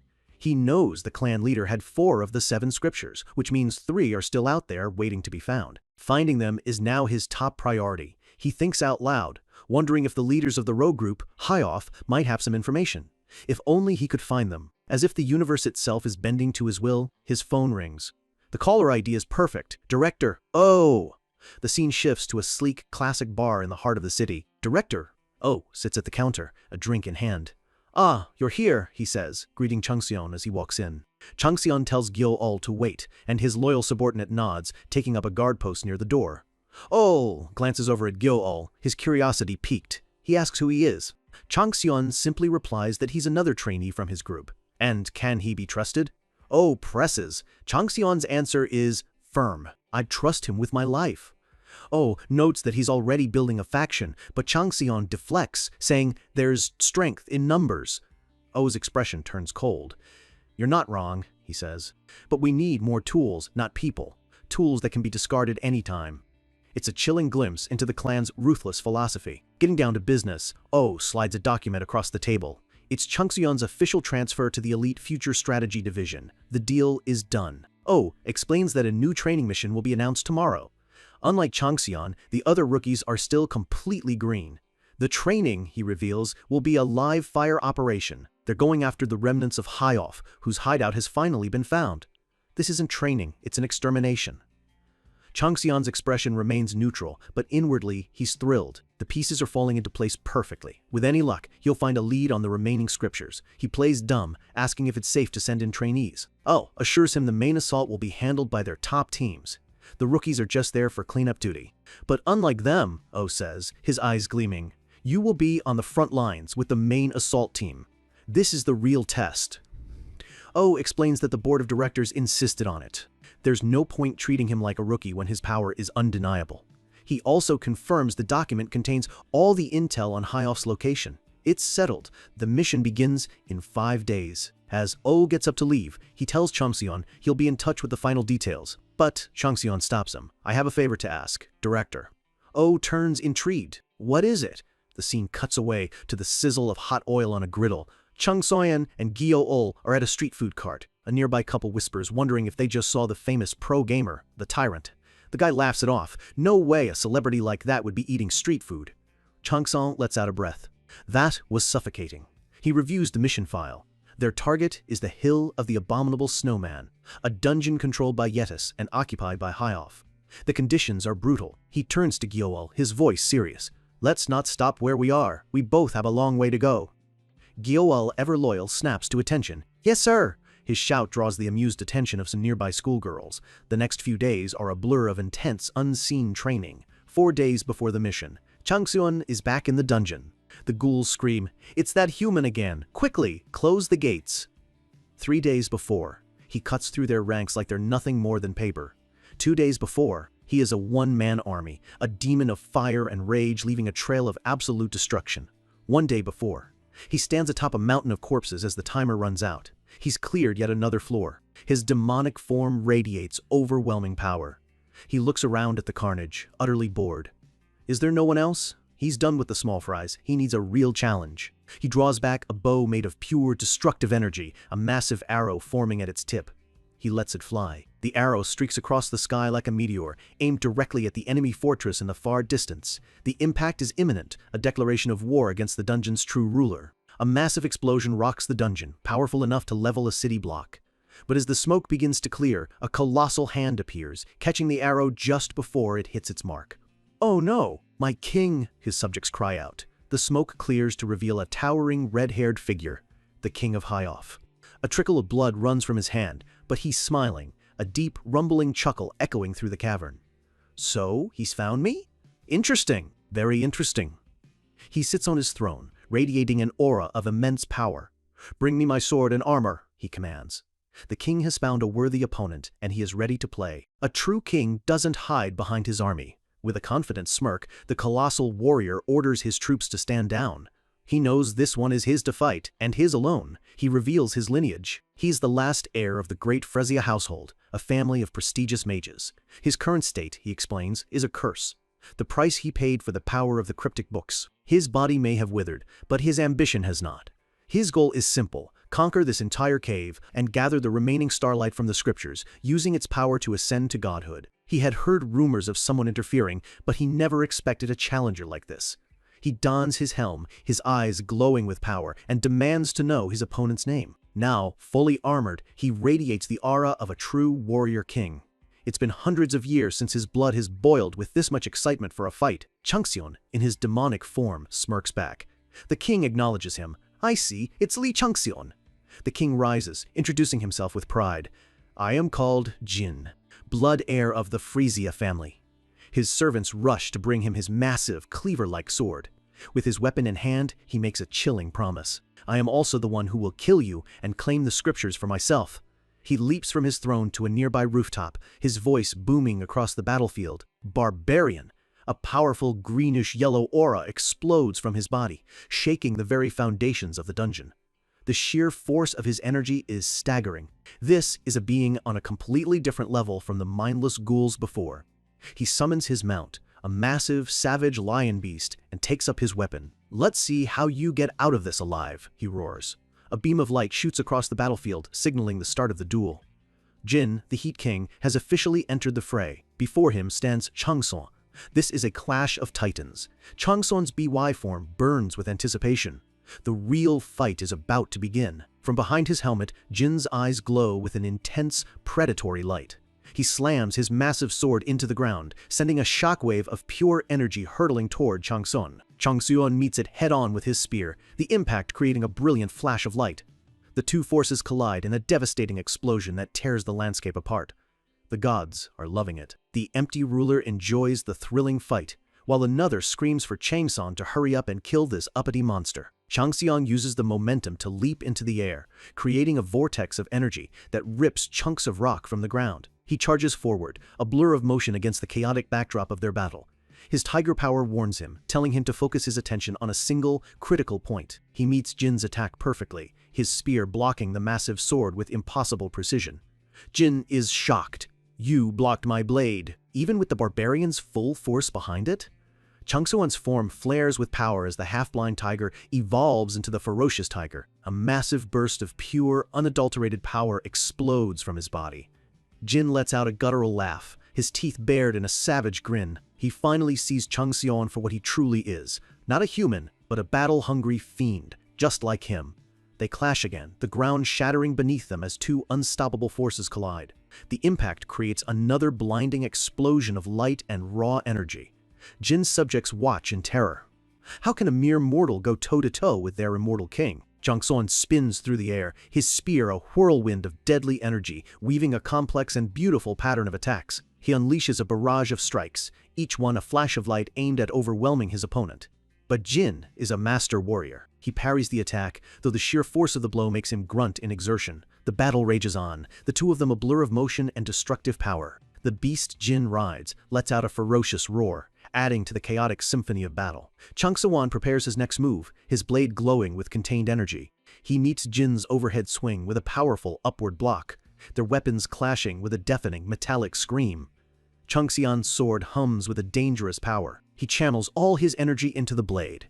The skill, prospect of lightning, bursts forth, sending a wave of electrical energy surging up Jin's sword. The beast shrieks in pain as it's caught in the devastating blast.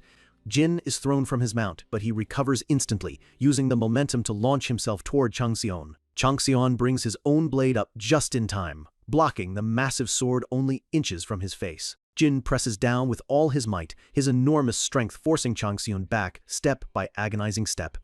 Beast senses screams a warning.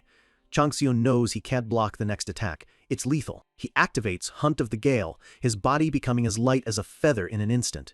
He dodges just as Jin's sword slams into the ground, completely obliterating the spot where he just stood. Changxiang lands gracefully on a nearby cliff, putting some much-needed distance between them. Jin looks up, a wide, predatory grin on his face. Unfortunate, I almost had you. But the intense battle is taking its toll. Changxiang pants for breath, his vitality dropping dangerously low. He has less than 4 minutes left in the dungeon. Fighting Jin is like going up against an unbreakable wall. He knows he might not win this, but he doesn't want it to end. This is fun. This is what it means to be alive. He readies himself, a new, desperate resolve hardening in his eyes. He looks at his own sword, a divine weapon, and speaks to it. What, are you annoyed? Are you throwing a tantrum because you want me to use you properly? He grips the blade tightly, making his decision. Jin watches, curious. What are you doing? Changxiang smirks. Something fun. He stabs his own left arm with the divine sword. His arm dissolves into black sludge, a willing sacrifice to fuel the blade. As his arm is consumed, the sword begins to glow, absorbing his very essence and life force. It transforms, reforged by his own power, into a new, spectral weapon. He pulls out his original sword and now stands with 2 blades. One real, one a manifestation of his will to win. Cry out, he commands his new spectral weapon. Roar, it answers, letting out a wave of pure, unbridled energy. Holding a blade in each hand, he prepares for his final, desperate attack. He has activated dual blade resonance, and the ferocious tiger's tooth is bared for the kill. Jin's grin widens, his eyes glowing with manic excitement. Fun, you say? This really is getting more interesting. The final clash is about to begin. In a battle between two absolute monsters, everything comes down to this one final clash. With his life on the line, Changxian has channeled all his remaining power into two blades, one of demonic rage, the other of pure will. In his demonic form, he unleashes his ultimate technique. The air itself crackles as the power of the ferocious tiger is bared, ready to tear its opponent to pieces. Across the shattered battlefield, King Jin looks up. A blazing comet of dark energy screams towards him, the silhouette of a demon at its core. This isn't just an attack, it's an extinction-level event aimed right at him. Changxian becomes the attack itself, a spinning vortex of destructive power twisting through the air with unstoppable force. A wicked, predatory grin spreads across his face. He's not just fighting to survive anymore. He's reveling in this, enjoying the feeling of pushing a true rival to the very brink. But King Jin isn't afraid. He meets that grin with one of his own, a look of pure, unadulterated excitement. To him, this isn't a threat, it's the greatest thrill of his long life. The two forces collide. Changxian's demonic energy smashes against Jin's swirling green aura, and the ground beneath them disintegrates from the pressure alone.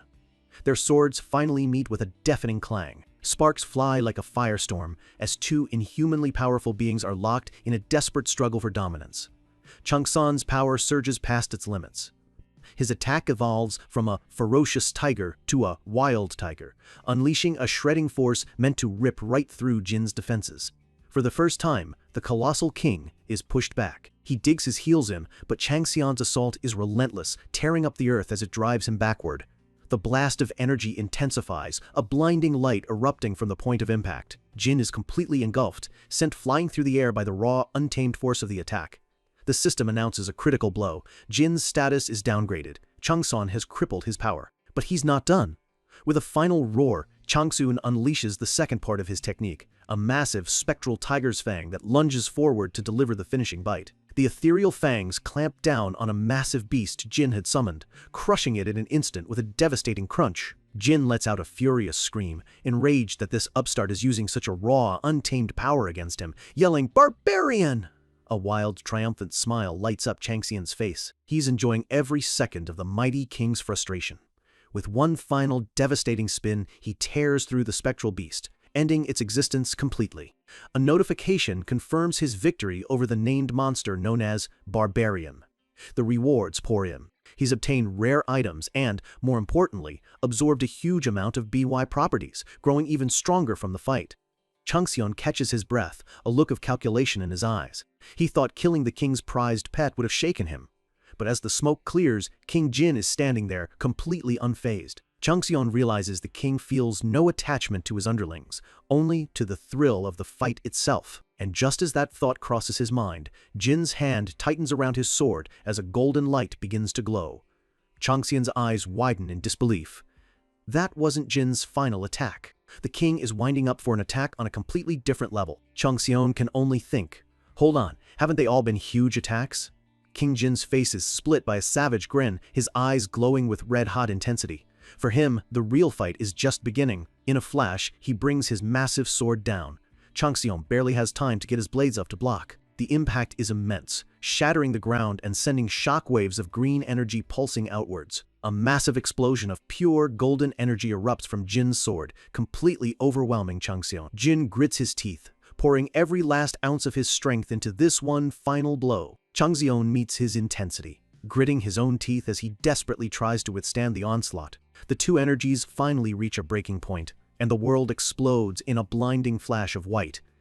The entire mountain range is obliterated in the blast, leveled into nothing but dust and rubble. When the light fades, King Jin is still standing, his armor cracked and stained, but his eyes still glowing with menacing power. Changxian, however, has been forced back into his human form. He's critically wounded, bleeding heavily, his health at rock bottom. And just then, a final message appears. You have 0 seconds remaining. His time is up. He barely survived, yet his evaluation for the day is a shocking triple S rank. His vision blurs as the system forcibly pulls his consciousness out of the dungeon, sending him back to the real world. He opens his eyes to the sight of Baek Gyo-ul, whose face is a mask of pure terror. Gyo-ul screams his name, his voice filled with panic, asking where all the blood came from. Gyo-ul rushes to his side, seeing the horrifying wound on his chest, and immediately wants to get him to a hospital.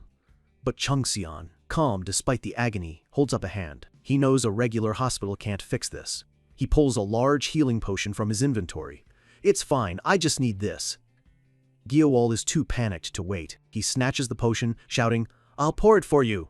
Without hesitation, he pours the glowing liquid directly onto Changxian's bleeding chest in a clumsy, desperate act of loyalty. A wave of relief washes over Changxian as the potion works instantly, the burning pain subsiding. His health is back above 50%. He lets out a shaky breath, muttering that he really cut it close. Gyo-ul helps him up, still worried sick. Changxian just brushes it off. Nothing. It's all good. But his internal thoughts tell a different story. His expression is grim as he admits the truth to himself. It may have looked like an even match, but he knows he clearly lost that fight. Even on the brink of death, his mind is already on the next fight. The second floor boss is this strong? He realizes he needs a massive power-up, and fast. His options are limited. The rare Hyul Ray is out of reach for now. That leaves him with only one viable path forward. The reinforced bone. He thinks that if he can use this strange skeletal artifact to create an adamant body, he might just stand a chance. But the pressure is immense. The spectral image of King Jin looms in his mind. He has to fight that monster again in just 24 hours. Just then, his phone buzzes. A message from Managing Director. Summoning him for a meeting. The political games of the White Tiger clan wait for no one. A second message comes through. It's from the blacksmith with good news for a change. "I finished your weapon." A new tool for the impossible fight ahead. As Changsun steps out of the training room, a reporter hiding by the door whispers to himself, desperate for a scoop. The reporter, Kim Soo-yeon, jumps out, ambushing Changsun with his camera. Changxian doesn't even bother to look at him. He simply pulls his hood over his head, and for a split second, a flicker of dark, menacing energy radiates from his body. A sharp crack echoes in the hallway. The aura alone was enough to shatter the reporter's camera lens into a spiderweb. The reporter stares at his broken camera, smoke curling from the lens, completely terrified. What kind of person could do something like that? As he trembles, the reporter thinks that players like Changxian don't even seem human anymore. He sees them as a threat. At the same time, Changxian walks away, his own thoughts a dark mirror. Bastards. They'd be nothing but a threat if monsters didn't exist. A bitter reminder of the gap between his world and theirs. A new weapon for a new battle. Forged in fire and destiny, this spear isn't just a tool. It's the first step in Gyo-ul's own legend, and a critical piece of Changxian's grand plan. Baek Gyo-ul holds the newly crafted spear, his eyes wide with admiration. He can't believe how quickly it was finished, but the blacksmith just shrugs, saying it was simple work once the mold was set. Gyo-ul is already buzzing with ideas, suggesting they add some patterns to it. But the blacksmith, Choi Buyong, waves him off, saying that's way too much trouble. That is, until a notification confirms a deposit of 100 million won from Li Changxian. Suddenly, a little extra work doesn't seem so bad. Defeated by cold hard cash, the blacksmith tells him to come back tomorrow. With Gyo-ul's weapon sorted, the blacksmith turns to Changxian, his tone suddenly serious. "Boss, about your weapon," Changxian reminds him. "There's still a month left on the deadline," but the blacksmith corrects him. It's 2 months, and he thinks he'll need even more time. A sly smirk plays on Changxian's lips. He already knows what this is about. The blacksmith is out of materials. The blacksmith confirms it. He can't find the specific kind of cold steel he needs anywhere, and a substitute just won't cut it for this project. The weapon Changxian ordered requires an incredibly rare material, cold steel that's been infused with ice crystals for decades. He needs whole pieces of it to forge a shield. And the reason for the shortage? High Off, the same rogue group led by King Jin. They've cut off the supply and are currently holed up in a place called the Yeti's Pass. Changxian agrees to go without a second thought. This is exactly what he wanted, the perfect cover to hunt for the materials he needs for the reinforced bone. Seeing his resolve, the blacksmith tells him there's someone else who wants to see him about that very same matter. A well-dressed man in a pinstripe suit introduces himself as Choi Hyung-gil of the Fortune Trading Company, handing Changxian a golden business card. Changxian takes the card, but his eyes are focused on the man's hands.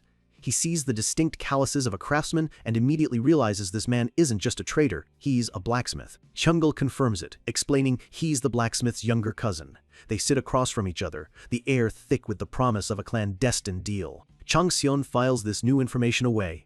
The blacksmith's connections run deeper than he thought. He cuts straight to the chase and asks why Hyung-gil wanted to see him. Hyung-gil's answer is simple and direct. "I wish to hire you for a job." A confident smile spreads across Chang Xiong's face. He's already 2 steps ahead, guessing the job has something to do with the Yeti's pass. Impressed, Hyung-gil gets right to the point. He asks Chang Xion if he knows why the remnants of High-Off are hiding in such a dangerous, unclear dungeon. Chang Xion plays dumb, but Hyung-gil reveals the secret. They're after something called the Frost Monarch's Breath.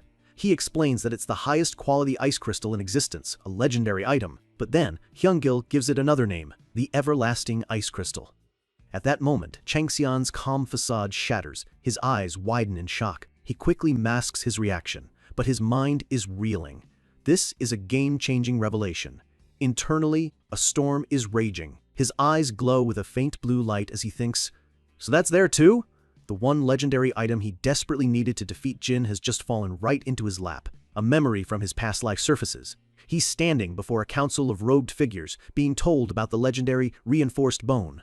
An ancient being explains that it's the base ingredient for divine physiques, like the heavenly body or the draconic body, forms possessed by the gods of martial arts themselves. He was told that 2 key ingredients were absolutely necessary to forge it: the flame, infused heartstone, and the frost-carved crest.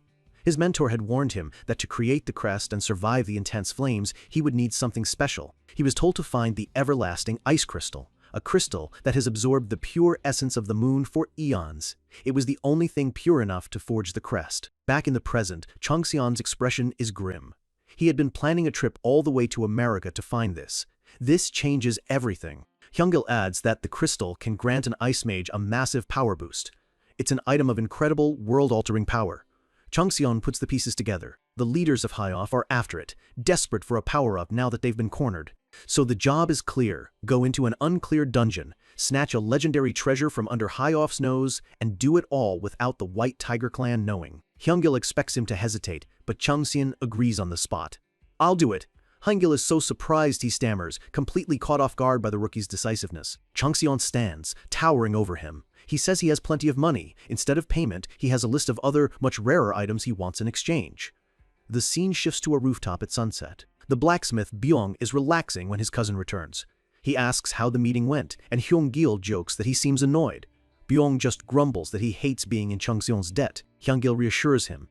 The job request went perfectly, Chang Xian was surprisingly easy to deal with, and both sides got what they needed. But as he thinks back, Hyung-gil is deeply unsettled. He lists the bizarre and powerful items Chang Xion requested, admitting he has no idea what this rookie plans to do with them. He also recalls Chang Xian's keen interest in the locations of the legendary 9 famed swords. It's a shopping list fit for a god, not a newcomer. And as he looks out over the city, a single question hangs in the air. Can a rookie like him really pull off something this impossible? It's Subjugation Day. Outside the Yeti's Pass, a massive storm churns above the mountain peak. The tension is thick enough to cut with a knife. 2 agents, a woman named Cha and a man, discuss the grim situation. There's been nothing but silence from the first unit they sent in. With a heavy sigh, she declares the mission a failure. There's no other way to interpret their silence. A younger agent interrupts, bringing them coffee with their ridiculously specific orders. A small moment of levity in a grim situation. They admit that High-Off is putting up far more resistance than they ever anticipated. The dungeon's difficulty is off the charts. The younger agent asks about Agent Cha's niece, and she lets out a long, suffering sigh. Apparently, the girl ran off after hearing the White Tiger clan had arrived. She had one goal in mind, to see her savior. And speak of the devil, just as they're talking, one of the agents spots them arriving in the distance. Agent Che turns to look, her expression unreadable. A massive column of players marches through the ruined city, all wearing the iconic White Tiger emblem. The clan has arrived in force. Leading the group, we see him, Li Changxian, flanked by Baek Geo-ul, his face a mask of cold indifference. A man named Shim Jianho, the division head, immediately gets in Chang Xian's face, warning him to pay attention. He tells Chang Xion that if he ends up disgracing him or the managing director, there will be consequences. Other clan members start mocking Jianho for hassling a rookie, telling him to back off before he scares the poor kid. Through it all, Chang Xion's expression doesn't change, except for the faintest hint of a smirk. He's heard this all before. But one clan member, a guy with wild curly hair, sees that smirk and loses his mind. He grabs Chang Xion by the collar, screaming in his face, calling him a delusional bastard who can't read the room. Changxian's eyes turn to ice. His voice is dangerously low, a quiet command that carries more weight than any shout. "Unhand me." The man just scoffs, completely oblivious to the danger he's in. "What if I don't? What are you gonna do?" A deadly glint flashes in Changxian's eyes. In the background, Shim Jianho's face registers dawning horror. He knows what's about to happen. Jianho screams at the top of his lungs, but it's far too late. A dark, sinister aura explodes from Changxian, engulfing the arrogant man. He lets out a blood-curdling scream as his very life force is ripped from his body, flowing like a river of black smoke straight into the unbothered rookie. He didn't come here to make friends. He came here to get what he needs. The warning to stop comes far too late. Changxian doesn't just hear a threat, he sees an invitation, and he's ready to respond. A raw scream tears through the air as the man's life force is violently ripped away, swirling into the dark energy now cloaking Changxian. With a sickening thud, he's slammed into the pavement. The sheer, casual brutality of the act sends a shockwave of silence through the crowd. This isn't a fight, it's a statement. But he's not done. Pushing himself up, he bellows his name, Kang Wu Chan, the Storm Fist. He's a senior, and he can't believe a nobody just put hands on him. Red energy crackles around his fist. His eyes burn with a mix of fury and disbelief. He's about to teach this rookie a lesson he'll never forget. The massive, golden aura of a tiger erupts behind him as his cyclopean tiger's status roars to life. He lunges, putting all his power into a single, decisive strike. Changxian just watches him come, the dark marks of his own power tracing across his skin. His expression is one of complete and utter boredom. Wu Chan's punch lands not on Changxian, but on his single, outstretched finger. For a moment, there's a blinding flash of golden light. Then, a horrifying crack echoes through the silence. The bones in Wu Chan's arm don't just break, they shatter into countless pieces. His final, agonized scream is a mix of pain and humiliation as his pride, his power, and his arm are all broken in the same instant. Changxian's eyes glow with an unnatural light. He hasn't even broken a sweat. This was less a fight and more like swatting a fly. He calmly closes his hand. The message has been delivered, loud and clear, to everyone watching. The division head, Shim Jianho, finally rushes in, pulling Wu Chan away before Changxian can finish the job permanently. He whirls on Changxian, his face twisted in anger, telling him he's gone too far.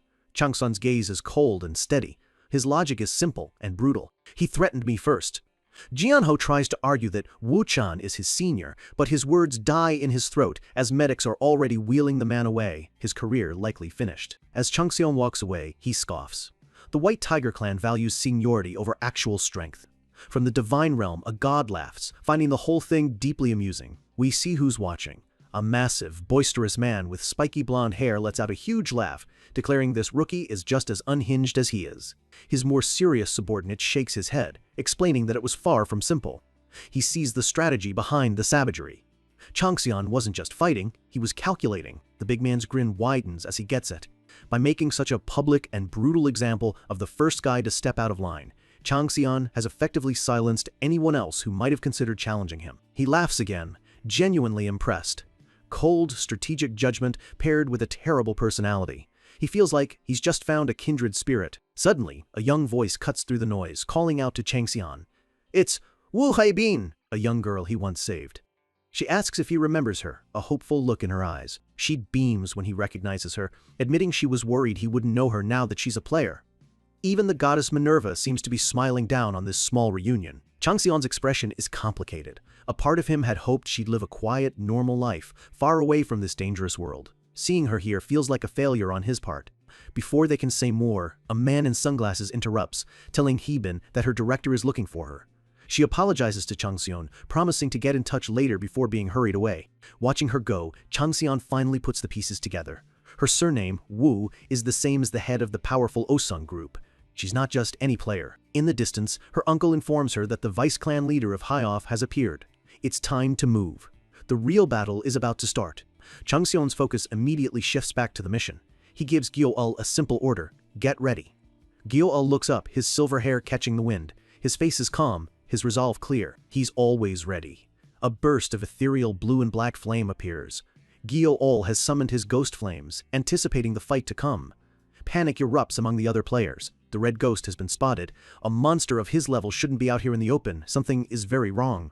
And there he is. Sitting on a ledge overlooking the ruined city is Kwak Do-woon, a mountain of a man with a wild mane of red hair. The vice clan leader of Highoff. He gives his final orders. His men are to create a diversion. His own role is much simpler. He is the bait, and this is his final stand. He rises, facing the massive army of players gathering below him without a trace of fear. He speaks to his god, asking the sorrowful crying spirits not to pity him. This was his choice, his path. All he asks is that his god bear witness. With a final, determined look, Kwak Do-woon prepares to meet his fate. This is a warrior's end, and he will face it head-on. He leaps down into the heart of the enemy, a red blur of destruction carving through the players. A shockwave of raw power explodes from his body, sending dozens of fighters flying like ragdolls. The players can only curse his monstrous strength as he tears through their formations with ease. He slams his fists into the ground, and the earth itself shatters, blasting away everyone around him in a devastating circle of force. Suddenly, a massive golden beam of energy slices through the chaos, aimed directly at him. He recognizes the attack instantly. It's a tiger formation. The man they call the White Tiger has joined the fight. He meets the attack head-on, blocking a powerful kick from the same boisterous, blonde-haired man from before. The White Tiger grins wildly, shouting that he's been waiting for a real fight with the famous Red Ghost. Kwak Do-woon grits his teeth. Of all the powerful team leaders, he had to draw the craziest one. Watching from a safe distance, another agent grimly surveys the mounting casualties. The battle is already proving costly. She draws her own sword, her expression hardening. She can't just stand by and watch her comrades fall. The two titans, White Tiger and Red Ghost, clash again in a blinding flash of light and raw power. Kwak Do-woon lets out a savage grin. He feels almost honored that so many top-tier players have shown up just for him. His eyes scan the battlefield, a predatory glint in them. He decides it's time to see what these so-called prodigies are really made of. But while everyone else is drawn to the spectacle, Changson is already moving in the opposite direction, leaping gracefully away from the main fight. Gyeol is confused, but Changseon explains with absolute certainty. The Red Ghost is bait. His skill, the Viper's Eye, is already scanning for the real objective. He spots it. Leaping from the side of a building, he drops down toward the true heart of the enemy's plan. Back at the bridge, the army of players has finally managed to surround the Red Ghost, trapping him. The White Tiger yells for him to surrender, but his subordinate senses that something is off. For a man who's cornered, the Red Ghost looks far too calm. Kwak Do-woon's face splits into a terrifying grin. "The fight isn't over." "Not yet," he says. "I'll invite you all to the hell we had to suffer in." A system window flashes. A trap has been activated. His body erupts in a massive wave of dark crimson energy. An ancient and powerful formation spell is cast, plunging the entire battlefield into an illusory labyrinth. The world around them dissolves into a waking nightmare. We see one of the agents stumble, her hand pressing against a wall that isn't really there. Her subordinate asks what's wrong, but she already knows. With dawning horror, she realizes it's a trap. This attack isn't meant to kill them with force, it's meant to break their minds, trapping them in an inescapable illusion. Elsewhere, a hooded figure chants, surrounded by glowing red runes, channeling the immense magic required for the spell. The White Tiger's team screams for him, warning him not to let the illusion take hold. But the spell is too powerful. The caster's eyes glow with hypnotic energy, locking onto its targets. Even the mighty White Tiger is brought to his knees, haunted by a vision of his own mother calling him a murderer. The illusion strikes at his deepest, most personal trauma. But as the entire army drowns in chaos, one person remains completely untouched. A system message confirms it. Changseon's divine authority grants him total immunity to mental attacks. He stands alone on a skyscraper, calmly looking down at the corrupted city. While everyone else is trapped in their own personal hell, his Viper's Eye activates. Its golden glow cuts through the crimson haze, revealing a hidden string of runes, a path that only he can see. He has found the way forward. Inside a nightmare woven from pure guilt, a ghostly voice whispers its curse. "I wanted to live too, but I died because of you." Tears stream down. Oh! The illusion is a poison, repeating the words she fears the most, branding her a survivor who doesn't deserve to be. A spectral figure made of embers and malice rises behind her, the embodiment of everyone she couldn't save, its voice a chorus of condemnation. The spirits of the dead swarm her, their ghostly hands clawing, their voices demanding to know why she lived while they perished. They want to drag her down into the darkness with them. But just as she's about to be consumed, a hand reaches through the fabric of the nightmare. With a deafening crack, the illusion shatters like broken glass. The fiery phantoms dissolve into nothing, and Haibin is left staring at the one who broke the spell. She looks up, a single tear tracing a path down her cheek, her eyes filled with a mixture of shock and overwhelming relief. It's Changseon, standing over her like a silent guardian. His expression is calm, almost detached, as he asks a simple question. "Are you hurt anywhere?" With a faint smirk, he turns his head and gives a single, sharp command. "Get them, Winter." Gyeol responds in an instant. A massive wave of cosmic blue energy erupts from his body. He transforms, his hair turning a brilliant white as his form becomes a silhouette against a swirling galaxy. He is no longer a man, but a phantom of pure, celestial power. Haibin can only stare, her mouth hanging open in absolute awe at the incredible sight before her. Gyeol moves like a blur, a streak of cosmic light weaving between the ruined buildings locked onto his target. We see the hooded illusionist, the one responsible for Haibin's nightmare. His eyes are wide with panic. He knows he's been found. As Gyeol's energy closes in, the caster tries to fight back, but it's completely useless against such overwhelming speed and power. A skill activates Shadowbind. Inky black tendrils shoot up from the ground, wrapping around the mage and trapping him completely. Gyeol lands without a sound, bringing the captured illusionist before Changxian. The mission was executed with perfect, ruthless efficiency. The caster, held tight by the shadows, spits his defiance. He has no idea how they found him, but he swears he won't give them a single piece of information. Changxian just looks at him, utterly unimpressed. "Is that so?" The mage screams at him to just end it already, insisting that his lips are sealed. A dangerous glint appears in Changxian's eyes as he draws his blade, a crimson aura flaring to life. "Why don't we see if you can keep that promise?" His skill, Tiger's Bloodlust, floods the man's mind with pure, undiluted terror. The man's bravado melts away in an instant, replaced by the pathetic whimper of a mind completely shattered by fear. With a single, swift motion, Changxian ends his life. A system message confirms the kill. He's taken down the first vertex. But the mission is far from over. There are still 8 more illusionists to hunt. With the location of his true prize now gleaned from the mage's mind, Changxian looks toward a distant peak. He knows where the everlasting ice crystal is hidden. He turns to Haibin, asking if she wants to come with him. She agrees without hesitation. For him, it's a calculated move. It's safer for her to stay by his side than to be left alone. Haibin looks at him with pure admiration, wondering aloud how he's so strong. She assumes he must be completely immune to the illusions. Changxian glances at her, a cryptic smile playing on his lips. "Why would you think that?" And then, we see the truth. We see the world through Changxian's eyes. It's a permanent waking nightmare. He is constantly surrounded by a sea of grotesque, tormented souls, the ghosts of his past life. They claw at him, curse him, and beg for salvation in an endless chorus of agony. This is his reality. But suddenly, a new figure appears among the horrors. This one is different.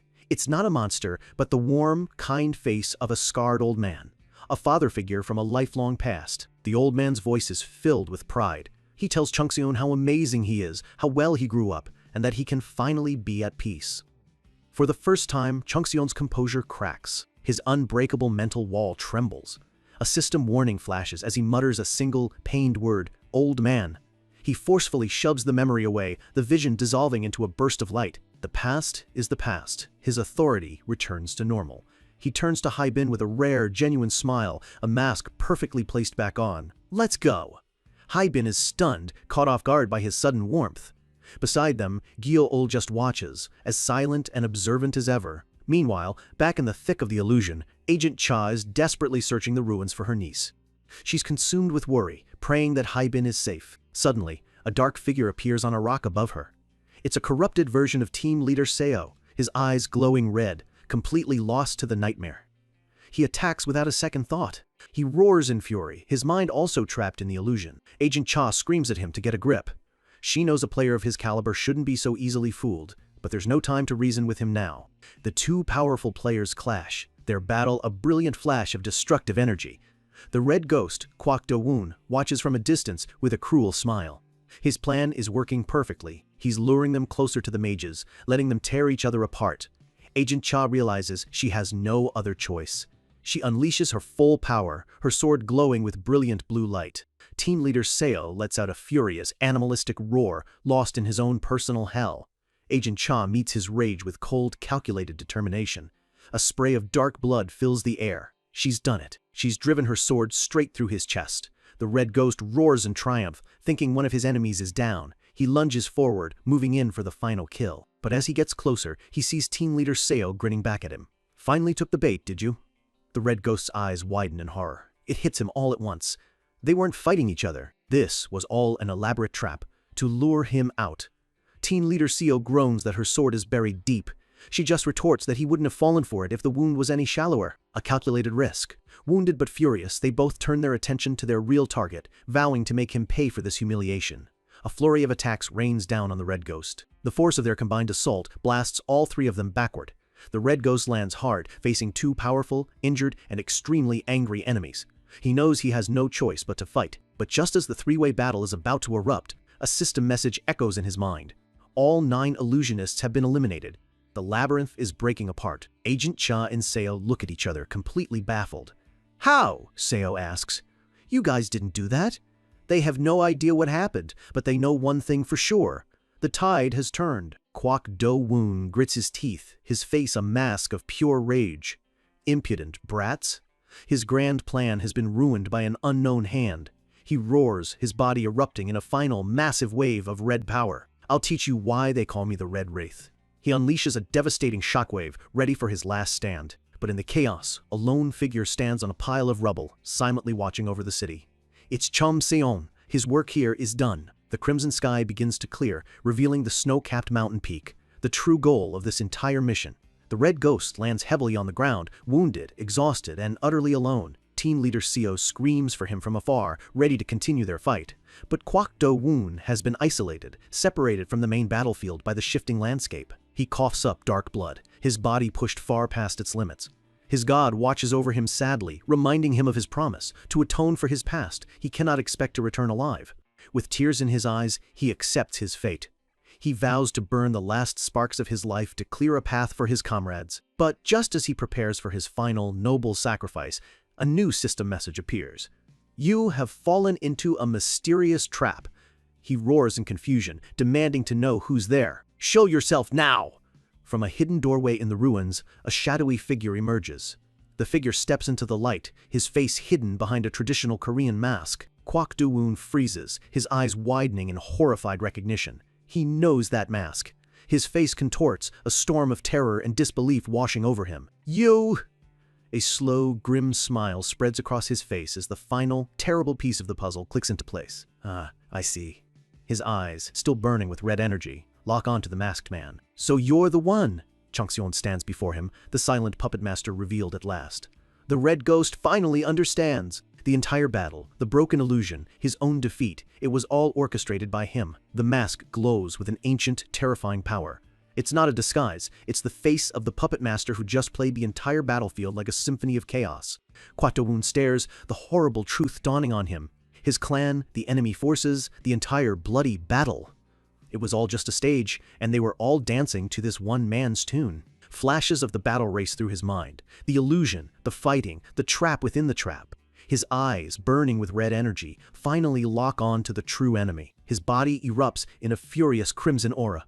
He roars, the sound filled with the rage of a warrior who finally realizes he was never the predator, only the prey. How could a mere brat, someone who looks like he's barely seen a real fight, trap him?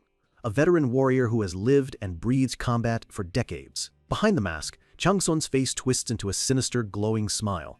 He seems to be savoring the giant's pure, unadulterated fury. Kwok Do-woon lunges, screaming that he'll tear him to pieces, charging through the swirling energy of the trap like a hurricane of pure rage. Changseon calmly removes his mask, a confident smirk playing on his lips as if he's welcoming the attack.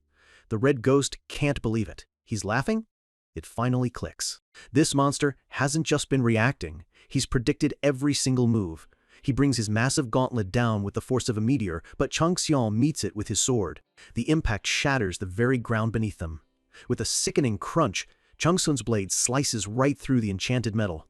The Red Ghost stares in shock. That gauntlet was a powerful relic, and it was just cut in two like paper. The force of the blow sends him stumbling back, his ultimate weapon destroyed in an instant. But he recovers immediately, channeling raw power into his bare fist, ready to fight on. Changseon matches his intensity. His body is wreathed in black tendrils and flickering flames as he unleashes his own power. The Red Ghost's eyes widen. He can feel the immense, suffocating energy pouring off of Changseon. This is power on a completely different level. Changseon moves in, his flaming sword a blur of motion, ready to end this. The two clash in a furious exchange, but for the first time, the mighty Red Ghost is being overwhelmed, pushed back step by step. He stares at the figure before him, the terrible truth finally sinking in. This isn't just a skilled rookie. This is a monster. A grim resolve settles on his face. He knows he can't let this man live. If he escapes, he'll become a catastrophe for his daughter and his people. Changxian disappears in a burst of impossible speed. The red ghost looks around wildly, completely losing track of him. Where is he? He reappears directly above, wreathed in dark energy, his hand reaching down like the claw of a demon. The red ghost lets out a final, agonized scream as Changxian's power tears into his very soul. Black tendrils of energy pierce his body, draining him of his life force in a torrent of dark power. The monster who brought despair to so many is now being devoured by something far worse. With his last breath, his thoughts turn to the one person he fought for. Her name is a final, desperate whisper. Yu Jin. And in that exact moment, the communication device on his belt glimmers to life. Changxian stands over his defeated foe, watching the life fade from his eyes. He reflects on the battle. He's changed. He's grown so powerful he can overwhelm a near high ranker with this much ease. And all of this strength comes from just one of the 7 sacred scriptures, a text he hasn't even fully deciphered yet. A predatory smile crosses his face. He thinks of his true enemy, the empty ruler. This kind of power can never be allowed to fall into his hands. He stands over the dying red ghost who can only beg for the end to come. But Changxian isn't done with him. Not yet, he says. There's still one last thing he needs. The red ghost spits his defiance, asking how Changxian could expect him to talk after destroying the lives of his clan members, his children. Changxian scoffs at the hypocrisy. He calls them nothing more than scum who preyed on the weak. The idea of them claiming any kind of honor is laughable. The dying man just laughs weakly, insisting he'll never talk. Changxian replies with a cold, simple, "I know. That's why I'll ask someone else." He reaches down and picks up the glowing communication device. The red ghost screams in pure horror, realizing what's about to happen. "No!" Changxian holds the device up as a worried voice comes through, asking for her leader. Changxian calmly states that he's not available, and then delivers his ultimatum. "You'd want to save Kwok Do-woon, correct? On the other end is a beautiful woman with long magenta hair. Yu Jin, his daughter." Her father screams for her to cut the connection, to ignore him. Changxian cuts him off, his voice dripping with menace. "I'm the one asking the questions here. If you want him to live, you'll focus and answer." He holds the device up and asks the one thing he needs to know. Shan's 7 sacred scriptures. You're aware of them, aren't you? Yu Jin is shocked. She knows the White Tiger clan would never ask about something so forbidden. Changxian just tells her to answer the question. He presses her for the location of the 5th scripture. The cold certainty in his voice tells her that he already knows she has the answer. But Yu Jin is no fool. She makes a cold calculation. If he truly wanted the information, he wouldn't have kept her father alive this long. "It's a bluff. Just kill him," she says. Changxian's response is immediate and chilling. "Sure." The sound of his blade striking home echoes through the communicator. Yu Jin is stunned into absolute silence. "Since I've done as you asked," he says, "let's end this here." He makes a move to crush the device. He's not just getting information, he's planting a seed of pure hatred. Yu Jin's face twists in pure, unadulterated rage. She screams at him, a promise of vengeance in her voice. "Why, you?" This is exactly what he wanted. A purple aura envelops him as he activates his authority, soul exploitation. The last remnants of Kwok Do-woon are absorbed into his being. System messages flood his vision. His authority has leveled up, and more importantly, he's acquired his enemy's signature skill, Shattering Jade Fist. A faint, satisfied smile appears on his face. The spoils of this battle are even better than he had anticipated. He needed a powerful unarmed combat skill, and now he has one of the best.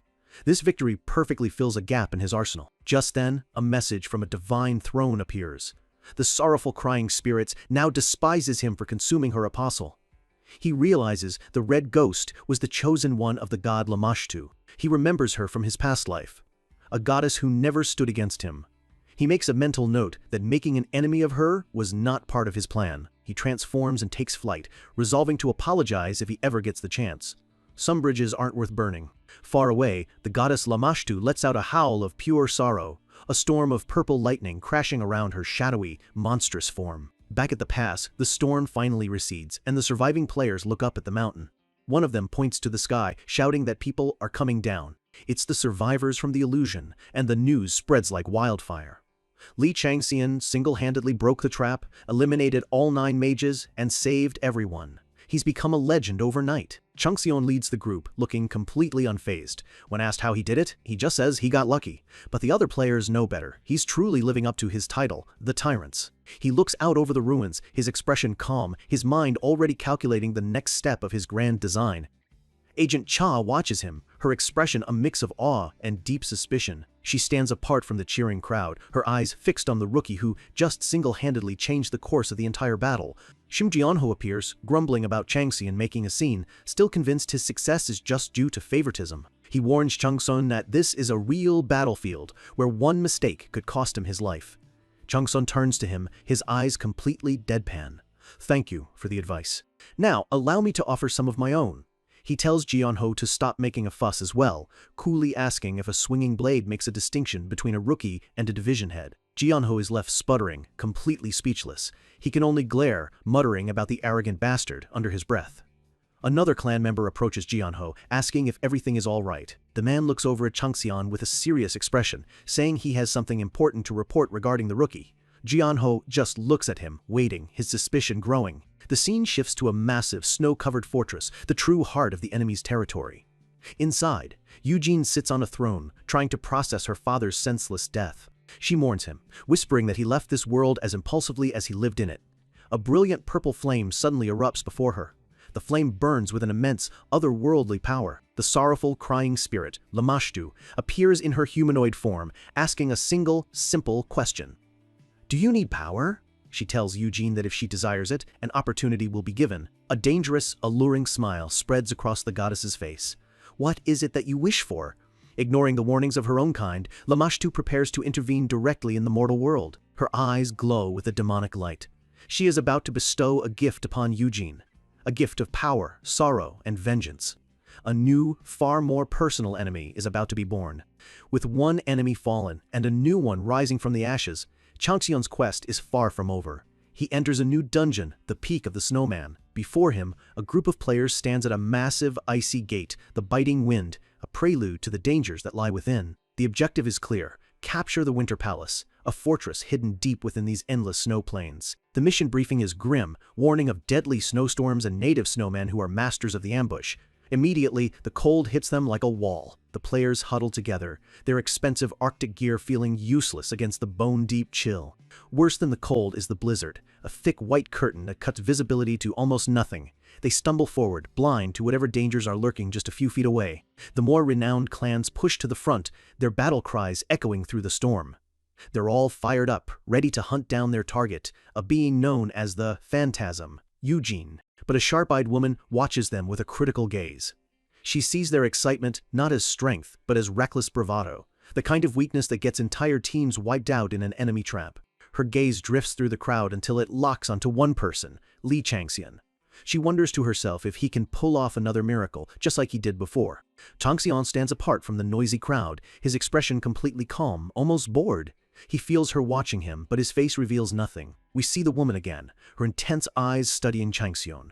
Beside her, a young player in a hooded parka looks on, a little intimidated by the whole scene. Suddenly, a loud, boisterous voice breaks the silence.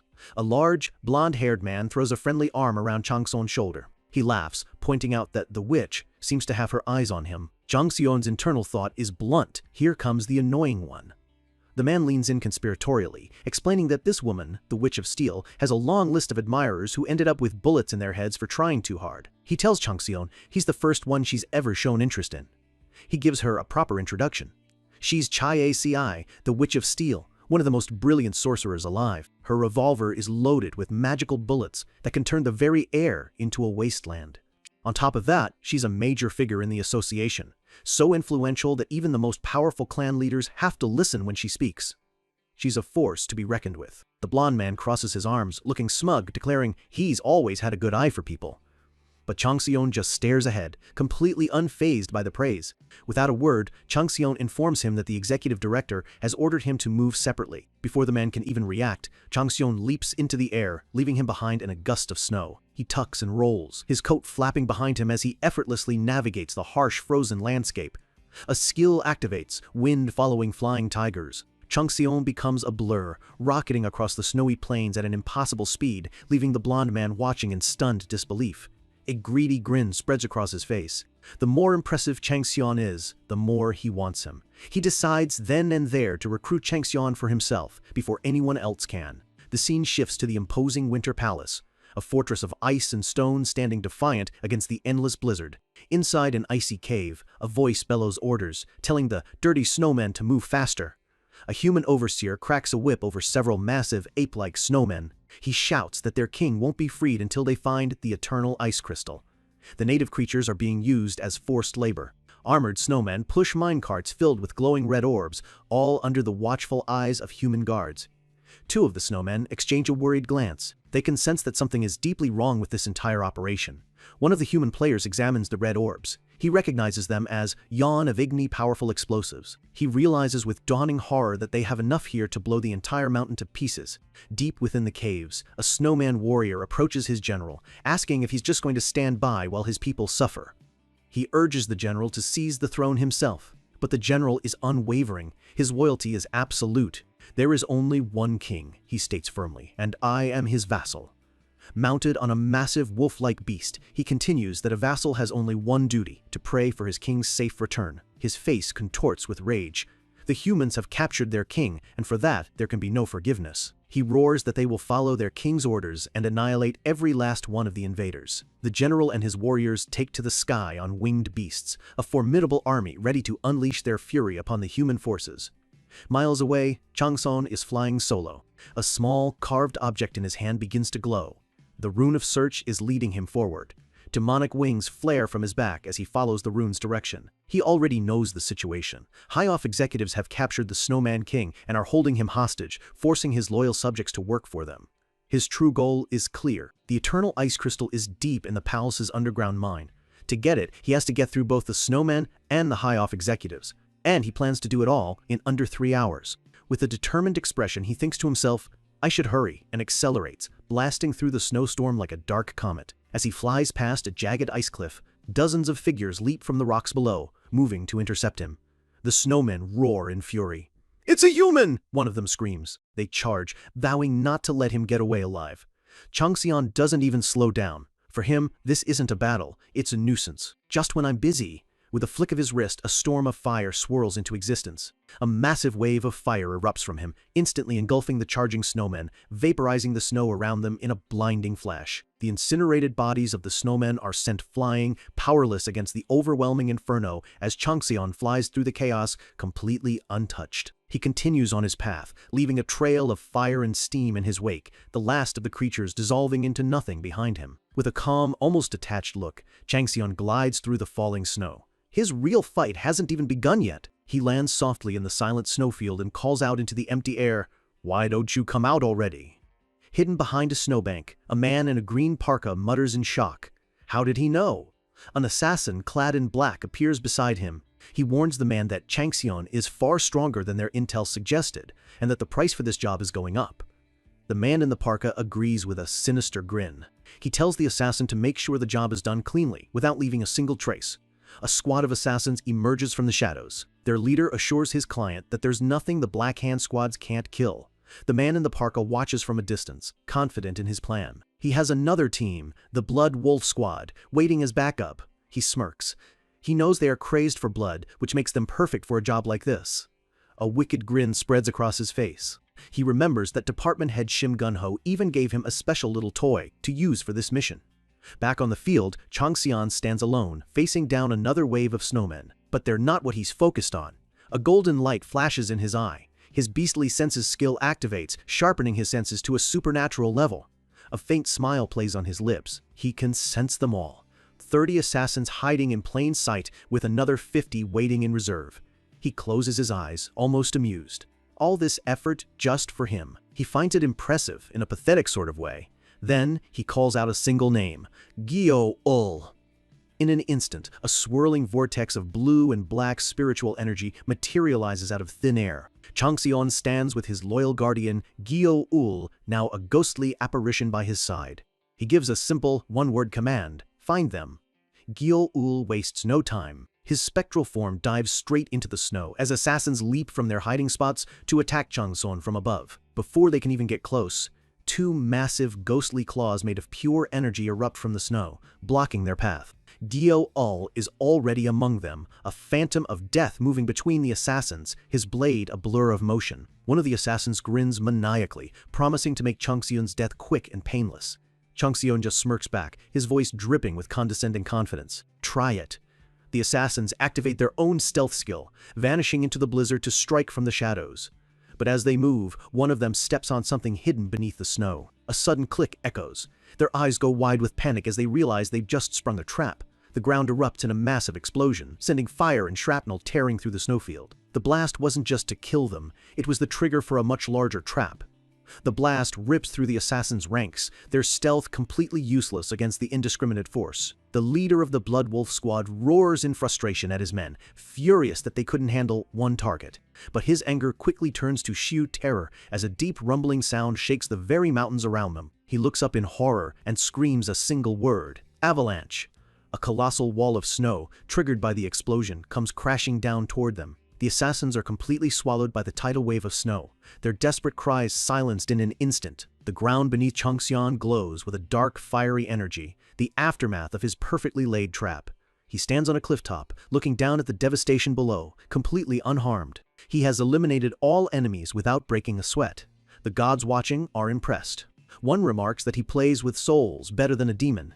Changxion simply calls out for Gyo-ul. Gyo-ul's spectral form appears, ready for his next order.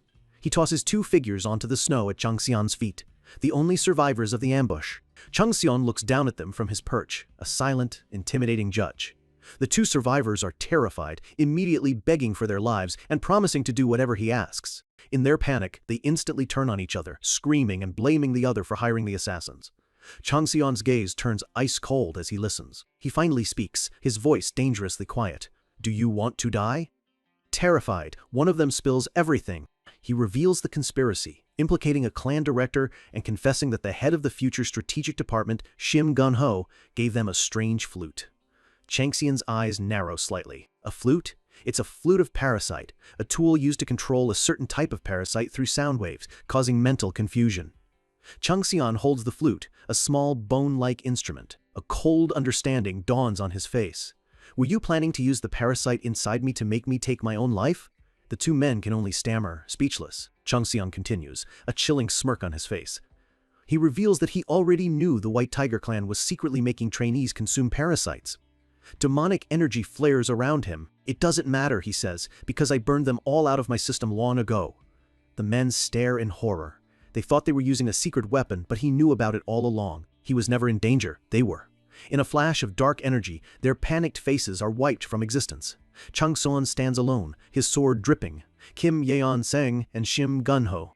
He now has the names of the rats trying to sabotage him. He decides he's wasted enough time. Activating his skill, he launches himself into the air, rocketing towards his true destination. In the distance, the Winter Palace stands silently, waiting. A new presence is felt, a figure shrouded in sorrowful red energy. It's Lamashtu. She notifies her new champion that the man who killed her father is approaching. The clock is ticking. For a man with the power of a god, every second is a weapon.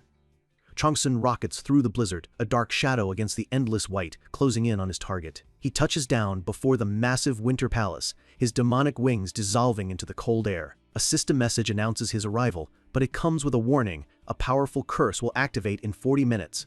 Changxion looks up, unfazed. 40 minutes.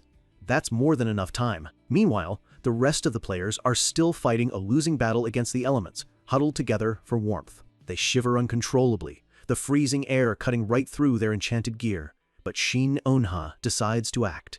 With a small smile, he casts a spell, and a gentle warmth spreads through the group. Even as a god criticizes him for the wasted effort, he's just happy to feel warm again. Other players are baffled, wondering why their expensive gear is failing. One of them points out that this is why Hyoff's rival clan hasn't charged in yet. They're not stupid enough to walk into a death trap. One of them notices Shin Unseo standing by a post, completely unaffected by the blizzard. He sighs, realizing she's on a level he can't even dream of reaching. Shin Unha scans the area, a worried look on his face. He's wondering where Changxion disappeared to. Another player claps him on the back, telling him not to worry. With him and his sister on the team, they'll be fine.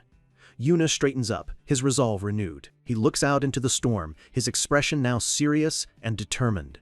He has a role to play, and he won't let his team down. Suddenly, a loud grating screech echoes across the snow. A demonic stone monument signals that the real fight is about to begin. The boisterous blonde player from before immediately recognizes the sign. He scoffs, thinking it was too quiet anyway, and yells for everyone to prepare for an ambush. A player from the Myung family roars that the snowmen are Hyop's lackeys, rallying his clan to avenge their fallen comrades. A female leader desperately tries to keep order, shouting for everyone to stay together. But it's too late. The chaos has already begun. A wave of oppressive magic washes over them, suppressing their abilities. The curse of chaos has been activated. The woman's eyes widen in panic as she looks to the sky, screaming a warning. They're coming from above! A colossal figure descends from the blizzard, mounted on a winged beast. The great general of winter has appeared. The leader of the Myung family charges forward recklessly, his face twisted in a snarl. "So, you're the great general I've been hearing about." The general dives toward him, his massive sword raised high. The player brings his own sword up to block, but the general's blade flashes with an otherworldly light, meeting his with overwhelming force. For a split second, the player thinks he can win, his mouth open to shout in triumph. But his sword shatters into a million pieces. His eyes go wide with pure, unadulterated terror. All he sees is a single, glowing eye from behind the general's helm. An eye completely devoid of emotion. His own eye reflects his final, horrifying realization. A clean, vertical line of light slices through him, and his body is split in two. The system's message is cold and final. Player Sun Jinseok has died. The general lets out a silent snarl, his first target eliminated with contemptuous ease.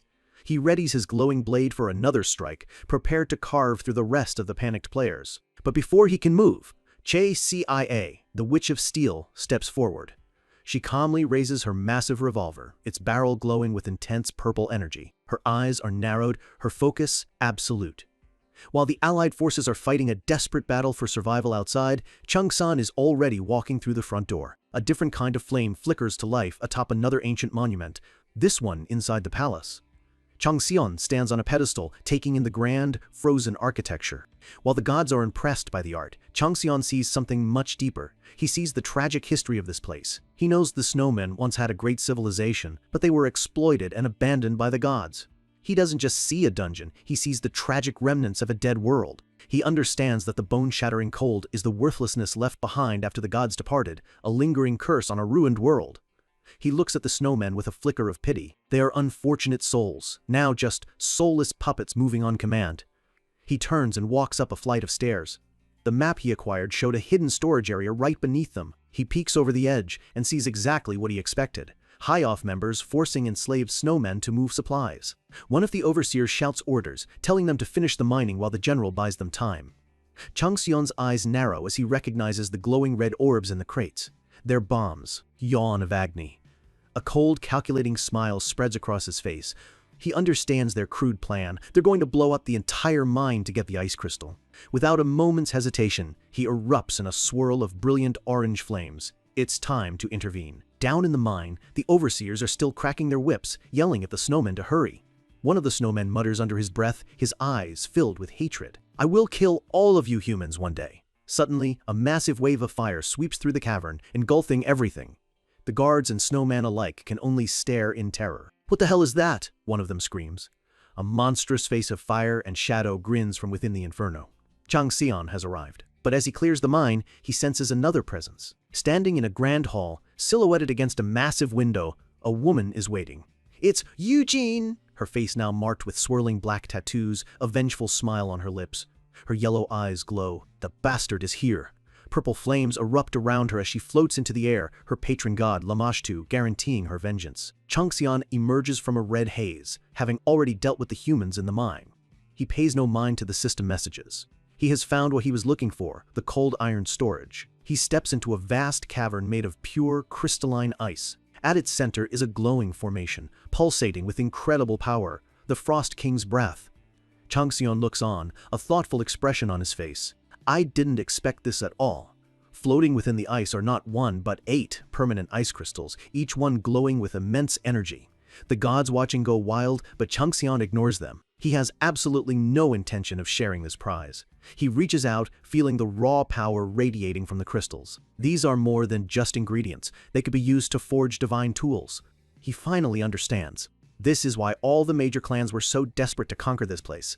The prize was far greater than anyone imagined. He grabs one of the crystals. The cold is unbelievable. He knows if it weren't for his own world-ending flame, just touching this would have been impossible. The gods watch with greedy interest, drooling over the potential of the crystals and the power of his flame.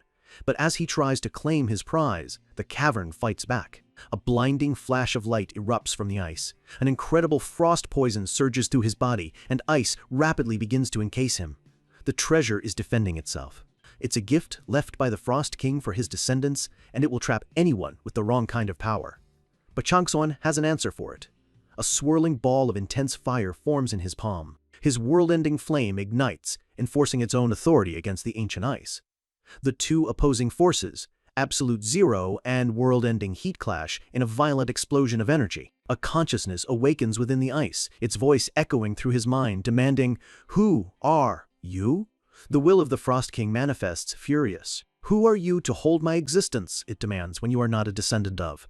Changxun's face contorts in pure fury, his demonic power flaring. An ancient king's will is powerful, but Changsun was once a god who ruled worlds. He cuts the spirit off with a single, powerful command: "Shut up." His firestorm erupts, overpowering the Frost King's will and shattering all resistance. He stands calmly in the now silent cavern, all 8 crystals floating around him. He has won. "Good," he says, a word of pure satisfaction. He glances at an invisible clock. There's about 10 minutes left. Time to go.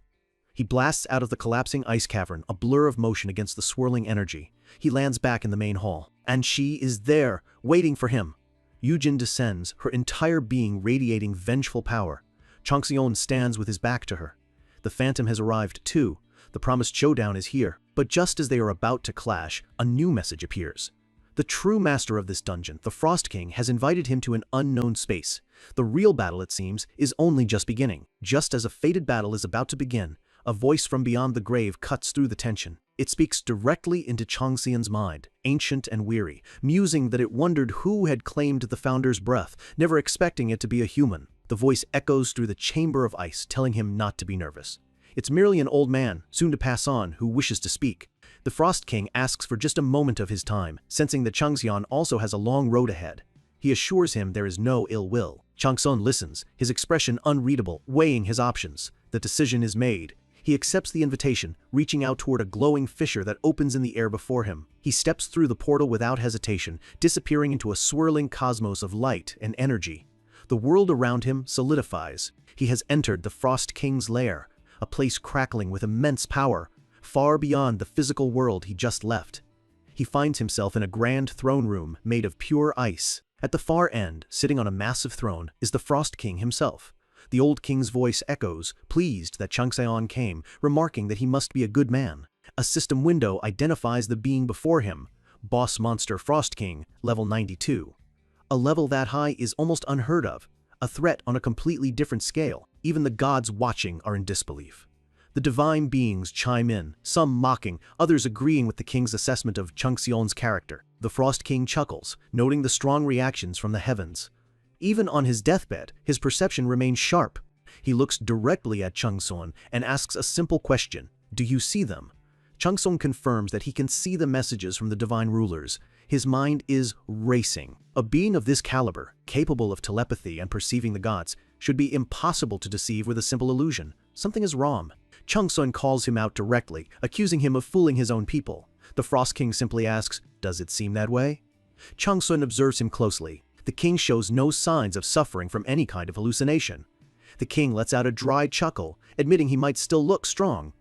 But then his tone grows heavy. "Unfortunately, you're wrong." His gaze becomes piercing, filled with an ancient sorrow. He asks how someone of Changxun's insight hasn't yet realized where this place truly is. Changxun's eyes widen in realization. His beast sense activates, allowing him to perceive the true nature of this reality. The illusion shatters, revealing a burning, ethereal landscape. He understands now. It's a mental realm. The king confirms it. He explains that he has already fallen victim to the woman called the Phantom Yu Jing. His voice is filled with pain. "Thanks to that, my children are suffering." Yujin didn't just kill him, she cursed him at the moment of his death, trapping his consciousness here. Changxian cuts to the chase, asking why he was invited. In the king's eyes, he should be seen as nothing but an enemy invader. The Frost King leans forward, his voice pleading, He can't bear to see his loyal subordinates suffer for a king who is already dying. He asks Changxion directly, "Would you be able to rescue my people?" His form flickers with desperation as he begs, promising a just reward for their salvation. With a wave of his hand, the scenery changes to a vast treasury filled with mountains of gold and artifacts. He offers all of it, 13 generations of his kingdom's wealth, to Changxion. The sight is breathtaking. Even the gods are stunned by the sheer value on display. But Changxion's response is immediate and blunt. "No, I refuse."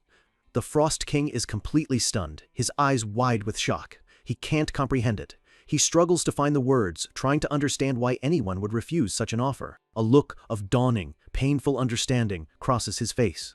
He asks if it's because they are merely fragments of a dead world, soulless shadows left behind. The golden illusion of the treasury shatters around them like glass, returning them to the cold, empty throne room. A faint, knowing smile touches Changxion's lips. "So you knew." The king sighs. "Wouldn't it be strange not to know?" He explains that this is a world empty of everything but their own existence. Changxion lays out the harsh truth. The beings in dungeons might seem real, but they are not. They are fake. Data in a broken system. He explains that dungeons are merely traces of worlds that have already met their end, and the beings inside are just echoes of those who once lived. And that is precisely why they must all be destroyed. They are unstable, and if they collapse, the seed of the end, the very essence of that world's destruction, could poison the real world. The final, cold logic settles in. If he were to save the snowmen, he couldn't destroy the dungeon. It's a risk he is unwilling to take.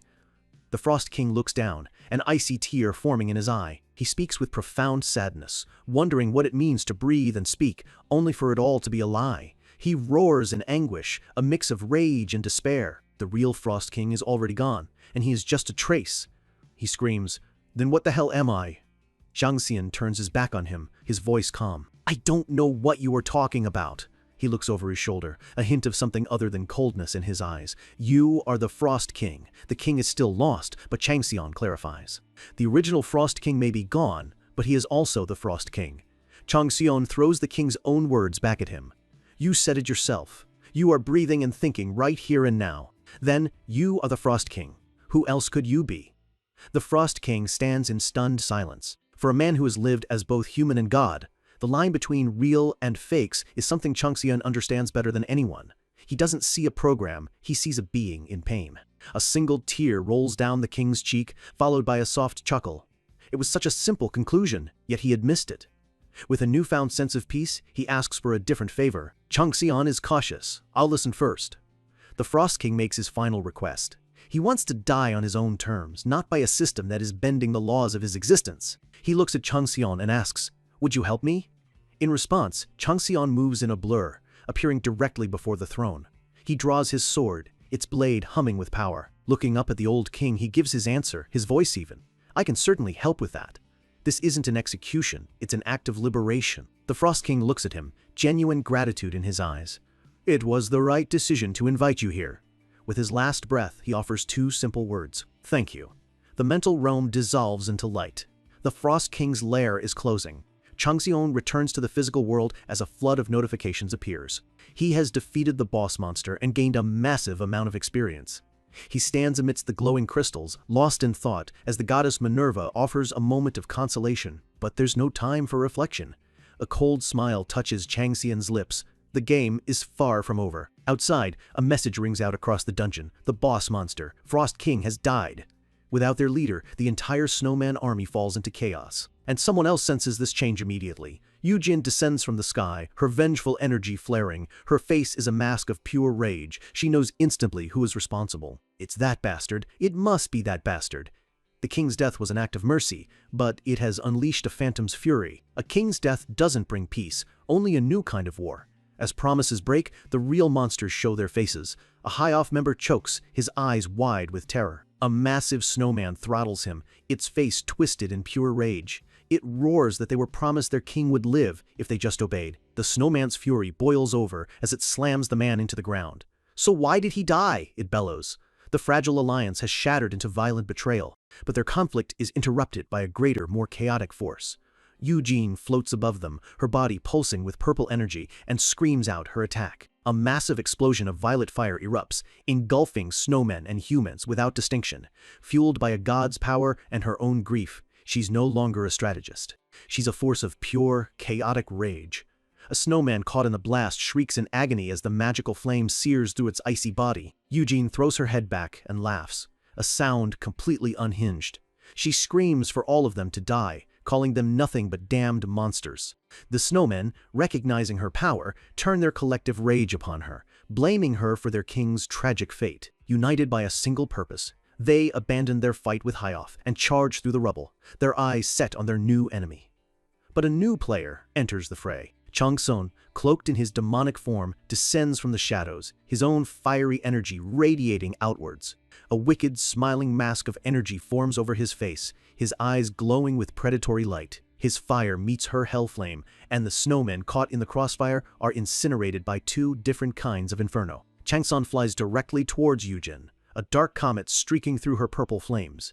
Eugene's crazed expression turns into one of delighted recognition. "So you finally appeared, Haho Mask?" she cackles, thrilled that her true target is here.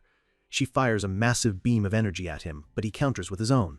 The two forces collide in a devastating explosion that shakes the entire palace.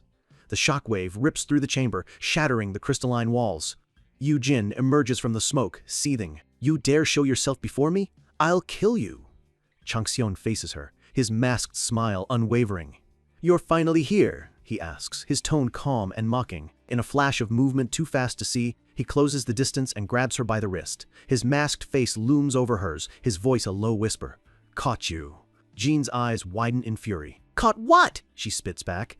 "You think you can leave here alive after?" But Changsun just tightens his grip, a dark aura swirling around them. "You'll know soon enough." Suddenly, time seems to freeze. A system message appears, visible only to Changsun. The 24 hours are up. The curse of his personal dungeon is activating. This wasn't an accident. This was Changsun's checkmate. He's using his own curse as a weapon, turning his personal prison into a cage for his enemies. Because he was holding her, Eugene is coming with him.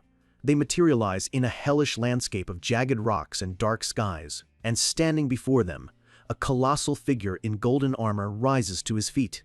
It's King Jin. Eugene looks around, completely disoriented, trying to process where she is and who this new, overwhelmingly powerful being could be.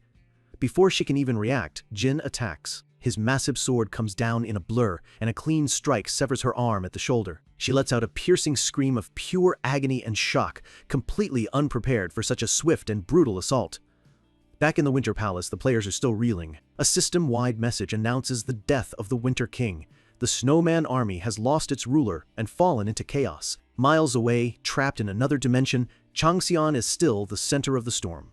The chaos he created continues to unfold. In the middle of the battlefield, the great general of winter stands over Che Ai.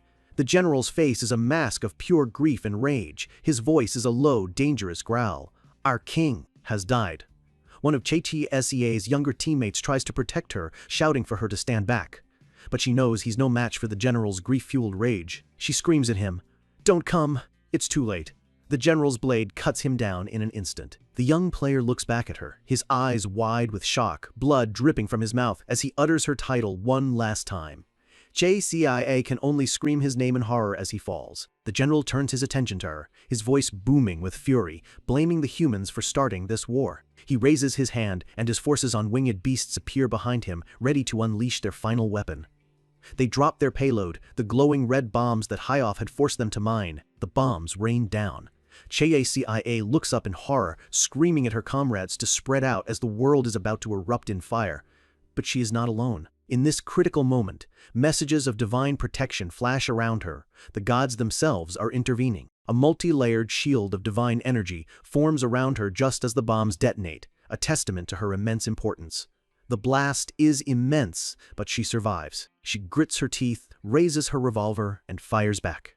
A massive beam of purple energy slams into the general, throwing him back against a wall of ice. She follows up with a rapid succession of shots, each one exploding with concussive force. She leaps through the air, closing the distance, continuing her relentless assault. She lands beside her fallen comrade, cradling his head, her voice filled with desperation. "Get a hold of yourself, Jin Seoktae."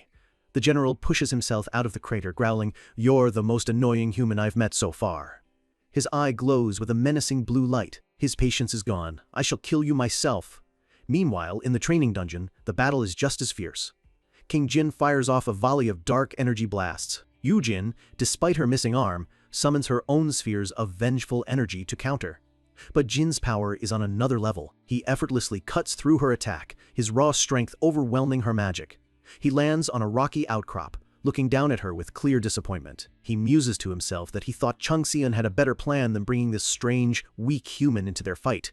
Yu Jin grits her teeth in fury at his condescending tone. Her face contorts in a mask of pure rage. "I'll make you regret ever opening that arrogant mouth," she screams. She unleashes her full power, and the two colossal forces clash once more, shaking the very foundations of the hellish dimension. And watching it all from a safe distance is Changxian. He's hidden himself with a rune of stealth. He knew this would happen. Two beings of such immense pride would never team up. This is the opening he created. He pulls out one of the ice crystals. He's bought himself some time. He looks at the crystal. It should be enough. With fierce determination, he opens his mouth wide and begins to absorb its power, ready to endure the agony to forge the reinforced bones. While two titans clash, he begins a process that will either elevate him to a new level of power or destroy him completely. With his two greatest threats busy trying to destroy each other, Changxian seizes his moment. This is what he came for. He begins to channel the raw cosmic power of the ice crystal, pulling its energy deep into his core. He consumes the Frost King's breath, and in an instant, a silent blue explosion of absolute zero energy erupts from his body. Frost creeps over his skin at an impossible speed, encasing him completely in a jagged shell of ice. A system alert confirms the obvious. He's been hit with severe frost poisoning, but his body immediately fights back. The world-ending flame within him roars to life, trying to burn away the invasive cold. But it's not working. The two opposing forces are tearing him apart from the inside. A notification flashes, detoxification has failed. The fire and ice are in violent conflict, and Changxian cries out in agony as his body threatens to shatter under the strain. His strength plummets. Gritting his teeth, he trembles, remembering the advice he was given. Just swallow it? What kind of insane advice was that? In the haze of pain, the memory of his old mentor surfaces.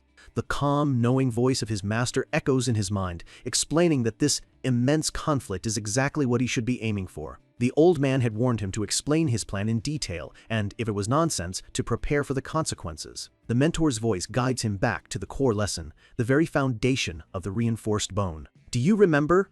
Changxian recalls the two key components, a heart implanted with flame and a crest engraved with frost. The master's first instruction was to pull the flame he would obtain closer to his heart. In the memory, Changxian had questioned the insane logic of it all. Using his own heart as a magical furnace seemed like a suicide mission. He had argued, "But my heart will burn up if I do that." His mentor had simply explained that was precisely why he needed to find the perfect point of contact, a way to cool his heart down before it was incinerated. This point of contact, he'd explained, is where two opposite elements could exist in harmony. He then asked Changxian a critical question. What are the properties of the world-ending flame? The answer was simple: fire and darkness. The next question followed immediately. And what about the permanent ice crystal? Ice and darkness. The realization hits him all over again. The crystal was born from the essence of the moon, which had steeped the ancient frost in darkness. It held the properties of both elements. His mentor's voice confirms it. That's correct. They have a common denominator of darkness. This shared foundation is the key to bridging the impossible gap between fire and ice. He explained that because Changxian was acknowledged by Thanatos, the king of the underworld, his control over the darkness property was on a completely different level from other divine beings. With that vital lesson anchoring his mind, the transformation accelerates. His body contorts as his magic core is reconstructed, fusing with his very heart. At the same time, the ice seeps into his bones, reinforcing them from within. A new principle will now govern his existence. His body will become as unyielding as ice, while his heart burns like an eternal flame, pushing his potential to its absolute limit. But there's an even more powerful aspect to this process.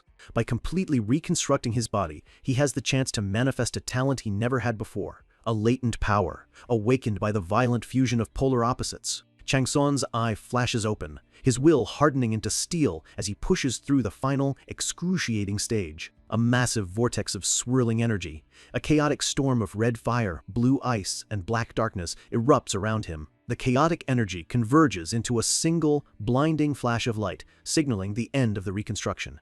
He emerges, reborn. By restructuring his senses, his constitution, and even his core personality, he's become a perfect vessel, capable of containing anything.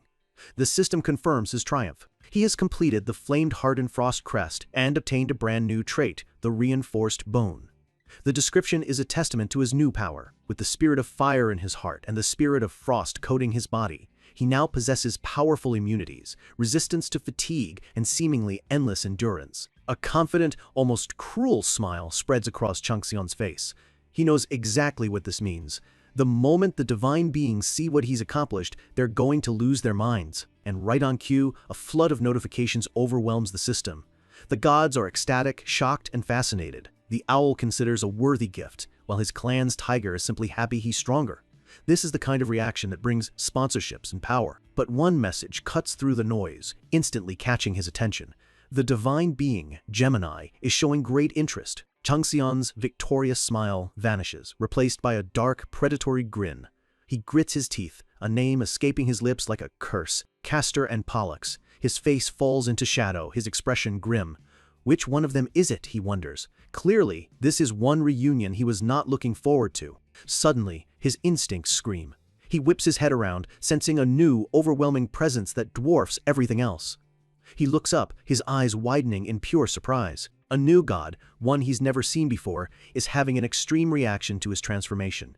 Its gaze burns into him from across dimensions as a swirling blue vortex tears open the sky above. The very ground beneath his feet shatters like glass, and an unseen force yanks him upwards, completely powerless to resist. The system announces the impossible. A great demon is kidnapping him into its divine territory. His mind can only form a single stunned thought. What? He's dragged through a black, empty void, his body flickering as he's pulled between dimensions against his will. He lands in a realm of pure, suffocating darkness. Where is this place, he thinks, trying to get his bearings. His skills, Viper Eye and Beast Sense, flicker for a moment before being snuffed out by the oppressive atmosphere. Only his divine authority is keeping him sane. Standing alone in the void, he calls out, demanding an answer. Is this a divine territory? Why did you bring me here? A system message appears, simple and terrifying. The pale gaze is staring at you. A monstrous, ghostly face made of swirling energy materializes before him. Its single, massive eye fixes on him as a voice echoes through the void, speaking one word, you. The pressure is immense, crushing. His own divine authority is trembling, and he gasps for air against the overwhelming presence of this ancient being. The entity's voice echoes again, a question that seems to shake the very foundation of his soul. Who are you? Changxian is thrown into confusion. Under that intense gaze, his own sense of self begins to waver. A single tear streams down his face as he asks himself, who am I? The pale gaze gives its answer, a chilling and nonsensical revelation. You are Abyss. Changxian can only stare, completely lost. Abyss? Suddenly, a brilliant flash of golden light cuts through the oppressive darkness, shattering the silence. A message announces that the owl that pierces through the twilight, Minerva, has descended upon the pale divine territory. Changxian looks up, his expression one of pure shock. A towering figure in golden armor now stands before him, radiating a protective light. A goddess, armed for war. Minerva? Minerva looks down at him, her voice sharp and commanding. Human. She then turns her attention to the ghostly entity. This is not the kind of place a mortal on the hero's path should be. Leave. Without waiting for a response, she unleashes her power. A wave of divine force erupts from her, shattering the dark space like a pane of glass. His eyes snap open. The connection is breaking. He finds himself back in the familiar rocky landscape of his training dungeon. But from beyond the veil, the pale gaze roars at his rescuer. Minerva, do not stop me. Minerva stands her ground, her voice unwavering as she argues that this man has nothing to do with what the entity is chasing. The two divine powers clash, and the link to the horrifying pale space is forcefully severed. System messages flicker rapidly as his connection to reality is restored and lost data is recovered. He's safe. For now, he stands shirtless, breathing heavily, trying to process the sheer insanity of what just happened. What the heck? He mutters, his mind reeling. The gods are in an uproar, flooding his vision with messages of concern and outrage, asking if he was hurt, furious that he could have been lost forever. But Changxian isn't listening. His face is twisted in a snarl, his teeth gritted in a rare, raw display of emotion. For someone who has faced down gods and monsters, this encounter was different. It was a violation. His voice is a low, venomous whisper. How disgusting. Fresh from an encounter that nearly unmade his soul, Changson is back in his private hell. But there's no time to recover. A system message flashes, announcing a new power has been activated. Jiguai's vessel. Dark, jagged energy swirls around him, but his piercing blue eyes are filled with a cold, self-directed fury. He replays the humiliating encounter in his mind. What was the point of forging the reinforced bone if he was still this pathetically weak? Against that creature from the pale space, he was utterly helpless. He clenches his jaw, frustration boiling over. He tells himself that he is too weak. He can't just match his old strength. He has to surpass it completely. With that new resolve, his demonic transformation deepens. Dark wings erupt from his back as he makes a new vow.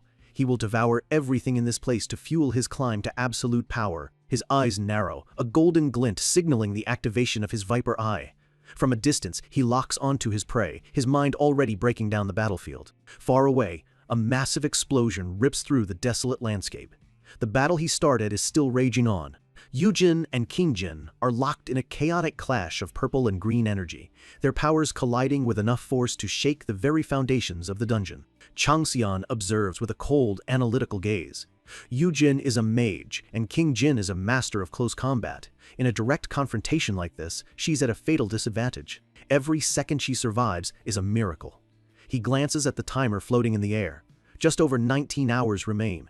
He can't let her die just yet. He still needs to interrogate her about the 7 cryptic scriptures of San. Meanwhile, Yujin screams in frustration. Her patron god, the sorrowful crying spirit, echoes her anger from the divine realm, demanding to know why she's failing when she's been given so much power. Is she truly worthy of her heritage? Gritting her teeth, her face is a mask of fury. She has to defeat this monster. She has to get to the man she knows as the Haho Mask. But it's hopeless. No matter what she throws at him, the king reads her every move, effortlessly countering her attacks as if they were child's play. A vicious grin spreads across King Jin's face. He recognizes the desperate energy of a player trying to clear a final boss, and he is savoring every single moment of it. With a single, overwhelming swing of his arm, he completely shatters her attack, sending her flying backward through the air. In an instant, he's behind her, his massive hand closing in. He looks down at her with an air of casual superiority, thanking her for the entertaining battle. His glowing pink eye narrows as he delivers his verdict. As a reward for her efforts, he will kill her, and then make that other fascinating human his new vessel. Yujin's eyes widen in pure terror. This is it. This is how her quest for revenge ends. A desperate scream rips from her throat as the king's immense power closes in to crush her. A blinding beam of light erupts from the ground, a pillar of raw, destructive energy. The smoke clears, revealing nothing but devastation in its wake. Yujin is thrown through the air, her body battered and broken. She coughs up blood, her consciousness already fading. But just as she's about to pass out, a hand grabs her face, purple energy flickering between the fingers. It's him. Watching from her realm, the sorrowful crying spirit rises from her throne, letting out a silent, horrified shriek. Yujin can only whisper a faint "no" as she stares up at her executioner. Reflected in her terrified eye is the image of King Jin, his fist raised high, ready to deliver the final, crushing blow. Suddenly, a blur of black and red energy streaks across the battlefield like a thunderbolt. With a deafening boom, something intercepts the king's attack, stopping his continent-splitting punch dead in its tracks. It's Changxian. He stands there, effortlessly holding back the king's colossal fist with one hand. He gives Jin a cold, possessive glare and says, "She's mine, you see?" In a stunning display of power, Changxian pushes back, throwing the massive king off balance with explosive force. The two clash again, and a shockwave of fiery energy erupts from the point of impact, tearing up the ground around them. The power dynamic has completely shifted. King Jin looks down at his hand, then back at Changxian, a hint of genuine surprise in his voice. "You've gotten stronger." A terrifying demonic grin spreads across Changxian's face. He replies, "I think it's a bit more complicated than that." Their battle resumes in a flurry of blows, each strike powerful enough to shatter mountains. King Jin lands a short distance away, his mind racing. He demands to know how Changxian achieved this level of power. Changxian lands gracefully, his demonic form radiating an oppressive aura. "Who knows?" he answers cryptically. Jin pieces it together. The only explanation is that Changxian somehow left the dungeon. "I guess you went outside," he says. Changxian admits that, just like Jin, he used to suffer from the curses of this place, hinting that he's found a way to overcome them. Jin is deeply impressed. Even if Changxian did get out, it was only for a day. It's almost impossible for anyone to grow this much in such a short time. This isn't just talent, it's something monstrous. A wide, predatory grin spreads across Jin's face, his eyes glowing with obsession. He's made up his mind. "I must make you my household member, no matter what," he declares. He lunges forward, his massive blade aimed to cleave Changson in two, but Changson meets the attack head-on without flinching. The resulting explosion is massive, sending rubble and shockwaves tearing across the landscape. The sheer force of the blast even startles King Jin's ghoulish minions watching from afar. They look on in shock and awe, whispering in disbelief, "My king!" But King Jin just lets out a booming laugh, his voice filled with pure, unfiltered joy. "To think I would have such excitement inside this godforsaken ghoul den." His thoughts drift back to another time, his glowing eye filled with nostalgia. "When I was a human?" We see a flashback of a younger, blonde-haired Jin standing proudly as Jean, the successor of the noble Frisia family. A confident smirk plays on his lips. This battle is reminding him of the days when he lived for the fight, and he is loving every second of it. Back in the present, he stomps his foot down, ready for more. He raises his giant blade, a look of pure excitement on his face. "This is exciting, very exciting," he laments that he already spent most of his energy fighting that woman. He glares at Changxiang, his eyes burning with anticipation. "What are you going to entertain me with this time?" Changxiang responds not with words, but with a demonstration of his new power. He floats into the air as pillars of fire erupt from the ground all around him. His demonic form fully manifests.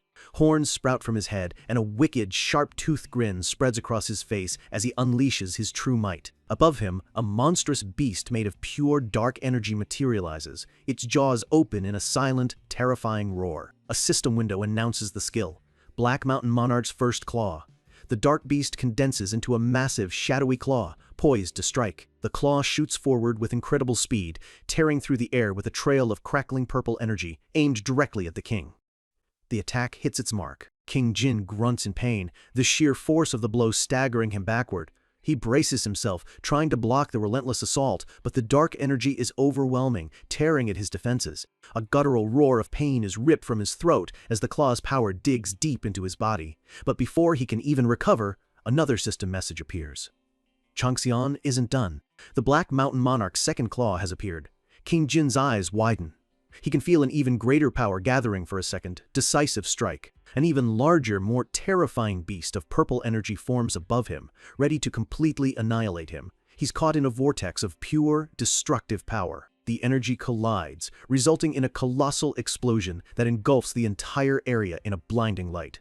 When the smoke and dust finally begin to settle, we see King Jin, his armor cracked, his body bleeding. He looks down at his grievous wounds in disbelief, asking, "What was that?"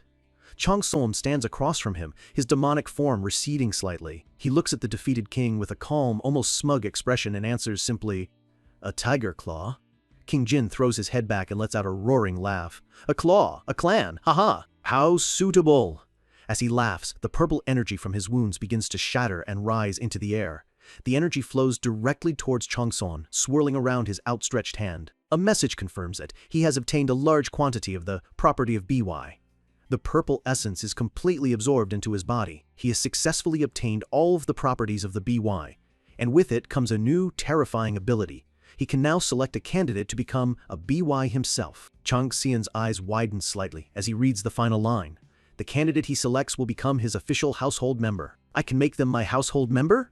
A slow, sinister grin spreads across his face as the dark implications of this new power sink in. He thinks to himself, "That means I can create a loyal slave." A new power awakens within Changxiang, a skill called the gluttonous baboon.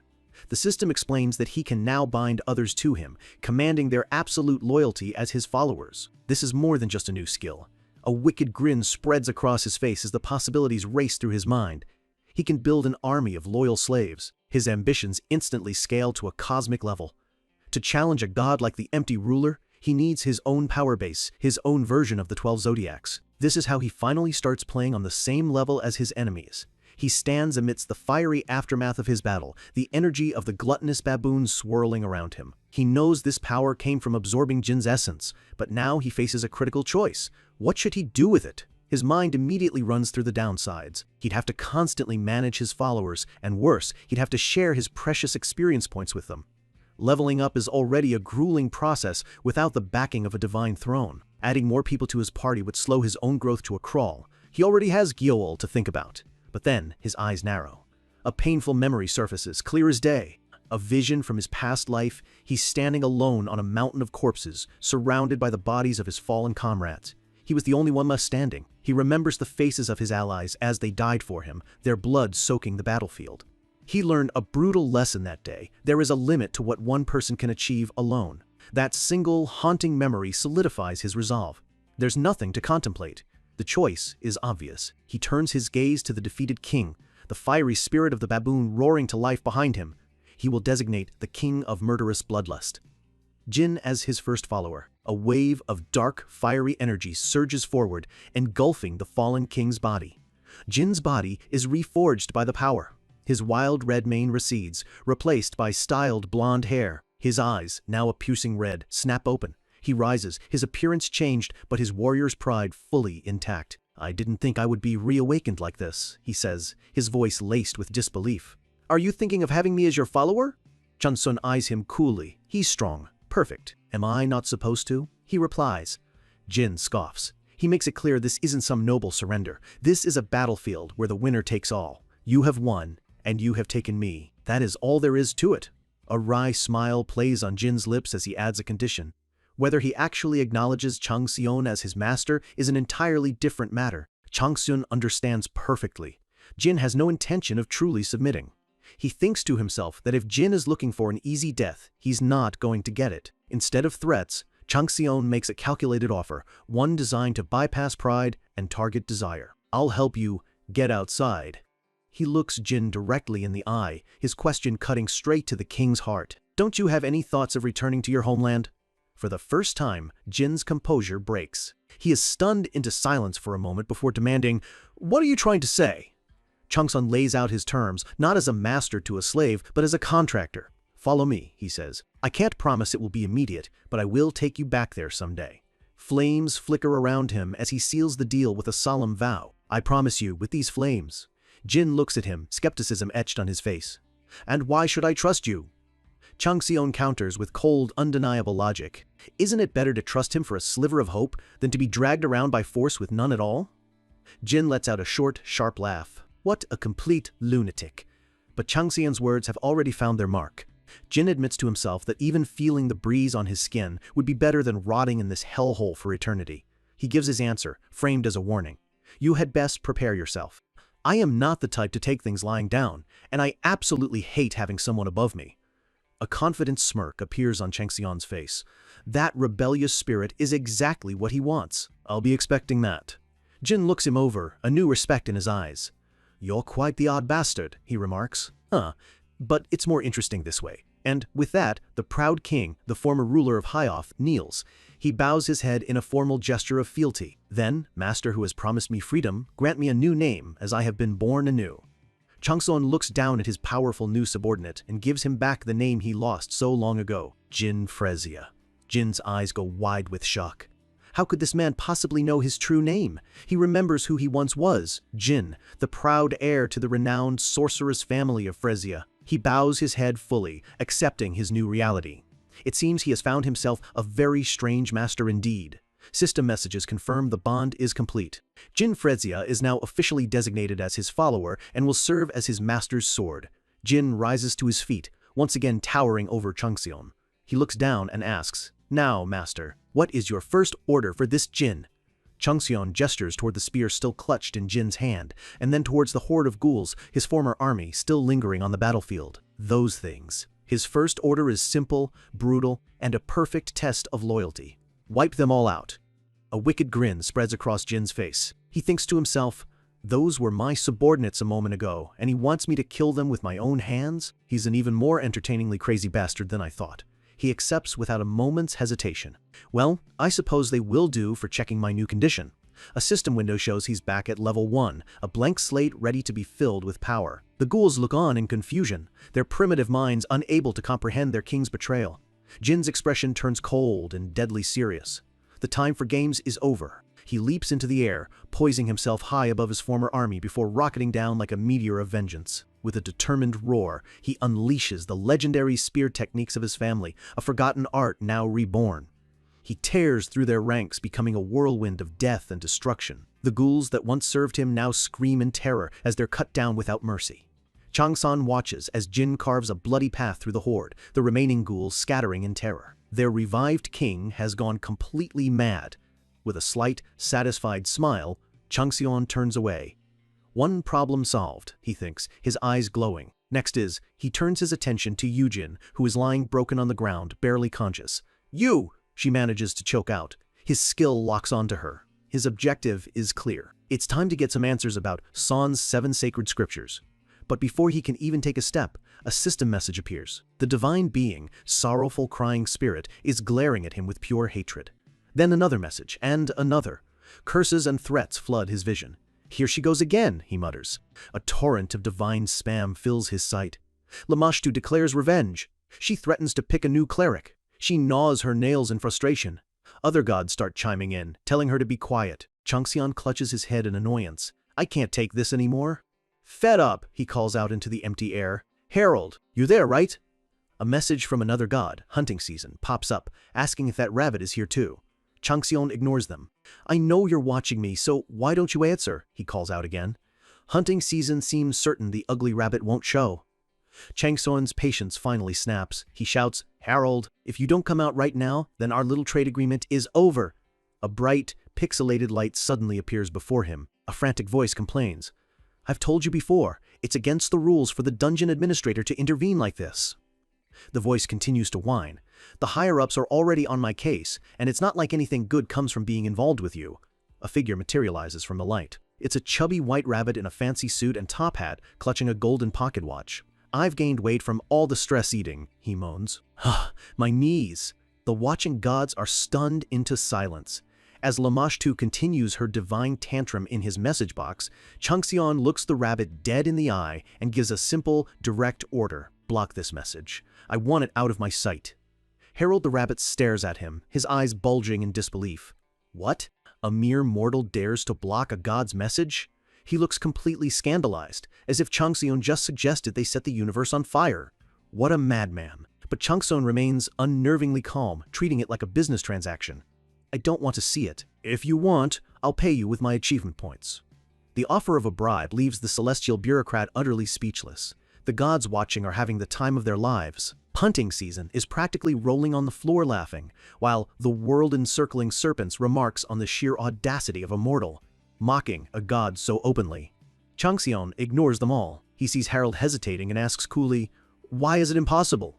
Harold starts to stammer an excuse. That's not it, but before Changxion cuts him off, getting right in his face. "Then what are you waiting for? Hurry up and block it."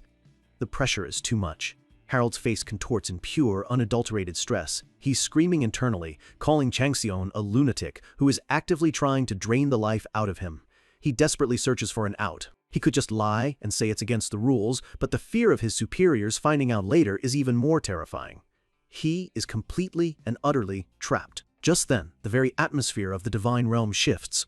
A message appears. The abyss, chasing great demons, has focused its gaze downward once again. An immense, suffocating pressure descends on them all. Harold senses the change, looking around in confusion. Really? Changxion's eyes narrow, his full attention now fixed on this new, terrifying presence.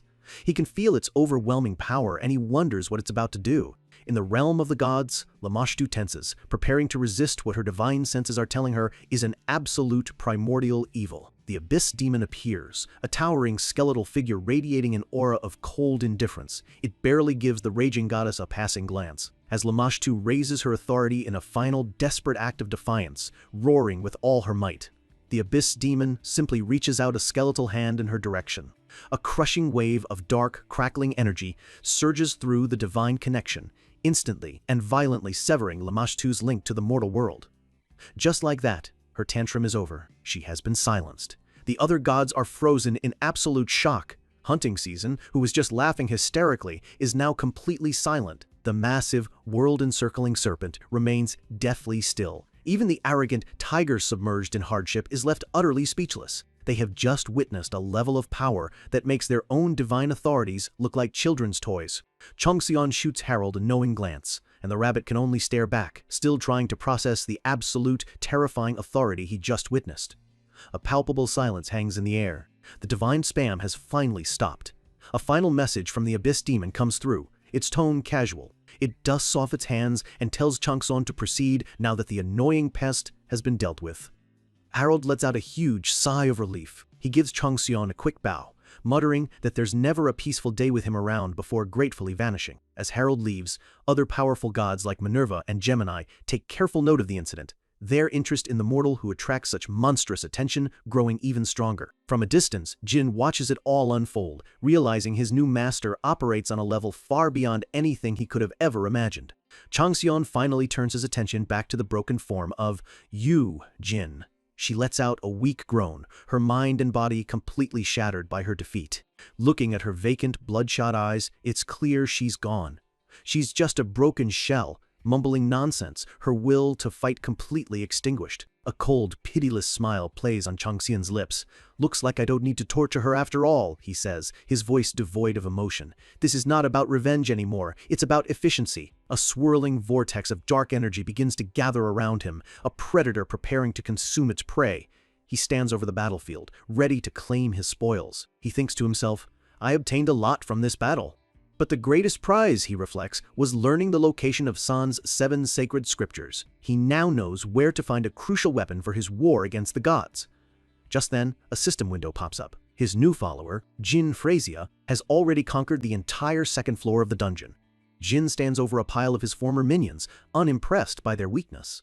Changxian scoffs. No wonder Jin was stuck for so long, trying to clear the third floor with such cannon fodder. Still, he sends a message. "You completed it faster than I thought." Jin replies telepathically, a chuckle in his tone.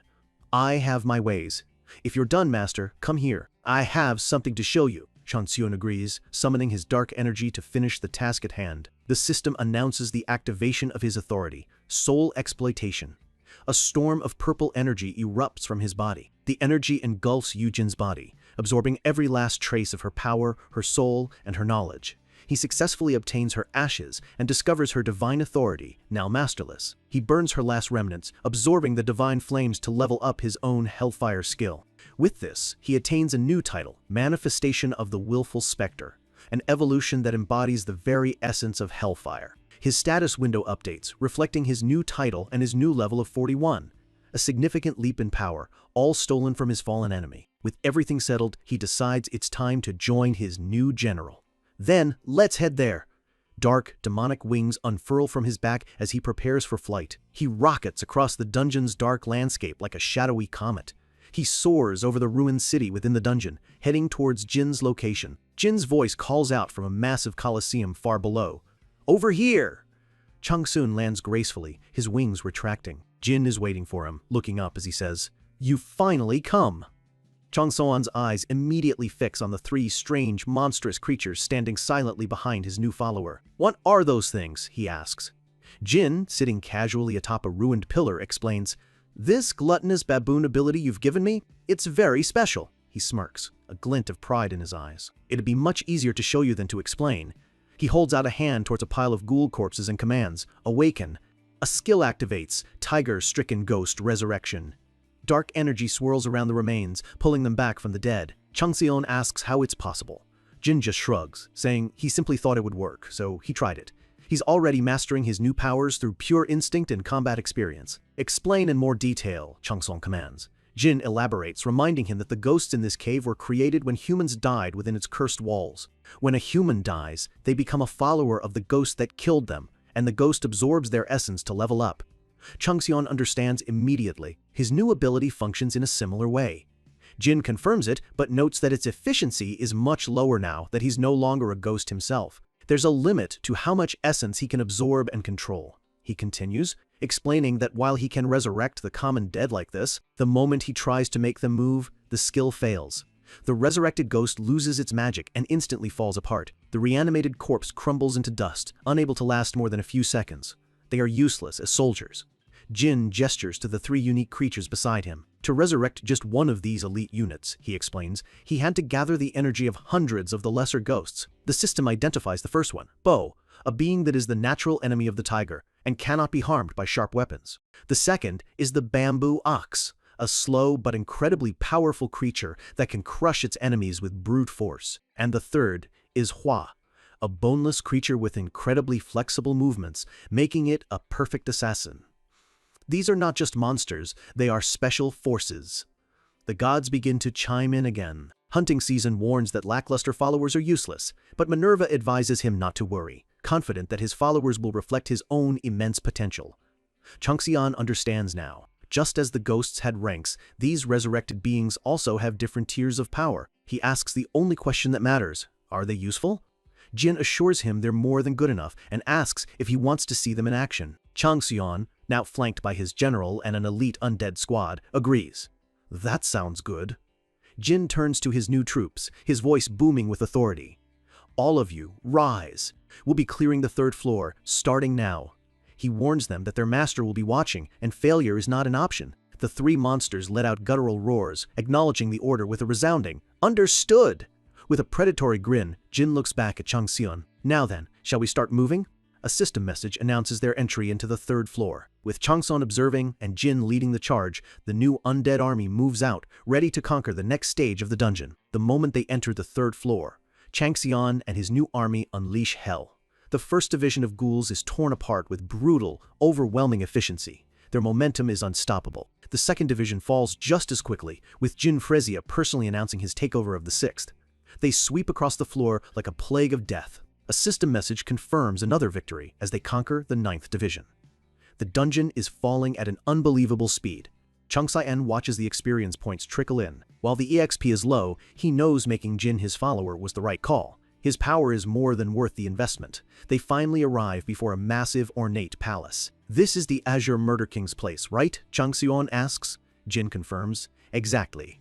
Jin explains this is the true entrance to the 3rd floor, heavily guarded by high-level crimson ghosts. It's the reason he was stuck here for so long. Changxian looks at him with a knowing smirk. And yet you still managed to corner them? Jin's pride shines through. That's the difference between our abilities, he says, taking full credit for his past efforts. He glances back at his undead soldiers. But we can both agree these bastards are useful, right? Changxian agrees. It's definitely gotten easier with more of us. He checks the timer. Just over 4 hours remain. They have to keep moving.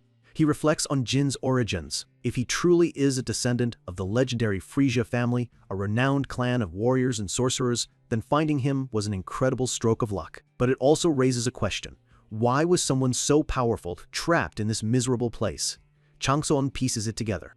Perhaps Jin deliberately touched the cursed scripture, hoping to use its forbidden power to win a succession battle within his own family. A classic tale of ambition and betrayal. He thinks of a future enemy, a man named Mun Song and his elite soldiers. He was wondering how he'd counter them, but now, with a weapon like Jin by his side, he doesn't have to worry. With that thought, he decides to invest even more in his new follower. He summons a glowing blue crystal from his inventory. The Frost King's Breath. It's best to complete all preparations now. Jin's eyes widen in disbelief. Is that an ice crystal? Changxian asks if he recognizes it. Jin confirms, explaining that his family was famous in his homeland of Arcadia. Changxian simply replies that, of course he knows, he's seen all the treasures of Earth. Jin is in awe of the crystal's pure divinity, a treasure that thousands of gold couldn't buy. The watching gods are just as amazed by the display. Changxian holds it out, his offer simple and direct. Then take it. I assume you know what to do with it? Jin is completely stunned, frozen in place for a moment. Then he erupts into a booming laugh. Ha ha! I have never seen such a ludicrous master. You'd really leave a fish in a cat's paws? Then call me insane, Changxian replies coolly, explaining that he's sure the Frisian family methods for absorbing power will be just as effective as his own. Jin is genuinely moved. He reminds Changxian that he hasn't truly submitted, that calling him masters is just a formality. And yet, he's being handed a treasure of this magnitude. Changxian looks him dead in the eye, his voice cold as steel. I have no intention of being betrayed by my own household member like an idiot. This isn't a gift, it's a calculated investment. Jin stares back. So, you're still going to give it to me? A wicked grin spreads across Changxian's face. What? You don't want it? Of course I want it! Jin roars, his voice filled with manic energy. It's just fascinating how much more insane my master is than I ever thought. Without another moment's hesitation, Jin grabs the Frost King's breath and absorbs it. A violent storm of icy blue energy erupts around him. The absolute zero energy settles deep within his body, fusing with his very soul. He is no longer a being of fire and rage, he has been granted the element of frost. The divine being. Gemini watches the transformation with a glimmer of intense interest, recognizing the birth of something truly special.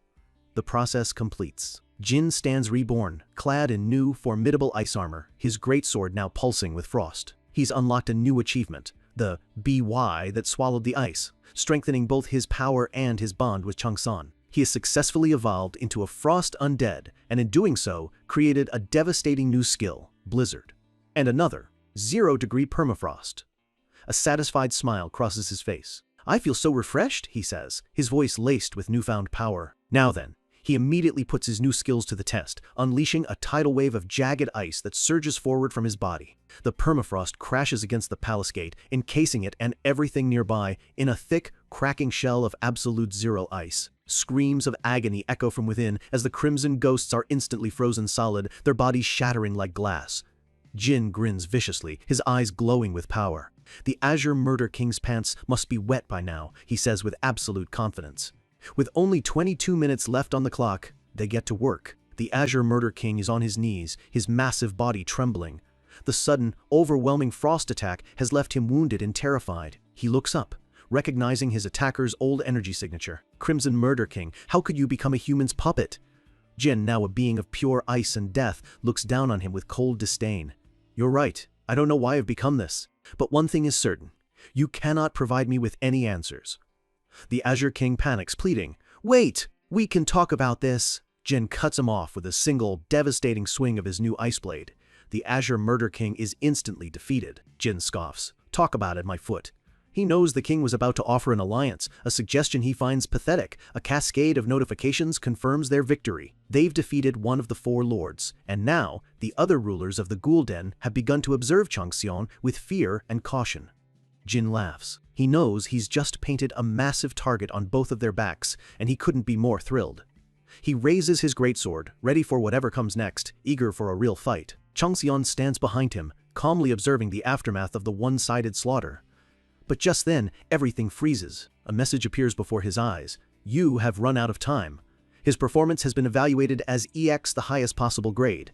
He is now returning to reality. His vision fades to black, a single thought echoing in his mind. "A grade of EX, huh?" As a reward, he gains a new, mysterious ability. A familiar voice cuts through the darkness, shouting, "Brother! Wake up, brother!"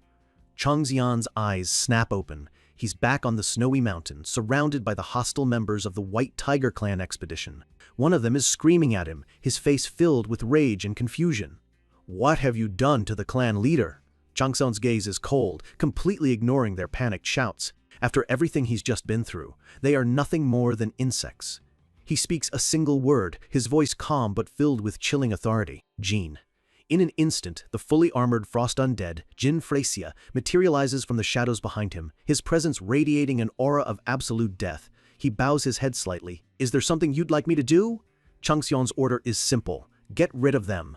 A cruel, eager smile spreads across Jin's face from beneath his helmet. "With pleasure." The aftermath is a brutal, silent tableau. The snow is stained red, the bodies of the White Tiger Clan members left frozen and broken where they stood. Jin Fresia's power was absolute, and the message was clear. A system window flashes, confirming their total conquest of the Winter Palace. Changxion and his terrifying new follower now stand alone on the desolate, blood-soaked peak. Changxion turns away from the carnage. "I have somewhere to be," he says calmly. He has one last promise to keep. He walks through the silent, frozen corridors of the palace, his footsteps, the only sound in the dead king's domain. His expression is somber. This is not about power or loot or revenge. This is about honoring the final wish of a fallen monarch. He enters the grand throne room. At the far end, slumped over on his magnificent throne of ice, is the body of the Winter King.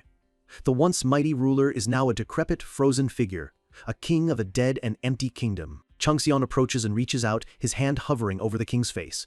"So this was your true form," he murmurs, a wave of purple energy glowing at his fingertips. He activates his authority, soul exploitation.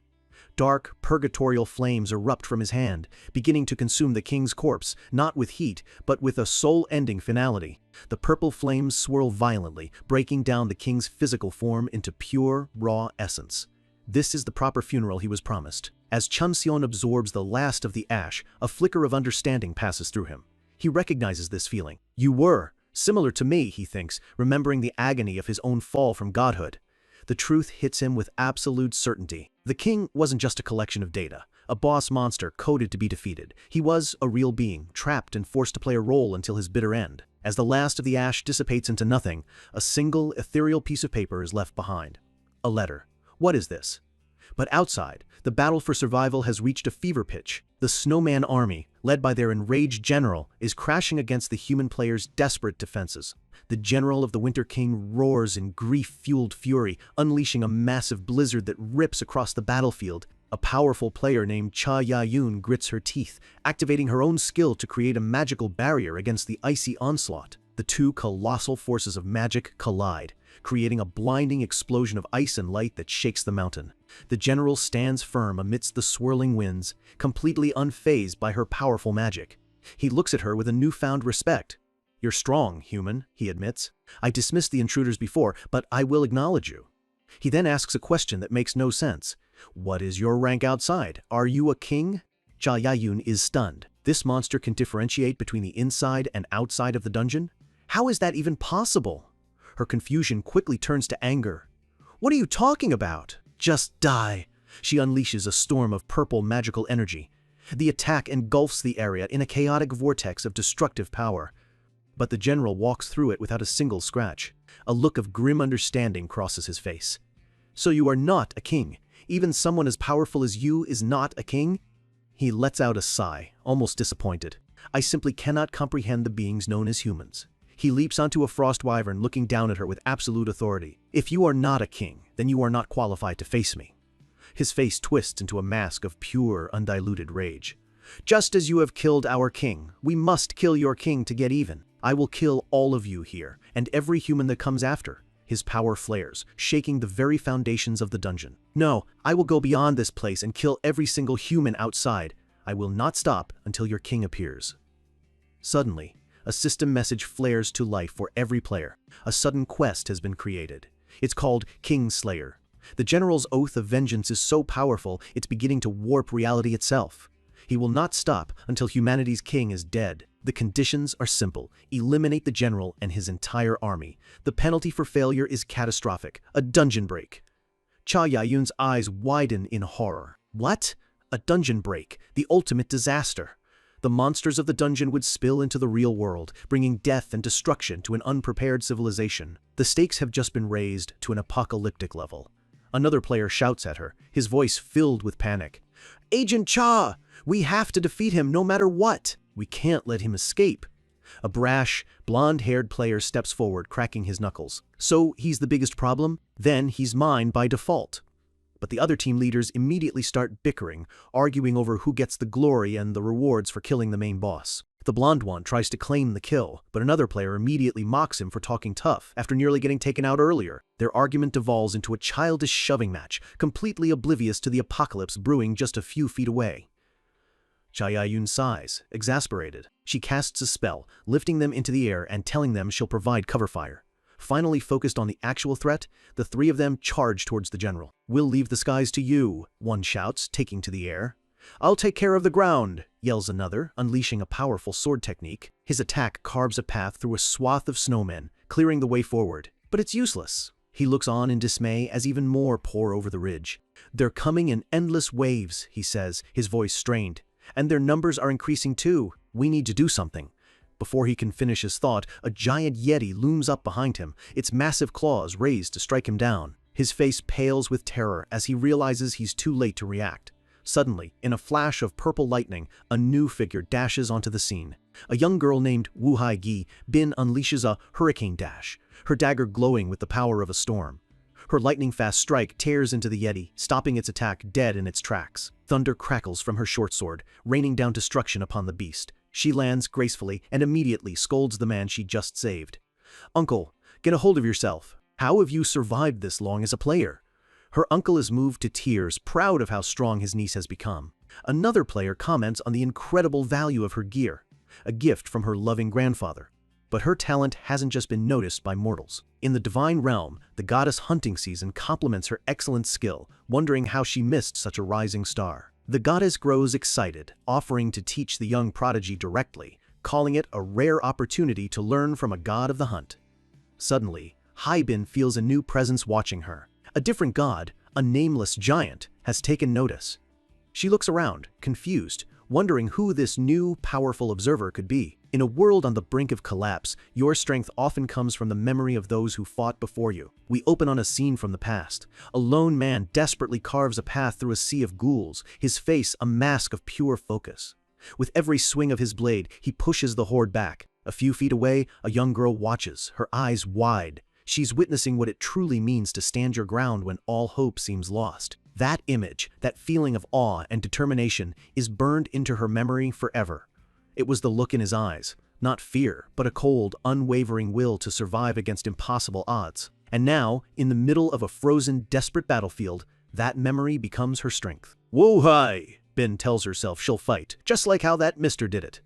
A confident smirk spreads across her face. She has found her reason to fight, channeling the same fierce spirit she saw all those years ago. "Hi!"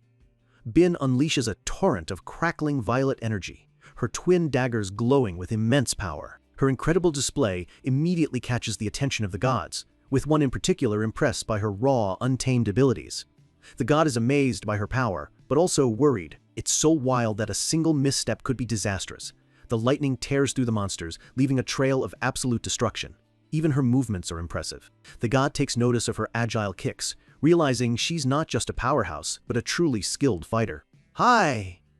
Bin can feel the divine gaze on her. She smirks, realizing this one god seems to be hanging on her every single move. For a fleeting moment, her mind drifts back to a happier, simpler time, surrounded by the warm, smiling faces of her friends. It's a sharp, painful reminder of everything she's fighting to protect. The thought, "I miss you guys," fuels her resolve. A tear streaks down her face as she grits her teeth, and the lightning around her erupts with even greater intensity. She becomes the eye of the storm.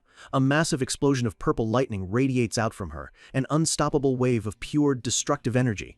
The blast is devastating. The shockwave rips through the sky, and the monstrous snowmen are instantly vaporized, their screeches drowned out by the thunderous roar of her attack. Woo-hi! Bin is running absolutely wild, and the god watching her is ecstatic. This is the potential they saw in her finally unleashed. But her surge of power does not go unnoticed. The general of the Winter King, his face contorted in pure fury, locks his eyes on her. "You imbeciles!" he bellows at his army. "Take care of that human first." In an instant, the tide of the battle shifts. The entire swarm of flying monsters darkens the sky as they turn and dive straight for Haibin. She has just become their #1 target. They open fire, launching a barrage of glowing energy orbs that fill the sky with explosions, all aimed at a single person. But she is not alone. A player named Shin Jumju slams his hands on a glowing spellbook, preparing a desperate defensive measure. He activates a skill called Ouroboros' Formula, creating a temporary magical trap to shield them from the deadly onslaught. A massive explosion rocks the battlefield as the player's defensive spells clash with the monster's overwhelming attack. Gomgayu knows his spell won't hold for long. He screams out a name, Yunseo. Even the gods are watching intently now, one noting that a follower of his has a useful skill. Shin Yunseo grins, ready for action.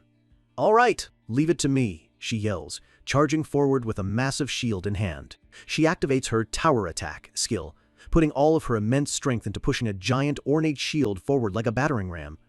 But it's not enough. The shield barely moves. A system message flashes, informing her that both her strength and energy have fallen short. The other players start to panic. "What are you doing?" one shouts. Yunseo yells back that it's because she's hungry and has used up all her strength. Just when things look dire, a divine light shines down from the heavens. The goddess Minerva sends her blessing, expressing her admiration for Unseo's unwavering fighting spirit. A warm, golden aura envelops Unseo. She gasps as her strength and energy are instantly and completely replenished, flowing back into her weary body. With renewed power surging through her veins, she grits her teeth and shouts, "Thank you, goddess." The giant shield now glows with a brilliant golden light, humming with the force of divine energy. The intricate carvings on the shield pulse with power, ready to be unleashed. "Now, here we go!" Yunseo screams, pouring all of her divinely boosted power into one final, desperate push. This time, it works. The shield slams forward with unstoppable force, crushing the flying monsters and shattering their attacks into nothing. But in the chaos, Wu Haye Bin seems to have frozen, her eyes wide and unfocused, completely stunned by the sheer intensity of the battle. Another player has to snap her out of it, yelling, "Hey student! Hi!" Bin flinches, finally coming back to her senses. Shaking off her daze, Haye Bin once again channels her power, a storm of violet lightning gathering around her. She unleashes it in a massive explosion. A system notification declares a massacre has occurred, but her reckless attack has drawn the ire of another player. "Where do you think you're looking?" the blonde player roars, confronting the giant general of the Winter King head-on. The general glares down at him, his voice booming with contempt. He's not interested in some random challenger. "You who are not king, do not disrupt me," he roars. With a mighty leap, the general lands on the back of a massive skeletal ice dragon, finally ready to enter the fight personally. The players look on in horror. The true boss of this raid has made his move, and the sheer pressure of his presence is suffocating. Shin Gumgyu refuses to back down. He activates Curse of the Viper, unleashing a wave of toxic green energy towards the general. But it's useless. The curse effects appear for a split second before a message flashes. It has been voided. The gap in their power is simply too massive to overcome. The general effortlessly swats Jumyu away, sending him flying through the air like a rag doll. Haye Bin sees him get hit, and her eyes widen in shock and concern. Without a second of hesitation, she dashes forward, moving faster than ever to intercept the attack meant to finish him off. She puts up a desperate block, her face contorted in pain and effort as she takes the full, bone-shattering force of the blow. The impact sends a massive shockwave ripping through the air. Haye Bin is slammed into the ground, her body battered and bruised, blood trickling from her mouth. She managed to save him, but at a terrible cost to herself. The hulking general of the Winter King towers over her, his shadow casting a pall of doom across the snow. He snarls down at her, his voice dripping with rage and disgust. "How dare such a brat get in my way?" Lying broken on the ground, Haye Bin looks up. Her vision is blurry, but through the pain, one thought echoes in her mind. "Mister." Just like Mister. A single tear rolls down her cheek as she asks herself if what she did will be enough. Her one true desire wasn't for glory or power or fame, it was simple. "I wanted to rescue the people." In that moment of pure, selfless resolve, a voice seems to answer her from nowhere. That was more than enough. And then, in the distance, a colossal pillar of golden light erupts from the mountaintop, piercing the heavens themselves. A massive, fiery explosion rocks the entire battlefield, completely changing the landscape in an instant. Someone, or something, has just made a very, very grand entrance. Just when all hope was lost, the battlefield is torn open by a power that dwarfs everything seen so far. A system message rings out for all to see. The player, Li Changxian, enters the battlefield. A massive, fiery explosion rocks the entire mountain, shaking the very ground the players stand on. The other players are completely stunned, shielding their eyes from the blinding light. "What the heck?" one of them shouts. Where did those flames come from? The inferno rages, swirling like a living storm of fire, a testament to the arrival of a true monster. And from the heart of that fire, a lone figure begins to emerge. "Wu Haye!" Bin stares, her mind struggling to process what she's seeing. And then, it clicks. The face, the aura, the overwhelming presence. It's him. Tears well up in her eyes as she whispers the one word that's been burned into her memory for years. "Mister!" The flames part to reveal a man standing calmly amidst the chaos, his silhouette a beacon of absolute, terrifying power. The elite player, Cha Yaiyun, watches from the sidelines, her expression a mix of shock and disbelief as she recognizes him. "Li Changxian." "It is Changxian." His expression is calm, almost bored, as if this apocalyptic battle is nothing more than a minor inconvenience to him. The general of the Winter King stands before him demanding, "Who are you?" Changxian just looks back, a slight smirk playing on his lips as he asks, "Me? Who do you think I am?" His tone is condescending, almost mocking, as if the answer should be obvious to anyone paying attention. In that instant, a horrifying realization crashes down on the general. His eyes go wide with pure, undiluted rage as he roars, "You're the one who killed our king." The general's accusation echoes across the frozen peaks, carrying with it all the pain and fury of his grief. The other players are frozen in shock, unable to comprehend what they just heard. The one who killed the Frost King? No way. Li Changxian killed the Frost King. The revelation sends ripples of chaos and awe through their ranks. The general glares at Changxian, his entire being now focused on this one man. He asks, "I ask you this, human. Are you the king of humans?" His logic is a simple, warrior's code. If Changxian killed his king, then he, in turn, must kill the king of the humans to settle the score and give his king's death meaning. For the general, there's a strange comfort in this idea. If his king fell in a battle against another king, then his death wasn't meaningless. It was a worthy end for a monarch. "So answer me," he bellows, his voice shaking with desperation and rage. "Are you the king of humans?" Chang Seon just scoffs at the very notion. "King, you say? I don't think we need something so childish." That single dismissive comment is all it takes to shatter the general's fragile hope. "Then you're no different from any other human," he roars. "So die." Chang Seon doesn't even flinch. His savage tiger's chaotic slash bursts forth, a wave of dark fire meeting the icy attack head. A blinding explosion of fire and ice erupts where their powers collide, the sheer force of it tearing the air apart. The players watch, mouths agape. One says in disbelief, "He's as powerful as the Iron Witch." The general is forced back, grunting from the sheer, overwhelming force of Changxian's casual attack. Suddenly, the very same players who once feared Changxian are now cheering him on. "Win by all means, tyrant!" they shout. "Trample on him." The general grits his teeth, realizing this human is on a completely different level. He decides to change tactics, thinking he can find an opening from the air. He leaps back, narrowly avoiding another blast of destructive energy. Changxian is momentarily caught in a vortex of wind and snow.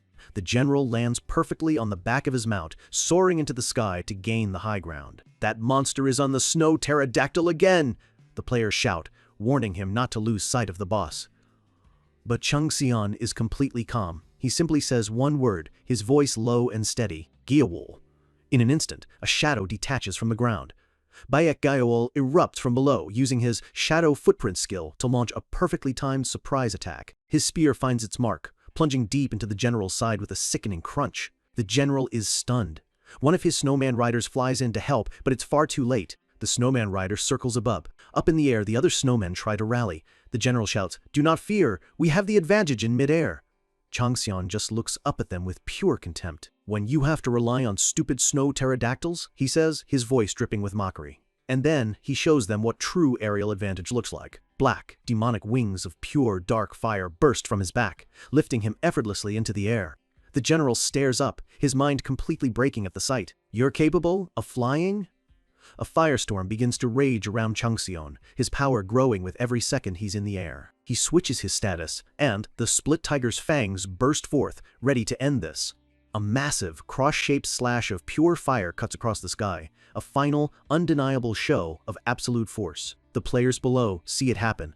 "Over there! Something's falling!" A fiery meteor wrapped in dark energy plummets from the sky and crashes into the ground in a blazing inferno. The impact shakes the entire region, signaling the end of the battle. It's the general, broken and defeated.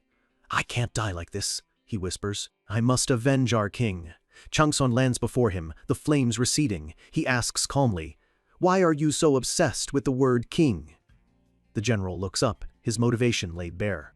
Avenging his king is the only way he believes he can earn the right to become king himself. "Only then can I obtain the authority to become king," he roars, explaining that a king's duty is to lead his people, a right he must earn through vengeance. Changxian nods slowly, a flicker of understanding in his eyes. "So that's why the Frost King left that behind." He pulls out a worn piece of parchment. "There was a letter the Frost King left for you." He tosses the letter to the dying general. The general reads it, his hands trembling. The letter states that the Frost King, knowing his end was near, was naming him as his successor, giving him full authority to lead the snowmen. A system message appears. The general has officially evolved into the Snow King. He lets out a bitter, broken laugh. "That stupid father." His laughter turns into a scream of pure, existential anguish. "What does it matter if you leave such words? We're just fakes that aren't even real." His body dissolves into a monstrous shadow of grief and despair, his brief reign as king ending in a crisis of self-worth. Changxian raises his sword one last time, his expression unreadable. With a single, clean slash, he puts the tormented king out of his misery. The system announces it plainly. The boss monster, Snow King, has died. A flood of notifications appears. Changxian has completed the hidden quests, obtained the Frost King's treasures, and the dungeon itself begins to fade away. The crisis is over. But elsewhere, a woman with dark hair reports to a man sitting in the shadows, informing him that Changxian is the man who dared to reject the blessing of their goddess. A sinister-looking man with an eye patch and glasses grins menacingly. "Let's go to Korea," he says. "I must see this arrogant man for myself." His grin widens, revealing a sharp set of teeth. "If he was simply incompetent and rude to our goddess," he thinks, "then I must punish him with my own two hands." A new, far more personal storm is gathering on the horizon, and it's heading straight for Changxian. After a battle that could have ended the world, what comes next? For Li Changxian, it's a rare moment of stillness, overlooking the very city he's fighting to both save and conquer. This is the calm before the next storm. But his peace is short-lived. His newly formed team arrives, with Shin Unha, the younger sibling, breaking the silence with a nervous "thank you for the invitation." His sister, Yunseo, immediately pounces, telling him to keep it down before he attracts a mob of crazy fans. Unha just fires back that no fan could possibly be crazier than her, which earns him a chokehold as she pleads for him to just die already. Her rage vanishes in a heartbeat as she turns to Changxian, all smiles. She hands him a gift, a special milk tea she remembered him drinking years ago. Her dedication is almost scary, a clear sign of a die-hard fan who misses nothing. Changxian accepts it with a hint of a smile and a simple "thanks." And that one word is all it takes to send Unseo into orbit. She feels like she can die happy, but her brother quickly brings her back to Earth, revealing she bugged her entire fan club for days to find that exact drink. Having had enough, Unseo shuts him up with a swift kick right to the face. A bit of sibling love to start the day. Standing awkwardly amidst the chaos is Hai Bin, the young prodigy. She looks completely out of her element, managing only a quiet "hello." Clutching her bag, she's clearly unsure what to do. This chaotic, informal team is a world away from the structured life she's known. Changxian offers a calm, reassuring smile. "Come on in," he says, adding with a bit of a laugh, though there's not much inside, so it's a bit empty. For a moment, the tension of their world fades away, replaced by the simple sounds of friends gathering. And for the first time, we see them not as fighters or pawns in a divine game, but just as people sharing a meal. From the balcony, Changxian watches this small, fragile piece he's created. Yunseo, always the recruiter, offers Bin a special badge for their Appa's fan club. She explains it's a VIP pass of sorts, granting access to old tournament videos and exclusive content. She's really trying to welcome her into the fold. "Hi!" Bin accepts it with a grateful smile. Even the gods watching seem intrigued, with one named Hunting Season, taking an interest in this little mortal fan club. Yunseo then asks the million-dollar question: how did Bin become a fan of Changxian, especially since he has a reputation for being difficult? But Bin's answer is not what she expects. "I don't think I'm his fan."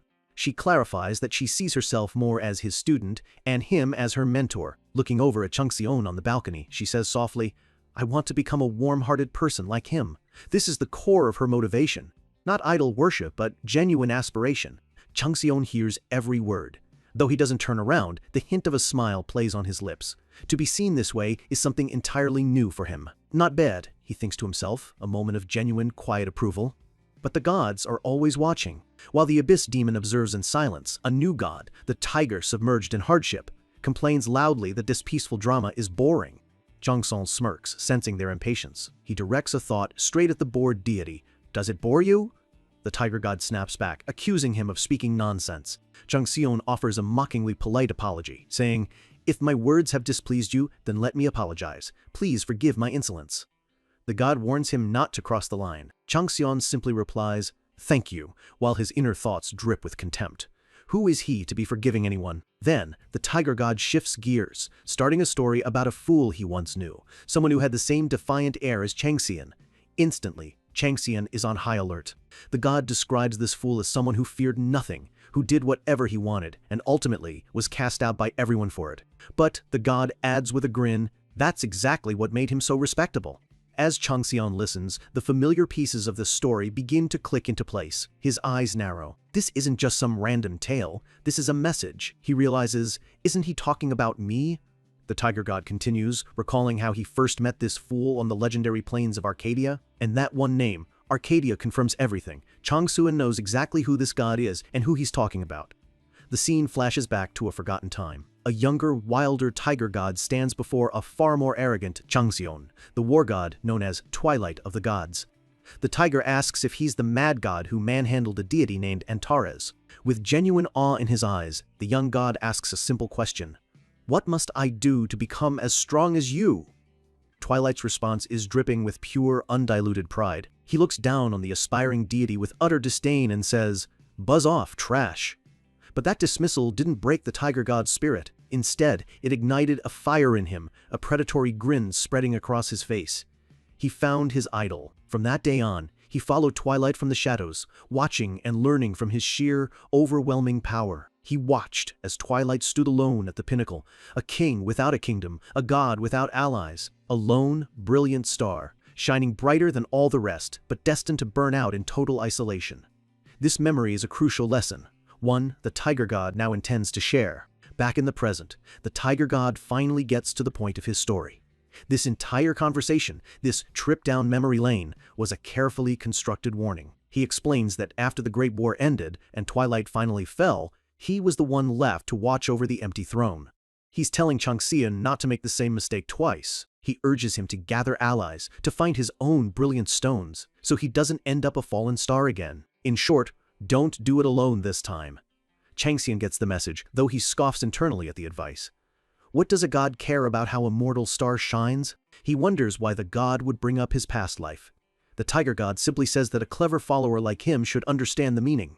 Changxian's mind races. He doubts the god knows his true identity. Thanatos' security should be perfect. But still, the timing is too precise to be a mere coincidence. Was it a test? The god asks about his plans. Pushing his suspicions aside for now, Changxian knows he has to give an answer that will satisfy the divine audience. Looking out at the sprawling city below, he gives a one-word answer: 1 month. The god is confused. Changxian clarifies with unshakable confidence. I'm going to become a ranker within that time.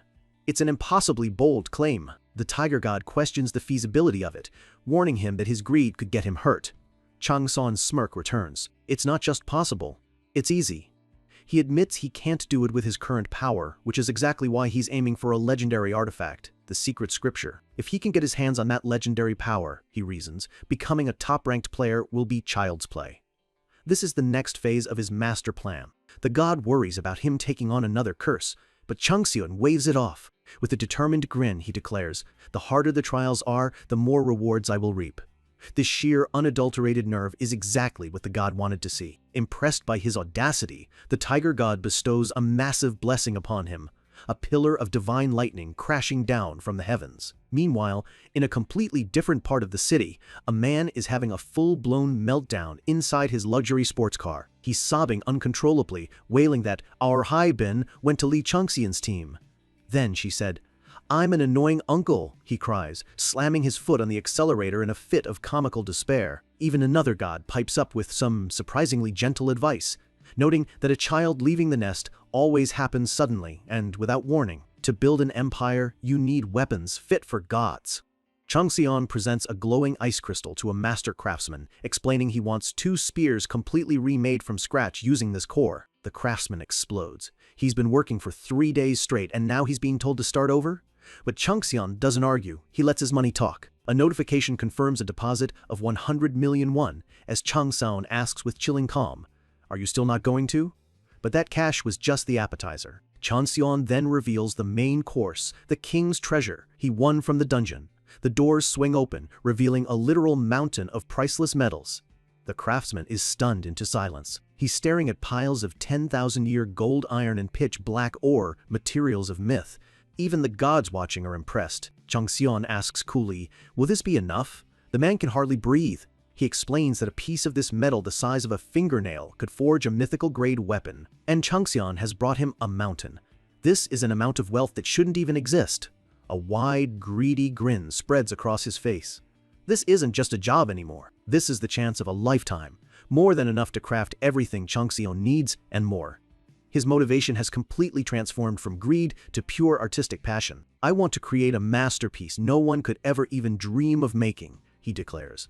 When Changxian asks if he'll do it, the craftsman screams back, "You crazy son of a... Of course I'll do it." Changxian just smirks. His plan worked perfectly. He's found a man whose ambition now matches his own. As the craftsman enthusiastically calls him boss, the deal is sealed. The echoes of his excitement fill the alleyway. 5 days later, the gears of power are already turning. An official notice from the White Tiger clan announces Li Changxian's promotion to team leader. He's immediately summoned to see one of the clan's most powerful figures, Executive Director. Oh Sihuan. A subordinate announces his arrival with formal deference. Changxian enters the office, his expression unreadable. He's playing in the big leagues now, a world of calculated words and hidden daggers. The subordinate glares at him, clearly annoyed by the newcomer's rapid rise. He makes a condescending comment about Changxian's recent exploits, but the executive director cuts him off, dismissing him with a wave. The subordinate bows and leaves, but not before casting one last, hateful look back at Changson. The second he's out the door, his polite mask shatters. He grinds his teeth in pure frustration, muttering about how much trouble is stirring up. His rage boils over as he thinks about Changxion's meteoric rise. Believing he's some kind of monster who used the elders to claw his way up, he's convinced Changxion will become a major problem and decides he needs to find a certain Director Kim. A conspiracy is already brewing in the shadows. Back in the office, Director Shi Huan admires the ice crystal Changxion brought. He's deeply impressed by its purity and power. He notes that even his own guardian star, the Tiger God, is eyeing the item, a sure sign of its quality. He then turns to Changxion, asking if he has any questions, specifically what this incredibly powerful artifact is for. But Changxion plays his part perfectly. He shows absolute trust, saying he assumes the director has a plan and will tell him when the time is right. This is exactly what Shi Huan wanted to hear. "You're a clever man," he says, pleased. He decides Changxion has earned the right to see behind the curtain, asking, "How about it? I think you're ready to see my little secret." As the Tiger God watches intently, Changxion gives a simple, direct answer, "I am. Then I shall show you." With a sharp clap, a wave of immense energy ripples through the room, distorting reality itself. In the blink of an eye, the world shatters around them. A system message confirms they've entered the illusory domain of Shi Huan, a pocket dimension of his own making, under a sickly green sky. Changxion is genuinely impressed. To manifest a domain of this scale is a feat of incredible power. It's no wonder this man is the clan's only archmage. But then his eyes focus on what's before them. Stretching out to the horizon, filling the desolate landscape, is an army, a silent, endless sea of figures brought to life by a dark power. Shi Huan explains, this is his army, born from forbidden scriptures, the very same kind that brought Changxion into the clan. The director asks for his first impression. Looking out at the horrifying legion, Changxion gives the perfect answer, exactly what the old man wants to hear. "They're wonderful." A booming laugh echoes through the domain. "Just as I thought. My eyes did not deceive me. You are the same as me." A powerful golden aura explodes from the director. His face twists into something demonic, dark energy swirling around his eyes. He poses a question to Changxion. "Do you know where our clan ranks in the world?" Changxion answers without a second's hesitation, roughly around 20th. As they speak, Changxion is processing this revelation. The director has been hiding this demonic power all along, and now he's showing it without reservation. He understands this isn't just a confession. It's a sign of immense trust, an invitation into the director's inner circle. Shi Huan scoffs at their ranking, blaming it on the clan's lack of a true king and their refusal to make moves on the world stage. Changxion considers this. He knows the White Tiger clan's power is far greater than its rank suggests. He tells the director he agrees. Their current rank is far too low. "Laughable, isn't it?" the director sneers, leaning in closer, his demonic eyes glowing. "We've been holding back all this time. What do you think will happen when we finally decide to rise up?" Changxion looks out at the endless army and declares his own ambition, mirroring the director's. He won't limit the clan to just one country. His goal is to make the entire world tremble at their name. His words are like music to the director's ears. The entire undead army roars as one, their collective voice shaking the very foundations of the dimension. Their master's ambition is now theirs. Changxion asks the logical question, "Are you planning to unleash these things on the world?" He points out that revealing this demonic power will make them enemies of everyone. Shi Huan's grin is pure evil. "Everything is useless before absolute power," he declares. He's shown Changxion his hand, and now it's time for Changxion to prove his loyalty. He summons a swirling purple sphere of cosmic energy. "A dream orb," he announces with pride. Changxion looks at the orb, his calm facade finally cracking with a hint of uncertainty. "What is that?" The director explains it's an elixir, an alluring dream orb, powerful enough to make him stronger than any other leader in the clan. It was forged from the collective desires and grudges of his entire army. "I guarantee it," the director growls, his demonic eyes glowing with intensity. "You'll become much stronger. Now, take it." Changxion stares at the orb, weighing his options. This isn't a gift, it's a test. A very, very dangerous one. The army of the dead roars again, their collective will pressuring him to accept, to join their cause. He holds the orb, its dark energy swirling around his hand. He realizes this is a new variant. If he could just analyze it, he might uncover the secret to the director's power. But as he holds this orb of immense corrupting power, his thoughts don't turn to himself. They turn to someone else. Frezia, he thinks. The director believes he's testing a new subordinate, but Changsun is already planning how to turn this incredible power into a weapon for his own loyal servant, a dangerous gift, a deadly test. Changsun holds the alluring dream orb, a vortex of raw power and malice. He knows his own hellfire could cleanse it, but that would destroy the very essence of the tiger and disease energy he needs to understand. As he weighs his options, a familiar voice echoes in his mind. It's his most powerful follower, Frezia, and he's hungry. Master, he says, any plans on giving that to me? A smirk plays on Changsun's lips. This is exactly what he'd hoped for. This orb is the perfect concentrated fuel to strengthen his most valuable asset. He asks Frezia how to make the transfer. The answer is simple. Just eat it. Don't purify it. I'll take it from there.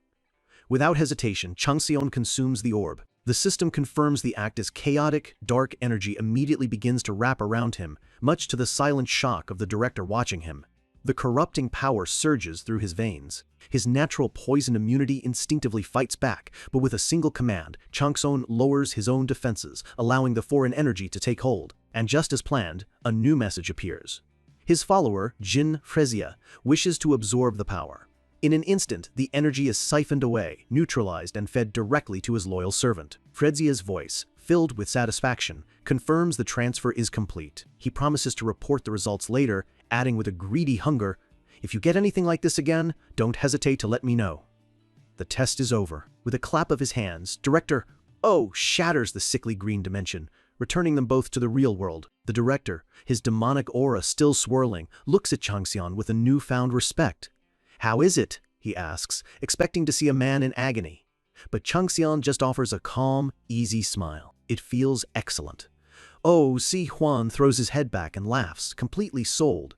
Most men would be screaming by now, unable to handle that power, he bellows. Changsun, ever the opportunist, immediately asks if he can have another one.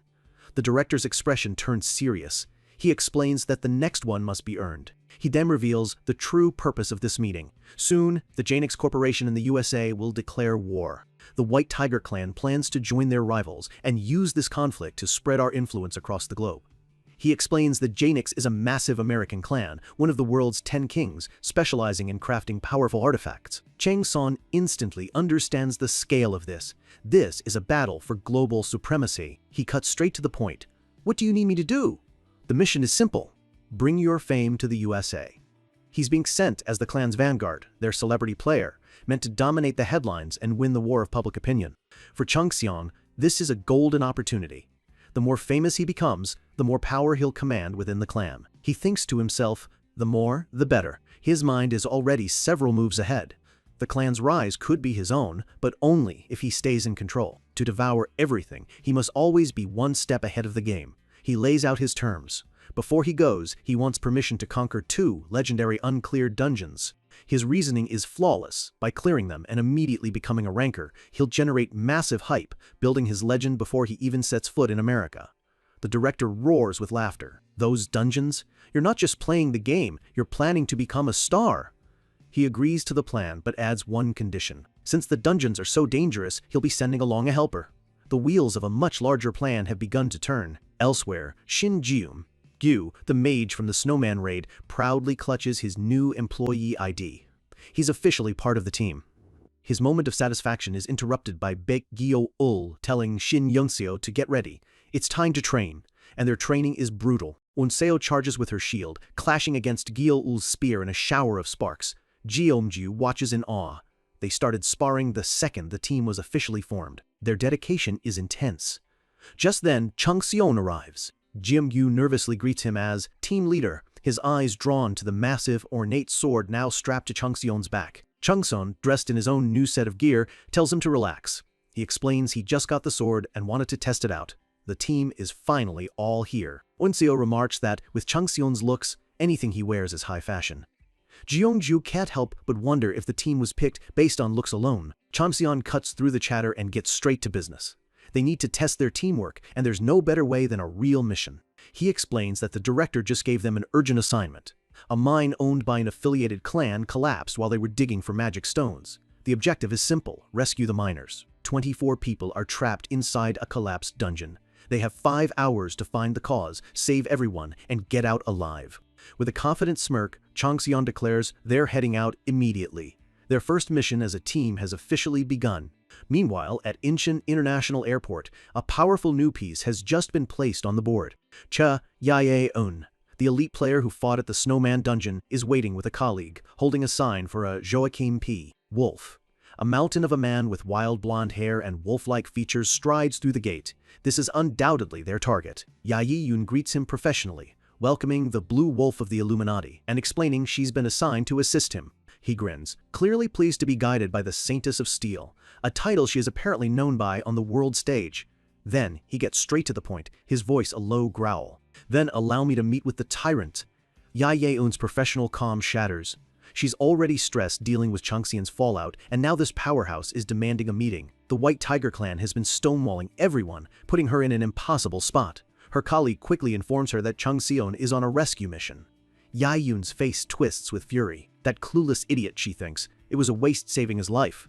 But she forces a smile, telling the Blue Wolf to follow her. Business is business. She tries to compose herself, reminding herself not to let personal feelings interfere with her job. But the more she looks at him, the more her instincts scream at her.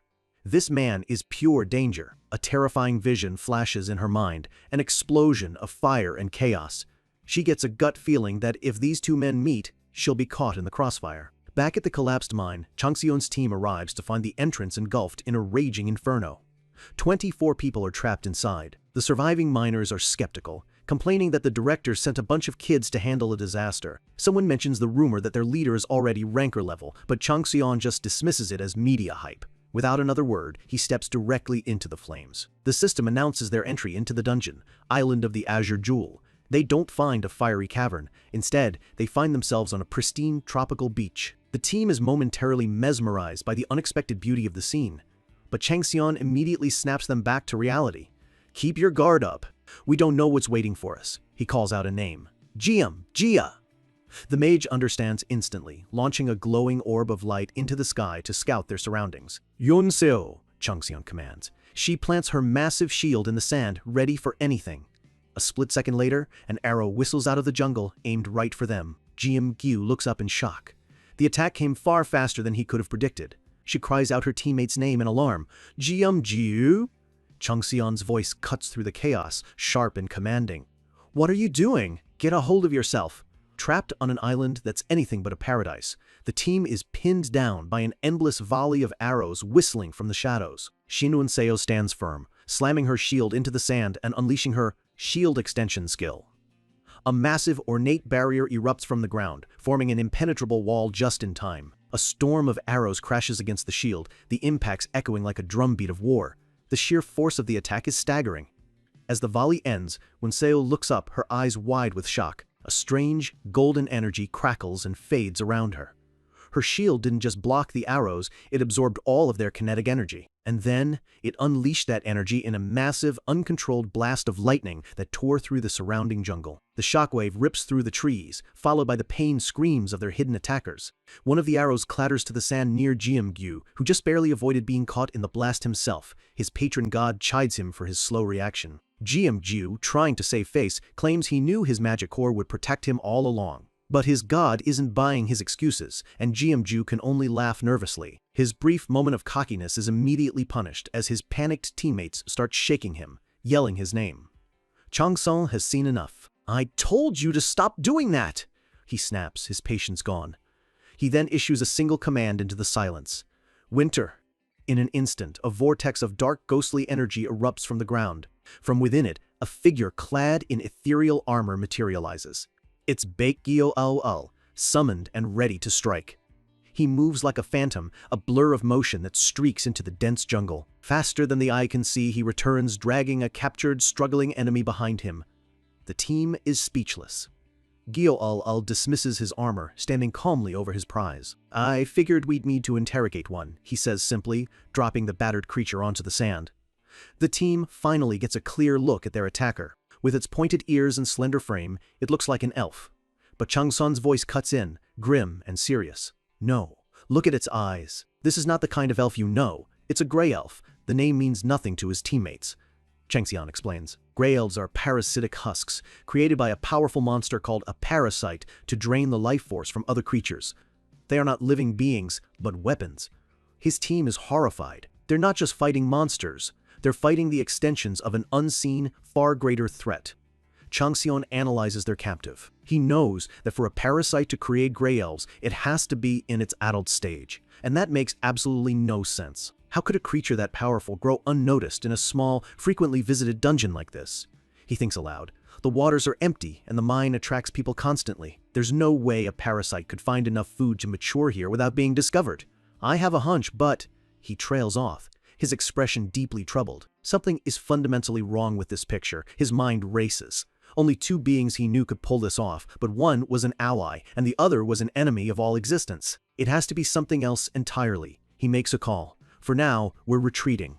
His team is confused. What about the trapped miners? Changxian lays out the grim reality. The Grey Elves confirm the parasite has already taken over this entire island. Going deeper would be a suicide mission. He moves to log them out. But a harsh, blaring sound stops him cold. A system message flashes before them all. You cannot log out. His eyes widen in disbelief. What? A flood of notifications confirms their worst nightmare. The connection to the outside world is severed.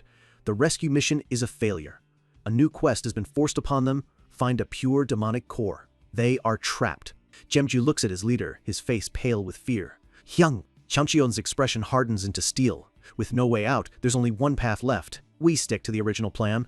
They push forward, venturing deeper into the ominous, silent jungle. Changxion activates his ferocious tiger state, his aura flaring as he lunges into the next wave of enemies. He becomes a whirlwind of destruction, his new sword and shield cutting down Grey Elf after Grey Elf.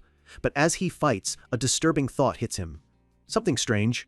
Grey Elves are just parasites. They shouldn't bleed. But these do. With every strike, he feels it. The resistance of flesh, the crunch of bone. They bleed a strange blue blood. It's like he's fighting actual living creatures. And there's something else. A faint, familiar energy clinging to them. They possess fragments of divinity. A horrifying realization crashes down on him. There's only one parasite capable of this. It's one that has bonded with a divine tree. And as he breaks through into a clearing, he sees it. A colossal, glowing tree pulsing with sacred energy. A direct offshoot of the world tree itself. He knows what this means. There is only one deity who could have grown such a tree. A goddess he once fought alongside in his past life. The goddess of slaughter and destruction, he whispers. My former comrade, standing over the bodies of the fallen creatures, a single name escapes his lips, a question filled with confusion and dread. Kali. His face is a mask of grim determination. This is no longer a rescue mission or a trap. This is personal. Kali, what in the world happened to you? Deep inside the collapsed mine, the desperate cries of the trapped miners echo through the winding stone corridors. 3 figures emerge from a glowing portal, their leader calling out with confidence. We're from the White Tiger. You can rest assured now that we're here.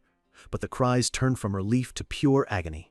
The miners are in excruciating pain, begging the rescuers to get a massive boulder off of them. As the team rushes forward to help, Changxian holds up a hand, stopping them in their tracks. His expression is grim. Wait. He looks over his shoulder, his eyes narrowed with suspicion. Jiam-gyu. The young mage snaps to attention. Understanding the unspoken command, Jiam-gyu unleashes his magical lightning skill. A brilliant orb of crackling light erupts from his palm, flooding the dark cavern with its blinding glow. And the light reveals the horrifying truth. The miners aren't trapped. They're undead, their faces twisted into snarling masks as they shamble forward with a hunger for death. Changxian's jaw tightens. It's a trap. He spots something even more disturbing. Glowing, parasitic roots are embedded in the backs of the undead, and all of them lead deeper into the darkness, like twisted puppet strings. Suddenly, a horde of Grey Elves, their eyes glowing with a sinister purple light, swarm out of the shadows, charging straight for them. But Changxian remains calm. He knows his hellfire could incinerate them all, but he can't risk it. Not while there's still a chance that real survivors are trapped somewhere in this cave. He gives a sharp, decisive order. Gyo-ul, clear the path. In an instant, Gyo-ul becomes a phantom of shadow and raw energy, a swirling vortex of destruction. He carves a clean path through the horde, his movement so fast the monsters can't even react before they're torn apart. With the way forward clear, Changxian follows, his expression a mask of cold determination. They push deeper into the cave, finally reaching the source of the parasitic roots in a massive, open cavern. Changsun lands, and his eyes widen in shock. Before him stands a colossal figure made of tangled, glowing roots and ancient wood, a humanoid monster of immense power. He recognizes it instantly. This is the personified root of a fully matured parasite, a creature with a will of its own. The elfin root. A system message confirms his identification. The boss monster has appeared, but Changxian's attention is fixated on the thorny, intricate crown the creature wears. It's a painful reminder of the goddess Kali. The elfin root's crown is almost identical to the one his old comrade used to wear in his past life. He readies his newly forged spears as the gods above watch with keen interest. He speculates that a piece of Kali's divine power must have been lost and somehow found its way here. It's a long shot, but knowing the empty ruler's methods, it's horrifyingly plausible. First Xerxes, and now Kali. Too many ghosts from his past are resurfacing. He knows this can't be a coincidence. There is a dark design hidden behind these events, a conspiracy he is now determined to unravel. The raid begins. The elfin root towers over him, its wooden limbs poised to strike. Changxian dashes forward, a blur of motion weaving between the monster's massive, claw-like hands. He parries a crushing blow, the impact sending shockwaves of raw energy blasting through the cavern. As he fights, he feels it radiating from the creature. The distinct divine energy of Kali. That crown isn't just a copy, it's an imitation of Kali's true crown of the goddess, a treasure of immense power. This means the creature before him is at least as powerful as one of Kali's high priests. It is far too strong for his team to handle. He must fight it alone. The gods watch the battle unfold, captivated by this unexpected turn of events. Changxian realizes they aren't just watching a fight, they sense the same thing he does, a hidden connection between his past comrades that he was never aware of.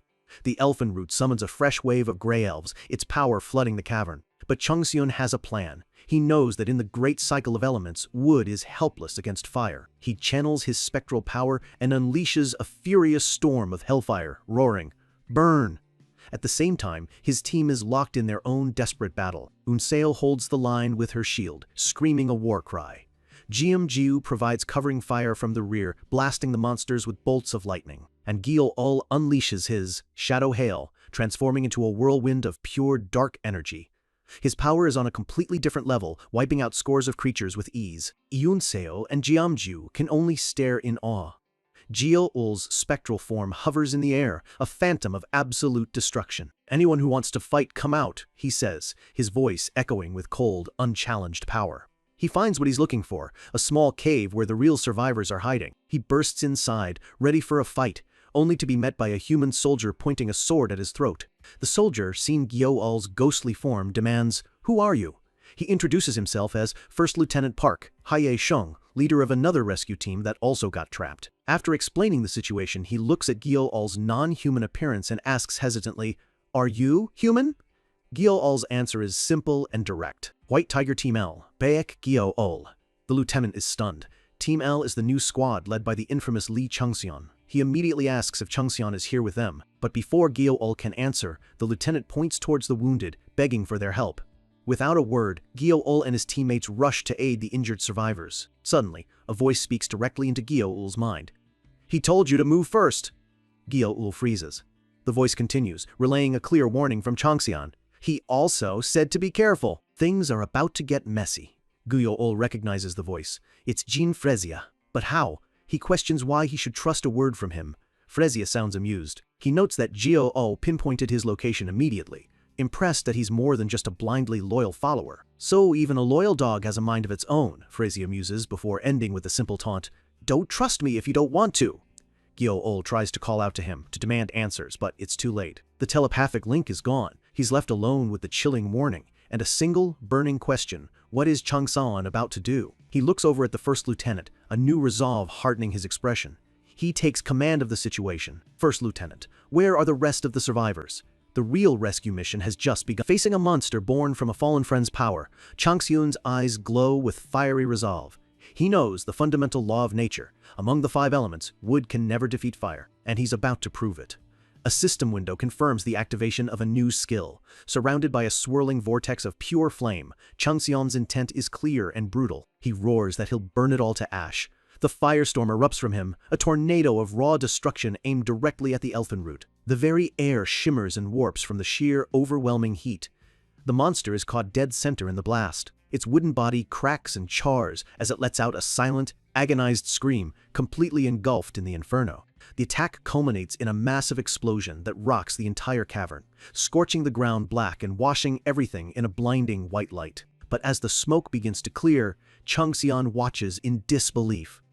The elfin root was thrown back by the force, but it's still in one piece.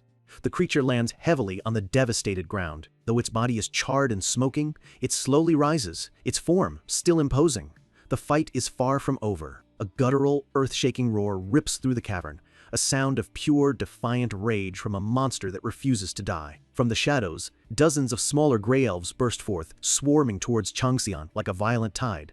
This boss doesn't fight alone. Changxian's face twists with annoyance. He doesn't have time for these small fries. With a sharp, commanding voice, he calls out to his most powerful follower, Jin. In an instant, a towering figure appears. Jin Fredzia, the frost undead, materializes in all his icy glory, his massive greatsword at the ready. A chilling chuckle echoes from his helmet. He tells Changxian he was waiting for the call. You can feel the excitement radiating from him. This is what he lives for. Without a second to waste, Jin swings his blade, unleashing a blizzard of razor-sharp ice that freezes and shatters the minions before they even get close. With the fodder handled, Changxian leaps into the air, demonic wings sprouting from his back. He leaves the cleanup to Jin, his focus locked on the real threat below. Down in the chasm, the elfin root is already recovering. The deep burns and cracks from the firestorm are knitting back together at an unnatural speed. Its entire body writhes as new wooden fibers grow, repairing all the damage in mere seconds. This isn't just healing, it's total regeneration. Changxian watches with a grim expression. A frustrating thought crosses his mind. Does this thing actually get stronger the more it's destroyed? The elfin root launches its own attack, and Changxian grits his teeth, muttering about what a headache this is turning into. He grips his spear, and with a flash of light, the weapon transforms into fauchard mode, a heavy, curved blade, perfect for slashing through tough armor. Changxian brings the weapon down in a powerful arc, sending a brilliant beam of energy slicing through the air.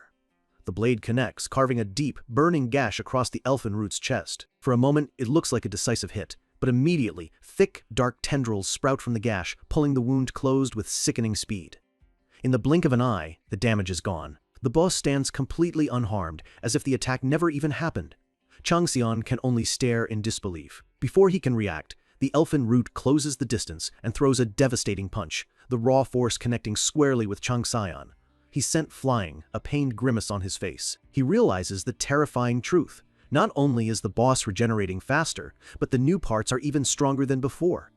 A memory surfaces. He recalls that in his past life, Kali was always his superior when it came to pure martial arts. He realizes with dawning horror that this creature, her proxy, has an edge over him in pure technique. He thinks logically. With the boss's regeneration growing stronger, the physical gap between them is closing with every second. His initial advantage is vanishing. A flicker of self-doubt crosses his face. For a moment, he wonders if his elemental advantage was his only real edge in this fight. He quickly shakes it off, his mind already racing to a new conclusion. If he can't win with technique, then he'll have to crush it with a gap in raw power so immense that regeneration becomes irrelevant. He needs to unleash something on a completely different level. Changxian gathers his energy, flames swirling around him with renewed intensity.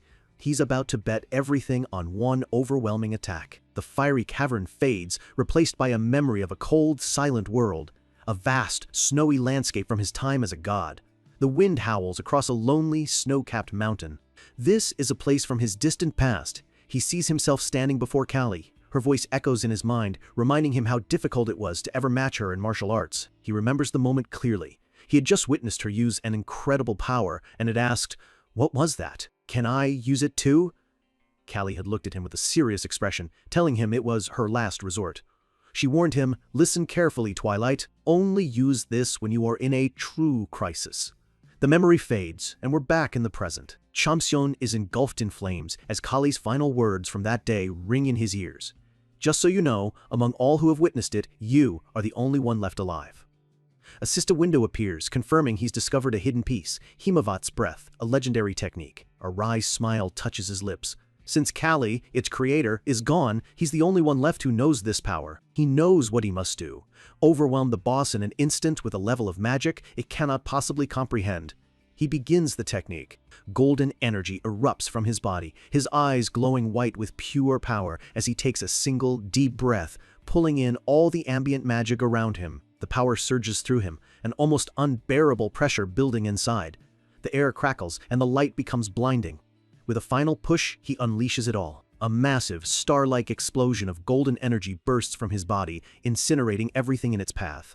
Heimavat's breath has been used, triggering all of his latent powers at once. He's just unleashed a power that could kill him, and the clock is already ticking. System windows flash, warning him of the cost: berserk, mental confusion, delirium. But in exchange, for the next 5 minutes, his power is off the charts. The raw energy surges through him, so intense that dark veins crawl across his skin. Another skill barely contains the magical forces boiling inside his body, preventing him from exploding. But he knows the brutal truth. Those 5 minutes are a lie. That's the total time he has before this power burns him out from the inside. In his current state, he can only handle it for 5 seconds, not 1 moment more. Surrounded by a storm of crimson and gold energy, Changxion focuses his entire will. He has to end this fight within that impossibly small window. He lunges, a blur of pure destructive force. The elfin root barely has time to react before the first blow lands with a sickening crunch. The attack carves deep into the monster. 1 second has passed. He has to finish it now, before its insane regeneration can even begin. His eyes glow, his viper eye skill locking onto the boss's every movement. 2 seconds. The world slows to a crawl as he calculates the final blow. 3 seconds. He unleashes the Black Mountain Monarch's claw, a devastating strike of pure, dark energy that rips through the air. The attack slams into the elfin root, tearing through its wooden hide and sending splinters of corrupted energy flying everywhere. 4 seconds. He doesn't let up for an instant, unleashing a second, even more violent wave of power that completely engulfs the monster. The elfin root lets out one final agonizing roar as it's consumed by the attack, its form dissolving in a flash of blinding light. The final second. 5. Changxian hovers over the smoking crater where the boss once stood. The battle is over. System notifications confirm his overwhelming victory. He's leveled up a skill and earned a new title, Destruction Incarnate. He lets out a shaky breath as the immense power recedes and the backlash hits him like a physical blow. Exhaustion, anemia, half his stamina and over half his mana gone in just 5 seconds. The gods watching from above are buzzing with curiosity. They wonder how he managed to use such a dangerous technique with so little risk. Down below, the scorched remains of the elfin root lie still. It's nothing but a charred, lifeless husk, the last embers of its life glowing within its shattered form. Changxian looks down at his hand, a complicated mix of emotions on his face. He just used the technique Callie taught him to destroy her own priest. The bitter irony is not lost on him. He pushes the exhaustion aside. The mission isn't over. He needs to find out what really happened to Callie after she was sent to face her divine punishment. He cautiously approaches the remains, knowing the gods are watching his every move. He can't just interrogate the corpse. He has to be careful. But then something impossible happens. A single, glowing red eye flickers to life within the charred skull of the elfin root. Changxian freezes, his eyes wide with shock. It should be dead. What is happening? A low, insane cackle echoes from the remains, growing into a full-blown, maniacal laugh filled with an ancient, chilling hatred. An unnerving realization dawns on Changxian. The creature isn't looking at him.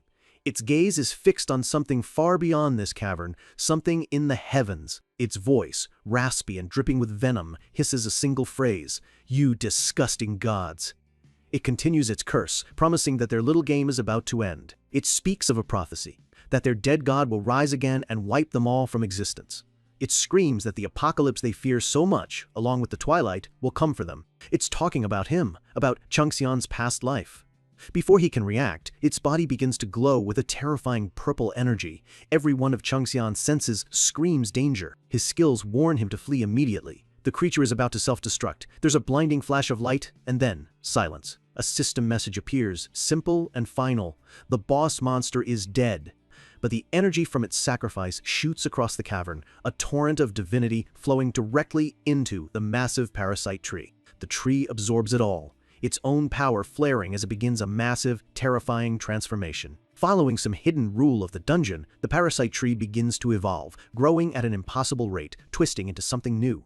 Changxian watches in horror, a low growl of disbelief in his throat as he realizes what it's becoming. The divine tree. Meanwhile, outside the mine, the rescued workers are growing restless, their arguments drowned out by rising anxiety. Their bickering is cut short as one of them points to the sky, his voice filled with panic. They all look up to see the dungeon gate erupt in a violent explosion of fiery energy. The very air around it is tearing apart. The foreman's face goes pale. He screams at the others to call the Hunters Association. It's the worst-case scenario, a dungeon break. Just as total panic sets in, a sleek black car screeches to a halt nearby. Out steps a group of 4 people, led by the imposing figure of Joachim P. Wolf, the Blue Wolf himself. One of his companions glances at the erupting gate, commenting on how unprepared the local management seems to be. Joachim studies the chaotic energy pouring from the gate, noting that its wavelength suggests a dungeon of 4 stars or higher. Another team member quickly corrects him, confirming the dungeon is officially ranked as only 1 star. A slow, predatory smile spreads across Joachim's face. A 1-star dungeon with this much power can only mean one thing. He connects the dots. This is where they said, the tyrant would be. He's finally found him. Back inside the collapsing dungeon, the new divine tree pulses with immense power, drawing the attention of the watching constellations. Changson watches as the tree begins draining the life from the entire dimension, causing the world around him to crumble to dust. But despite his own exhaustion and the apocalypse unfolding before him, Changxian's mind is on one thing. I wonder if Giel-ul and the others managed to get out safe. The divine tree pulses with an unnatural energy, a monument to a battle won and a disaster born. Changson stares at it, the elfin root's final prophecy echoing in his mind, a dead god, an apocalypse, and the twilight. He connects the dots, and a cold fury settles in his eyes. So that's it. Kali is dead. And the constellation Gemini is the one responsible. The prophecy wasn't a threat, it was a clue. A storm of painful memories swirls in his mind. Xerxes, and now Kali, a cold dread grips him. What happened to his other comrades after he was betrayed? Did they all suffer because of him? As if to mock his grief, the divine tree glows brighter. A system window confirms its birth as a new, terrifying boss monster. It quickly decides the dungeon's energy isn't enough. Its focus shifts, its consciousness reaching out in search of a new, far bigger meal. And it finds one. The planet Earth, existing just beyond the dungeon's fragile dimension. With a terrifying surge of power, the divine tree begins to spread its roots into the real world. The system declares a dungeon break. The mission has changed, and the stakes are now global. Objective: logging. If he fails to cut it down, its roots will consume the entire planet. He looks at the catastrophe unfolding, a heavy question weighing on his soul. What if all of this is his fault? But guilt won't stop a world-ending tree. His face hardens with resolve as he makes a vow. He will bring Kali's priest back. He needs answers, and he will get them. Jin's voice chimes in his mind, intrigued by the idea. But Changxian's focus is on the immediate threat. If that tree reaches Earth, everything is over. He knows exactly where it's headed. The tree is reaching for the sky, for the realm of the stars, the realm of the gods. He gives his follower a sharp mental command: find him. Jin is confused, thinking he means the elfin root's remains. Changson's voice cuts through any argument, cold and absolute. This is an order. Find him. Jin is taken aback. An order? To him, a former king? But he feels the undeniable power in his master's will, a command he is compelled to obey. He submits. As you wish. With his most powerful follower on the task, Changxian turns his full attention back to the tree. He looks at the colossal monster, knowing he cannot let it grow any further. He has to get to its core, and he has to do it now. A gleaming bow materializes in his hands. He draws the string, his viper eye skill locking onto a target deep within the tree's swirling energy. He releases the arrow. It transforms into a blazing projectile, surrounded by demonic, bat-like wings as it screams through the air. The arrow strikes true, plunging deep into the divine tree's core. His 100% bullseye authority activates, ensuring a perfect hit. The projectile detonates on impact. The explosion triggers a massive chain reaction, earning him a new achievement and boosting his stats even further. The entire top of the divine tree is engulfed in a searing inferno, a mix of divine light and Changxian's own destructive power. He watches the flames with a grim satisfaction. For now, the tree has stopped growing. The watching constellations bicker amongst themselves, arguing over who gets credit for his success. Changxian can only sigh at their childishness. But the reprieve is short-lived. The system announces the divine tree is enraged, its massive branches lashing out towards him. Changxian is already prepared, another arrow nocked and aimed. He fires again. The resulting explosion tears another massive chunk out of the tree, evolving his archery skill to Bow Master. He lands lightly on one of the tree's smoldering roots. It's time to end this personally. He activates a movement skill, his body shooting through the air at incredible speed. A fierce, predatory grin spreads across his face as the constellations watch, excited for the show to come. He flies like a comet through the chaotic sky, leaving a trail of energy as he aims for the very heart of the divine tree. He plunges into the tree's core, into a swirling vortex the system calls the divine tree's hole. Inside the vortex, he senses a powerful presence waiting for him at the top. And then he sees it. A demonic winged creature is perched atop the desiccated, lifeless corpse of the elfin root. The creature is massive, with dark feathers, sharp claws, and a menacing red jewel embedded in its forehead. It grips the elfin root's head like a prize. A deep, mocking laugh echoes through the space. "Well, well, I didn't expect a new guest all the way up here." Instantly, Changxian's beast sense screams a warning of immense danger. The entire area is saturated with the divine energy of Gemini. The harpy-like creature speaks with casual cruelty, saying its patron god is feeling generous today and has forgiven the elfin root for its insolence. Changxian's mind races. This creature's power is immense. It's no mere apostle, it has to be a chief priest, a high-ranking servant of Gemini. The priest declares that he will make an example of this blasphemous corpse, and then grant Changxian the grace of spreading Gemini's glory on Earth. He suddenly erupts in fanatical rage, screaming about the damn dead god Kali. He turns his fury on Changxian, snarling, "You're just the same. I will send you to your dead god myself." He begins channeling energy into the elfin root's body. His goal is clear. He's trying to extract the last remnants of Kali's divinity for his master. Changxian looks on, his expression grim. This opponent is incredibly strong. In his current, exhausted state, he can't be certain of victory. He's trapped. His mind races, searching for any opening, any weakness. Is there a way, any way at all, to defeat this monster and reclaim what's left of his fallen friend? Trapped, exhausted, and facing an enemy he can't possibly beat with what little strength he has left, Changxian's mind races. He needs a way out, a way to win that defies all logic. A wicked, insane grin flashes across the priest's face. He's enjoying this, relishing the act of desecrating the corpse of a fallen god's servant. As if in answer to his desperate thoughts, Jin's voice echoes in his mind, calm and strategic. "There is a way. First," he tells him, "retrieve the magic essence core." And that's it. A plan clicks into place. It's reckless, bordering on suicidal, but it's a plan. His lawful tiger status sharpens his mind as his Kalokagathia skill pushes his body to its absolute limit. The skill temporarily boosts his stats by matching them against his two powerful enemies, the priest and the divine tree. His eyes glow white as his strength and agility skyrocket to impossible levels. The chief priest senses the sudden shift in energy, a flicker of confusion crossing his arrogant face. Changxian pushes himself even further, channeling a fraction of Himavat's breath. The dangerous power surges through him, forcing him back into a berserk state. The priest barely has time to register the massive spike in power before Changxian explodes into action. He shoots forward like a cannonball, a blur of motion that catches even the watching gods completely by surprise. Changxian materializes directly in front of the priest, twin blades drawn and crossed, ready to strike. All the priest can manage is a stunned grunt as the attack comes for him. Meanwhile, outside the dungeon, Joachim and his team can only stare as the colossal divine tree writhes in agony. Joachim's expression is grim. The system can't even measure the monster's power, simply labeling it as growth in progress. He can't believe such a creature even exists. His companion agrees. This is no ordinary dungeon break. This is an apocalypse in the making. She watches the monster, which is still growing despite the flames, and considers the horrifying implications. If that thing gets through the gate and reaches Earth, the conclusion is simple and terrifying. The world wouldn't stand a chance. She looks at the world-ending beast, her voice filled with a sense of awe and dread. But how are we supposed to kill this thing?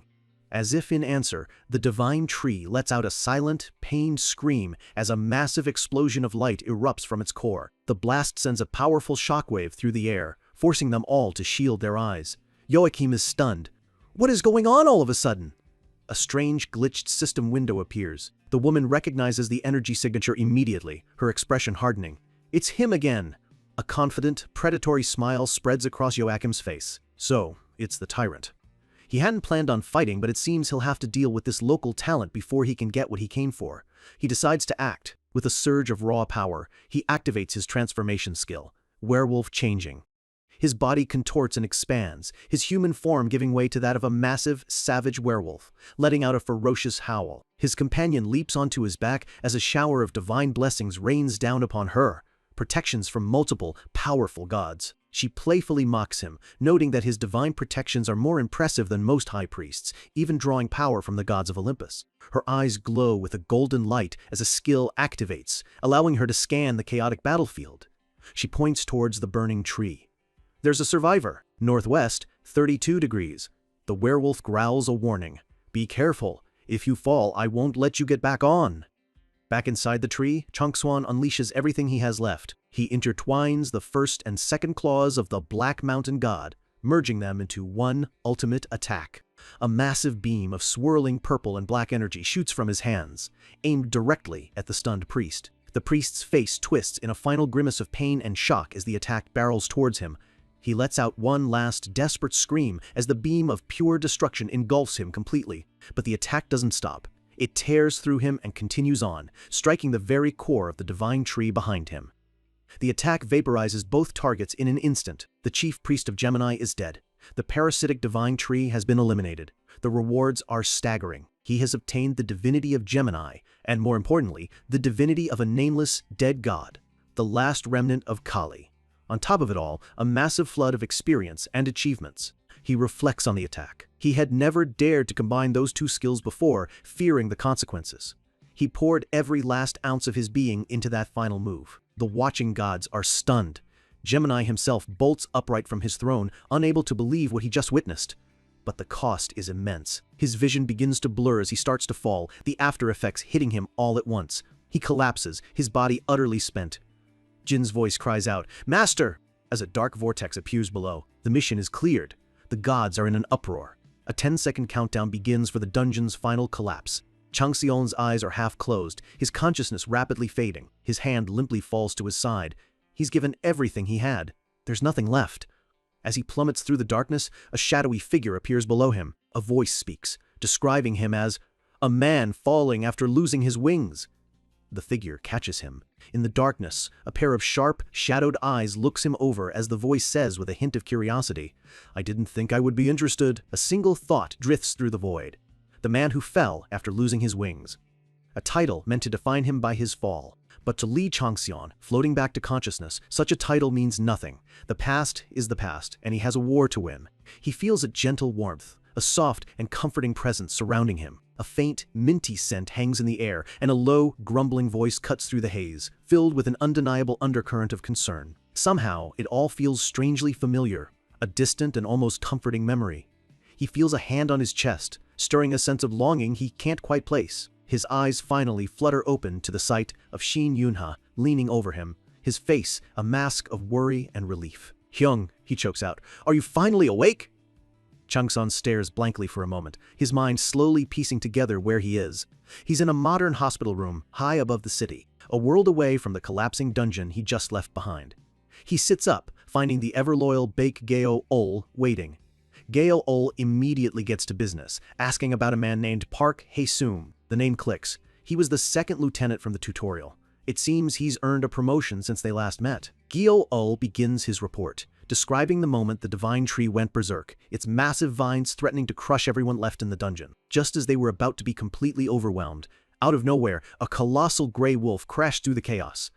Joachim P. Wolf, in his full werewolf form, had unexpectedly saved them. This adds another layer of complexity to their rivalry. A debt has been formed. Changxuan suddenly pushes himself to his feet, cutting Geo-ol off to ask about Agent Cha Ye-un, while Unha rushes to his side, telling him not to move so suddenly. Geo-ol explains that she was the one who found him after he collapsed. She single-handedly administered first aid, stabilizing him until help arrived. This detail immediately sets off alarm bells for Changxian. He was fighting high in the sky, far from the ground. For her to sense his mana from that distance? Her sensitivity must be off the charts. But he knows there's more to it than just raw talent. He remembers their brief encounter on the mountain. Even then, he could feel it. The powerful blessings of several gods wrapped around her like a protective cloak, and he's sure she saw something in him, too. Something beyond the surface. He makes a mental note. He needs to meet her properly, both to thank her and to understand the nature of the powers protecting her. For now, though, he pushes those thoughts aside. Lying back down, a system notification pops up, a cold reminder that the constellation Gemini is still watching his every move. A cold, calculating smile touches Changxian's lips. This was a direct blow to Gemini's forces, and he can't wait to see how the god who betrayed him will react. This is only the beginning of his revenge. Miles away, a flashy yellow sports car tears across a bridge under the light of the full moon. Inside, Joachim's purple-haired teammate relentlessly teases the driver. "Cha Ye-yoon," she playfully asks why Ye-yoon didn't stick around to see her hero wake up. She keeps pushing, reminding Ye-yoon just how rare it is to get a thank you from a man like the Tyrant. With a smirk, she lands her final jab. Or, she teases, "Were you just too shy to hear it from him yourself?" That one hits a nerve. Ye-yoon's annoyance finally boils over as she snaps back, retorting with the sarcastic nickname her companions have given her, the Great Iron Witch. The moment the title is spoken, the constellations protecting her begin bickering amongst themselves like children. But a single, sharp glare from the goddess Minerva is all it takes to silence them instantly. With the divine voices quiet, Ye-yoon's expression hardens. "I'm sure of it," she murmurs, a chilling certainty in her voice. That man, he saw them. Her mind flashes back to a memory of a quiet, unassuming boy standing alone. Lee Changsom, the Tyrant, the man who fell from the sky. Just who in the world is he? Back with Changseon, there's no time to waste. He's already left the hospital and entered his private training dungeon. A system window greets him. The curse of the Golden has begun, a 48-hour survival mission. His loyal retainer, Jean Frezia, appears before him, commenting on his battered state. But Changseon just shrugs. His enemies won't give him time to rest, so he has no choice but to keep moving forward. Jin just smiles, loving that relentless attitude. Changseon cuts straight to the chase, asking about the unstable mass of divinity now festering inside him, the pure demonic core. Jin grins, proudly announcing that he anticipated this problem and has already been hard at work finding a solution. Changseon has no patience for pleasantries. Get to the point. What did you find? Jin explains that the divinity is so unique, so alien, that even with his own considerable power, he can barely sense its nature. The constellations chime in with their agreement, much to Changseon's visible irritation. "You again? Don't you people ever get tired of this?" Jin then reveals his simple yet utterly insane plan. "We feed the pure demonic core to one of them." He gestures towards the monstrous ghouls that inhabit the dungeon. Changseon needs more information. He asks Jin to explain exactly how these ghouls were created in the first place. Jin explains the ghouls were made by purifying the starlight of a forgotten god. With those words, everything clicks. These creatures aren't just monsters, they're blank slates. He confirms Changseon's realization. Every single ghoul in this den was created from purified starlight, making them empty vessels. Changseon now understands the brilliance of the plan. The ghouls have no inherent element, no pre-existing characteristics. It's up to him, their master, to decide what to fill them with. He knew he was right to trust Jin with this. Jin beams with pride, boasting that as a former king who ruled thousands of undead, he's an expert at forging powerful followers. The plan is set in motion. A ghoul named Zabek is chosen, and it begins to absorb the volatile, glowing blue orb of divine energy. The system confirms the merger is a success. The ghoul's divinity is being completely rewritten, its stats, element, and skills transforming into something entirely new. Before his eyes, the ghoul begins to convulse. Its body cracks and reshapes, bathed in an otherworldly light. This is no longer just a ghoul, it's a new being, forged from the combined divine power of both Gemini and Kali, and it belongs completely to him. The ritual is over, but the birth is a violent one. Within the ghoul's new form, a storm of memories awakens. The vengeful spirit of the elfin root is clawing its way back to the surface, creating a new being born of pure rage. Without a moment's hesitation, the creature lunges, its wooden claws outstretched, not for Changseon, but for the one standing right beside him. Changseon watches, his expression calm, almost bored. This was expected. The creature was Kali's high priest, and its soul is burning with a desperate need for revenge. He turns his gaze to his retainer. "Jin, are you just going to stand there and watch?" In a blur of motion, Jin slams the creature into the ground, pinning it with absolute ease. This is his domain, and he is its king. He glares down at the struggling creature, his voice a low, furious snarl. "You dare bare your teeth at our master? I'll make sure you never try that again." Jin presses down, raw power surging from his hand. Changseon calmly analyzes the scene. The creature was resurrected using Jin's own power, making it a subordinate member of the household. It stands no chance against its superior. With one last, agonized cry, the creature goes limp. The hierarchy has been brutally and efficiently established. A system window asks a simple question, and Changseon answers without a second thought. Yes, his name will be Elfin Root. A small way to honor the being it once was. The naming is complete. The creature, now officially elfin root, growls at Jin, still defiant but utterly subdued. From this moment on, he will serve as Changxian's weapon. Changxian looks down at his new follower, noting that, for elfin root to have been a high priest, his goddess must have been important. He gives him a simple command: "You can speak, so start talking." Elfin root looks up, suspicion burning in his glowing eyes. "And why would you want to know about her?" Changxian's answer is cold and direct, a simple statement of fact. "Because it will make me stronger. You see, I don't have a patron god." The revelation stuns elfin root. A being this powerful, this overwhelming without the backing of a god? It seems impossible. He begins to speak, his voice filled with ancient sorrow, telling a story of a path that once brimmed with darkness and a single light that was extinguished too soon. He speaks of a time before the great betrayal. "There was a star," he says, his voice thick with reverence, "and his name was Twilight of the Gods." The name hits Changxian like a physical blow. A ghost from a life he was forced to leave behind. A title he thought long dead. Elfin root continues, recounting how that star, Twilight of the Gods, fought against the heavens, including the powerful 12 zodiacs, and was ultimately executed. And he reveals a devastating truth. One of the few who stood against that judgment was the goddess he served. Kali, the goddess of slaughter and destruction. The scene shifts to a memory. Kali, regal and powerful, surrounded by starlight as her loyal high priest stands before her. She spoke of Twilight as a dear friend, lamenting that she shouldn't have let him face his fate alone. Her priest looked at her, tears in his eyes, knowing the incredible danger she was putting herself in.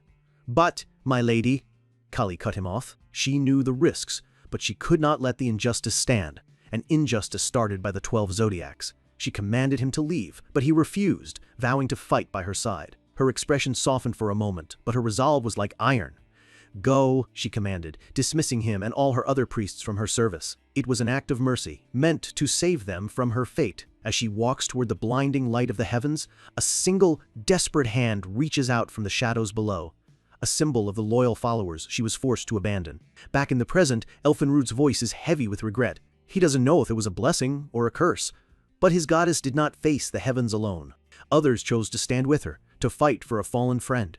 She walked into that final battle not in solitude, but with comrades by her side. He confesses that she never told him who they were, and he never learned of their fate. But one thing was certain. Her defiance enraged the other gods, and for that act of loyalty, Kali was destroyed. Elfin root concludes that any who stood with her likely met the same tragic end. He finishes his tale, explaining how his own essence was then scattered, only to finally reform in this place, drawn by the ambient magic. Changxian's face is a mask of cold, silent fury. The 12 zodiacs, those wretched gods, the tragedies that befell Kali and his other friend Xerxes, it all leads back to them. He knows that even with her immense power, Kali stood no chance against the entire horoscope faction that ruled the heavens. It was a suicide mission. The weight of their sacrifice crashes down on him. He was the one who abandoned them, who turned his back on the heavens, and yet they died trying to save him. The guilt is a poison in his veins. He turns back to elfin root, his voice sharp. "So what is your goal? Revenge?" "Revenge is part of it," elfin root admits, "but his one true purpose is the resurrection of his goddess." A glint appears in Changxian's eye. A plan is forming. "Is that even possible?" Elfin root screams with fanatical devotion. "It doesn't matter if it's impossible. I must try. It is the duty of a true saint." Jin just rolls his eyes at the dramatic display. But Changxian knows the truth. Resurrection is a fantasy. The underworld has no use for dead gods. The only being who could even attempt it is Thanatos, the king of the underworld himself. And that makes elfin root's goal a dead end. He sees his opening. He explains to elfin root that the more of Kali's scattered divinity he collects, the stronger he will become. Elfin root confirms this is his plan, to gather her power until he reaches the level of an apostle. He then correctly deduces that several gods are already interested in Changxian. He makes his position clear. He won't ask for help, but he demands Changxian not stand in his way. He offers his power, insisting it's a good deal. A slow, predatory smile spreads across Changxian's face. "Excellent! I'll help you." He then lays out his one simple condition. "In exchange, you will submit to me completely." He reminds the creature of its reality. It's trapped here, bound to his will, unable to act without his permission. "So," Changxian says, his voice smooth and laced with undeniable logic, "wouldn't it be better to rely on me? To take a chance on a future you can't possibly reach alone?" Elfin root is speechless. He has been perfectly and completely cornered. There is no other path, no other hope. The decision is made. A wooden hand is offered, a pledge of absolute allegiance. Elfin Root kneels before Changxian, his head bowed low in total submission. I greet my new master.